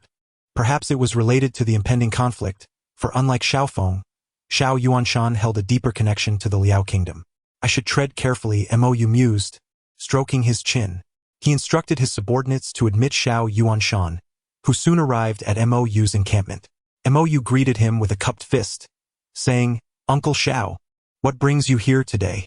Xiao Yuanshan returned the gesture, exclaiming, "Ha ha ha, it has been many days since we last met. I owe you a debt of gratitude for the peaceful resolution at Shaolin all those years ago. I have come specifically to pay my respects." Mou chuckled softly, not taking his words to heart. The two settled into conversation, discussing various topics until the discourse turned to the conflicts between the Song and Liao dynasties. Xiao Yuanshan extolled the virtues of the current Liao emperor, Yel Hongji, praising his wisdom and martial prowess, claiming he was averse to war and favored peace. According to Xiao Yuanshan, had the Song not first seized numerous possessions from Liao, the latter would not have resorted to arms. Mou could hardly contain his laughter at such absurdity. It was the first victory for the Song in decades, reclaiming a fraction of what was lost, yet Xiao Yuanshan painted them as the instigators of the conflict. Even now, the 16 prefectures of Yenyun, once part of the Tang dynasty, remained under Liao's dominion, and here was Xiao Yuanshan attempting to elicit sympathy in Mou's presence, which naturally earned him Mou's disdain.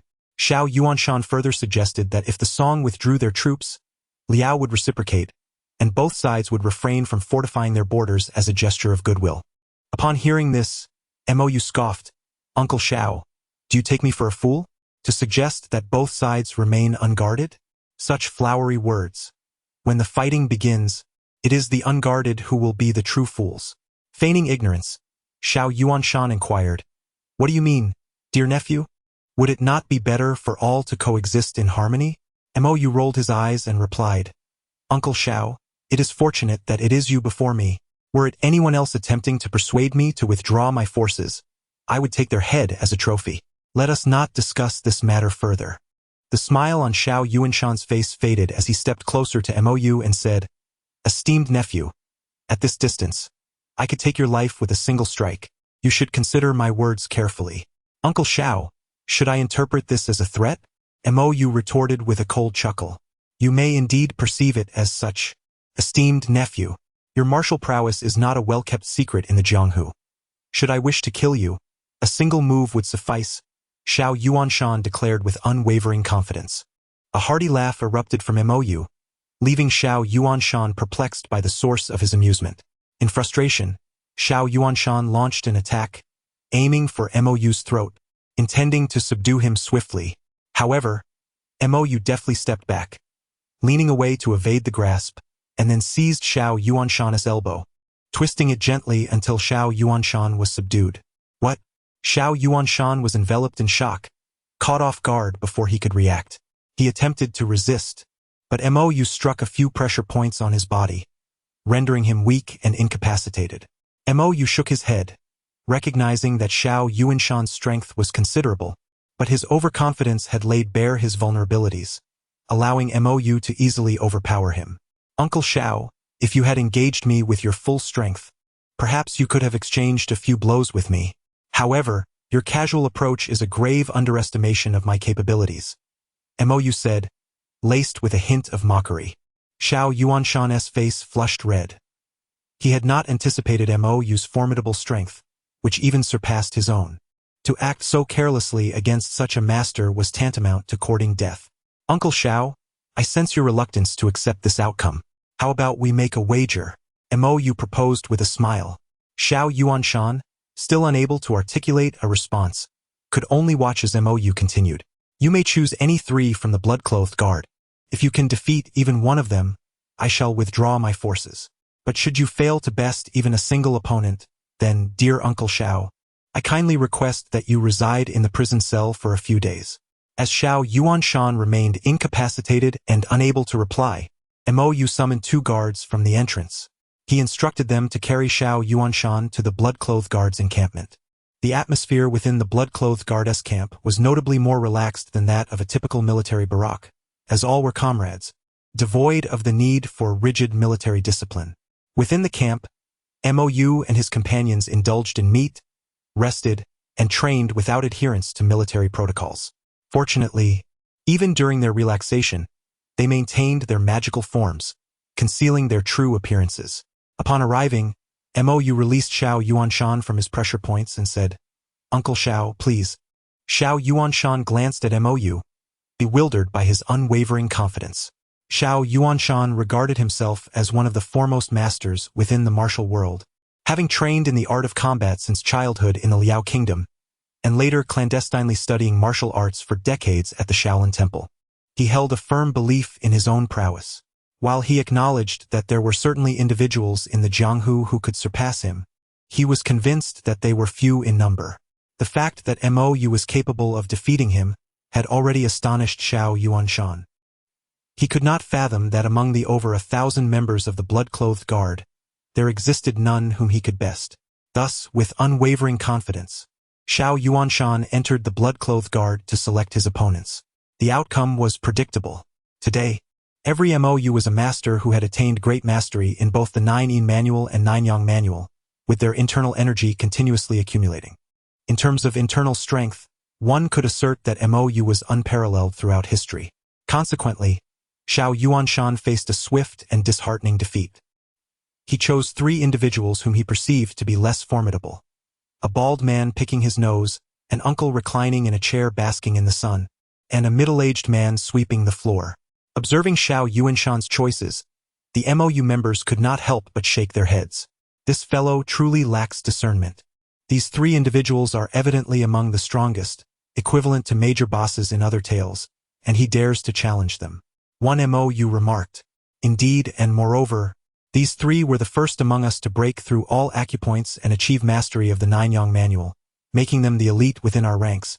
Another Mou elaborated. Each Mou, while capable of sharing memories and internal energy, still possessed subtle differences that resulted in slight disparities in strength. For instance, the Mou of the pampered prince of martial peace would undoubtedly be inferior to the Mou of the blood-clothed guard, who trained vigorously, fought, and faced life-and-death struggles daily. Although the gap was not vast, it nonetheless existed. Regrettably for Xiao Yuanshan, he had chosen the 3 most formidable Mou. Xiao Yuanshan first challenged the sweeping Mou, only to be knocked unconscious by a single sweep of the broom, taking half an hour to regain consciousness. He then challenged the Mou lounging in the chair, who, without even rising, dispatched him with a single kick, resulting in another half-hour before he awoke. Finally, he confronted the bald Mou engaged in nasal excavation, who effortlessly defeated him with a mere finger, mimicking the technique of the flower-picking finger to vanquish Xiao Yuanshan with ease. Defeated by 3 seemingly ordinary individuals, Xiao Yuanshan was plunged into profound self-doubt. The Mou escorted him to a tent, allowing him the time to ponder his existence. Xiao Yuanshan was not foolish. Upon realizing the extraordinary prowess of each member of the blood-clothed guard, he understood that the Liao Kingdom had no hope of victory in this battle. Consequently, he feigned ignorance, allowing Mou to place him under house arrest. This way, even if the Liao army were to suffer defeat later on, he would not impede his son. Xiao Yuanshan was acutely aware of the charge of attempting to assassinate Wang Wuan. Should Wang Wuan choose to pursue the matter, his son, Xiaofeng, would also face dire consequences. Thus, he chose to act the fool, a decision beneficial for all parties involved. Subsequently, Mou began preparations for the imminent war against the Liao dynasty. The situation unfolded as Mo Yu had anticipated. With the assistance of the blood-clad guard, the Song army triumphed, decisively overwhelming the Liao forces. The personally led Yel Hongji was relentlessly pursued by Mo Yu for several dozen miles, ultimately falling into the hands of the blood-clad guard. The historical disgrace of Jingkong was thus transformed, with the Emperor of Liao being captured by the Song. Originally, Mo Yu had intended to negotiate for the return of the Liao Emperor in exchange for the 16 prefectures of Yenyun. But to his astonishment, the Liao dynasty acted with even greater resolve than he had imagined. The Liao dynasty outright abandoned Yel Hongji, instead installing a new emperor, and forged an alliance with the Jin dynasty, preparing to jointly march against the Song. Despite their recent defeat, the Liao still boasted nearly 400,000 troops, and after conscripting additional forces, they amassed a grand army of 500,000, combining with 300,000 from the Jin dynasty, totaling 800,000 troops, boasting an army of 1 million advancing towards the Song. Naturally, Mo Yu was not one to cower. He feared not a direct confrontation but was wary of the possibility of divided forces. Should the enemy choose to disperse their troops, Mo Yu would be compelled to split his blood-clad guard, thereby diminishing their strength. While external threats loomed, internal strife persisted unabated. Following Mo Yu's resounding victory, the court first engaged in a bout of flattery, only to soon thereafter be inundated with various theories threatening Mo Yu's position.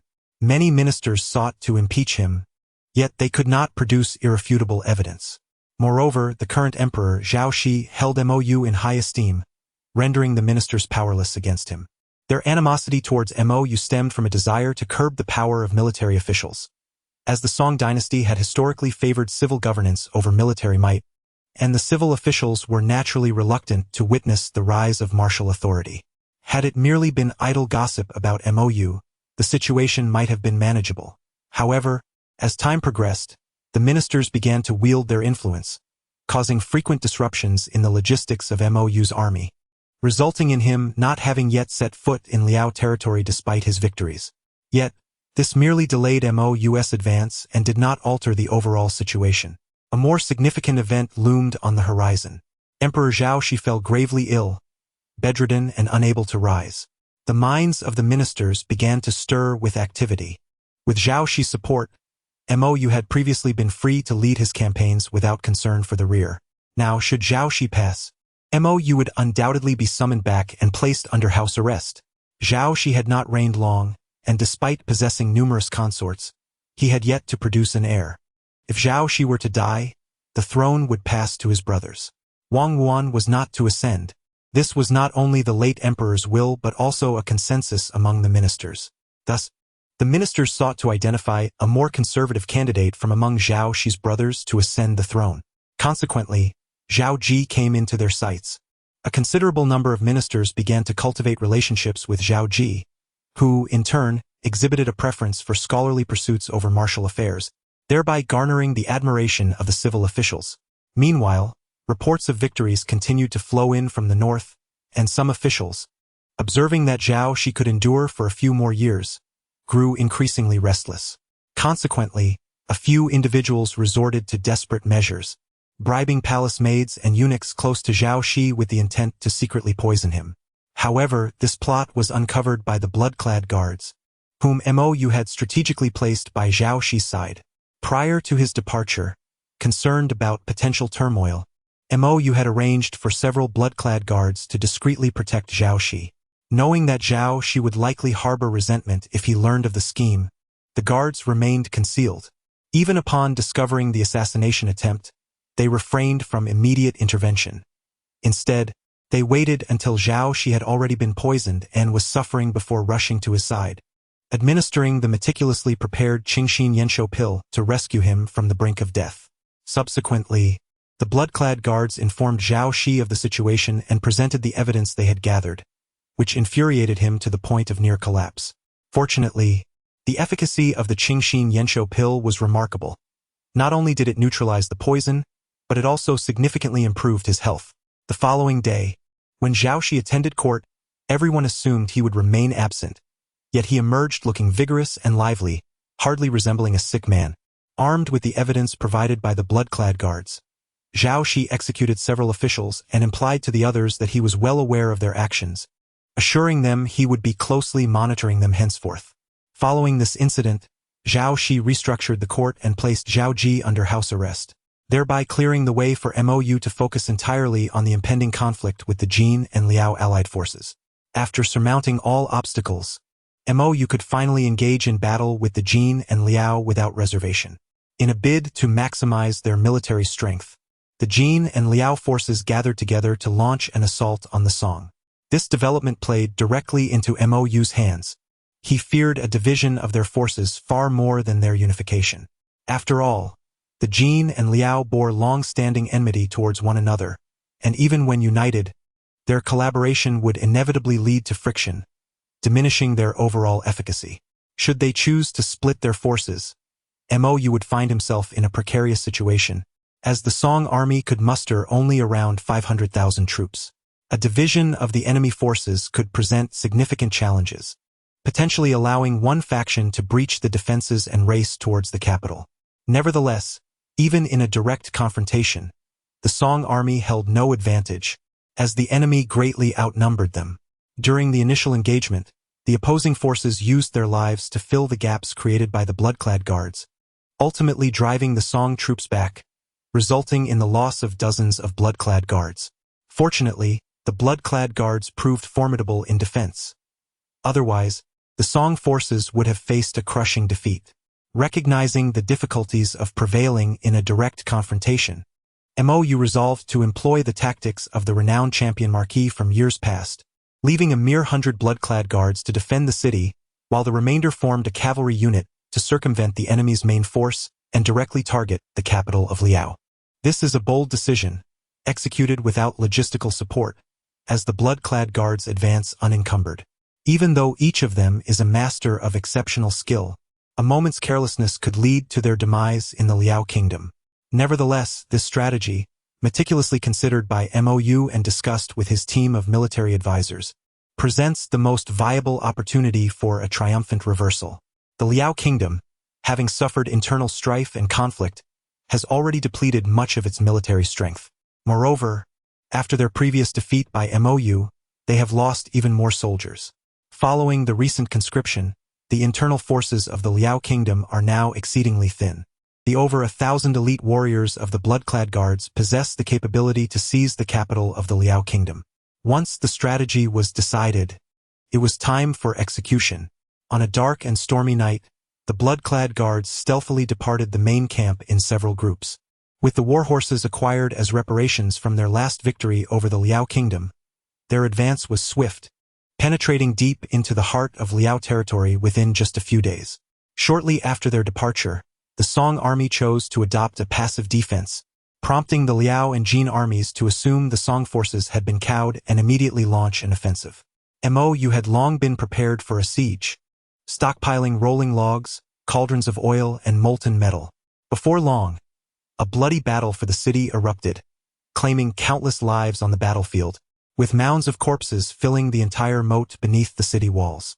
Observing the turmoil, MOU realized that despite his ability to face 10 or even 100 foes, in this vast battlefield, he remained merely a ripple in the ocean.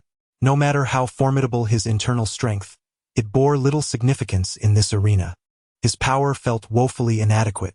For the first time since arriving in this martial world, such thoughts plagued MOU. While the situation at the city was stalemated, the cavalry of the blood-clad guards achieved continuous victories. No town or fortification could impede their progress. They surged forth like arrows aimed at the heart of the Liao kingdom, dismantling all in their path.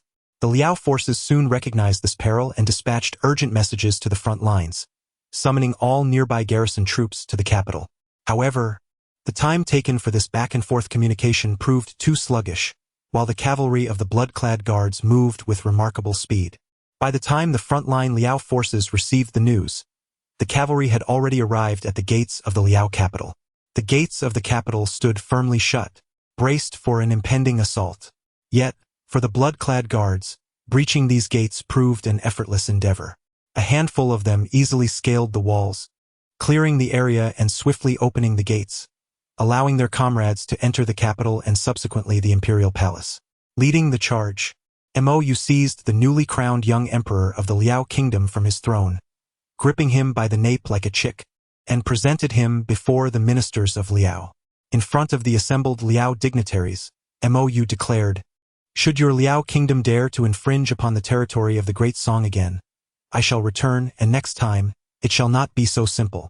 With that, he struck the stone floor of the grand hall with his palm, leaving an imprint, and departed the Liao palace without further incident. The young emperor and his ministers remained silent for a considerable time, until finally, an elderly official spoke up, "Your Majesty, withdraw the troops." The young emperor nodded apprehensively. However, Mou's true intention was not merely to prompt their withdrawal.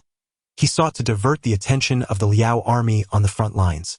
Indeed, upon receiving intelligence that the capital was under threat, the Liao forces promptly ceased their siege. The Liao army intended to retreat, but the Jin army was unwilling to accept this. After all, it was the Liao nation that sought an alliance to jointly attack the Song. Yet now they wished to withdraw without consideration for the Jin's losses in manpower and resources. Nevertheless, the Liao army was indifferent to the Jin's grievances. Their sole focus was to return to the capital as swiftly as possible. With the Liao army's retreat, the Jin forces also lost their will to continue the conflict, acutely aware that they lacked the strength to capture the Song's stronghold. That very night, as the Jin army prepared to withdraw, Mou clandestinely visited their encampment. Although the Jin commander was perplexed, he consented to meet Mou. Without hesitation, Mou proposed an alliance with the Jin to jointly attack the Liao. Now that the Liao's morale was shaken and their rear was threatened, it was an opportune moment to strike. The Jin commander found himself tempted by the proposal, especially since the Liao had recently deceived him. This presented a chance to reclaim lost honor, and if they could annihilate the Liao forces, the Liao nation would be rendered incapable of defense. What truly convinced the Jin commander, however, was Mou's audacity in risking his life to forge this alliance. Such courage and sincerity earned the Jin commander's deep respect. Unbeknownst to the commander, Mou was merely a blood-clad warrior, a mere avatar of the Prince of Wuhan, who could not afford to take such risks. Thus, the two parties established a covenant to march against the Liao nation together. The Jin and Song armies advanced in unison, pursuing the retreating Liao forces. The Liao were taken by surprise, realizing that the Jin had allied with the Song, creating a pincer movement against them. Already demoralized by the threat to their capital, the Liao forces were thrown into disarray as they faced assaults from both sides, leading to a rout. Within a short time, they were scattered and fleeing. Of the over 400,000 Liao troops, fewer than 200,000 remained. Many perished, others escaped, and some were captured. With the Liao forces in disarray, the Jin commander was elated. At that moment, a subordinate inquired, "Commander, shall we occupy the Liao territories next, or proceed directly to their capital to annihilate the Liao?" "Of course, we will head to the capital. What value do these towns hold compared to the Liao's capital? Once we seize their capital, the entire Liao nation will be ours," the Jin commander replied with conviction. He cast a disdainful glance at the Song troops advancing towards the surrounding towns, smirking to himself. He had expected the Prince of Wuhan to possess grand ambitions, but now saw him as a short-sighted individual. He recalled having remarked to Mou during their discussions of alliance, "Our Jin state harbors many grievances against your Song. Can you truly set aside these resentments to collaborate with us?" Mou simply smiled and said, "Between nations, there are no emotions, only interests." This statement caused the commander of the Jin army to regard Mou with newfound respect. However, the current actions of the Song army led the Jin commander to believe that the Prince of Wuhan lacked a broader vision. The Jin army began its advance towards the capital of Liao, while Mou commenced spreading the Song forces to the surrounding towns. Was Mou truly devoid of a grand perspective? Certainly not. If his intent had been to capture the capital of Liao and bring its reign to a definitive end, the blood-clad guards could have accomplished that long ago. Mou's true objective was rather straightforward: the 16 prefectures of Yanyun, which he had consistently emphasized. He understood that the Song dynasty currently lacked the soft power necessary to fully govern Liao. Even if Mou succeeded in conquering Liao, it would only result in a chaotic aftermath. The situation with the 16 prefectures of Yanyun, however, was different. These lands had once been a part of Han culture and would be easier to manage upon their recovery. Moreover, the terrain of the 16 prefectures was complex, making it defensible yet difficult to attack. If the Song could secure these territories, they would be in a position to either advance against the Jin and Liao or retreat safely, thereby ensuring their invulnerability. Mou aimed to seize the opportunity to reclaim the 16 prefectures of Yenyun. Events unfolded largely as he had envisioned. He led the Song army in gradually clearing the surrounding towns while awaiting the arrival of logistical support. Once the supplies were in place, the blood-clad guards returned. Thus, Mou commenced the campaign to conquer the 16 prefectures of Yenyun. Meanwhile, the Jin army pressed forward relentlessly, pursuing the remnants of the Liao forces until they reached the capital. In this manner, the Jin army occupied the capital of Liao, effectively declaring its demise, while Mou's Song army achieved its objective, marking the first time that the Song truly controlled the 16 prefectures of Yenyun. Upon learning of Mou's success in capturing the 16 prefectures, the commander of the Jin army was infuriated. These territories were also part of their strategic plan, characterized by formidable mountains that served as natural defenses against external threats, alongside fertile grasslands suitable for cavalry. It was undoubtedly a coveted battleground. In the Song dynasty, celebrations erupted nationwide. The Prince of Wuhan had become a celebrated hero among the people. He not only eradicated the previous humiliations of the Song, but also expanded its territories, accomplishing unparalleled feats. Even in the court, no minister dared to speak ill of Mou, for his contributions were too significant. Those who attempted to defame him would be branded as traitors. However, despite the absence of detractors, Emperor Zhao Shi began to harbor suspicions towards Mou. Initially, Zhao Shi had placed immense trust in him, considering him both a brother and the architect of his ascent to the throne, thus feeling secure against any threat to his position. Yet, a recent conspiracy involving Zhao Ji and certain ministers aimed at usurping the throne instilled a sense of unease in Zhao Shi. Now, with the Prince of Wuhan emerging as a national hero, his popularity among the populace had even eclipsed that of the emperor. Consequently, for the first time, Zhao Shi entertained thoughts of eliminating Mou. After the Song dynasty successfully settled in the 16 prefectures of Yan and Yun, Zhao Shi issued a decree recalling Mou back to the capital. On his journey to the capital, Mou was once again greeted with a warm welcome from the populace, eager to meet the celebrated hero and offer their gifts. Upon Mou's arrival, Zhao Shi, true to his word, personally awaited him at the city gates, extending a warm reception. As Mou dismounted and bowed, Zhao Shi assisted him to his feet and took the reins of his horse, a scene that would become one of the ultimate aspirations of countless generals in later generations, second only to the renowned achievements of Fenglang Jusu. However, Mou's time of adulation was short-lived.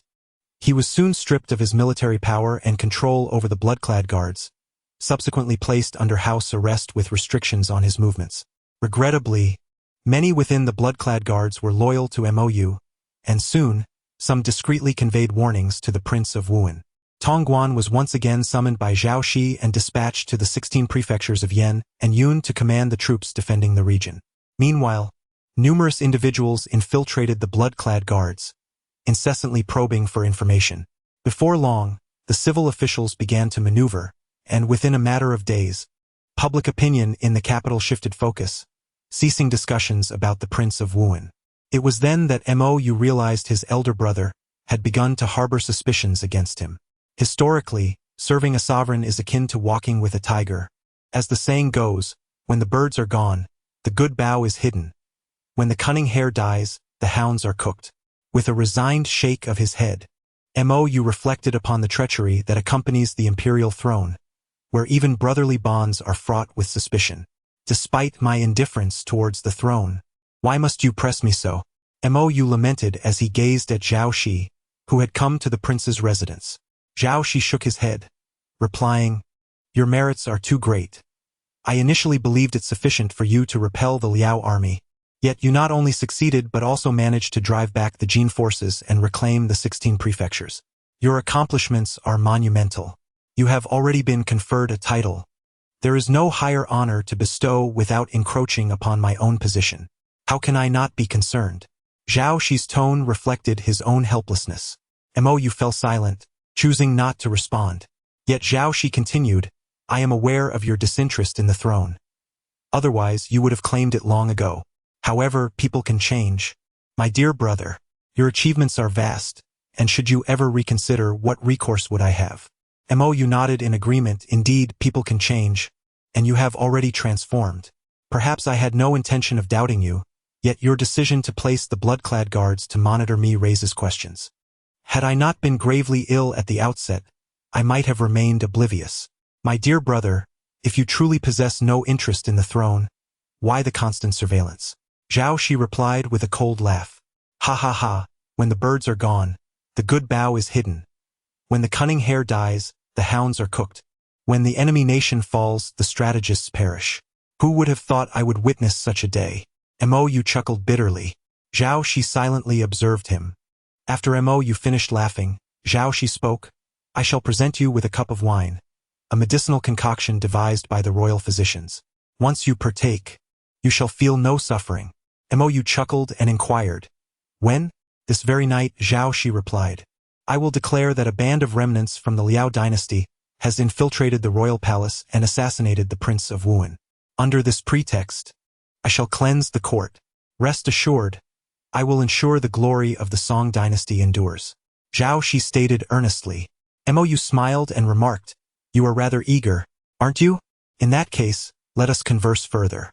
Zhao Shi, unguarded, took a seat across from Mo Yu and asked, do you recall when, in the Imperial Garden, our father posed questions to us one by one?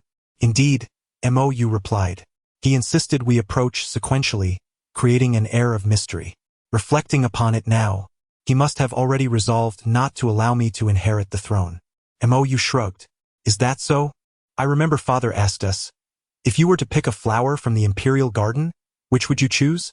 I responded that I would select the most beautiful one. Zhao Shi chuckled. Oh, and what did father say about your answer? Mo Yu inquired with interest. He remarked that such brilliance is often envied by heaven. To achieve greatness, one must first learn to temper their brilliance. Zhao Shi said, casting a proud glance at Mo Yu. His words inspired me. Thereafter, I feigned a dull demeanor, allowing everyone to perceive me as non-threatening, thus rendering me easier to control. Ha ha ha, dear brother, they were all deceived by me. Once I ascended the throne, I reclaimed the power they initially divided amongst themselves. Zhao Shi laughed heartily. Even Mo Yu could not help but glance at Zhao Shi with renewed interest. He too had been misled. No one anticipated that the seemingly simple Zhao Shi possessed the deepest cunning. He saw through the Empress Dowager, the ministers, and even his brother Mo Yu. Thus, he ultimately claimed the throne. Those who appear the least threatening are often the most lethal. Great wisdom may appear foolish. Mo Yu mused after a prolonged silence. Ha ha ha, dear brother, I shall take that as a compliment. And you? How did you respond to father? Zhao Shi laughed heartily. Mo Yu smirked and replied, I told him I would pluck all the unsightly flowers. Oh? What prompted such a statement? Zhao Shi asked with curiosity. Father posed the same question to me, and I replied, my garden has no need for useless waste. Mo Yu asserted matter-of-factly. Ha ha ha. Dear brother, you are truly something else. No wonder father stripped you of your claim to the throne. Had you ascended, you would undoubtedly have been a tyrant. Zhao Shi laughed. Mo Yu shrugged, remaining silent. The two continued to reminisce about the past and discuss the present until nightfall enveloped them. Zhao Shi rose and approached the door, addressing Mo Yu. Dear brother, I must apologize. It is time for you to depart. With that, Zhao Shi opened the door. A soldier approached, bearing a tray upon which rested a jug of wine and a goblet. Zhao Shi filled the cup to the brim, then lifted it and, with both hands, presented it to Mo Yu. Dear brother, I personally bid you farewell, Zhao Shi said earnestly. Mo Yu cast a deep gaze at Zhao Shi, then raised the goblet and drank it all in one go. Ah, such fine wine, exquisite indeed, he exclaimed with laughter. Upon witnessing Mo Yu down the wine, Zhao Shi revealed a satisfied smile and turned to leave the royal residence. Mo Yu shook his head and reclined upon his bed. Before long, the soldier who had delivered the wine returned to Mo Yu's chamber. Mo Yu sat up and inquired, has he returned to the palace? Yes. He also instructed me to come and retrieve your remains. The soldier nodded in response. To say retrieve remains is merely a guise to check if I still draw breath. Should I be alive, it would be to deliver a few more stabs, correct? MOU remarked with a wry smile. If you've already surmised that, why bother asking? The soldier rolled his eyes. Indeed, this soldier was none other than MOU himself. Originally, he had been an undercover agent planted by Zhao Shi within the blood-clothed guard to gather intelligence and sow discord among them. The subsequent events unfolded as one might expect. The situation boiled down to the fact that the group was merely filled with my alternate personas. Should you doubt me, I could easily switch identities and reiterate this statement. In summary, he was in a dire predicament. Eventually, unable to contain their laughter any longer, MOU and his companions dragged him into the Soul Arena. Upon acquiring his memories, this member of the blood-clothed guard transformed to resemble MOU and subsequently assumed the role of a counter-spy, relaying all assigned tasks back to the other MOU. Later, when Prince Wu and MOU was placed under house arrest, the blood-clothed guard fell completely under Zhao Shi's control, and this soldier was reassigned to Zhao Shi's side, where he began to monitor him. Upon discerning Zhao Shi's intentions, he transmitted the information outward and discreetly swapped the medicinal wine along the way. Enough with the idle chatter. Leave swiftly, the spy MOU urged. How are your preparations coming along? Prince Wu and MOU inquired. Once you depart, there will be individuals coming to set the entire royal residence ablaze. The body to replace your own has also been procured, a notorious ruffian from the capital willing to face death, the spy MOU replied. Prince Wu and MOU nodded, then asked, what of you she? Rest assured, she was sent out of the city long ago. She awaits you beyond the city walls, the spy MOU assured him. With no further doubts, Prince Wu and MOU activated his shape-shifting ability, altering his appearance, and exited the royal residence. Just after Prince Wu and MOU's departure, several members of the blood-clothed guard arrived, igniting multiple points within the residence and thoroughly incinerating the chamber where MOU had been. On that very day, the court announced that Prince Wuan had been assassinated by remnants of the Liao dynasty, and the royal residence was reduced to ashes, draped in mourning attire, as the entire nation grieved. Meanwhile, the true Prince Wu and MOU embarked on a journey toward the demon sect alongside Fang Yuxi. Have you truly relinquished your identity as a prince, willing to accompany me to the holy sect? Fang Yuxi asked earnestly. Certainly, it is widely known that the esteemed Prince of Wu and Zhaoxi has passed away. Now, beside you stands only MOU, the husband of Fang Yuexi. MOU whispered softly into Fang Yuexi's ear. Husband. Fang Yuexi grasped MOU's hands tightly, her eyes brimming with tears, profoundly moved by his gesture. To her, MOU's actions mirrored those of a devoted consort. In her eyes, he had sacrificed far too much for her. While MOU's departure from the capital was prompted by various motives, it was not solely for Fang Yuexi. Yet he would never utter such a disheartening truth, instead offering her a smile and a nod. MOU, designated as number 4, has returned to his normal state and has also managed to guide several other secondary avatars, similarly ensnared in memory confusion, into the MOU network, assisting them in clarifying their recollections. Thus, the side effects of the Fujiang plan were entirely eradicated. Subsequently, Number 4 began to consolidate everyone's memories in pursuit of information regarding the fabled blood of the Qilin. The true nature of Qilin blood remains a mystery to all within the Longhu Hall, including the former Jin Biao. It was only through subtle clues and the actions of Country M that Jin Biao speculated the existence of Qilin blood in Baiyu City. Through the collective efforts of several MOUs, after meticulously sorting through the memories of all Longhu Hall members, they finally unearthed information about Qilin blood from a spy's recollections. Indeed, it was connected to the Qilin gang. According to the spy's memories, the individual possessing dual abilities was none other than the son of the previous leader of the Qilin gang, and the brother of the current leader. It is said that the Qilin is a legendary guardian beast of Baiyu City, often roaming the Baiyu region. To receive its blessing is to ascend to greatness and achieve immortality. A rather cliché notion, remarked Number 4 with a smirk. At that moment, a secondary avatar suddenly entered, announcing to the others, I have uncovered news regarding Qilin blood. What? The assembled MOUs exclaimed in surprise. The avatar continued, just now. A beam of light shot up from the Qilin gang. You can see it if you step outside. According to the intelligence I gathered, the Qilin Hall intends to conduct a ritual to summon the Qilin back into the mortal realm. The MOS exited the room to behold a colossal beam of light piercing the sky from a distance. This light was peculiar, unlike any emitted by machinery. One MOU remarked in confusion. The others nodded in agreement. At this juncture, Number 4 suggested, let us approach to discern its nature. Although we do not place great importance on Qilin blood, it would be beneficial to study it. The MOS nodded in unison and commenced their endeavor. In Baiwei City, at the Qilin gang, the leader, Su Lin, gazed contemplatively at the altar before him. 3 days prior, a figure cloaked in black had approached him, revealing that his brother had acquired dual abilities only after their transaction. The cloaked figure expressed a desire to forge a deal with him as well. Su Lin was acutely aware of the remarkable transformation his frail and ailing brother had undergone since acquiring dual abilities. Initially, Su Lin was reluctant to take risks. However, the atmosphere in Baiwei City had grown increasingly tense, with MCA and Stan Corporation relentlessly encroaching upon the operational space of the Qilin gang. Previously, the Qilin gang had stood in solidarity with the Corvid gang, a traditional faction of Baiwei City, and together, bolstered by the intervention of Jin Biao's Longhu Hall, they presented a formidable front against the might of MCA and Stan Corporation. Yet, as time passed, MCA and Stan Corporation began to resort to underhanded tactics. They altered their strategy, launching a campaign to undermine the Qilin gang economically and socially. On one hand, they offered enticing conditions and benefits to lure the common people of Baiwei City, winning their hearts. On the other hand, they utilized the media to cast aspersions on the Qilin gang while extolling their own merits.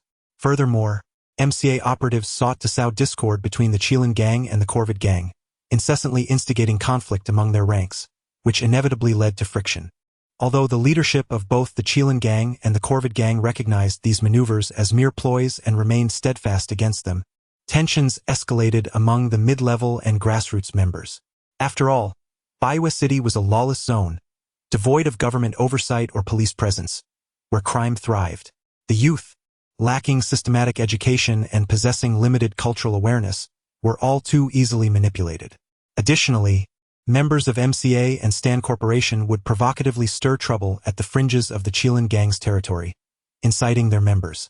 Should the Qilin gang retaliate and harm individuals from MCA or Stan Corporation, they would face severe repercussions, leading to a catastrophic defeat and the loss of both influence and territory. The numerical superiority of MCA's ability users far surpassed that of the Qilin gang, as they could readily mobilize over 10 C-grade ability users for combat. Their pool of C-grade abilities exceeded the combined total of those from several other gangs. In an era where B-grade ability users were rarer than pandas, C-grade users constituted the main force in battle. Even MCA struggled to deploy a single B-grade user with ease. Thus, the sheer number of C-grade users established MCA's preeminence over its rivals. While Stan Corporation may not possess as many ability users as MCA, it had access to MST agents, which could temporarily bestow animal-type abilities upon ordinary individuals. Although the effects were short-lived and accompanied by side effects, granting only D-grade abilities at most, it was sufficient to endure for the duration of a skirmish. As the developer of MST agents, Stan Corporation could easily assemble an army composed entirely of D-grade animal-type ability users. It is noteworthy that the disparity between C-grade and D-grade ability users was not as vast as one might assume. A handful of D-grade users could effectively contend with a single C-grade user. Therefore, Stan Corporation's army of ability users was indeed a formidable force. Certainly, by taking such actions, the Stan Company would undoubtedly incur significant expenses. The MST agent, even in its most economical form, the initial MST-1 variant, is priced at a staggering $10,000, with production costs slightly lower than the retail price, yet still substantial. Thus, facing pressure from both the MCA and the Stan Company, the Qilin gang finds itself in a precarious situation. Previously, the Qilin gang had the support of the Crow gang, fostering mutual assistance and vigilance, which alleviated their fears of the MCA and Stan Company's machinations. However, not long ago when Jin Biao traveled to Country Z, the Crow gang summoned the senior members of the Qilin gang for a gathering, only to turn against them suddenly, capturing some and executing others. The Crow gang betrayed the Qilin gang. Having been corrupted by their adversaries, and delivered a severe blow to the Qilin gang. Su Lin, fortunate enough to escape disaster, gathered the remnants of his subordinates to consolidate their territory, fortifying their headquarters and struggling for survival. Were it not for the fourth member, MOU, who returned to Baiyu City disguised as Jin Biao, the Longhu Hall would have been keenly observing other gangs, compelling the MCA and Stan Company to exercise restraint. Otherwise, the Qilin gang might have already faded into the annals of history. In truth, the strength of the Longhu Hall is not particularly formidable, falling even short of the Qilin gang, and it hardly instills fear in the MCA and Stan Company. Within the entire Longhu Hall, only Jin Biao is a genuine supernatural being. The others are merely temporary supernatural agents who have used the MST-2 agent.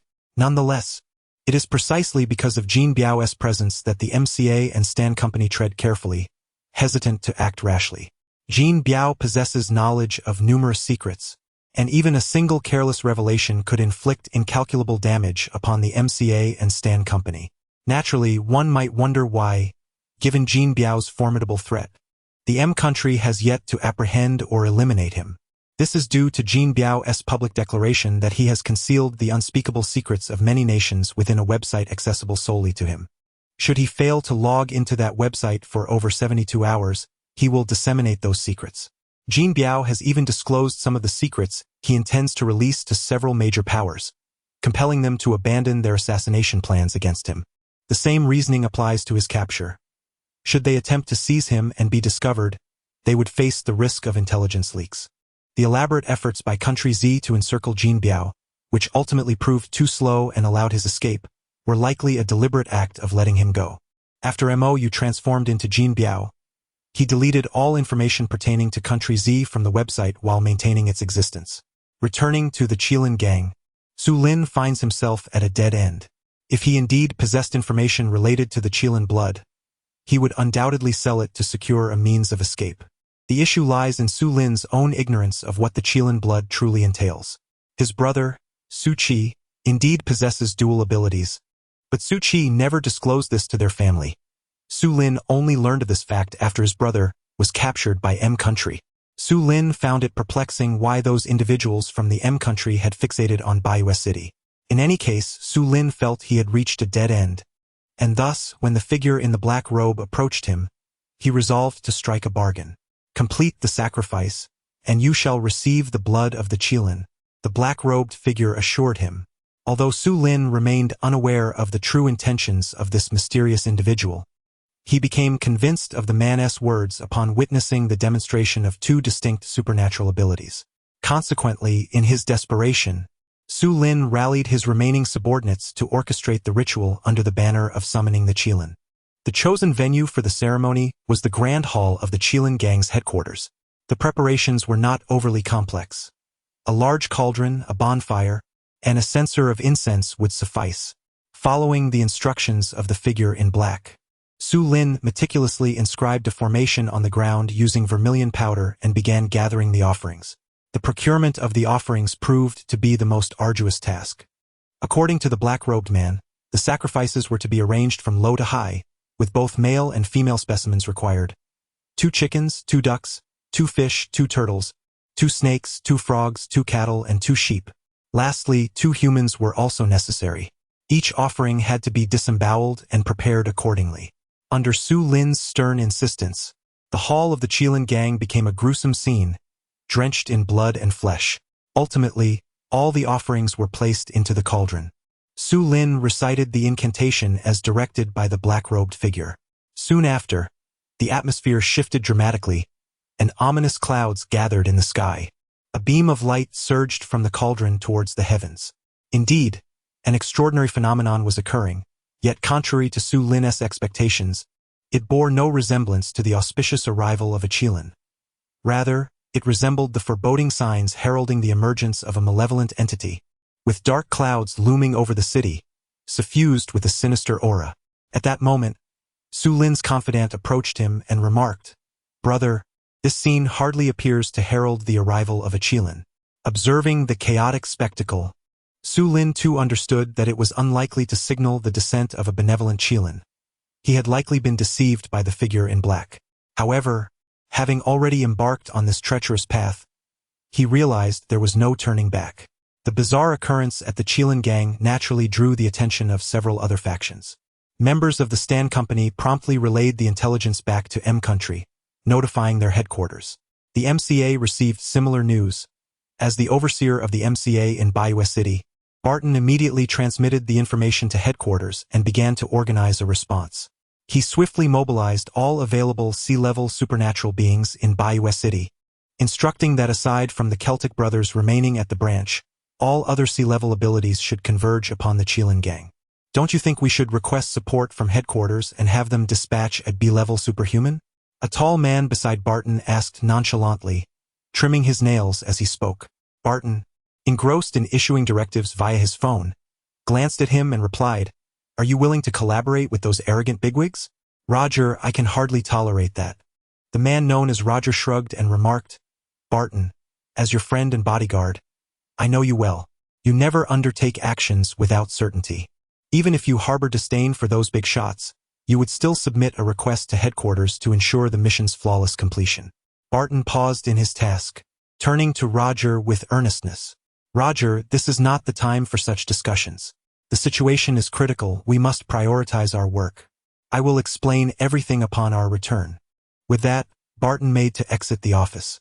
Suddenly, his body became rigid, immobilized. Roger approached him, saying, "A moment's delay won't hurt, will it?" "Barton, reveal the truth. What are you truly afraid of?" Upon uttering these words, Barton regained his composure, stepping back and wiping the cold sweat from his dark forehead. Once he had cleared the perspiration, a bitter smile emerged on Barton's face as he replied, "I fear that once you all learn the truth, you may lose the courage to continue." Roger regarded him, awaiting an explanation.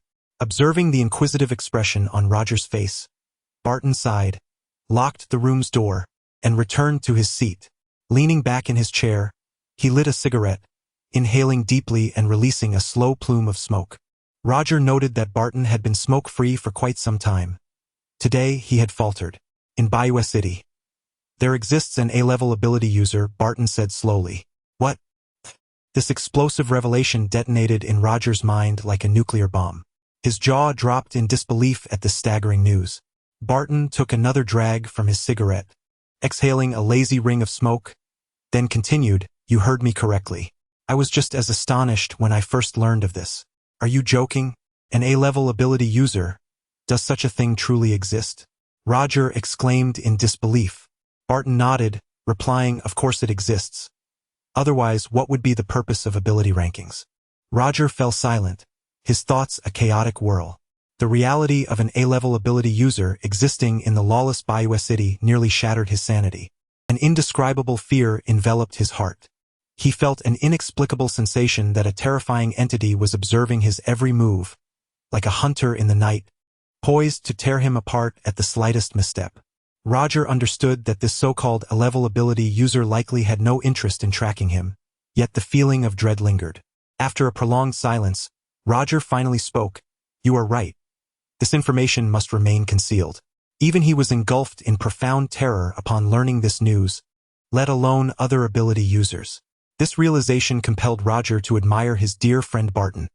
Despite the weight of this revelation, he continued to fulfill his duties.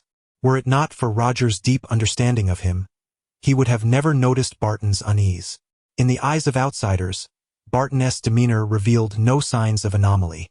Observing Roger's calmness, Barton extinguished his cigarette and discarded it into the trash bin. The information was undeniably accurate.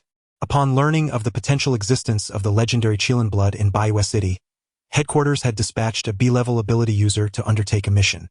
However, that B-level ability user vanished upon arrival, leaving not a single ripple in the waters. Barton gradually disclosed what he knew. Shortly thereafter, the head of that B-level ability user was discovered outside Bayou City, inscribed with the words, "B-level ability users are prohibited from entering Bayou City," Barton stated slowly. Is this alone sufficient to conclude that an A-level ability user was involved? Roger continued to inquire. Barton nodded and replied, "Initially, the higher-ups did not believe it to be the work of an A-level ability user, but subsequently, an A-level ability user from M Nation personally issued a warning to the Congress. That esteemed individual acknowledged that an A-level ability user exists within Bayou City. The weight of this revelation detonated in Roger's mind, and after a prolonged silence, he finally spoke. Does our nation possess an A-level ability user? Barton smiled and replied, Indeed, but remember, the classification of ability users is determined by us. If we had no A-level ability users, why would such a classification exist? Why have we never heard of this? Even the confidential documents of the MCA contain no records, Roger pressed. Yet, as soon as he finished speaking, he realized the reason. Barton gazed out the window and slowly remarked, A trump card can only be called such before it is revealed. Moreover, there is someone here capable of peering into others' hands at any moment. Roger nodded and inquired, Given that Bayou City harbors such an entity, why has headquarters still sent us here? This was originally confidential, but since I have divulged so much already, one more detail, one tea matter, Barton said with a hint of resignation in his smile. Our A-level ability user once visited Bayou City personally and informed us that B-level ability users are forbidden entry, while others may enter freely, allowing us to establish a presence in Bayou City in a relatively stable manner. Roger nodded, then followed Barton's gaze towards the direction of the Chelan gang, where the towering light beam had begun to diminish. Let us depart. As long as we do not provoke that entity, we, the MCA, are invincible in Bayou City. If the opportunity arises, we should also capture that Jean Biao fellow. He has lingered outside for too long and must understand who truly reigns supreme on this planet, Barton declared solemnly. Roger nodded in agreement, and together they left the office. At the back of Bayou City, on a hillside, stood a modest temple. Though the temple's incense offerings were not particularly abundant, it still attracted a fair number of devotees. In this sacred space resides a statue of Buddha, its visage shrouded in obscurity. Some assert that it venerates the Buddha himself, while others claim it honors a bodhisattva. Opinions abound, and even the monks within the temple are uncertain of the statue's true identity. Were it not for its ancient presence, which has become emblematic of the locale, it might have long since been replaced by a more contemporary figure. Today, the temple is enveloped in silence, devoid of any devotees offering incense or prayers. The monks have succumbed to slumber, save for one elderly monk who remains kneeling before the statue, eyes closed in recitation, seemingly indifferent to the world around him. At this moment, a figure clad in black robes enters the main hall, surveying the statue before glancing at the elderly monk. With a smirk, he remarks, You truly have made no progress. The old monk appears oblivious to the comment, continuing his chants. The black-clad figure shrugs, halting his advance, and stands at the entrance, saying, Rest assured, I mean no harm. I merely seek a better vantage point to observe. Upon hearing this, the old monk pauses his recitation, yet keeps his eyes shut, responding coolly, Is it the Red King or the Green King? Leaning against a pillar at the entrance, the black figure gazes into the distance and casually replies, The Green King. The old monk nods and resumes his chanting. The black figure, eyes fixed on the distant beam of light, smiles and adds, After the Green King comes the Red King. Will you endure until he seeks you out? The old monk remains silent, his rhythm of chanting steady and unwavering. From the monk's demeanor, the black figure discerns his lack of concern. He gazes at the sky, softly stating, Soon, very soon, the kings shall awaken. When all the nails are extracted, the world shall be upended. At this juncture, the old monk ceases his recitation, calmly asserting, Your success is unattainable. The Rose Society, the Truth Society, and even the Taoist sect will thwart your endeavors. The black figure chuckles lightly, turning to face the monk, and proclaims, A cadre of discontented ladies and reclusive old men. Do you truly believe they can impede us? As for the Taoist sect, they remain passive until the heavens themselves falter. Approaching the elder monk, he gazes at the featureless statue and continues, And you, who have even erased your own visage, how much power do you possess to obstruct us? The old monk stirs slightly but does not open his eyes. The black figure casts a glance at him, feeling a tinge of regret. He then turns and strides out of the grand door, proclaiming, Even if you wish to intervene, it is already too late. Extending his arms skyward, he gazes at the heavens and slowly declares, We shall once more ascend to the celestial realm. Meanwhile, Mou, the leader of the demon sect, follows Fang Yueshi back to the bright summit of the demon sect. Initially, the members of the sect regard him with hostility. After all, they had previously suffered defeat at his hands, and it would be disingenuous to claim they harbored no resentment. Furthermore, Mou had forsaken his identity and status to join them, akin to a mere son-in-law, which hardly garners their respect. However, Mou swiftly imparted a profound lesson to them. Fang Yueshi, citing her imminent nuptials, proclaimed the organization of a martial arts tournament within the demonic sect to select the most formidable individual as the new leader. Mou decided to participate. Initially, the members of the sect opposed this notion, yet Mou presented them with an irrefutable rationale. Do you not all harbor disdain for me? Since you possess the confidence to defeat me, is this not a legitimate opportunity for you to make me kneel and beg for mercy? Mou remarked with a smile. After deliberation, the sect members found merit in Mou's argument and consented to his participation in the selection process. Nonetheless, they were divided on who would be capable of teaching Mou a lesson, for in a one-on-one battle, they unanimously believed he would be eliminated in the first round, leaving the subsequent contenders at a disadvantage.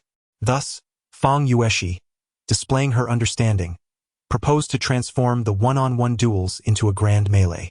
This alteration satisfied everyone, including Mou himself. The reason Fang Yueshi acquiesced to what appeared to be an unfavorable request for Mou was because she had already discerned his true prowess. During their journey to the Bright Summit, she had sparred with Mou multiple times, and despite her utmost effort in utilizing the Chenkuan Great Shift, she was effortlessly bested by him. In fact, during their exchanges, Mou fully mastered the Chenkuan Great Shift. His astonishing martial arts expertise left Fang Yueshi in awe. In her eyes, it seemed unlikely that anyone's martial abilities surpassed those of her husband.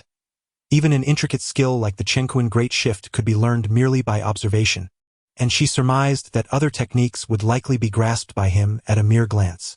Thus, Fang Yueshi consented to the rule change to a grand melee, believing it would best showcase Mou's capabilities. Indeed, as Fang Yueshi had anticipated, at the onset of the melee, several Law Kings, proud of their status, refrained from engaging, while many sect members united to assail Mou. The outcome, however, was that Mou effortlessly navigated through the throng, defeating them without a speck of dust touching him.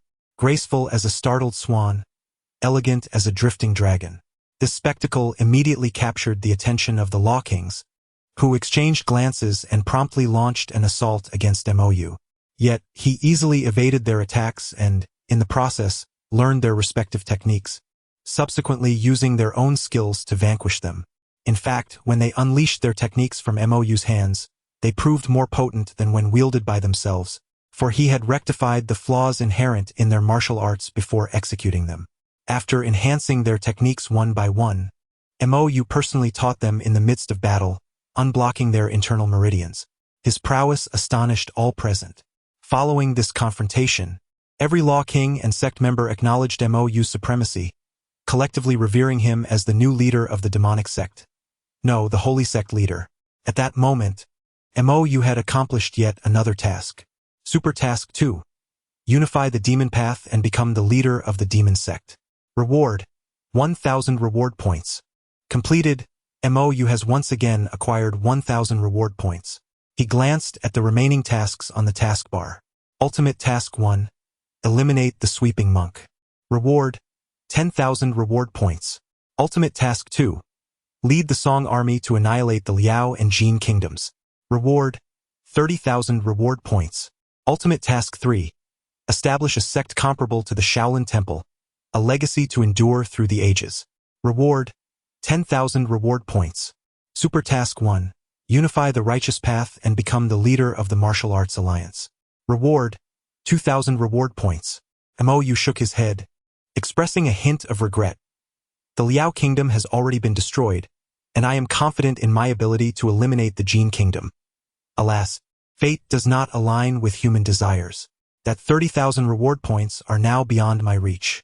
Mou contemplated the remaining tasks.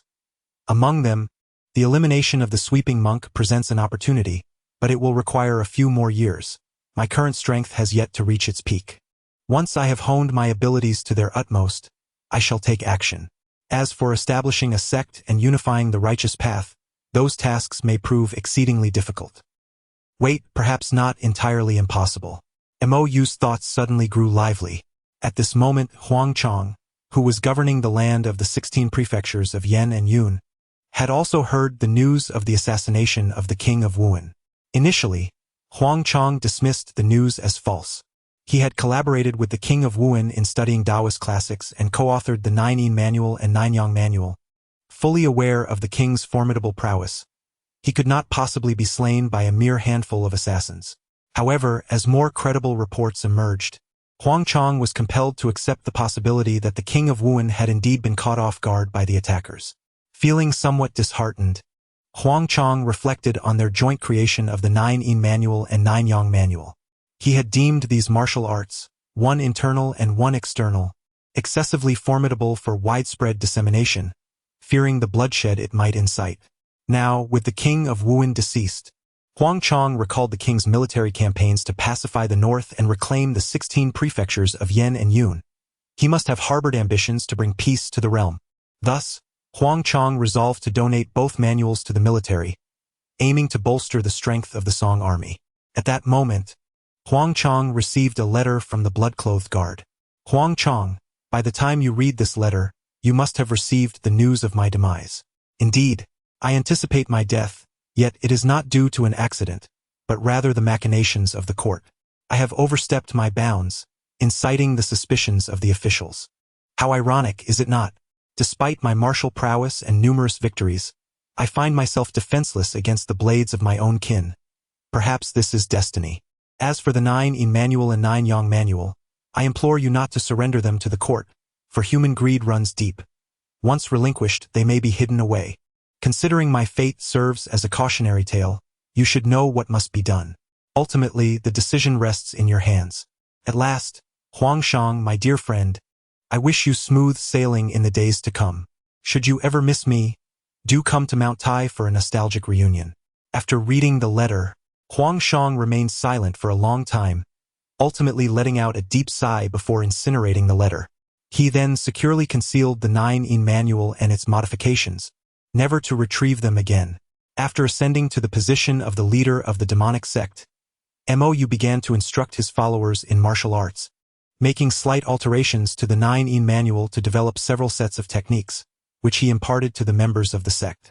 The techniques derived from the Nine Yin Manual include the palm technique Nine Yin Breaking Void Palm, the fist technique Nine Yin Mountain Shaking Fist, the finger technique Nine Yin White Bone Claw, the body technique Nine Yin Falling Star Steps, the knife technique Nine Yin Slaying God Blade, and the sword technique Nine Yin Celestial Slaying Sword. These 6 techniques encompass a majority of the martial arts prevalent in the realm, each one representing the pinnacle of its respective category, collectively known as the Nine Yin martial arts. Each derived technique is astonishing and can be mastered significantly faster than the original Nine Yin Manual. Even an average martial wanderer with basic skills can become a top hero in the realm by acquiring a single technique from the Nine Yin arsenal. A naturally gifted martial artist practicing the Nine Yin techniques will undoubtedly rise to the ranks of the realm's elite, rivaling the legendary Zhou Tong of yore. For those with extraordinary talent, mastery of the Nine Yin techniques will yield accomplishments that are scarcely distinguishable from those of the moderately gifted, as the Nine Yin techniques are but a truncated version of the Nine Yin Manual with inherent limitations. To truly attain unparalleled strength, one must delve into the original Nine Yin Manual. Mou even inquired with the system about the worth of his self-composed Nine Yin Manual and Nine Yang Manual in terms of reward points. The system responded that if sold to a host, each of his manuals would fetch 15,000 reward points, totaling 30,000 points. However, the combined practice of the Nine Yin Manual and Nine Yang Manual would yield even better results. Thus their actual value surpasses 30,000 reward points. Upon hearing the system's response, Mou nodded and remarked, I see. Then how about I sell them to you? Rest assured, I shall not sell them at the original price. I will offer you a 20% discount. What do you think? The system fell silent. Hey, don't play dumb. You must understand that I will not bind myself to you. In the future, you will undoubtedly encounter a new host. With the cost-effectiveness of my Nine Yin Manual and Nine Yang Manual, you will certainly recoup your investment. Mou continued to promote his martial arts. After a moment of silence, the system replied, I will take it for half the price. Hey, that's quite a harsh discount. I have spent years compiling nearly all the martial arts of this world to create this comprehensive manual. Half the price is far too little. Let's settle for 70%. That's my bottom line. MOU insisted. The system once again lapsed into silence. The system does not possess true intelligence. It resembles artificial intelligence, rendering judgments that it deems most suitable. Thus, MOU's attempts to negotiate with it were merely misguided. Observing the system's complete lack of response, MOU could only smirk and say, "Very well, half price it is." He then retrieved the original texts of the 9-in manual and the 9-yang manual, prompting the system to begin scanning. Once completed, the system informed MOU, "Scanning complete, archived. A reward of 15,000 points has been issued." Upon reopening the exchange panel, MOU noted a change in his information. His remaining reward points had increased to 16,000. Simultaneously, new options emerged within the exchange panel. Aside from the previously available medicinal items, there was now a category for tools, which included several intriguing items. A low-level storage ring, possessing a 10 square meter space for storing lifeless objects, was available for 2,000 reward points. A low-level doppelganger puppet, capable of mimicking the user's appearance, though still a lifeless entity, unable to withstand psychic verification and lacking combat capability, could be controlled within a 10-kilometer radius for 5,000 reward points. A low-level energy barrier, which could envelop the user for 15 minutes and resist most physical attacks, effective against the majority of rifle fire but unable to withstand large-caliber sniper rounds, could be interrupted at any time, causing it to dissipate, priced at 1,000 reward points. A low-level mental bomb, which inflicted area mental damage, could be lethal to those with low mental attributes within a 10-meter radius and cause mental disarray within 100 meters, also costing 1,000 reward points. Lastly, a low-level psychic detector could locate psychics within a kilometer and pinpoint the specific type of ability holder within 100 kilometers, requiring 12 hours to recharge. Available for 2,000 reward points.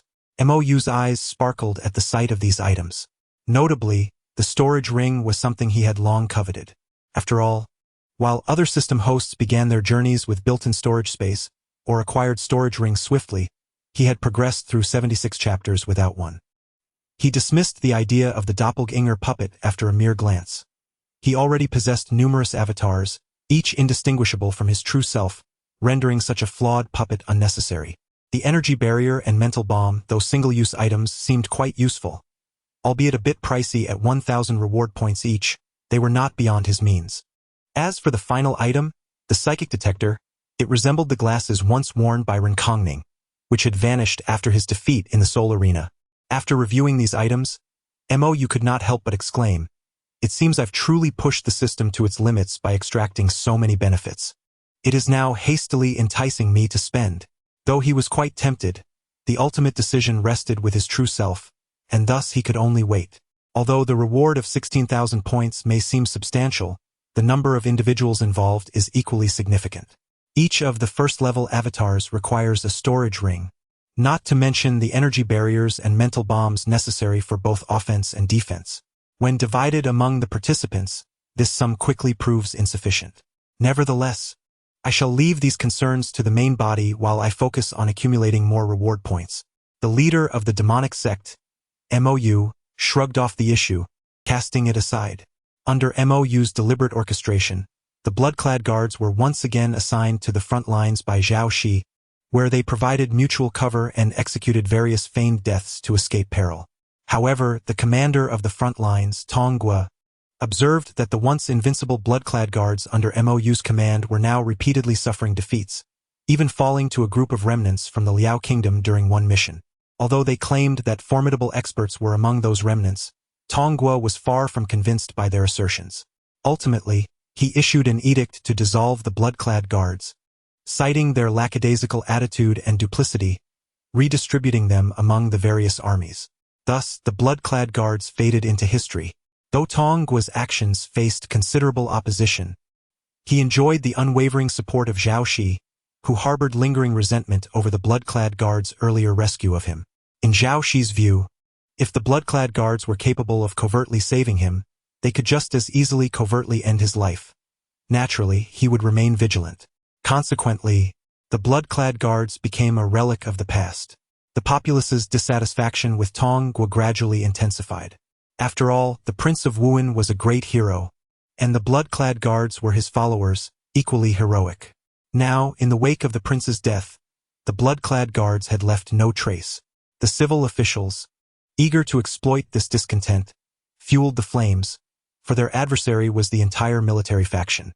With Tong Guo commanding the army, he became their enemy, while the deceased Prince of Wu, and even in death, could be credited with a positive legacy.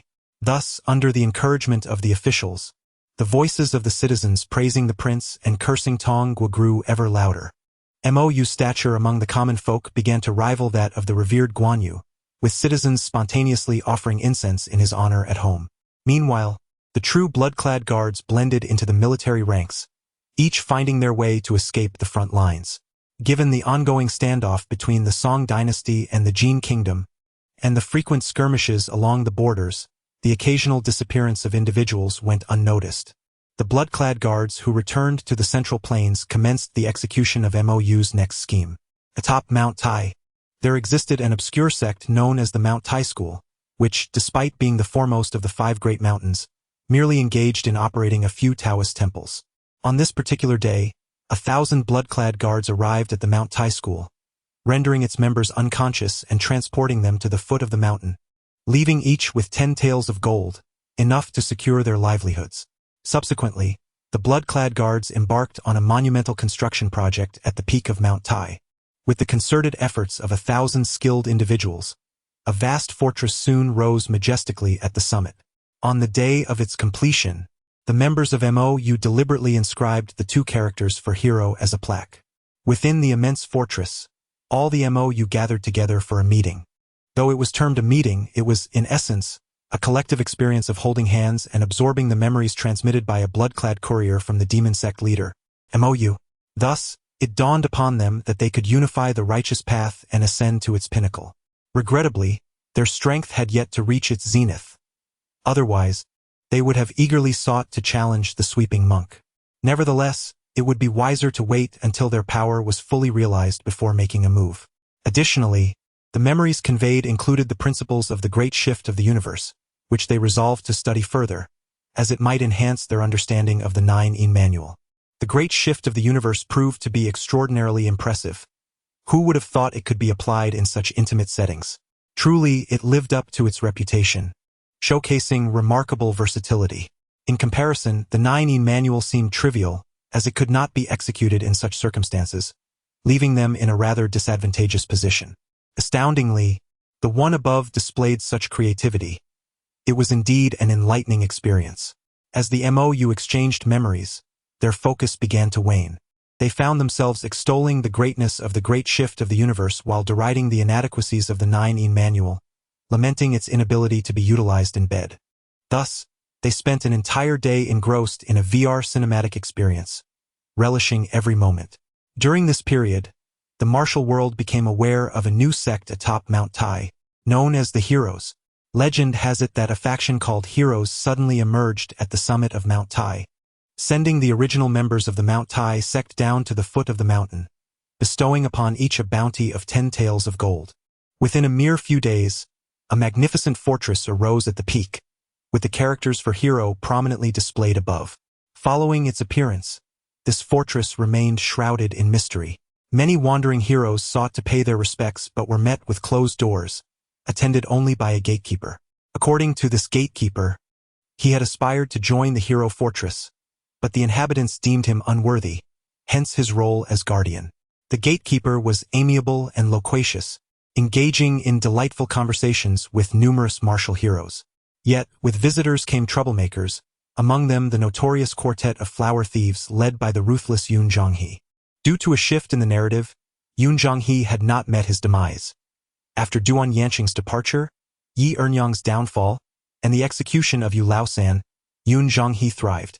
Alongside several other infamous flower thieves, he ventured into the beautiful lands of Jiangnan, proclaiming themselves the 4 great flower thieves of Jiangnan: Dongyin, Shijian, Nandang, and Beisei. As the most renowned and powerful among them, Yun Zhonghe was recognized as Dongyin.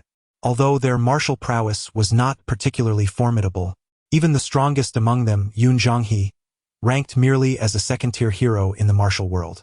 However, due to their formidable synergy and remarkable lightness of foot, the infamous flower thieves wielded considerable prowess. Having inherited the nefarious techniques of the four great villains, their thirst for vengeance was profound, rendering them figures few in the Jianghu dared to provoke. It is thus that the four great flower thieves of Jiangnan garnered such a dreadful reputation. Their arrival at the summit of Mount Tai was prompted by rumors of an unparalleled beauty residing there. Consequently, they hastened to the location, albeit under the misconception that the heroic fortress harbored this enchanting maiden.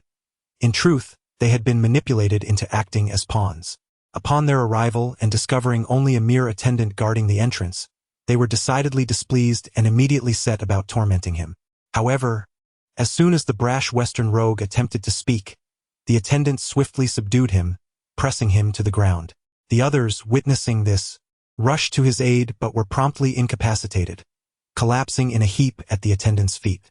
The onlookers, comprising esteemed Jianghu heroes, found themselves astonished by the attendant's display of skill. The four great flower thieves, though not exceptionally strong individually, collectively possessed the ability to spar with top-tier martial artists. Yet they were effortlessly subdued by this humble attendant. With a dismissive tone, the attendant remarked, "Though I may not yet cross the threshold of the heroic fortress, dealing with you feeble shrimp is well within my capabilities." At this moment, the assembled champions of the Jianghu realized that the qualifications for entry into the heroic fortress were far more stringent than they had anticipated. Nevertheless, they did not disperse. Instead, driven by the attendant's formidable prowess, they began to engage in friendly sparring at the fortress's entrance. After 2 days, the first top-tier martial artist arrived, Murong Fu of the esteemed Murong clan from Gusu. Radiating confidence, Murong Fu was a prominent figure from a well-known lineage of martial arts, descended from the royal bloodline of the Xinbei. The contemporary head of the family, Murong Fu, had already earned a formidable reputation as a top-tier expert in the Jianghu, often referred to in tandem with Chao Feng, the northern hero, as the southern Murong. As Chao Feng's renown and strength surged, so too did the stature of Murong Fu. Following the conclusion of the battle at Shaolin Temple, Murong Bo, having renounced worldly ties, devoted himself entirely to the study of martial arts. However, Murong Fu chose not to follow in his father's monastic footsteps. After witnessing the prowess of the blood-clothed guards, he felt a profound sense of despair regarding the restoration of his nation. Yet, before long, Murong Bo, who had resolved to embrace a life of asceticism, sought out his son and imparted his lifetime's martial wisdom to Murong Fu. Subsequently, he severed his worldly connections entirely. With his father's guidance, Murong Fu regained his confidence, vowing that even if the restoration of his nation seemed futile, he would ensure that the Murong family emerged as the most powerful and renowned clan in the Jianghu. With newfound ambitions and the wisdom imparted by his father, Murong Fu experienced rapid progress, swiftly ascending to the ranks of the most formidable martial artists. His prowess surpassed that of the renowned figures from his past, such as Murong Bo and Xiao Yuanshan. Initially, Murong Fu intended to marry his cousin Wang Yuyan and thereby acquire the legendary martial arts manuals of the realm. However, during a period of despondency, Duan Yu seized the opportunity and captured Wang Yuyan's heart. By the time Murong Fu sought her out again, Wang Yuyan had already become the queen of Dali. Regretful yet unwilling to compromise his dignity by resorting to abduction from Dali, Murong Fu pondered how to enhance both his own reputation and that of the Murong clan. Amidst his reflections, news arrived from the court that the blood-clothed guards had been disbanded. This stirred a renewed sense of ambition within Murong Fu. Without the blood-clothed guards, he no longer feared the soldiers of the Song dynasty. Nevertheless, despite their disbandment, the morale of the Song soldiers remained robust, and the populace expressed contentment, leaving little room for rebellion to succeed. Consequently, Murong Fu resolved to remain low-key, quietly amassing strength and reputation, biding his time until the moment was ripe for him to rally a rebellion. At this juncture, Murong Fu received word of a mysterious stronghold of chivalrous heroes atop Mount Tai. Even the gatekeeper was of considerable skill. Murong Fu astutely sensed this could be a golden opportunity to elevate his standing, prompting him to hasten to the stronghold, eager to be the first to enter. He was fortunate. Upon his arrival at the summit, None had yet bested the gatekeeper. Murong Fu, displaying wisdom, refrained from immediate confrontation, opting instead to observe the duels between others and the gatekeeper from the shadows. Now cautious and aware of the vulnerabilities in his family's technique, the Doxuan Xingyi, which faltered against those with superior internal strength, Murong Fu spent the day observing. After thorough scrutiny, he concluded that the gatekeeper's internal power was inferior to his own, though his technique was remarkable. With newfound confidence, Murong Fu stepped forward the next morning to challenge the gatekeeper. His appearance astonished the surrounding martial heroes, for Murong Fu's reputation had once resonated profoundly in the martial world. The assemblage recognized that the stakes had escalated with even a master of his caliber daring to confront the gatekeeper. The gatekeeper, taken aback by Murong Fu's sudden arrival, pondered, "Why is he here? Should I allow him entry? I had intended to admit only the foremost martial artists, and his skills seem adequate, yet I am reluctant to let him in." In truth, this gatekeeper was merely a secondary avatar of MOU, a former member of the Blood-Clothed Guards, tasked with guarding the entrance to cultivate an aura of mystery and strength around the stronghold. As the gatekeeper deliberated, Murong Fu had already approached him. Murong Fu, clad in elegant white attire and holding a fan, addressed the assembly with a graceful demeanor. "I am Murong Fu from Gusu, and I humbly seek your guidance." A servant cast a fleeting glance at him, contemplating to himself, "Never mind. His prowess ranks among the lowest of elite fighters. It would be of little consequence to cast him out." The servant then returned a formal bow to Murong Fu, saying, "Please, enlighten me." Without hesitation, Murong Fu closed his fan and unleashed a palm strike toward the servant. The servant promptly met the attack, and the two engaged in a fierce exchange of blows, neither gaining the upper hand. When did Murong Fu become so formidable? The servant mused, astonished. "My current strength merely mirrors that of Chao Feng before mastering the Jinjing. According to the original narrative, he should have been at my mercy, yet here I am, at a disadvantage." Murong Fu, too, felt a twinge of surprise. The servant displayed greater skill than he had observed the previous day. Did he hold back yesterday? Yet, it's only natural. No one reveals their full strength at the outset. However, if this is all he possesses, he cannot best me. Murong Fu reassured himself confidently. With a decisive palm thrust, he forced the servant back, straightened his attire, and smiled. To embellish his display, Murong Fu cautioned, "Be wary. I shall now employ my true capabilities." As his words fell, he moved with uncanny swiftness, as if an invisible thread had tugged at him, and he vanished behind the servant. A seasoned observer among the onlookers exclaimed in astonishment, "It is the legendary suspended thread crossing." Seizing the moment while the servant remained unaware, Murong Fu extended his right index finger, channeling his inner energy into the family technique known as the cohesion finger. The spectators marveled at the scene, acknowledging Murong Fu as the remarkable heir of the Gusu Murong clan. Everyone, including Murong Fu himself, believed the outcome was all but assured. At that moment, the servant quietly muttered, "Trouble." Without turning his head, he extended his left hand, pointing with his index finger. The servant's left index finger met Murong Fu's right index finger, and their energies clashed explosively. Murong Fu staggered back 2 steps, while the servant remained steadfast, unmoved. "My cohesion finger has been bested?" Murong Fu could hardly believe his eyes. Nearby, a sharp-eyed warrior recognized the technique employed by the servant. "That is the tranquil finger of Shaolin. I have witnessed the high monks of the Damo Institute perform this technique." His words sent ripples of astonishment through the crowd. They had not anticipated that this mere gatekeeper was a practitioner of Shaolin. The tranquil finger utilizes stillness to counter movement, striking after the opponent, the observer asserted confidently. At that moment, a wandering hero lamented, "To think that such a master of Shaolin, capable of forcing Murong Fu back, is relegated to guarding the gates of the hero fortress is truly." Though his words trailed off, leaving the implication understood by all present. The threshold of the hero's fortress seems rather elevated. At this moment, Murong Fu felt a surge of indignation. He had intended to settle the contest with a single maneuver, but instead he found himself publicly humiliated. The young attendant, meanwhile, experienced a tumultuous mix of emotions. Given Murong Fu's current prowess, Gaining entry to the hero's fortress should be a mere formality. In fact, should Murong Fu be unable to enter, it would imply that few could possibly gain access.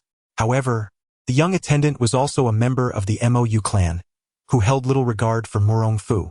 After all, MOU's leader was the current prince of Wuhan, while Murong Fu, a descendant of the rebellious Xinbei, naturally elicited their disdain.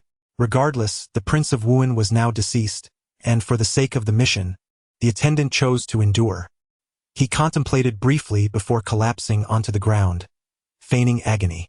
Truly worthy of the Gusu Murong clan, he declared, to have concealed such formidable inner strength for so long. I concede my defeat and offer my admiration. Murong Fu regarded the attendant with perplexity, unable to fathom what inner strength he had employed. Yet before so many renowned figures in the martial world, he could only smile and nod in acknowledgement. The attendant struggled to rise, then bowed to Murong Fu, saying, "You may proceed, please." Murong Fu felt a sense of satisfaction. This episode would undoubtedly elevate his reputation. When others challenged the attendant in the future, his own name would resonate even more prominently. Thus, he bowed to the assembly and proclaimed, "I shall take my leave first to ascertain the situation within." With that, Murong Fu relished the envious and admiring gazes of those around him as he entered the hero's fortress. However, upon crossing the threshold, a sense of trepidation washed over Murong Fu. The young attendant, after all, was no weakling. Although he held confidence in his ability to surpass him, the attendant was merely a gatekeeper. Yet, once inside the hero's fortress, Murong Fu was astounded to discover that the interior was entirely unlike what he had envisioned. A grand hall unfolded before him, filled with hundreds of individuals seated upon the floor. Some were engaged in scribbling and sketching, others indulging in food and drink, but most were lost in deep contemplation. Numerous attendants bustled about, preparing meals in the adjacent kitchen. Murong Fu attempted to strike up a conversation, but none paid him any heed, absorbed in their own worlds. Just as he began to feel awkward, a bald man approached, casting a cursory glance at Murong Fu. "Newcomer?" he inquired. Murong Fu hastily bowed. "Indeed, I am the head of the Gusu Murong clan, Murong Fu." The bald man casually picked his nose and replied, "Where you come from is inconsequential. Let me elucidate the rules here."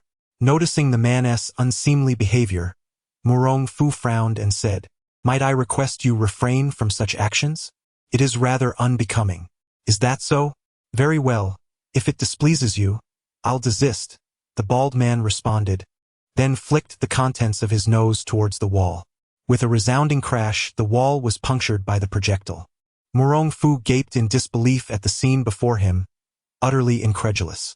Merely a morsel of nasal mucus could wield such formidable power. How immensely potent must this individual's inner strength be? Moreover, judging by his demeanor, it seems his actions were unintentional, not a deliberate display of martial prowess before me, thought Murong Fu. At that moment, an elderly gentleman clad in a white tank top and flip-flops approached, unleashing a torrent of scathing remarks at the bald man. The bald man repeatedly apologized, assuring that he would attend to the wall shortly. At this juncture, Murong Fu no longer dared to underestimate anyone present. With a sense of reverence, he regarded those around him. The bald man then continued to lead Murong Fu into the grand hall.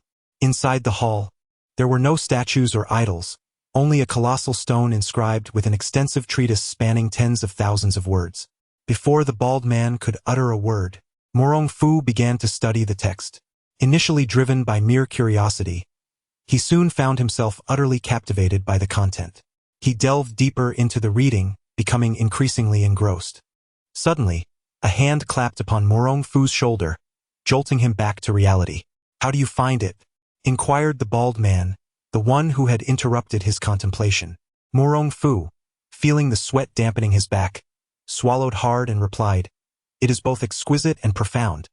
This is a transcendent martial art." The bald man nodded in agreement, stating, "Indeed, the reason those outside pay no heed to one another is that they are all absorbed in deciphering this extraordinary martial art." Emerging into the open, Murong Fu observed a diverse array of contemplative individuals, and understanding dawned upon him. No wonder. Should I grasp even a fraction of this unparalleled martial art, My powers could ascend to a terrifying level. It is no surprise they are so enraptured. Morong Fu comprehended the situation. This martial art comprises two parts. One part is here, while the other remains elusive, the bald man explained. Among us, many have fully comprehended the inscriptions upon the stone and are collaboratively deducing the missing portion. Our intention is to invite martial experts from across the land to join us in this endeavor, which is why we have stationed guards at the entrance, to ensure that only those with sufficient martial prowess may enter. Otherwise, the mere sight of the martial art could render ordinary individuals utterly entranced. To their detriment, the bald man lamented. Morong Fu glanced at the twilight sky and nodded, recalling that he had entered during the morning, yet now it was already evening. Had it not been for the bald man's timely awakening, he too might have succumbed to the depths of this mesmerizing study. At last, he grasped the significance of the stronghold of chivalry, and the allure of this unparalleled martial art weighed heavily upon him. Just a fleeting glimpse of it had bestowed upon him profound insights. Should he fully comprehend it, his strength would undoubtedly reach an astonishing zenith. If he could acquire the second half of this martial art, he would surely become invincible. Morong Fu's ambition surged forth, and he resolved to remain at the stronghold of chivalry. Does this martial art have a name? Morong Fu inquired of the bald man. We refer to it as the Jiang divine art, the bald man replied. The arrival of Xiao Feng heralded a momentous occasion as he presented the extraordinary Nine Yang divine skill, a martial art meticulously crafted by MOU specifically for the hero's fortress. This remarkable work amalgamated the profound teachings of the Nine Yang scripture, energizing muscles and tendons, the great shift of universe, and the sunflower manual. MOU, with his unparalleled mastery of martial arts, intricately wove together the most obscure and intricate elements from these legendary techniques to compose the Nine Yang divine skill. Remarkably, even MOU himself had only managed to complete the first half of this opus. Nonetheless, this initial portion was sufficiently captivating to draw the attention of all the martial heroes across the realm. For mastering the Nine Yang divine skill promised to elevate one's internal power to astonishing heights. However, the true challenge lay in the fact that MOU's creation was exceedingly complex. Even his own avatar, prior to sharing memories, required a significant amount of time to comprehend its depths. Indeed, those MOU figures seated in contemplation were genuinely engaged in the profound understanding of the Nine Yang divine skill, not merely feigning introspection. In contrast, the bald MOU, who was among the first to draft this skill, did not find himself ensnared in such contemplative thought. The MOU figures, appearing to perform menial tasks and serve meals, had already grasped the essence of the Nine Yang divine skill after exchanging memories with their counterparts. Thus, the individuals lost in thought were not the true masters. Rather, the genuine experts were those laboring in the kitchen. Unbeknownst to Morong Fu, he had become entirely enraptured by the brilliance of the Nine Yang divine skill, to the extent that his own ambitions had begun to fade from his mind.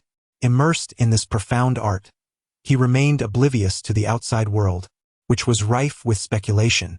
Days had passed without a hint of his emergence, prompting the assembled heroes to ponder the nature of his prolonged silence. Could it be that he had fallen into some hidden trap? Given Morong Fu's formidable prowess, such a lack of response seemed unfathomable. Amidst the murmurs of concern, a new figure emerged. I am Xiao Feng, here to offer my guidance. The newcomer was none other than the former leader of the beggar gang, Xiao Feng. Upon discovering his true identity, Xiao Feng grappled with the burden of his lineage, reluctant to aid either the Song or Liao kingdoms.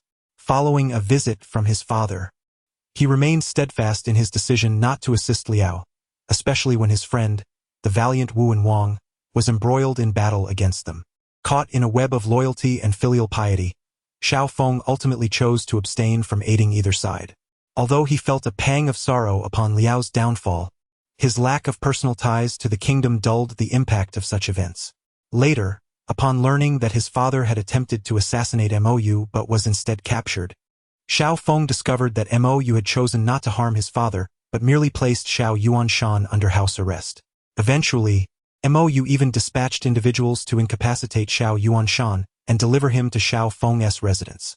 Xiao Feng felt immense gratitude towards MOU, while Xiao Yuanshan, upon awakening and learning of the demise of the Liao kingdom, succumbed to despair and chose to retreat into seclusion. It was during Xiao Feng's travels with Zhu that he became intrigued by the tales of the hero's fortress atop Mount Tai, prompting him to venture there with Zhu. The esteemed heroes of the martial world were quick to extol his virtues upon his arrival. Xiao Feng. Oh, pardon me, it is now Xiao Dixia, they proclaimed. At last, you have graced us with your presence. Xiao Dixia, the time has come for you to shine. Xiao Feng's reputation and esteem far surpassed that of Mu Rongfu. The moment he appeared, the surrounding martial artists clasped their fists in admiration. Xiao Feng reciprocated their gestures with hearty laughter and deep bows of gratitude. A young servant observed Xiao Feng, feeling an inexplicable urge to engage. Yet he understood that this was not the moment to unleash his full strength. Thus, he resigned himself to the inevitable. At that moment, several figures emerged onto the scene. Among them were a few stunning maidens, and at their center stood a young man adorned with a hat. This man possessed thick brows, large eyes, flaring nostrils, prominent ears, and notably thick lips, rendering him somewhat unattractive. The young servant pondered, this individual seems familiar. Have I encountered him before? As Xiao Feng approached the man, he embraced him warmly, exclaiming, "Third brother, it has been far too long." Ha ha ha. The newcomer was none other than Su Zhu, the esteemed leader of Lingzhou Palace. Su Zhu, equally delighted, replied, "Elder brother, what a delightful surprise to encounter you here. I too did not anticipate this. Ha ha ha. What a fortuitous coincidence." The two reminisced for an extended period before turning their attention to the young servant. "This young brother, might we inquire if we are deemed worthy to enter?" Xiao Feng inquired politely. "I have indeed heard of the esteemed Xiao Dixia. It is an honor. However, the requisite protocols must be observed. Please proceed." The young servant replied, bowing respectfully. "Allow me to take the lead," Xiao Feng responded, also bowing in courtesy. He and the young servant approached the clearing, where the assembled crowd made way for them. Xiao Feng struck first, unleashing a palm strike. Though it was not the famed 18 dragon-subduing palms, its power was formidable, surpassing that of an average martial technique. The young servant retaliated with his own palm, yet was forced back several paces. Remarkable, even without resorting to the 18 dragon-subduing palms. His strength is astonishing. After cultivating the I Jin Jing, Xiao Feng's prowess has evidently surged. Mou silently marveled. Having gained a fundamental understanding of Xiao Feng's capabilities, Mou chose not to exert himself fully and, after a few casual exchanges, found himself bested and on the ground. Subsequently, the young servant extended his hand to invite Xiao Feng inside, yet Xiao Feng remained at the entrance, awaiting Su Zhu. Su Zhu approached the young servant and inquired, "My good man, do you require a moment to rest?" The young servant shook his head, declaring, "Xiao Dixia is exceedingly formidable. I was defeated swiftly, yet I bear no injuries." The young attendant intentionally praised Xiao Feng, so as to incite comparisons between him and Murong Fu, thereby amplifying Xiao Feng's reputation. Su Zhu, the master of Lingzhou Palace, also bowed to the young attendant before raising his hand, assuming a stance ready for combat. Inwardly, the young attendant pondered whether Su Zhu's prowess surpassed that of the newly enhanced Murong Fu. Approaching Su Zhu, the young attendant unleashed a palm strike. Su Zhu, undeterred, raised his right hand in a motion that seemed to grasp but was more of a feint, countering the young attendant's palm. This was the renowned technique of Lingzhou Palace, the Tianshan Jimei Shou. The Tianshan Jimei Shou encompasses both the black and white paths, comprised of 3 palm techniques and 3 grappling methods, resulting in a total of 6 martial arts forms. Within these forms lie myriad deadly maneuvers, including various forms of grappling, each exhibiting a remarkable array of transformations. Mastery of the Tianshan Jimei Shou is an elusive endeavor. The higher one's internal power and broadened knowledge, the more one can adapt any martial art into these 6 techniques. Even someone as accomplished in martial arts as Mou, who could assimilate techniques at a glance, could not master the Tianshan Jimei Shou instantly. However, with Mou's level of martial cultivation, even without mastering the Tianshan Jimei Shou, he had already discerned its essence and formed a rough understanding. This is indeed an impressive martial art, worthy of Lingzhou Palace's legendary techniques, he mused. If only this versatility could be integrated into the Jiuyang Shingong, it would undoubtedly enhance its potency. MOU held a favorable view of Suju. After exchanging over a dozen moves with Suju, the young attendant revealed a flaw and was struck by Suju, retreating 2 steps. Truly, as the master of Lingzhou Palace, I am in awe, the young attendant said, clasping his hands in respectful acknowledgement. Suju immediately ceased his advance. Apologizing, "Forgive me, I was unable to withdraw my hand in time." The young attendant waved his hand dismissively. "No offense taken. Please, come in." Suju nodded in gratitude and instructed the maid accompanying him to stay with Aju. Subsequently, Suju entered the hero's stronghold alongside Xiaofeng. Meanwhile, at the bright summit of the demon sect, significant events were also unfolding. The king of Wuan Mou, now the leader of the demon sect, summoned all disciples for a grand assembly. Standing atop a platform, he addressed the gathered crowd. "Friends, it has been quite some time since I imparted the Jiu in Kung Fu to you. I trust your skills have improved considerably." In response, the crowd collectively raised their hands, chanting, "Long live the leader! Long live the leader!" Mou gestured for silence, then continued, "Thank you for your recognition.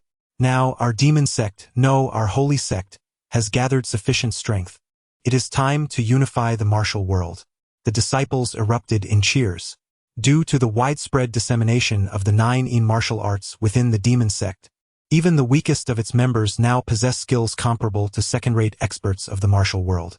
Aside from Mou and Fang Yueshi, the most formidable of the sect, the Law King has mastered the entirety of the 9 techniques, surpassing even first-rate masters in prowess, and could likely contend evenly with Xiaofeng. Most of the other disciples have also attained first-rate strength, making the overall might of the demon sect potentially greater than that of the Shaolin Temple, not accounting for the Monk S and Mou's monk avatar, Kongming. All of you heed my command. Follow the various Law Kings and act independently to challenge the major sects of the Central Plains. Unless absolutely necessary, do not resort to killing, for our goal is to dominate the martial world, not to annihilate it, declared Mou. Thus, with Mou's pronouncement, the Law Kings of the demon sect began leading their disciples into the Central Plains martial world, challenging the prominent sections. Mou's intent was not merely to amplify the influence of the demon sect, but to compel the sects of the Central Plains to unite against their common foe. Such unity necessitated a leader, and Mou had positioned himself as that figure, embodied by the heroic fortress. In this manner, Mou's quest to unify the righteous martial world could be accomplished. He could also utilize the 9-yang divine skill to elevate the heroic fortress to a status rivaling that of the Shaolin Temple, thereby fulfilling yet another objective. The incursion of the demon sect would coincide with an assault on the Shaolin Temple, allowing for the completion of the task to eliminate the Monk S. This was Mou's grand design, where he stood as the leader of both the righteous and the nefarious. As months elapsed, the demon sect launched a sweeping invasion of the Central Plains martial world, with its members provoking the major sects, which were subsequently defeated. The influence of the demon sect became seemingly unstoppable within the martial realm. The Central Plains martial world was engulfed in a state of alarm, with the so-called righteous sects retreating behind closed doors, behaving like turtles withdrawing into their shells. However, this proved futile. Although the disciples of the demon sect had been cautioned by Mou against excessive violence, many among them had been marginalized by the Central Plains martial world and found refuge in the demon sect. Now that they finally had a chance for vengeance, how could they allow these righteous sects to hide away? Numerous disciples of the demon sect stormed into the strongholds of the righteous sects, capturing their leaders and delivering a beating before departing with nonchalance.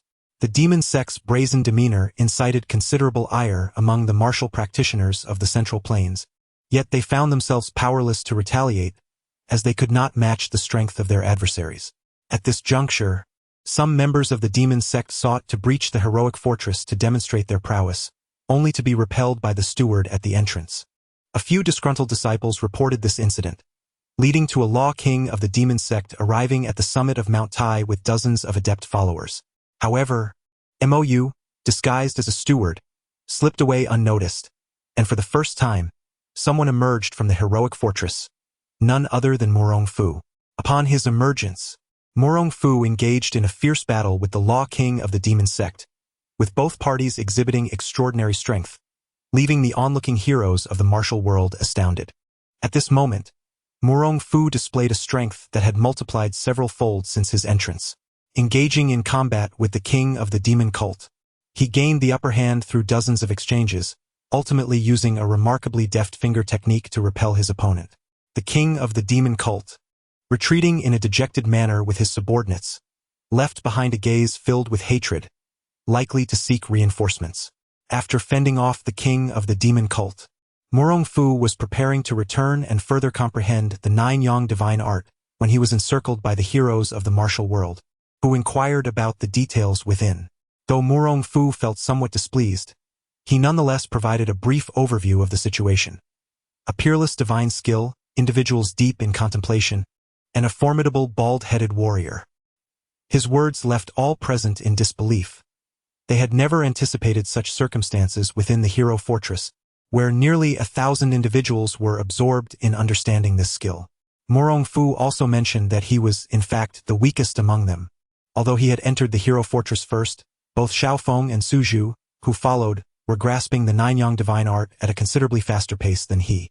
Resolutely, Murong Fu pushed through the crowd and re-entered the hero fortress, eager to continue his comprehension. He could not allow Xiaofeng to surpass him. Meanwhile, those left outside began to spread the news of their encounter. The individuals emerging from the hero fortress became the first to triumph over the king of the demon cult, thereby establishing the reputation of the hero fortress. In that year, the demon cult launched a massive invasion of the martial world in the Central Plains, mercilessly bullying many esteemed families and sections. The strength of the demon cult was overwhelming. Even a mere ordinary member possessed the prowess of a second-tier martial artist, while the cult's kings were incredibly formidable, rendering them invincible. The martial world of the Central Plains was engulfed in fear. At this juncture, the righteous sects of the martial world resolved to join forces to resist the incursion of the demon cult. They united to challenge the demon cult atop Mount Hua. However, the outcome was disastrous for the righteous sects, who returned in defeat, with even the leader of the demon cult not making an appearance, as the righteous sects were overwhelmed by the combined might of the demon cult's kings. Although the demon cult spared lives and did not kill anyone, they subjected the righteous sects to verbal humiliation and disgrace during their martial engagements. The defeat left the righteous sects feeling a profound sense of humiliation, igniting a desire for revenge. Consequently, all the sect leaders convened at the Shaolin Temple, imploring them to take action to uphold the principles of the martial world. Shaolin, however, found itself in a precarious position, as it was currently in a transitional phase with the elder generation of masters such as Master Xuanzi, disheartened by previous events involving Su Zhu and reluctant to emerge from seclusion. The new generation of Shaolin monks proved inadequate, while the abbots of various Zen halls possessed only first-tier skills, insufficient to contend with the multitude of first-tier members within the demon cult. At this moment, someone recalled the last intervention of the young Master Kongming. Indeed, Master Kongming had previously vanquished several first-tier masters single-handedly, showcasing exceptional prowess. With his presence, they were certain he could defeat the few kings of the demon cult. One of the sect leaders remarked. Master Xuanku of the Shaolin Temple displayed a troubled expression and remarked, "Esteemed patrons, you may be unaware that Kongming departed from the Shaolin Temple months ago to seek enlightenment in the West."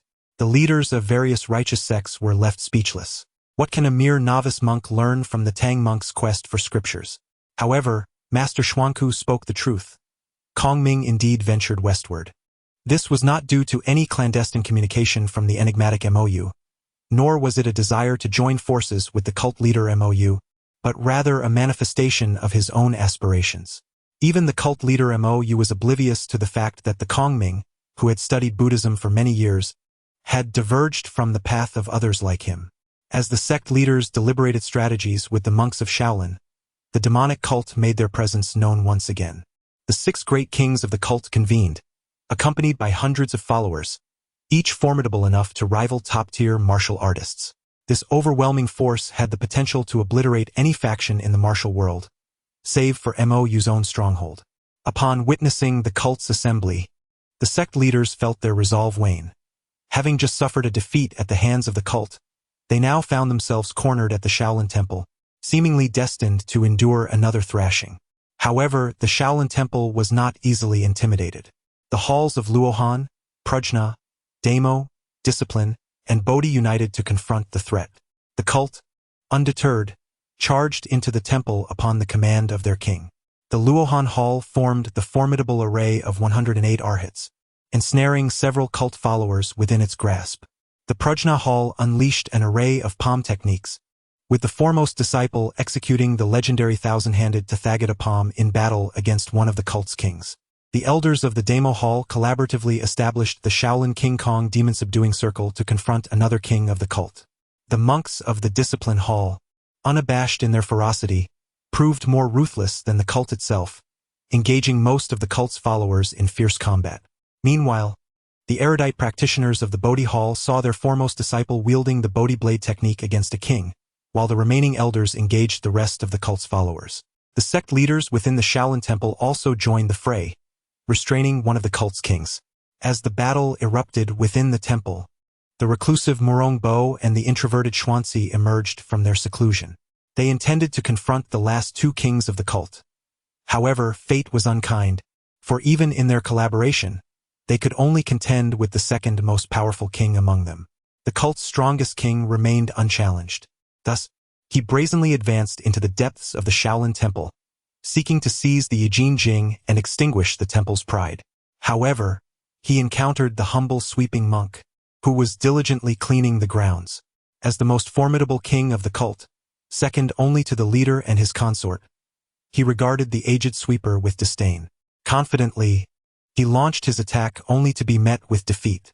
With the strongest king of the cult sent sprawling across the arena, the fierce battle abruptly ceased.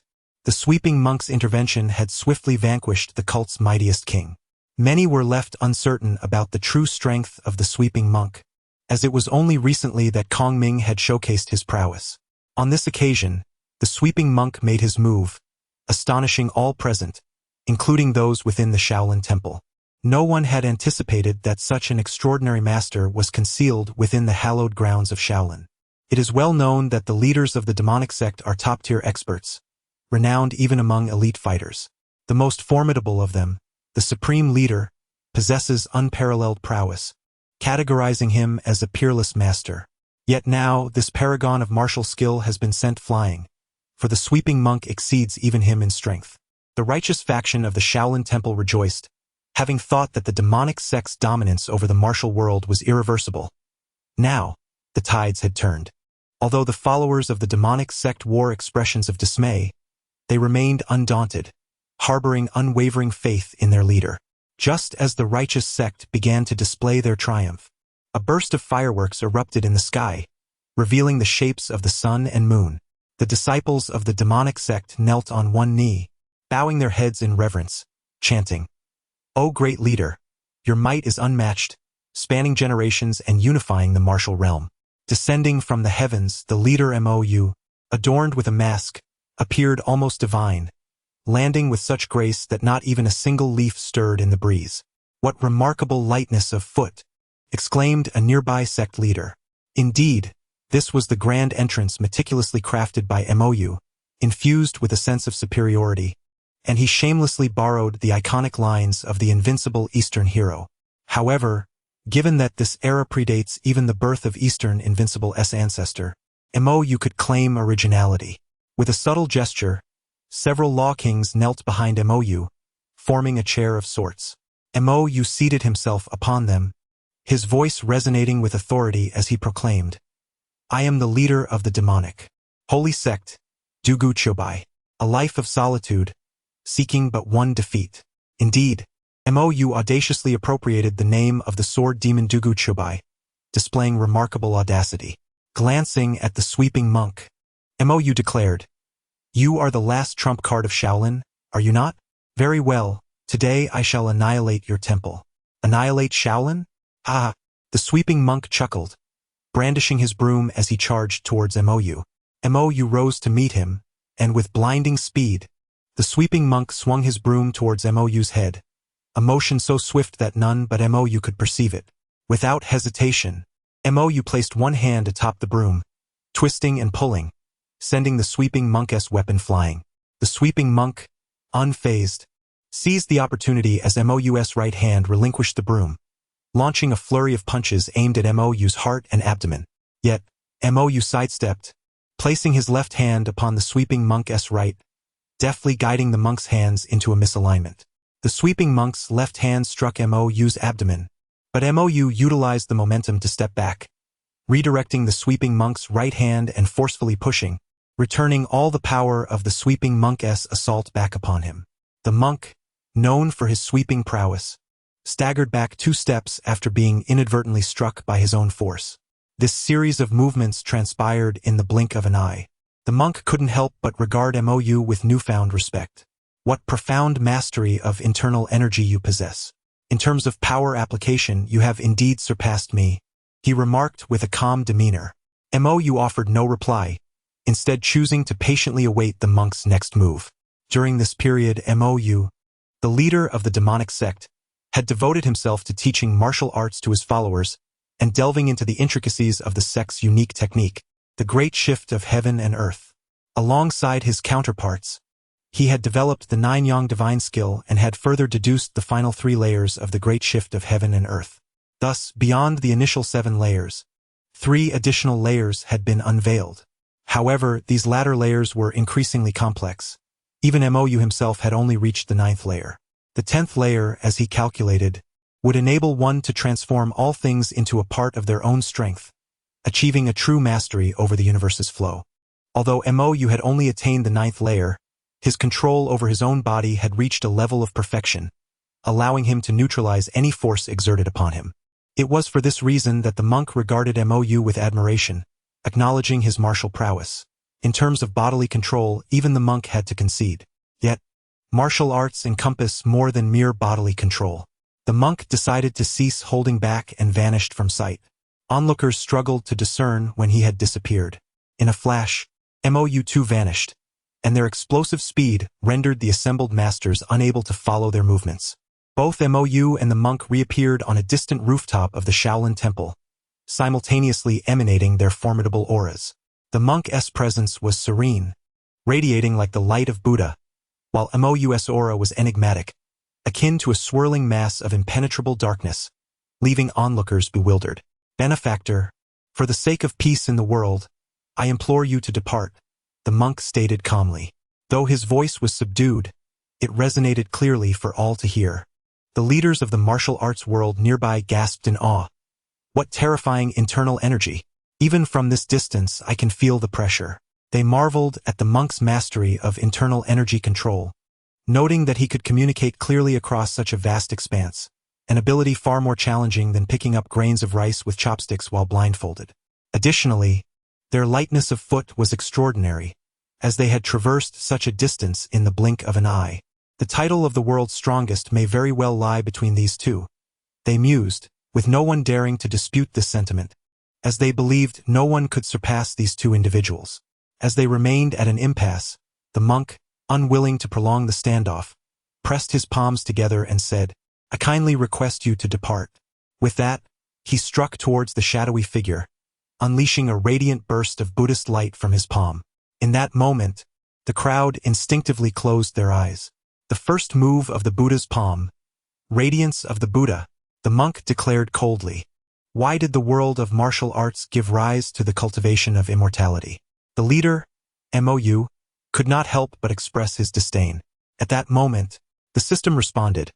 Esteemed collaborator, an anomaly has been detected in the world, likely due to the primal essence sensing your presence, which has specifically set up a calamity for you. Calamity? MOU inquired, unable to contain his curiosity. Indeed, however, this is not the time for discourse. Once you are in a secure location, I shall elucidate your queries. For now, I can inform you that it is not as formidable as you might imagine. If you can resolve it in one breath, you will overcome the calamity, the system replied. Upon hearing the system's words, MOU hesitated no longer and immediately summoned his 1,000-strong force, harnessing the accumulated internal energy they had gathered over time. Without employing any complex martial techniques, he drew upon the vast reservoir of internal power within him and struck forth with a singular, unadorned palm. Boom! A resounding explosion echoed as the entire ceiling of the Shaolin Temple was lifted, and the nearby structures and walls crumbled under the force. In the aftermath of the explosion, the onlookers gazed in awe at the devastation within the temple, their breaths caught in astonishment. Could such destruction truly be wrought by martial prowess? It was indeed terrifying. Had they not witnessed it firsthand, they would have believed such feats belonged to deities. So this is the result of martial arts cultivated to its zenith. I too must strive harder in my training. The monks of Shaolin promptly began to assess the damage. Fortunately, the clash between MOU and the sweeping monk had occurred in the sleeping quarters of the monks, rather than in the main hall or the scripture repository. Thus, the losses remained within acceptable limits for the Shaolin practitioners. At that moment, as the smoke cleared, MOU emerged from the ruins. His condition was far from pristine. His sleeves were torn, his body covered in dust, and blood trickled from his right hand. Yet, compared to the figure he held aloft with his left hand, he fared considerably better. In his grasp was the lifeless body of the sweeping monk. MOU placed the sweeping monk before the assembled monks of Shaolin, then entered the scripture repository in full view of everyone and took away the original scroll of the I Ching Jing. Throughout this act, not a single soul dared to intervene. MOU, accompanied by his followers from the demonic sect, departed the Shaolin temple. As he reached the entrance, he turned to face the temple and all the righteous sect leaders, declaring, "I grant you a month's time. Either disband your sect and cease the recruitment of disciples, or join my holy sect and serve me. Alternatively, after a month, I shall hold you accountable one by one." With that, MOU exited the Shaolin temple, leaving the gathered crowd ensnared in a web of endless debate. As the demonic sect departed, the entire realm of righteous martial arts was plunged back into chaos. If even the sacred ground of Shaolin had fallen, who could possibly impede the advance of the demonic sect? At that moment, the righteous leaders turned their attention once more to the pinnacle of Mount Tai, the sole place where one had managed to defeat the demonic sect's king. Thus, the leaders of the righteous martial arts sects left Shaolin, journeying towards the summit of Mount Tai, with even Shaolin sending representatives to accompany them. Atop Mount Tai lies the Fortress of Heroes, the last bastion of hope for the righteous sects of the martial world. It is noteworthy that, during this tumultuous period, the malevolent cult's arrogance has emboldened various factions across the Central Plains to seize the opportunity to create chaos. Meanwhile, in the imperial court, Zhao Shi, having narrowly escaped death, has fallen into a psychological abyss, fostering an intense distrust of those around him. In his desperate bid to secure the longevity of his reign, he has neglected state affairs, choosing instead to immerse himself in the pleasures of the inner palace. Gradually, Zhao Shi became ensnared in a web of indulgence, leading to a deterioration of governance as civil officials seized control. With their expanding power, corruption and malfeasance have surged, exacerbating the oppression of the common folk. Concurrently, a severe drought has beset the land, leaving the populace in dire straits, suffering immensely. In the north, Tongguan has embarked on his own path of avarice, relentlessly extorting funds from the court and monopolizing trade routes in the 16 prefectures of Yan and Yun, establishing checkpoints to siphon off taxes. Though he maintains a tenuous equilibrium with the Jin state, it is only because they are still digesting the spoils of their conquest over the Liao. Once they are fully prepared, they will undoubtedly launch another assault on the Song dynasty. With the invasion of the malevolent cult, numerous factions masquerading under its banner have arisen, prompting the cult leader, MOU, to issue a ruthless decree. Any who instigate chaos in the name of the cult shall be met with lethal force, surpassing even the severity of the imperial court. Ironically, this edict has significantly reduced the number of rogue elements within the martial world. When the leaders of the righteous sects ascended to the summit of Mount Tai, the attendants ceased to impede their entry into the Fortress of Heroes. When confronted with skepticism from others, the attendant boldly proclaimed that those who doubted could test his mettle. Upon entering the fortress, the righteous leaders uncovered the truth behind the chaos and were filled with fervor. Not only had they discovered a method to enhance their martial prowess, but they had also found a glimmer of hope to thwart the cult. They initially sought the assistance of MOU and his comrades, imploring them to intervene against the cult's sinister machinations. However, MOU and his companions expressed a desire to devote their efforts to the study of the latter half of the Nine-Yang divine art, unwilling to squander time on external matters. Nevertheless, MOU did mention that while the Fortress of Heroes does not compel anyone to stay, those who genuinely wish to join would find their aid forthcoming in combating the cult. Among the righteous leaders, some expressed their willingness to sacrifice themselves to join the fortress, beseeching assistance. Yet, MOU reiterated that only those who fully comprehend the first half of the nine-yang divine art would be permitted to join the fortress and collaborate in the study of the second half. Thus, the leaders resolved to embark on the path of mastering the nine-yang divine art to bolster their strength and independently confront the cult. The nine-yang divine art, a creation of MOU, synthesizing various martial disciplines, is a peerless skill that significantly amplifies the user's martial capabilities or inner strength manifold. For instance, once Xiao Feng mastered the Nine Suns divine art, he was able to amplify his internal energy or the potency of the 18 dragon subduing palms several-fold. The Nine Suns divine art could enhance martial prowess by up to 10 times and internal strength by 5 times, which is truly astonishing. However, this remarkable effect could only be achieved upon fully comprehending the first half of the Nine Suns divine art. Yet, aside from MOU, no one else, not even the swiftest learner Su Zhu, has grasped more than half of it. The Nine Suns divine art is exceedingly alluring to the martial experts of the pugilistic world. Yet for MOU it has become somewhat of a double-edged sword.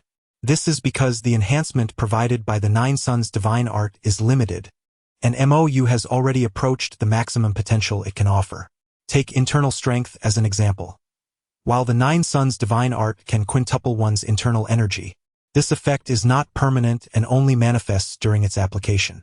For MOU, his internal energy, cultivated amidst the collective training of the blood-clothed guards in the Nine Suns true scripture, has already reached the pinnacle attainable by humanity.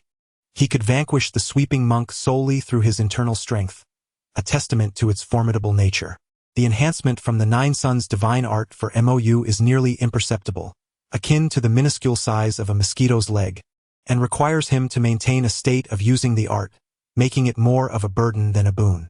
Consequently, MOU has ceased allowing the blood-clothed guards to continue their internal training, directing them instead to comprehend the Nine Suns divine art. Each of MOU's avatars experiences a slightly different understanding during their study of the art, and these varied insights can incrementally enhance his martial accomplishments. This is why he permits hundreds of blood-clothed guards to collectively engage in the comprehension of the Nine Suns divine art. As for the so-called second half of the Nine Suns divine art, it is merely a ruse devised by MOU. Such a thing has never existed. Nonetheless, MOU is curious to see what level can be achieved if all the talented individuals in the martial realm were to collaboratively compose a martial arts manual. Would they be able to surpass the Nine True Scripture, which MOU co-authored with Huang Chang, and establish a true compendium of martial arts? In the depths of his thoughts, Night Shadow mused. The Nine True Scripture is a synthesis I created with Huang Chang, representing the pinnacle of martial philosophy and serving as the contemporary compendium of martial arts. Mastery of it grants insight into all martial techniques across the realm. However, the challenge lies in its high demands for innate talent. Most individuals struggle for decades to even begin their journey. The Nine techniques are a simplified version derived from the Nine True Scripture, encompassing swordplay, knife techniques, fist methods, palm techniques, finger techniques, and footwork. Each represents the zenith of its category, simple to understand yet profoundly enigmatic. Mastering these simplified techniques and integrating them could even lead directly to the comprehension of the Nine True Scripture. The Nine Suns True Scripture, in contrast, reverses the internal cultivation methods of the Nine True Scripture, standing as the mightiest internal art in existence.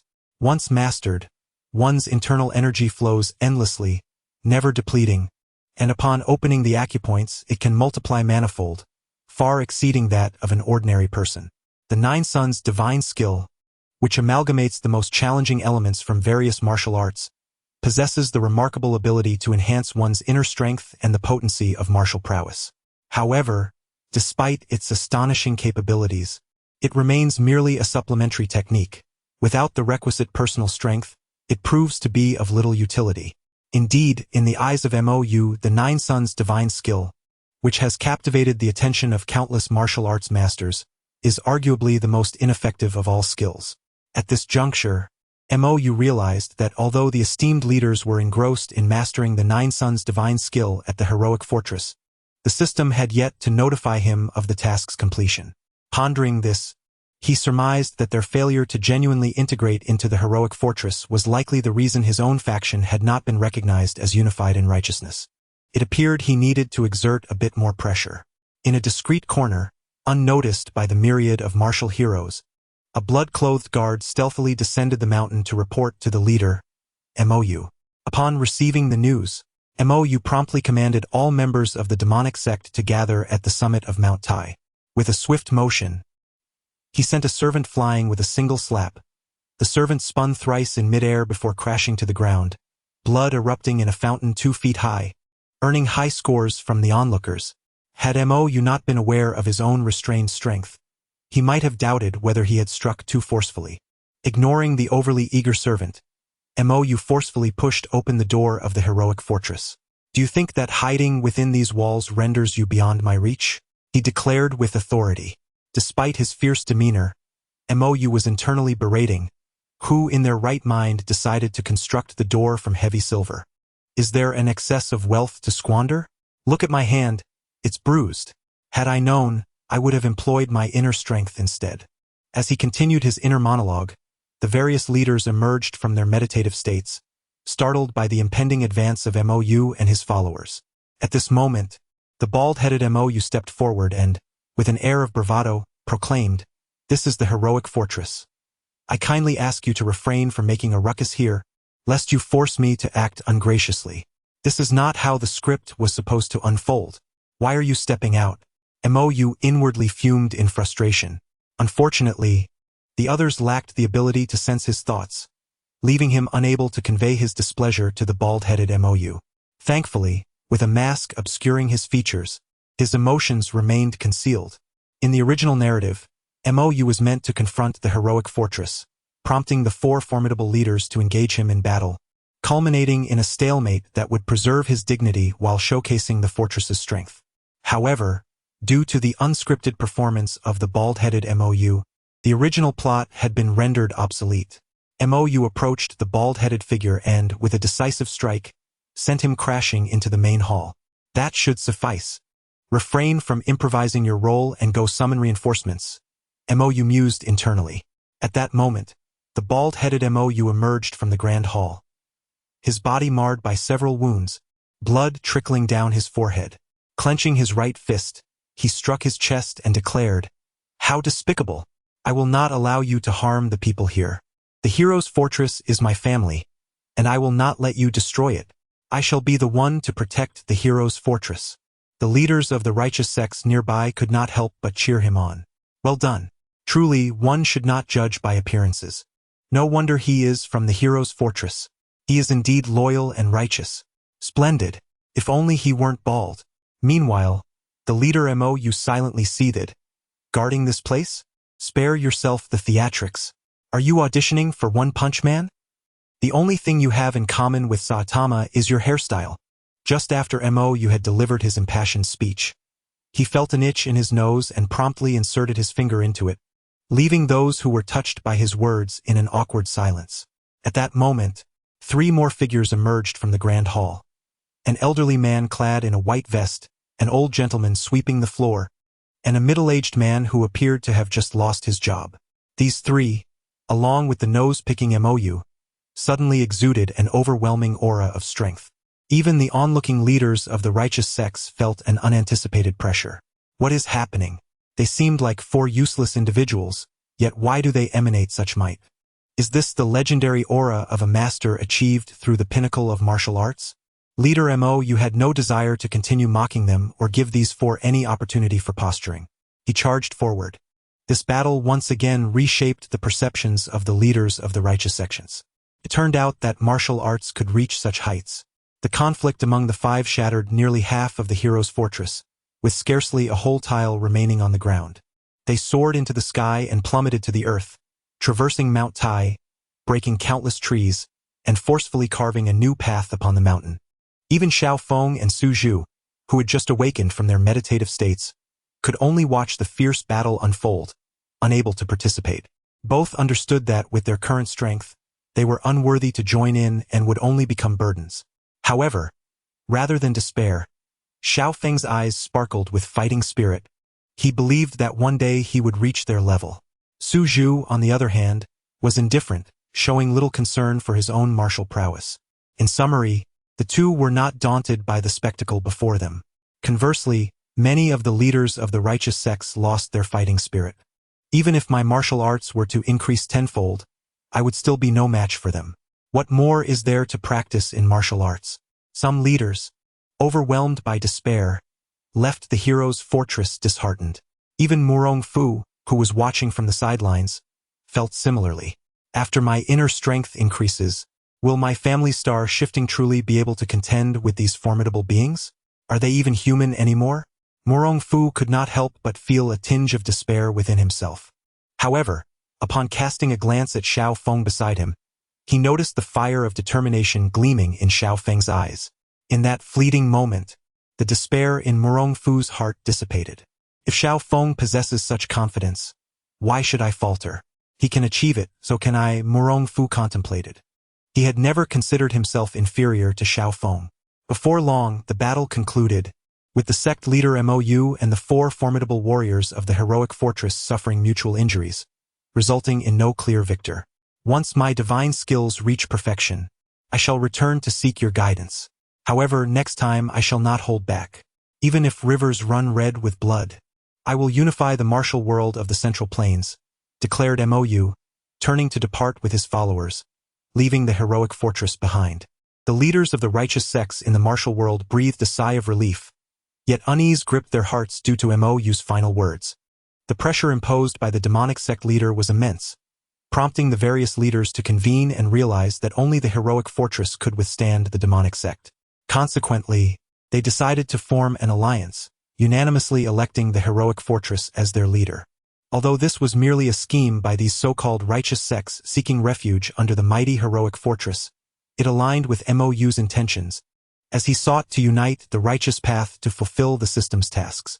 Indeed, after acquiescing to the requests of the leaders of the righteous sects, the heroic fortress was officially established as the leader of the righteous path, with the bald Mou being elected as the Martial World's alliance leader. Meanwhile, Mou received a message from the system. Super Task 1. Unify the righteous path and become the Martial World Alliance leader. Reward: 2,000 reward points. Completed now.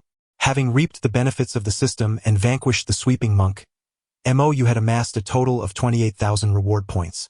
Satisfied, he then perused the upcoming tasks. Ultimate Task 2. Lead the Song Army to annihilate the Liao and Jin kingdoms. Reward: 30,000 reward points. Ultimate Task 3. Establish a sect comparable to Shaolin Temple, one that endures through the ages. Reward: 10,000 reward points. Mou shook his head, pondering. Both of these tasks are exceedingly challenging. Neither the demonic sect nor the heroic fortress can become a sect revered through the ages.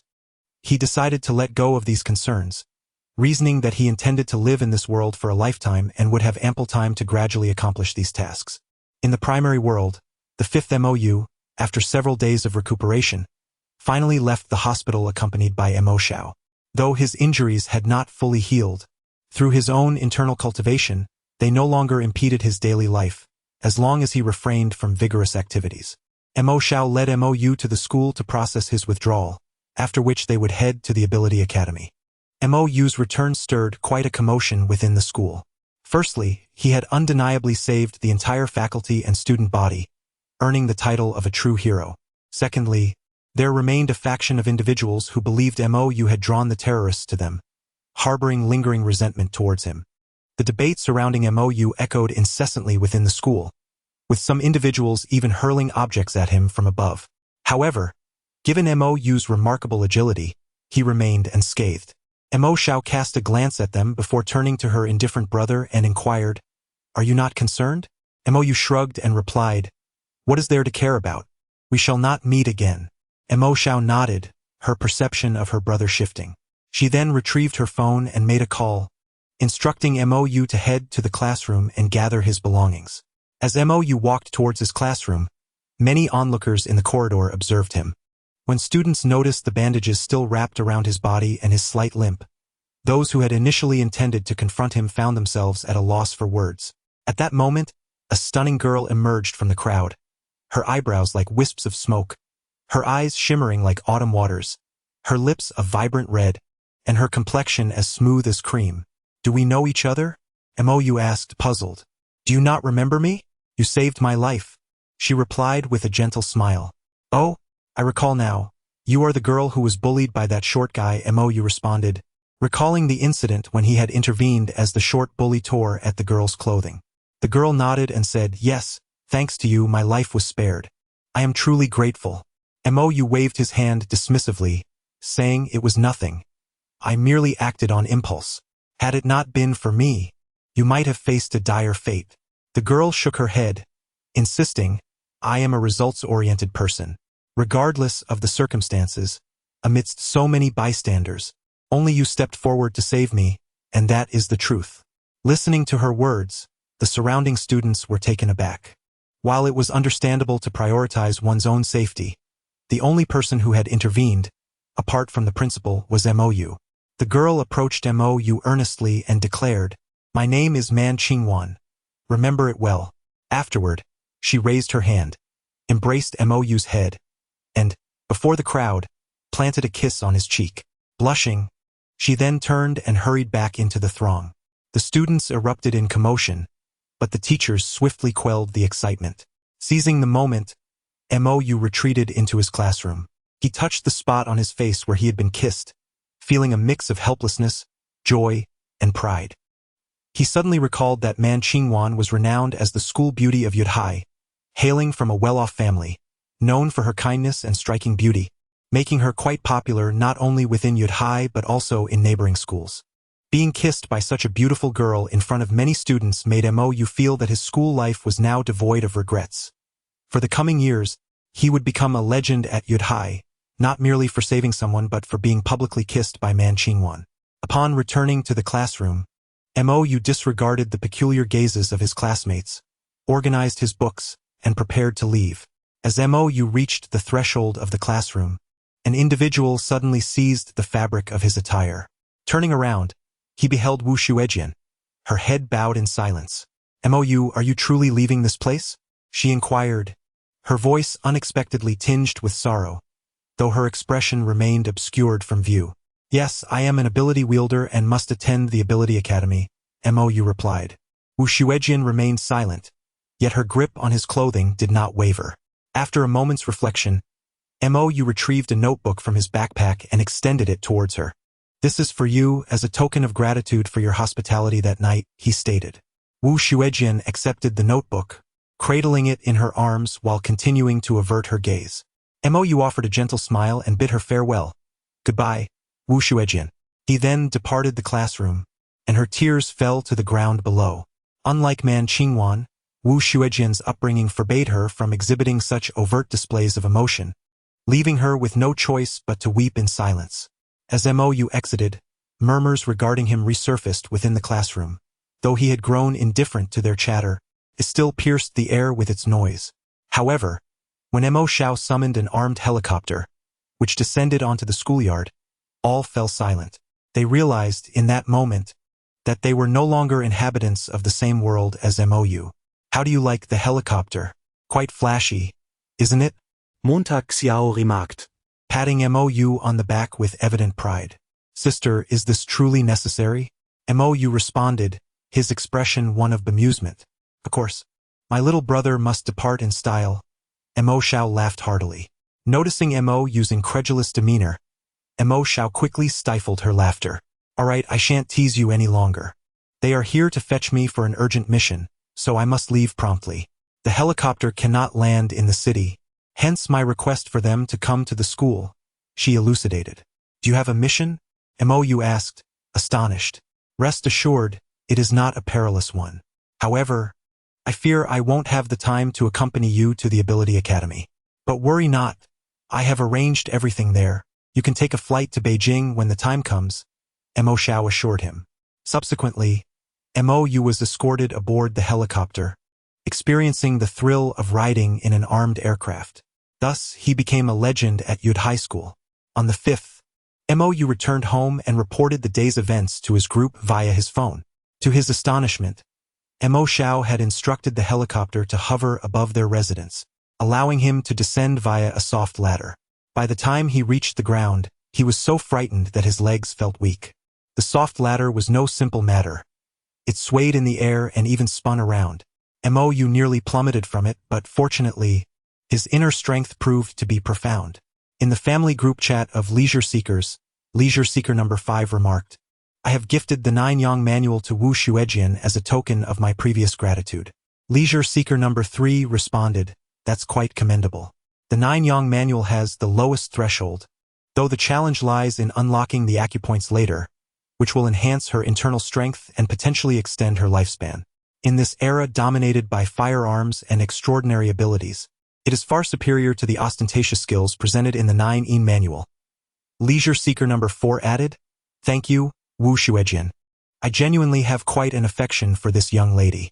Leisure Seeker number 0 agreed, "I concur, but let this be a precedent that shall not be repeated. Should we transmit anything else in the future, it must be discussed among us first." Leisure Seeker number 5 apologized. "The incident occurred unexpectedly. I had no time to consult the group, my apologies." Leisure Seeker number 0 reassured, "No worries, just be more cautious next time. Moreover, the opportunities within the martial arts world have nearly been exhausted. I intend to explore new realms. Is anyone willing to join me? If not, I shall create new avatars." Leisure Seeker number 3 inquired, "What kind of world are you referring to? Any intelligence available?" Leisure Seeker number 0 replied, "It is the world of transcendence that we mentioned before." Leisure Seeker number 2 exclaimed, "Wait, wasn't this world deemed perilous? The female protagonist of transcendence has already become a higher dimensional being. Entering would expose us, wouldn't it?" Leisure Seeker no. 0 confirmed, "Indeed, but this time we have accrued significant reward points from the martial arts world, allowing us to purchase an item that temporarily shields us from the observation of higher dimensional beings. As long as we can acquire CPH4 during that period and evolve into higher dimensional life, we can escape Lucy's control." After the primary entity Mou concluded his statement, a silence enveloped the group. Each avatar pondered the implications. The transcendence world was undeniably treacherous, monitored by higher dimensional entities. If exposed, survival would be impossible. Yet, the allure of the transcendence world was compelling. Achieving evolution into a higher dimensional being would signify a monumental transformation for all MOs. However, the challenges were daunting. Akin to gambling one's life, success would yield abundant rewards, while failure could lead to utter annihilation. After a prolonged silence, messages resumed in the group. Leisure Seeker number 2 declared, "I shall go. I have a penchant for research. The cutting-edge knowledge available in this world is limited. Much of the top-tier knowledge remains in print, inaccessible to us. In that world, even if I do not become a higher dimensional being, I can still acquire a wealth of knowledge." Upon reading number 2's words, all MOs fell silent. Number 3 held reservations in his heart, thus refraining from typing. Number 4 was engaged in a task abroad. Number 5 was engrossed in reading, while the remaining avatars had not been included in the group. Number 2 had discerned their individual concerns, which prompted him to step forward. Leisure Seeker number 0 instructed, "Come to the studio tonight. I will facilitate your passage." Leisure Seeker number 2 acknowledged, "All right." The primary entity Mou closed his phone, leaning despondently against his bed. After today, the family of Leisure Seekers would once again be diminished by one. "System," Mou called out in his heart. "Greetings, esteemed collaborator. How may I assist you?" The voice of the system resonated deep within Mou's heart. "Display the exchange panel," he silently commanded. The exchange panel materialized before him, revealing not only the previously available items but also a selection of new offerings. Among the items, a new category emerged, titled Treasures. The Creation Jade Plate fragment could be utilized 3 times to shield against the probing of world consciousness or higher dimensional beings, allowing the user to fully integrate into the realm. It was priced at 10,000 reward points. The demon-suppressing sword, forged from the essence of the heavenly Emperor Fuxia's spirit and the divine meteoric iron, possessed formidable spiritual power, rendering it unusable by the average person. It exhibited a profound restraining effect against demonic entities, costing 100,000 reward points. The Heavenly Thunder Exorcism Talisman, a single-use item, unleashed a bolt of heavenly thunder upon foes, granting special effects against specters, priced at 500 reward points. The Healing Pearl, an accessory that accelerated basic life recovery by 50% when worn, unlocked subsequent synthesis items upon purchase, priced at 1,500 reward points, with a limit of 3 purchases. Mou glanced at the treasure section, his lips twitching. The demon's suppressing sword was merely a temptation. He could not afford it and could only admire it from afar. However, the subsequent items appeared quite promising, and he resolved to acquire a few for himself. Curious about the meaning of basic life recovery, Mou inquired of the system. It enhances your body's fundamental attributes, excluding the recovery effects of items or other substances, the system clarified. Understanding dawned upon Mou. I see. First, let me exchange for a healing pearl to test. In no time, a green orb tethered to a string materialized before him. Mou picked it up and donned it on his hand. Instantly, he felt a wave of comfort envelop him, as if every cell in his body had been invigorated. This feels wonderful. The 1,500 points were well spent. He nodded in satisfaction. Now give me 2 more. Gritting his teeth, he proceeded to exchange for 2 additional healing pearls. 3 green beans shall emerge. Gods shall be slain and Buddhas shall be vanquished. Mou closed his eyes, savoring the delightful rejuvenation brought by the life recovery. In the new world of superbody, Mou reveled in the blissful sensations bestowed by the 3 healing pearls. This directly amplified his basic life recovery, effectively enhancing his cellular vitality or, in other words, augmenting his life force. The results were striking. Even the inner strength within him began to show signs of growth. It was significant to note that Mou's inner strength had reached a bottleneck for quite some time, as if he had hit the limits of human potential, unable to increase even a fraction. To illustrate, the human body resembles a cup, and inner strength is akin to the water within it. The cup's capacity is finite. Once the cup overflows without spillage, it risks damaging itself. Due to his multiple avatars enhancing his physical and spiritual attributes, Mou's capacity was considerably greater than that of ordinary individuals. Nonetheless, he still faced limitations. Even if he continued to create more avatars, the growth of his capacity would remain negligible. Now, having acquired the healing orb, Mou found himself experiencing a subtle enhancement in his capacity. The most pronounced improvement was in the speed of his internal energy recovery. Mou, in his original form, had already cultivated the 9 Yang true scripture, allowing his internal energy to reach a state of perpetual renewal, thus enabling rapid recovery. With the healing orb, this recovery rate accelerated even further. In fact, the rate at which Mou consumed internal energy while employing various martial arts was outpaced by his natural recovery.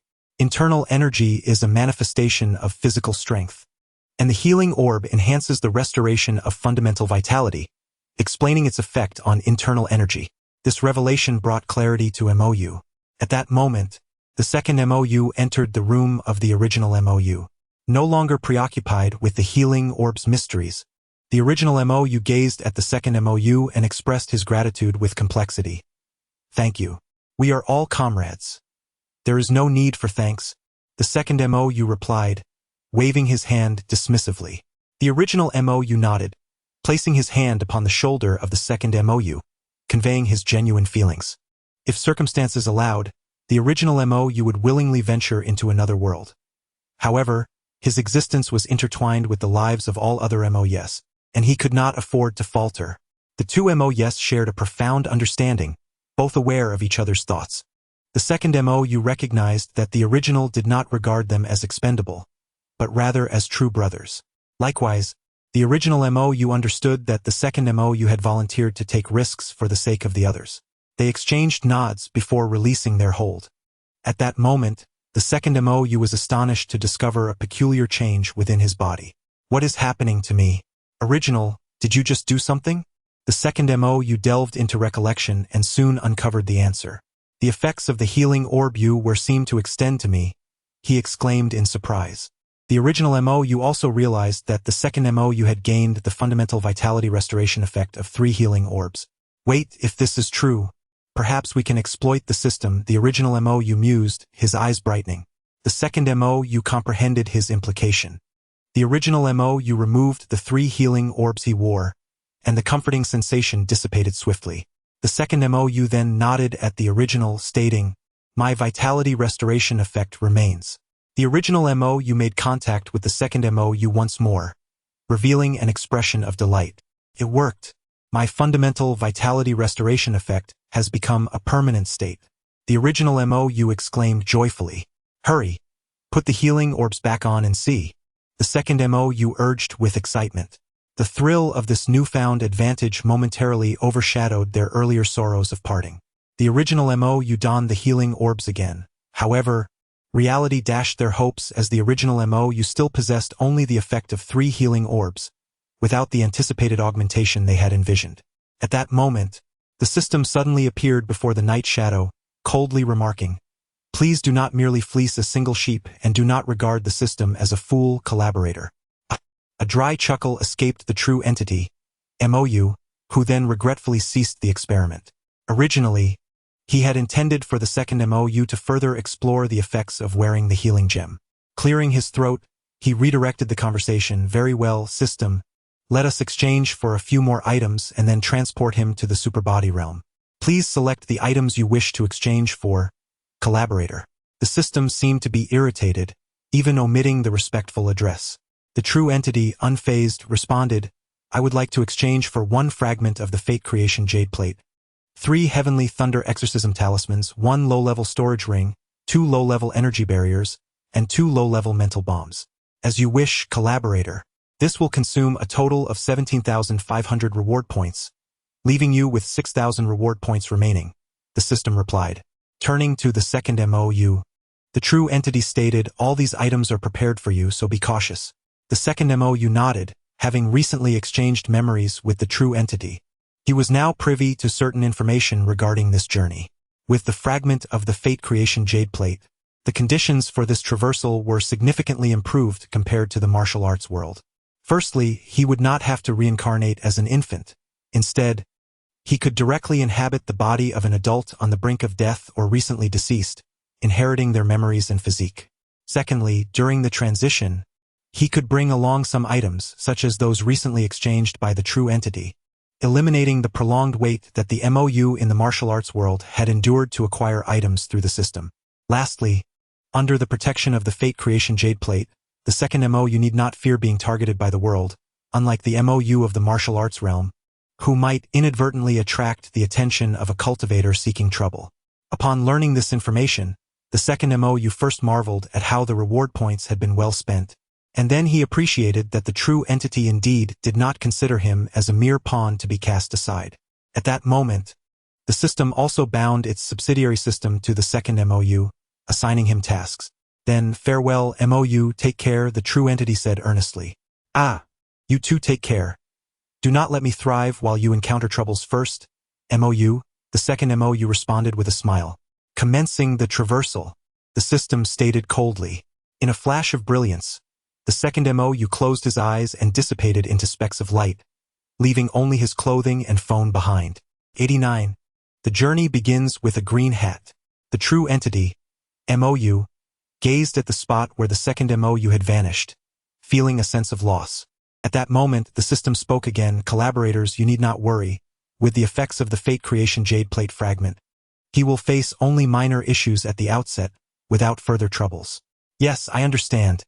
Wait, what did you just say?" MOU, having exchanged 2 sentences with the system, suddenly realized the implication. "I said, there will be no further troubles." The system answered honestly. The original MOU shook his head and said, "No, a bit earlier. Collaborator, you need not worry." The system continued with unwavering sincerity. "Not at all. Are you suggesting he will encounter problems from the very beginning? Why did you not mention this sooner?" The original MOU questioned. "It is not that I failed to mention it earlier, but rather that it is an apparent issue. He can only traverse into the body of someone who is near death or has just recently died. Such individuals will inevitably have certain issues, will they not?" The system replied calmly. "Are you implying he will inherit the ailments of that body?" The original MOU asked in astonishment. "Certainly not. Please trust in my expertise, collaborator. However, the issues extend beyond mere illness and encompass social relationships and other circumstances," the system elucidated. The original MOU nodded in acknowledgement of the system's response. A person on the brink of death or one who has just passed must have encountered some problems leading to this outcome. The second MO, you could not possibly seek to inherit the body of a man who died peacefully of old age. Since it is merely this minor inconvenience, it is of little concern. I believe he can handle it. After all, he has inherited our two extraordinary abilities, which should suffice to navigate most situations. The original MOU held considerable confidence in the second MOU. At that moment, a family drama from Mango TV began to play on the television nearby. The original MOU glanced at it and joked, "Surely, he won't encounter any of these melodramatic familial issues, will he?" The second MOU found himself in the realm of the superbody. Upon opening his eyes, an overwhelming sense of asphyxiation washed over him. At that moment, his feet dangled in the air, not due to any superpower or leap, but because a noose was tightly bound around his neck, and his feet had kicked away the stool, leaving him suspended in a self-strangling manner. Once the second MOU grasped the situation, he swiftly seized the rope above his head and summoned a modicum of internal energy that had just been transferred to this body, effortlessly severing the rope. He fell to the ground and gasped for air, reveling in the exhilaration of having survived a near-death experience. Although he was said to be on the verge of death or had just recently passed, to encounter a first-encounter kill upon arrival seemed exceedingly unfortunate. If I were to perish immediately after my arrival, I might become the subject of ridicule among all the MOUs to come, he mused internally. At that moment, the telephone on the nearby desk rang. MOU, still disoriented and yet to assimilate the memories of this body, chose to ignore the call and instead surveyed his surroundings. He found himself in an office on a high floor of a skyscraper. The office was small, yet it was a private room, indicating that the original owner of this body was at least a mid-level manager within a company. Judging by the reflection in the nearby glass, he appeared to be in his early 30s, suggesting he had achieved a commendable level of success. The phone continued to ring, but MOU disregarded it, righted the chair that had been knocked over, cleaned it, and then seated himself at the desk. The desk was impeccably organized, with various documents neatly arranged beside it. Even the teacups on the tray were perfectly aligned. The previous owner must have had a touch of obsessive-compulsive disorder. Upon the desk, amidst the office supplies, a computer, a telephone, and a potted plant, there lay a rectangular mark, suggesting that an object once occupied that space but had recently been discarded. MOU crouched down and discovered a picture frame in the corner near the desk. As he picked it up, he found a family portrait within. A father resembling the body he now inhabited, a young and beautiful woman with flowing blonde waves, and a charming little girl with large eyes. The portrait exuded a sense of harmony, marred only by the shattered glass covering it. Clearly, this family picture had once graced the desk but was later thrown away, resulting in its breakage upon impact with the floor. MOU placed the frame back on the desk, not rushing to access the memories of this body, but instead began to sift through the documents. At that moment, the phone, having failed to connect, entered voicemail mode. A man's voice resonated from the receiver. "Lao Yu, I've been calling you, and you don't answer. You don't reply to texts either. I don't know if you're in the office, but please don't do anything rash." As MOU listened to the voice while perusing the files, he unexpectedly stumbled upon a peculiar document, a paternity test report from a medical assessment center. Upon a cursory glance, he read the final conclusion. Based on DNA analysis, it was determined that there was no blood relation between the individual identified as UMO and the individual identified as Yushinyo. Meanwhile, the man on the other end of the line uttered his final words. "Don't be disheartened. As a man, one must embrace a little green on their head to get by in life." MOU crumpled the paternity report into a ball, mentally venting his frustrations. "What is this? I just crossed over and not only did it nearly cost me my life, but I also ended up with a green hat? Is this a joke?" His mind was overwhelmed with incredulity, and he felt compelled to express his grievances. Suddenly, a realization dawned upon him, connecting the dots of causation. Had it not been for the infidelity that led to the green hat, this man named UMO would not have considered suicide, and MOU would not have had the opportunity to inhabit his body. It became clear to him why a seemingly successful man in his 30s would choose such a tragic end. He must have been deeply wounded. MOU sighed inwardly. Then, closing his eyes and leaning back in the chair, He began to access the memories of this man named Umo. Umo was a mainlander working in Taipei. An orphan since childhood, he had been deceived into working illegally in Taipei at the age of 16. Through arduous efforts, he had risen to his current position, acquiring a beautiful wife and a lovely daughter. Just as he was on the brink of a fulfilling life, reaching the pinnacle of his existence, he suddenly noticed that his daughter was beginning to exhibit Caucasian features, green eyes and blonde hair. Although his wife had deflected his inquiries by claiming their ancestry was mixed, Umo could not shake his doubts. Subsequently, he secretly cut their daughter's hair and enlisted a friend to conduct a paternity test, the results of which were shocking. The depth of his love had turned into profound resentment. However, this alone did not lead to Umo's despair. What truly shattered him was discovering more about his wife's past. Umo had met his wife outside a university, despite never having attended one himself. He held education in high regard, having worked as an HR manager and frequently recruiting university graduates. During one recruitment drive, he encountered his wife, who was working at a convenience store to support her tuition. Captivated by her determination, Umo pursued her, and given his appealing looks and favorable circumstances, he quickly won her over. While she was still in college, he met her family, and her single mother was pleased with him, solidifying their relationship. After his wife graduated, they naturally wed. Though Umo was somewhat perturbed by the fact that his wife was not a naive young woman, he was not overly traditional. He accepted her past with a degree of leniency. During their courtship, Umo was promoted and became increasingly busy, leading to less time together. Nevertheless, they maintained regular phone calls and video chats, allowing him to trust her implicitly, even when she claimed to be out of breath from running. After their marriage, despite his hectic schedule, Umo made it a point to return home weekly. His wife, attentive to his needs, often visited a salon to maintain her allure. Occasionally, when he had the time, he would pick her up from the salon, which frequently welcomed foreign men. She assured him they were experts from abroad, and Umo believed her. Eventually, he noticed a striking dissimilarity between himself and their daughter, Yuxinyao, prompting him to conduct a paternity test and hire a private investigator to delve into his wife's past. The revelations that ensued left him devastated. His wife had never been the diligent student she pretended to be. Her job was a consequence of having exhausted her savings while working in a hostess bar. The venues she frequented, such as bars and KTV lounges, revealed a nightlife far more reckless and sordid than he had ever imagined. As for her claims of running, Umo now felt like a fool for having believed her.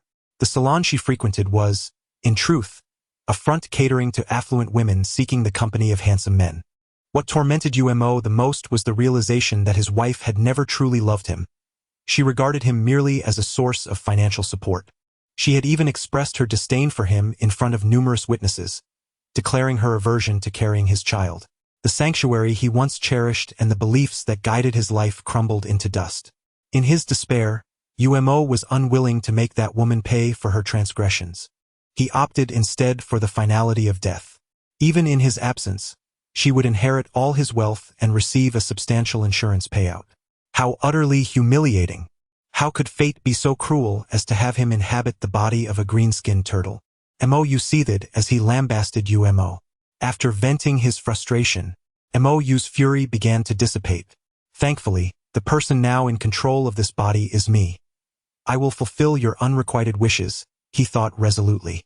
As Mo delved into Umo's final memories, he felt regret for not having recognized the truth sooner, concern for the fate of his daughter should he take his life, and guilt for the faith his employer had placed in him. He even worried about how his mother-in-law would cope with such a daughter. Yet, there was no thought of revenge against the woman who had ruined his life. Truly, you are a green-skinned turtle. Despite the abuse, you harbor no resentment towards her? Mo felt his anger flare once more. Nevertheless, it is I who now governs this body, and I shall determine the course of action. The immediate priority is to ascertain Lucy's whereabouts. Mo had already devised a clear plan for the future. He opened the computer on the desk and, utilizing the powers bestowed by the network, began his search for Lucy and information on CPH4. Just then, his phone buzzed from his pocket. Mo frowned. He desired no interruptions at this moment and contemplated disconnecting the call. However, upon glancing at the screen, his finger froze in place. Little Angel was the name displayed. A contact for Yumo's daughter, Yu Xinyao. The emotions tucked away in the recesses of his memory prevented him from ending the call. Yu Xinyao was a well-behaved and adorable girl, still in elementary school but remarkably mature for her age. She assisted with household chores and would cheer Yumo up whenever he wore a frown. She was dutiful and rarely cried or complained. With her charming looks, she epitomized the ideal daughter. To Yumo, she was nothing short of perfect. Save for one flaw, she was not his biological child. Yet, Yumo's paternal affection for Xinyao was never feigned. Even upon learning that she was not his flesh and blood, could he truly sever the bond formed over years of nurturing her as his own? He could not, and thus he chose death. Mou, too, found himself unable to do so, and thus he resolved to answer the call. "Hello?" Mou said in a somewhat hoarse voice. On the other end of the line, a little girl wept, saying, "Daddy, I'm so scared being home alone. Where are you? Why haven't you come back yet? I've been very good. I've eaten all my meals." Mou felt his vision blur as tears welled up in his eyes. "Daddy will be home soon. You just need to be a good girl and wait for me," he instinctively reassured her, as if recalling a memory embedded in his very muscles. "Yes, Daddy, I miss you so much," came the sorrowful reply of Yu Xinyao. After the call ended, Mou wiped away his tears, his gaze a mixture of tenderness and fury. He muttered to himself, "Do not worry. I will take good care of Yu Xinyao, and she shall never suffer in this life.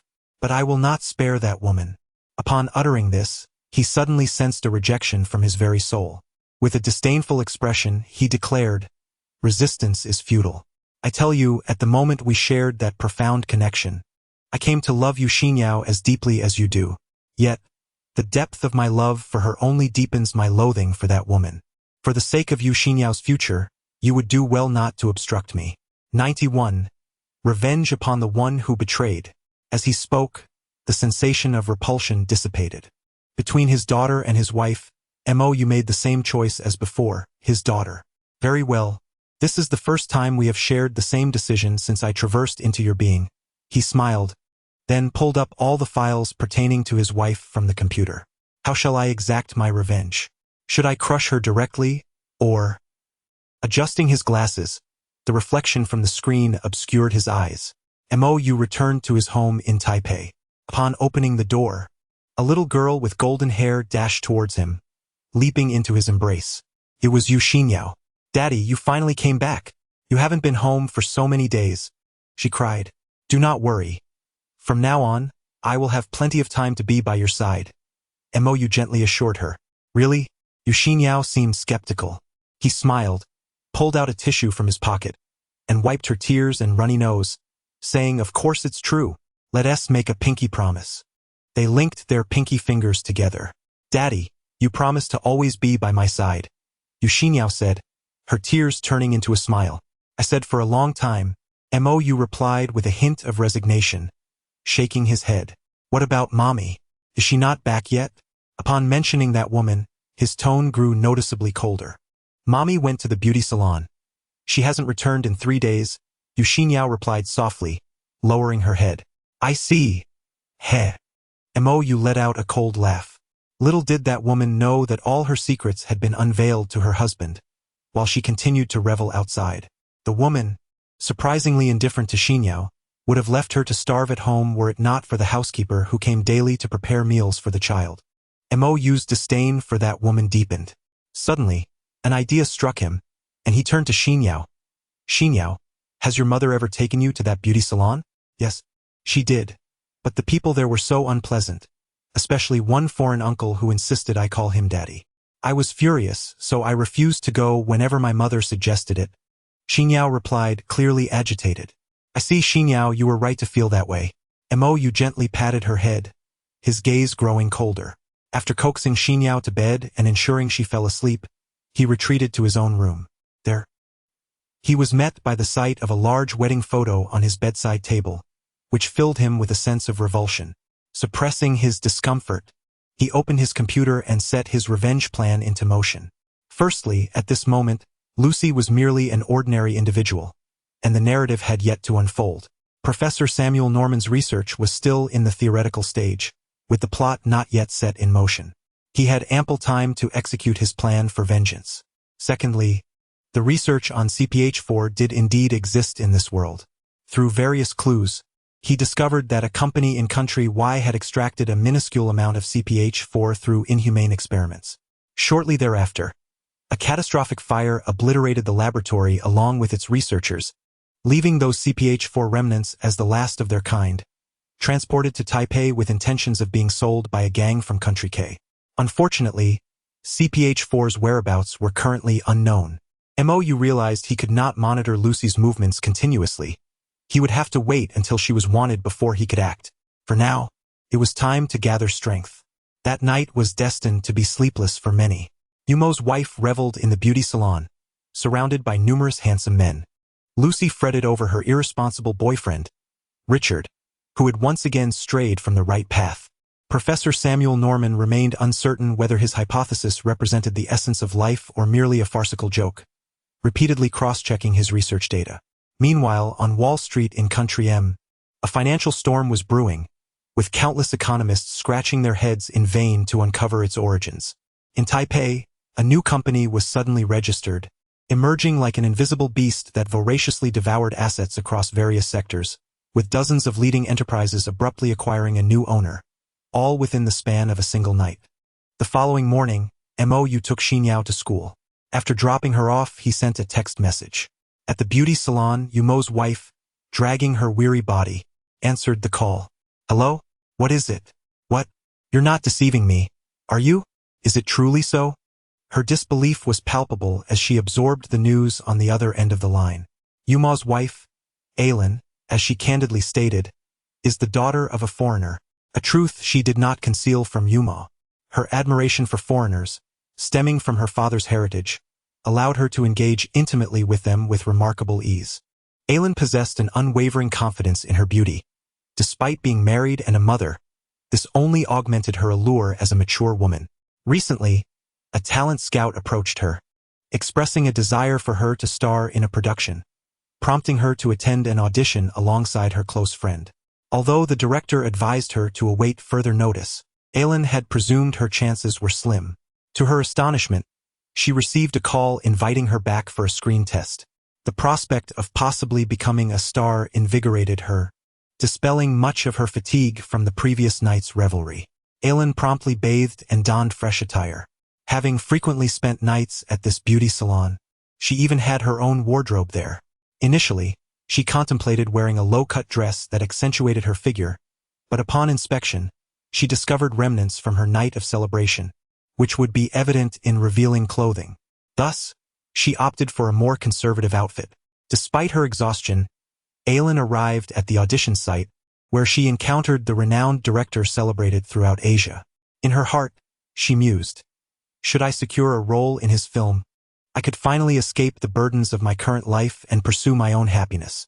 Beside the esteemed director stood a strikingly handsome Caucasian man wearing sunglasses, engaged in conversation. The celebrated director was obsequiously addressing him, saying, Mr. M.O., I have fulfilled your requests.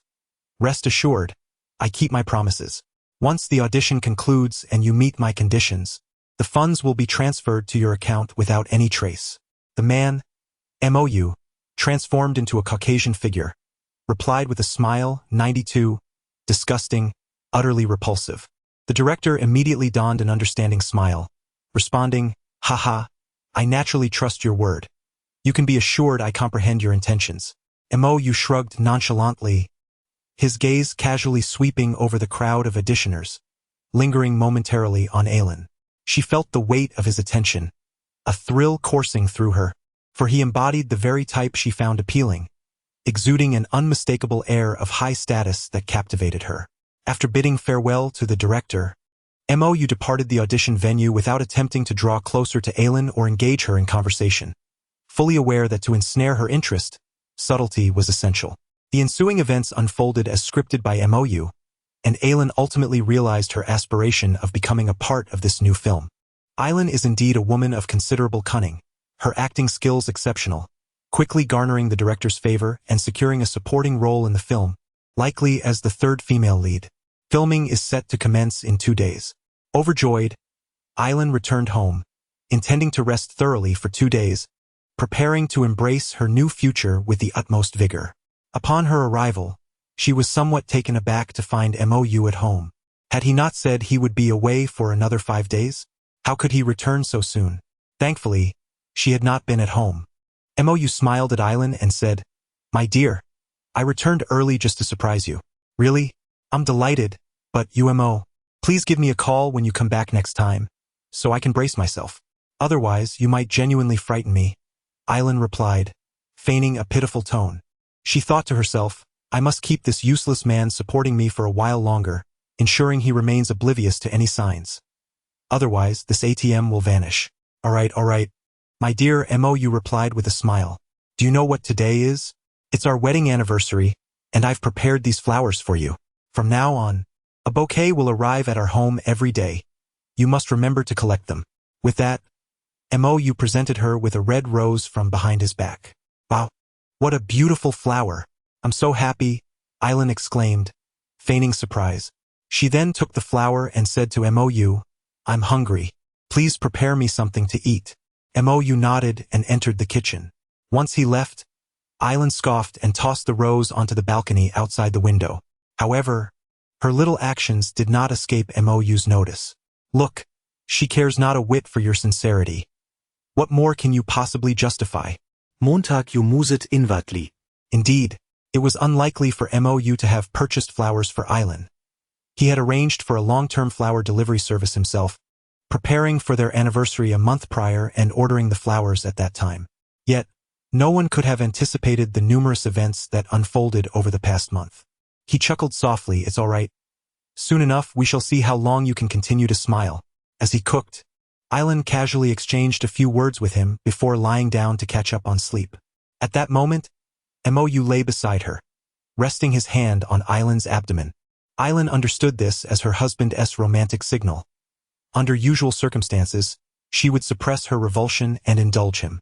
However, she could not comply now, as remnants from the previous night still lingered on her. Even if Mou were oblivious, he would certainly recognize the origin of those marks. Island firmly pressed down on Mou's hand, feigning exhaustion as she said, "Darling, I'm really tired. Let me rest a bit, all right?" Mou withdrew his hand, smiling and nodding in agreement. Island's disdain for Mou deepened. She preferred men of a more assertive nature, viewing gentle souls like Mou with utmost contempt. Mou rose from the bed and exited the room, while Island closed her eyes to rest. Mou made his way to the bathroom, turning on the tap and fervently scrubbing his right hand, which had just touched Island. How revolting! He vigorously cleansed his hand. 2 days elapsed, during which Mou, using the internet, resigned from his position and meticulously crafted a more authentic and prestigious identity for his white alter ego. He also transferred all his assets, ensuring that Island would receive not a single cent upon their divorce. Throughout this period, Mou devoted his days to accompanying Yuxinyao, sharing meals, assisting with homework, and engaging in playful activities. The presence of her father brought Yuxinyao immense joy, significantly uplifting her spirits over these 2 days. Meanwhile, Island embarked on her journey to pursue her dreams, rehearsing daily on set and engaging in acting. However, Island soon discovered that her role had minimal screen time, relegating her to the status of a supporting character, intentionally cast to appear unattractive. In this film, neither the lead actress nor the second female lead surpassed her in beauty or acting prowess. This perplexed Island, especially considering the director's considerable reputation. Casting such individuals in leading roles would surely tarnish his acclaim. One day, during a moment of leisure, Island discreetly positioned herself beside the director's vehicle, eavesdropping on his phone conversation. To her surprise, she learned that the so-called lead actresses had been sourced by the investors, and the renowned director, burdened by substantial debts, had acquiesced to their demands. From the conversation, Island gleaned that there were 3 investors, with the most significant being the handsome white male she had encountered earlier. He was the primary investor and the only one who had not specified an actress. With this revelation, Island's mind began to race. If she could forge a connection with the investor, securing the lead role would merely require his endorsement. Moreover, the man embodied Island's ideal type, and she was not averse to engaging in a mutually beneficial encounter. On a particular day, Aylin observed the white investor visiting the set and deliberately approached him, feigning a twisted ankle and collapsing into his arms. "Do be careful, beautiful Miss Mou," masquerading as the investor said gently. The potent scent of masculinity emanating from him caused Aylin to instinctively tighten her legs, her cheeks flushing with embarrassment. "I've twisted my ankle. Could you assist me?" she purred, pressing herself against Mou's body in an enticing manner. Mou, suppressing his revulsion, smiled and replied, "Of course." He then guided Aylin into an unoccupied makeup room, assisting her onto a stool. Then, Aylin feigned weakness and said, "Oh, my ankle hurts so much. Could you massage it for me?" "Of course, I would be delighted to," replied Byron Mou with a smile as he sat beside Aylin and removed her shoes. It must be said that Aylin was indeed quite beautiful, and her figure was impeccably maintained. Her feet, encased in transparent crystal stockings, appeared extraordinarily lovely. Her shapely, elongated thighs combined both aesthetic allure and sensuality, while her calves, taut and defined, revealed astonishing curves. Her toes, adorned with pink nail polish, glistened like jelly, irresistibly enticing. Had Mou not known of her reputation as a woman of easy virtue, he would undoubtedly have been captivated by her charm. Present, as Mou massaged Aylin's ankle, he wore a smile, yet internally he felt a wave of nausea rising within him. However, for the sake of his revenge plan, he stifled his disgust and began to flirt with Aylin. Thus, the dynamic between Shi Menqing and Pan Jinlian unfolded, and Byron Mou officially initiated a relationship with Aylin. He also revealed his fabricated name, Fike, to her. Upon returning home, Aylin enlisted her friends to investigate this man named Fike. Yet, by this time, Mou had meticulously crafted Fike's identity online, complete with various titles and accolades, with his primary designation being a member of the illustrious Chide family in M country. Of course, had Aylin possessed any historical knowledge, she would have realized that in M country's brief century-long history, the notion of a noble family was preposterous. The Chide family was a fictitious construct of Mou, secretly wielding control over M country, and was exceedingly wealthy. As a member of the Chide family, Fike was not only accomplished at a young age, owning several companies, but his personal fortune also exceeded $1 billion, coupled with his striking looks and enduring single status, making him the epitome of a desirable partner. As Aylin perused Fike's profile, her legs instinctively crossed, and she felt herself on the brink of surrender. Such a man was precisely what she had always yearned for. Initially, Aylin's primary goal was to leverage Fike's influence to achieve fame and ascend to the pinnacle of her life, with the secondary aim of enjoying some romantic escapades with him. However, now she felt her priorities shifting. If she could secure a connection with the Chide family, that would guarantee a lifetime of unmatched wealth and opulence. With this thought, Aylin's dissatisfaction with Mou deepened. He became increasingly irksome to her, and even her own daughter, Yu Xinyao, began to irritate her. In recent days, Aylin often found fault with Mou and Yu Xinyao at home, nitpicking over trivial issues. Aylin's penchant for trouble stemmed from her disappointment in Mou upon discovering Fike, as well as a desire to create distance in their relationship to prevent intimacy, laying the groundwork for a future divorce. Mou played along with Aylin's charade, pretending to be furious and engaging in heated arguments with her, only to later apologize and console her. Though their quarrels were merely performances, the frequent discord began to worry Yu Xinyao about her parents' relationship. The child is not devoid of understanding. She observes every action of the adults around her and will remember who truly cares for her. One day, after a quarrel between Mou and Ai Lan, when Ai Lan stormed out, Yu Xinyao approached Mou, thoughtfully offering him a treasured milk candy from her collection. "Daddy, Mommy is being unreasonable. Please do not be angry with her. I want you to have my candy. Please do not leave for many days again," she said, her eyes brimming with tears. Mou gazed at this adorable little angel, feeling a pang of sorrow in his heart. "Ai Lan, your recent antics at home have not gone unnoticed, even by Xinyao, who speaks on your behalf. What a remarkable child you have." Mou could not help but reflect inwardly. He accepted the milk candy and lifted Yu Xinyao into his arms, assuring her, "Do not worry. Daddy will not be angry, nor will I leave you. Tomorrow, as you have no school, let us go to the amusement park." Okay. Uxian Yao beamed with joy. During this time, the relationship between AI Lan and Feek grew increasingly intimate. Under AI Lan's subtle hints, Feek requested the director to change the lead actress. However, this had long been anticipated by the director, as it was all part of MOU's script. The director had deliberately allowed AI Lan to overhear his phone conversation. Moreover, the so-called three investors were mere fabrications. Throughout the process, Feek was the sole financier of the film. The director, however, was indeed burdened with significant debts, which compelled him to heed Feek's demands. In no time, the cast was altered, and with MOU's unwavering support, the film attracted numerous talented actors. Although the director had questionable morals, his prowess in filmmaking was undeniable. With the added advantages, the film was completed in just over a month. Thanks to MOU's assistance, the online buzz surrounding the film soared, with even negative reviews and deliberate attempts to disparage it being altered, resulting in a chorus of praise across the internet. Throughout this month, MOU and Uxian Yao traveled extensively, nurturing their father-daughter bond. Meanwhile, Feek and AI Lan's relationship deepened. Had it not been for Feek's insistence on maintaining a certain distance due to family rules, they would have already crossed intimate boundaries. AI Lan recognized Feek's reluctance to grow closer because of these rules. Yet rather than feeling resentment, she found herself increasingly drawn to this man who upheld his principles. They had engaged in nearly all intimate gestures except the final step, exchanging kisses and embraces. Occasionally, AI Lan would deliberately tease Feek, who, after flirting with her, would rush to the bathroom to cleanse himself thoroughly. Particularly after their kisses, he would brush his teeth for half an hour, striving to quell the discomfort he felt. Feek believed he had sacrificed too much in his quest for revenge. After a period of promotion, the film finally premiered, creating a tremendous sensation. Under the deliberate orchestration of MOU, the online sphere was inundated with praise, while all dissenting voices were effectively silenced.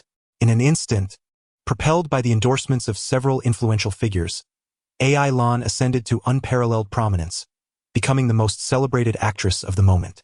Moreover, through MOU's meticulous arrangements, the fact that AI Lan had already entered matrimony was entirely concealed. The internet resounded with accolades for AI Lan. Even she herself was astonished by the extent of her newfound fame. However, the trap that MOU had woven for AI Lan was only just beginning to unfold. "Darling, I spotted a stunning LV handbag that would perfectly complement my newly purchased dress," AI Lan remarked, admiring herself in the mirror while conversing with Feek over the phone. "Very well, send me the link, and it will be delivered to your room by tomorrow," Feek replied. "You are simply wonderful, darling," AI Lan cooed playfully, and with a smile Feek ended the call. AI Lan was thoroughly content with her current circumstances and felt fortunate for her choices. Now, she had transformed into a sensational star, residing in a 5-star hotel, surrounded daily by a multitude of servants catering to her every whim.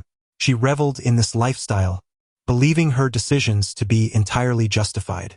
At that moment, her phone rang again, displaying the all-too-familiar yet repugnant name of UMO. Ever since the film's release, UMO had been calling AI Lan daily, but she consistently dismissed his calls. In AI Lan's mind, UMO had become wholly unworthy of her. This sentiment, once felt only intermittently, had intensified over time. AI Lan had initially considered ignoring UMO, intending to wait until their period of separation was sufficiently long before pursuing divorce. Yet recently, she had grown anxious, fearing that UMO, in a fit of humiliation, might publicly disclose her situation.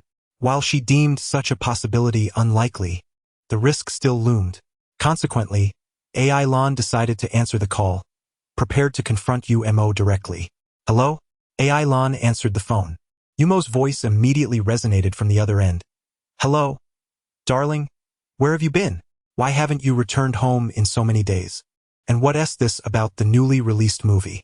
Why have you never mentioned it to me?" AI Lan, growing increasingly impatient, interrupted him. "Silence. UMO, listen closely. I am no longer someone you can aspire to be with. In a few days, a divorce agreement will be sent to you. Sign it without hesitation, as I seek not a penny from you." On the other end, UMO fell silent for a long while before responding. "Darling, what have I done wrong? Can't I change? Please come back." Who is your darling? UMO? Let me make it clear. I have never loved you. In fact, I have always found you repugnant. If it weren't for your modest wealth, do you think I would have ever settled for you? I am doing you a favor by not demanding compensation for the years I lost with you. Sign the divorce agreement, and let us part ways without further distress. Ai Lan retorted disdainfully. What about Xian Yao? Alan, you may disregard my plight, but what shall become of our child, Xin Yao? She is still so young.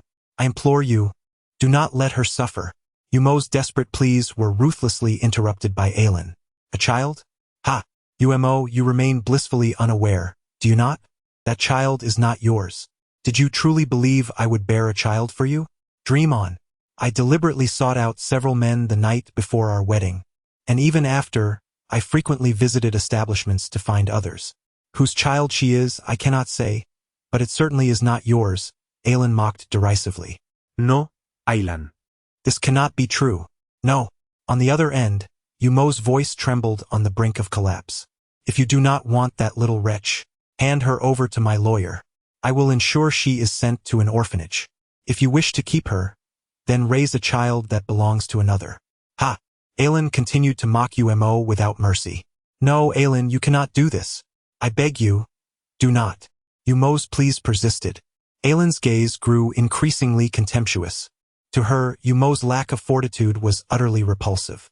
Had he exhibited even a semblance of strength, perhaps Alan might have regarded him with a modicum of respect. Enough! Umo, remember this. If you wish to spare that child a lifetime of emotional scars, you will sign the divorce agreement without delay. Otherwise, I shall mar her face, ensuring she can never lift her head in shame. After all, I am still her mother. Am I not? Alan's final threat hung in the air before she abruptly ended the call. Alan was acutely aware of Yumo's ineptitude and his deep concern for their daughter, Xin Yao, which emboldened her to threaten him without hesitation. However, she had not anticipated that the Umo she once knew had ceased to exist. The day he uncovered the truth about her, he had already perished. On the other end of the line, Umo, or rather MOU, snickered as he placed the phone down. The device displayed a notification indicating the recording had concluded. At that moment, MOU was seated in a private dining room, sharing a meal with Fike, who had just conversed with Alan. This woman truly disgusts me, Fike remarked, her expression one of revulsion. Indeed, but she cannot maintain her charade for long. How goes the lawyer you engaged? MOU inquired with a nod. Fike took a sip of her drink before responding. No worries there. Rest assured, they specialize in deceiving large corporations. I enlisted them specifically for this purpose. That is satisfactory. Once I have signed the divorce agreement and secured custody of Xin Yao, I shall ensure she descends into hell. MOU replied with a chilling smile. Are you in such a hurry? I had planned to keep her in the limelight for a while longer. Fike questioned, puzzled. You have been fixated on her, thus neglecting our primary objective, Lucy. Today, I discovered that Lucy's boyfriend, Richard, has drawn the attention of the police for repeatedly transporting contraband for his gang. MOU stated coolly. Thus, it seems that Fick has come to realize the implications of this matter. Indeed, the plot is about to unfold, and during this period, I shall endeavor to create a few more secondary avatars. However, there remains a limit to my speed. Perhaps even crafting 10 more would prove challenging. I lack the time to assist you, so you must hasten your progress as well, MOU remarked with a nod. Very well, although time is of the essence. I have already completed much of the preliminary work. Given this, I shall accelerate my pace a little more. Fick concurred. By the way, do you have sufficient material on your end? I intend to ensure her utter disgrace, to plunge her truly into the depths of hell. MOU suddenly inquired. You need not worry about that. Her dark secrets are abundant. Had I not been diligently covering her tracks during this time, her chaotic private life, replete with compromising photos and videos, would have already led to her downfall. The incriminating evidence I have gathered over the past few days is nearly enough to fill an entire hard drive. Fick expressed with a look of disdain. TSK. To have perused such incriminating material yet still greet her with a smile upon your return. How truly burdensome it must be for you, MOU lamented.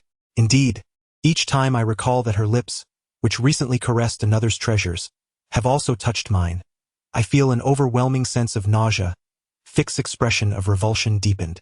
Suddenly, Fick turned to see the look of relief on MOU's face, which greatly displeased him. He then remarked, "By the way, there is something I have yet to tell you." "What is it?" MOU asked, bewildered. "You will know once we exchange memories," Fick said as he stood and approached MOU. "Do you think I am unaware of your intentions? I would never consent to such an exchange." MOU immediately rose, sneering coldly at Fick before fleeing the room. "Come back. Are you not a primary avatar? Were you not brave before arriving in this world? Where has your courage gone now?" Fick pursued him swiftly. "My courage is reserved for facing life and death trials, not for confronting repugnant matters." MOU quickened his pace. "Shouldn't good brothers share in both fortune and adversity? Now that a brother is in distress, come and share the burden," Fick urged, matching MOU's speed. "Yet this is merely a memory, not true suffering. Even if you share it with me, your feelings will still remain repulsive." MOU continued to persuade Fick. "At the very least, seeing you disgusted would bring me some solace." Fick insisted, closely trailing MOU. In that moment, the restaurant's security apprehended them, as the owner believed they were attempting to dine and dash, summoning all the guards to block the entrance. Ultimately, Fick smiled as he paid the bill, casting a satisfied glance at the disgusted MOU. His spirits lifted. Days passed, and during this time, Aylin felt as though she were living in paradise. Not only had she successfully divorced without inciting a single ripple, but her relationship with Fick had also grown increasingly intimate, with Fick occasionally engaging in deliberately provocative antics. This made Alan feel that she had taken another step closer to marrying into a wealthy family. In truth, it was merely that Fick, having shared memories with MOU, was in a much better mood, and in a bid to intentionally annoy MOU, he chose to tease Alan, engaging in some intimate gestures. Fick's true intention was simply to further irritate MOU during their next memory exchange.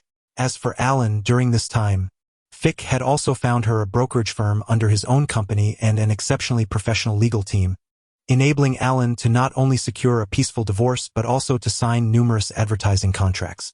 Under Fick's encouragement, Alan collaborated with many renowned corporations, appearing as their brand ambassador. Furthermore, she received multiple invitations from prestigious film companies to star in various films featuring an array of celebrities, including a major production from Country M. At Fick's suggestion, Alan signed all the contracts, with several films even requesting her to shoot promotional scenes in advance. Unbeknownst to Alan, all the contracts contained a clause stating that if Party B, Alan, caused any negative impact on the product due to her personal reputation or behavior, Party A had the right to unilaterally terminate the contract and seek compensation from Party B. Meanwhile, just as Fick was preparing to tighten the net, new information emerged from MOU's side. Lucy's boyfriend, Richard, had been shot and killed outside a hotel. Although the news was suppressed, MOU managed to uncover the incident through subtle clues online. The plot had commenced, and it was time for him to take action. All prior preparations could now begin. MOU picked up the phone and dialed out. "Hello?" A hoarse male voice answered on the other end. MOU replied coldly, "Heavenly Jade Capital." "You have the wrong number," the man responded. As if ignoring the man's words, MOU continued coldly, "The heartbroken wanderer is far away." The man on the line repeated, "What is 1 plus 1? 11,451. MOU retorted with a smirk. "Please hold." The man's tone suddenly became much gentler. After a while, a sultry woman's voice emerged from the phone. "Oh dear, boss, what would you like today? We have everything here," she said in an enticing tone. "I would like to know how the preparations are going for the goods I ordered earlier," MOU stated coldly, disregarding the woman's allure. "Rest assured, our reputation at Heavenly Jade Capital is impeccable. However, monitoring Mr. Zhang is quite troublesome. His counter-surveillance awareness is exceptionally strong, and I cannot guarantee that the goods you require will arrive safely," the woman continued in her seductive voice. MOU couldn't help but smirk, thinking to himself, "Indeed, these people are insatiable wolves. However, in Taipei, they are the only ones capable of snatching people right under the noses of other factions." MOU operated his computer briefly before continuing, "All right, I've transferred an additional 200,000 to your account. Do not attempt to deceive me again. As long as the goods arrive on time, I shall double the base price." "Oh my, such generosity. You truly know how to win a person's heart. Rest assured, I will not let you down, the woman replied with delight. After hanging up the phone, Mou could not help but smirk inwardly. There was no alternative. Mr. Zhang's gang was armed, and Mou did not wish to expose himself or his other avatars to danger. Thus he had to enlist the assistance of a third party. As for the funds sent to the organization known as by Yujing, they were merely a malleable figure in Mou's eyes. Next, he would dispatch a few secondary avatars to retrieve the goods. He hoped that this venture would prove worthwhile. Leaning back on the sofa, his thoughts drifted elsewhere. Since his divorce from Ai Lan, Yu Xinyao had become withdrawn, often isolating herself in her room. To prevent her childhood from being marred by resentment, Mou had refrained from revealing the true nature of her mother. He devoted considerable effort to caring for Yu Xinyao, yet she remained reluctant to join him for meals. He would leave her food at her door, which she would take into her room to consume before returning the dishes. Unbeknownst to him, Mou had subconsciously begun to regard Yu Xinyao as more significant than his current objective, CPH-4. He contemplated several ways to encourage her before inwardly calling upon the system. System, he beckoned. I am here, esteemed collaborator, the system responded. Display this mission's task list, Mou commanded. The task list materialized before him. Ultimate Task 1. Elevate Brain Awakening Level to 100. Reward, 500. 000 reward points. Ultimate Task 2. Elevate Brain Awakening Level to 60. Reward, 200. 000 reward points. Ultimate Task 3. Elevate Brain Awakening Level to 30. Reward, 100. 000 reward points. Note, only the highest value of the aforementioned ultimate tasks is applicable. Upon reaching 100 Brain Awakening, only the reward for Ultimate Task 1 will be granted. Super Task 1. Eliminate Lucy. Reward, 10. 000 to 500. 000 reward points, contingent upon Lucy's awakening level. Super Task 2. Acquire the synthesis formula for CPH-4. Reward, 100. 000 reward points. Ordinary Task 1. Eliminate Mr. Zhang. Reward, 1. 000 reward points. Ordinary Task 2. Eliminate Professor Samuel Norman. Reward, 3. 000 reward points. As Mou examined the task list, he felt a surge of astonishment, but he quickly regained his composure. Despite the bountiful rewards, a moment's negligence could lead to his downfall. For instance, while Mou had indeed intended to develop his own brain, the system's hints were rather too conspicuous, almost as if it were deliberately tempting him. Though Mou had only recently engaged with the system, he was acutely aware that it was not one to suffer losses lightly. The substantial rewards clearly indicated an equally formidable difficulty. For instance, when it came to confronting Lucy, Mou harbored no illusions about his ability to triumph over this genuine protagonist. Moreover, it is crucial to acknowledge that Lucy was a high-dimensional being, for whom time held no significance. It was conceivable that Lucy, having transcended to a higher dimension in the future, was currently observing her past, and any attempt to confront her might expose him directly to the scrutiny of a higher dimensional entity. Thus, Mou resolutely disregarded the task of eliminating Lucy. The other tasks, however, appeared to be feasible. Yet, he mused, the professor seemed to be a commendable individual, and it would be unjust to harm a good person merely for the sake of 3,000 reward points. Meanwhile, Lucy lay on the ground, blood seeping from her abdomen.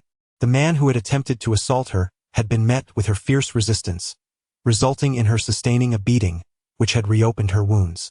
At that moment, the bag of CPH-4 embedded within her abdomen ruptured, unleashing a deluge of CPH-4 into her system. Lucy sensed her body undergoing a remarkable transformation. Her senses sharpened, and memories long buried began to resurface with clarity. She could feel each of her cells either exulting in ecstasy or lamenting in despair. Although she recognized that she might be on the brink of a wondrous evolution, the process inflicted immense agony upon her. Her heart raced, hastening the circulation of blood, which became increasingly saturated with CPH-4, coursing into her brain with each heartbeat. Her metabolism accelerated, and Lucy felt a new version of herself emerging, even as the old self began to fade away. Changes within her brain were manifesting in ways that affected her surroundings. It was as if she had shed the bonds of gravity, soaring through the air. Had she not been tethered by chains, she could scarcely have imagined where she might have flown. After an indeterminate passage of time, Lucy opened her striking eyes, and within her pupils, a blue luminescence characteristic of CPH-4 shimmered. Baiyujing is a renowned dark web organization in Taipei, adept at facilitating the transportation of various goods for clients. Notably, Baiyujing services require only that clients provide the external characteristics of the goods. The method of procurement is solely their concern. These goods may encompass both items and individuals. At a remote dock warehouse, shrouded in darkness, a few members of Baiyujing were smoking, awaiting the arrival of their cargo. The small leader of Baiyujing surveyed the goods slated for transport with palpable dissatisfaction. This batch had been procured at the behest of a client who had requested that they seize it from Mr. Zhang. There were 3 targets in total, all of whom possessed plane tickets to other countries in the coming days. The individuals from Baiyujing abducted one at the airport, yet 2 others were rescued by Mr. Zhang's men. Not only did they fail to seize all the goods, but they also lost several of their brothers in the process, leaving the petty chief of Baiyujing quite disgruntled. What irked him further was that this mission had instigated enmity with Mr. Zhang. While the higher-ups at Baiyujing might not take Mr. Zhang seriously, those of them who toiled in the underbelly feared potential retribution from him. This transaction has resulted in considerable losses for us. When the client arrives to collect the goods, we must ensure he compensates us, the chief declared ominously. But boss, what if he refuses to pay? Moreover, if he channels through the higher-ups, he could settle for merely the cost of 1 goods. One of his subordinates cautioned. Fool, do I need to instruct you on what must be done? If he does not compensate us, do you truly believe we will allow him to depart unscathed? The chief retorted angrily. Before long, another subordinate hurried over, exclaiming, Boss, the client has arrived. Let us go and extend a proper welcome to our client, the chief commanded. His men, understanding his intent, armed themselves with bats, iron pincers and crowbars as they approached the oncoming vehicle. Soon the car came to a halt, and a figure clad entirely in black, donning a cap, mask, and sunglasses, emerged. Where are the goods? The man in black inquired nonchalantly. The goods are inside, but we have a few details to discuss, the chief replied, clapping his hands. The man in black nodded, following them without hesitation into the warehouse. Upon entering, he beheld a burlap sack. The chief gestured, and his men opened it to reveal an unconscious man. Why is there only one? The man in black asked coldly. Well, some unforeseen circumstances arose. You must understand, Mr. Zhang's influence is formidable. Capturing even one was an unexpected outcome. I have also lost several brothers due to these goods, the chief explained. The man in black regarded the chief with a piercing gaze and remarked icily, Are you contemplating a breach of contract?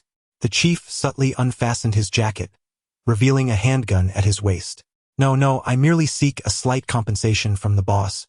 He smiled disarmingly. 96, you better not regret this, the man in black warned. And no, I simply wish for a modest compensation from the boss, the chief reiterated with a smile.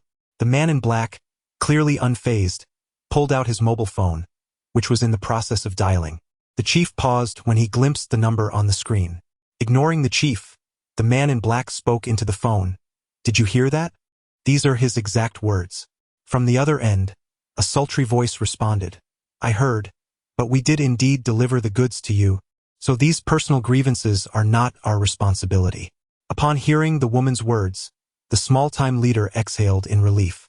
His audacity to provoke Mr. Zhang was rooted in the fact that they were the local power brokers. While he could afford to disregard Mr. Zhang, he could not afford to antagonize the higher-ups of Baiyujing, for they were the true leaders among the local power players. The woman on the phone served as a vital connection to the upper echelons of Baiyujing.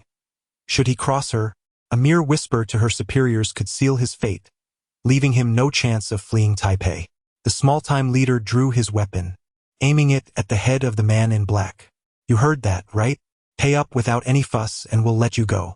Otherwise, you and your cargo will sink to the depths of the sea. The man in black continued to disregard the small-time leader, addressing the voice on the other end of the line. If that's the case, don't blame me. I hope you regret it. With that, he hung up the phone. The woman on the other end of the line scoffed at the man's threats, unfazed. Such intimidation was something she encountered countless times a year, yet she had never succumbed to anyone's ambitions, for no one could trace her. The woman resided in a single-room dormitory, cluttered with refuse and dirty laundry. In front of her stood a computer desk, also littered with debris. Her appearance hardly matched the allure of her voice.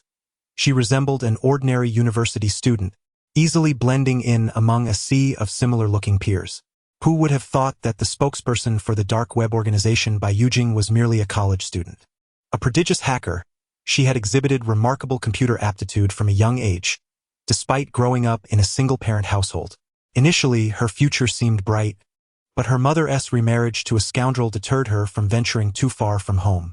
Tragically, her mother later fell into a vegetative state after being assaulted by that very man. To cover her mother's medical expenses, the woman resorted to finding quick-paying jobs through the dark web. At first, she took on minor hacking tasks, but as her tenure in the dark web extended, her skills flourished. One fortuitous day, she completed a job for someone affiliated with by Yujing, who recognized her talent and captivating voice. They subsequently invited her to become their spokesperson, managing financial transactions and client communications. Initially, she harbored resentment towards her role within by Yujing, yet gradually, she acclimated to the work. On one hand, it spared her the direct involvement that might have tormented her conscience. On the other, witnessing the relentless suffering around her fueled her desire to protect herself and her mother from similar fates. Eventually, Bai Yujing intervened, eliminating her abusive stepfather. Watching him sink into the depths in despair, she resolved never to allow anyone to suffer at her or her mother's expense. A smile graced her lips as she glanced at her computer, where her account had just received a substantial influx of funds. The woman made another phone call and soon, the line was connected. Her voice took on a seductive tone. "Boss, I have transferred the funds to your 13th account."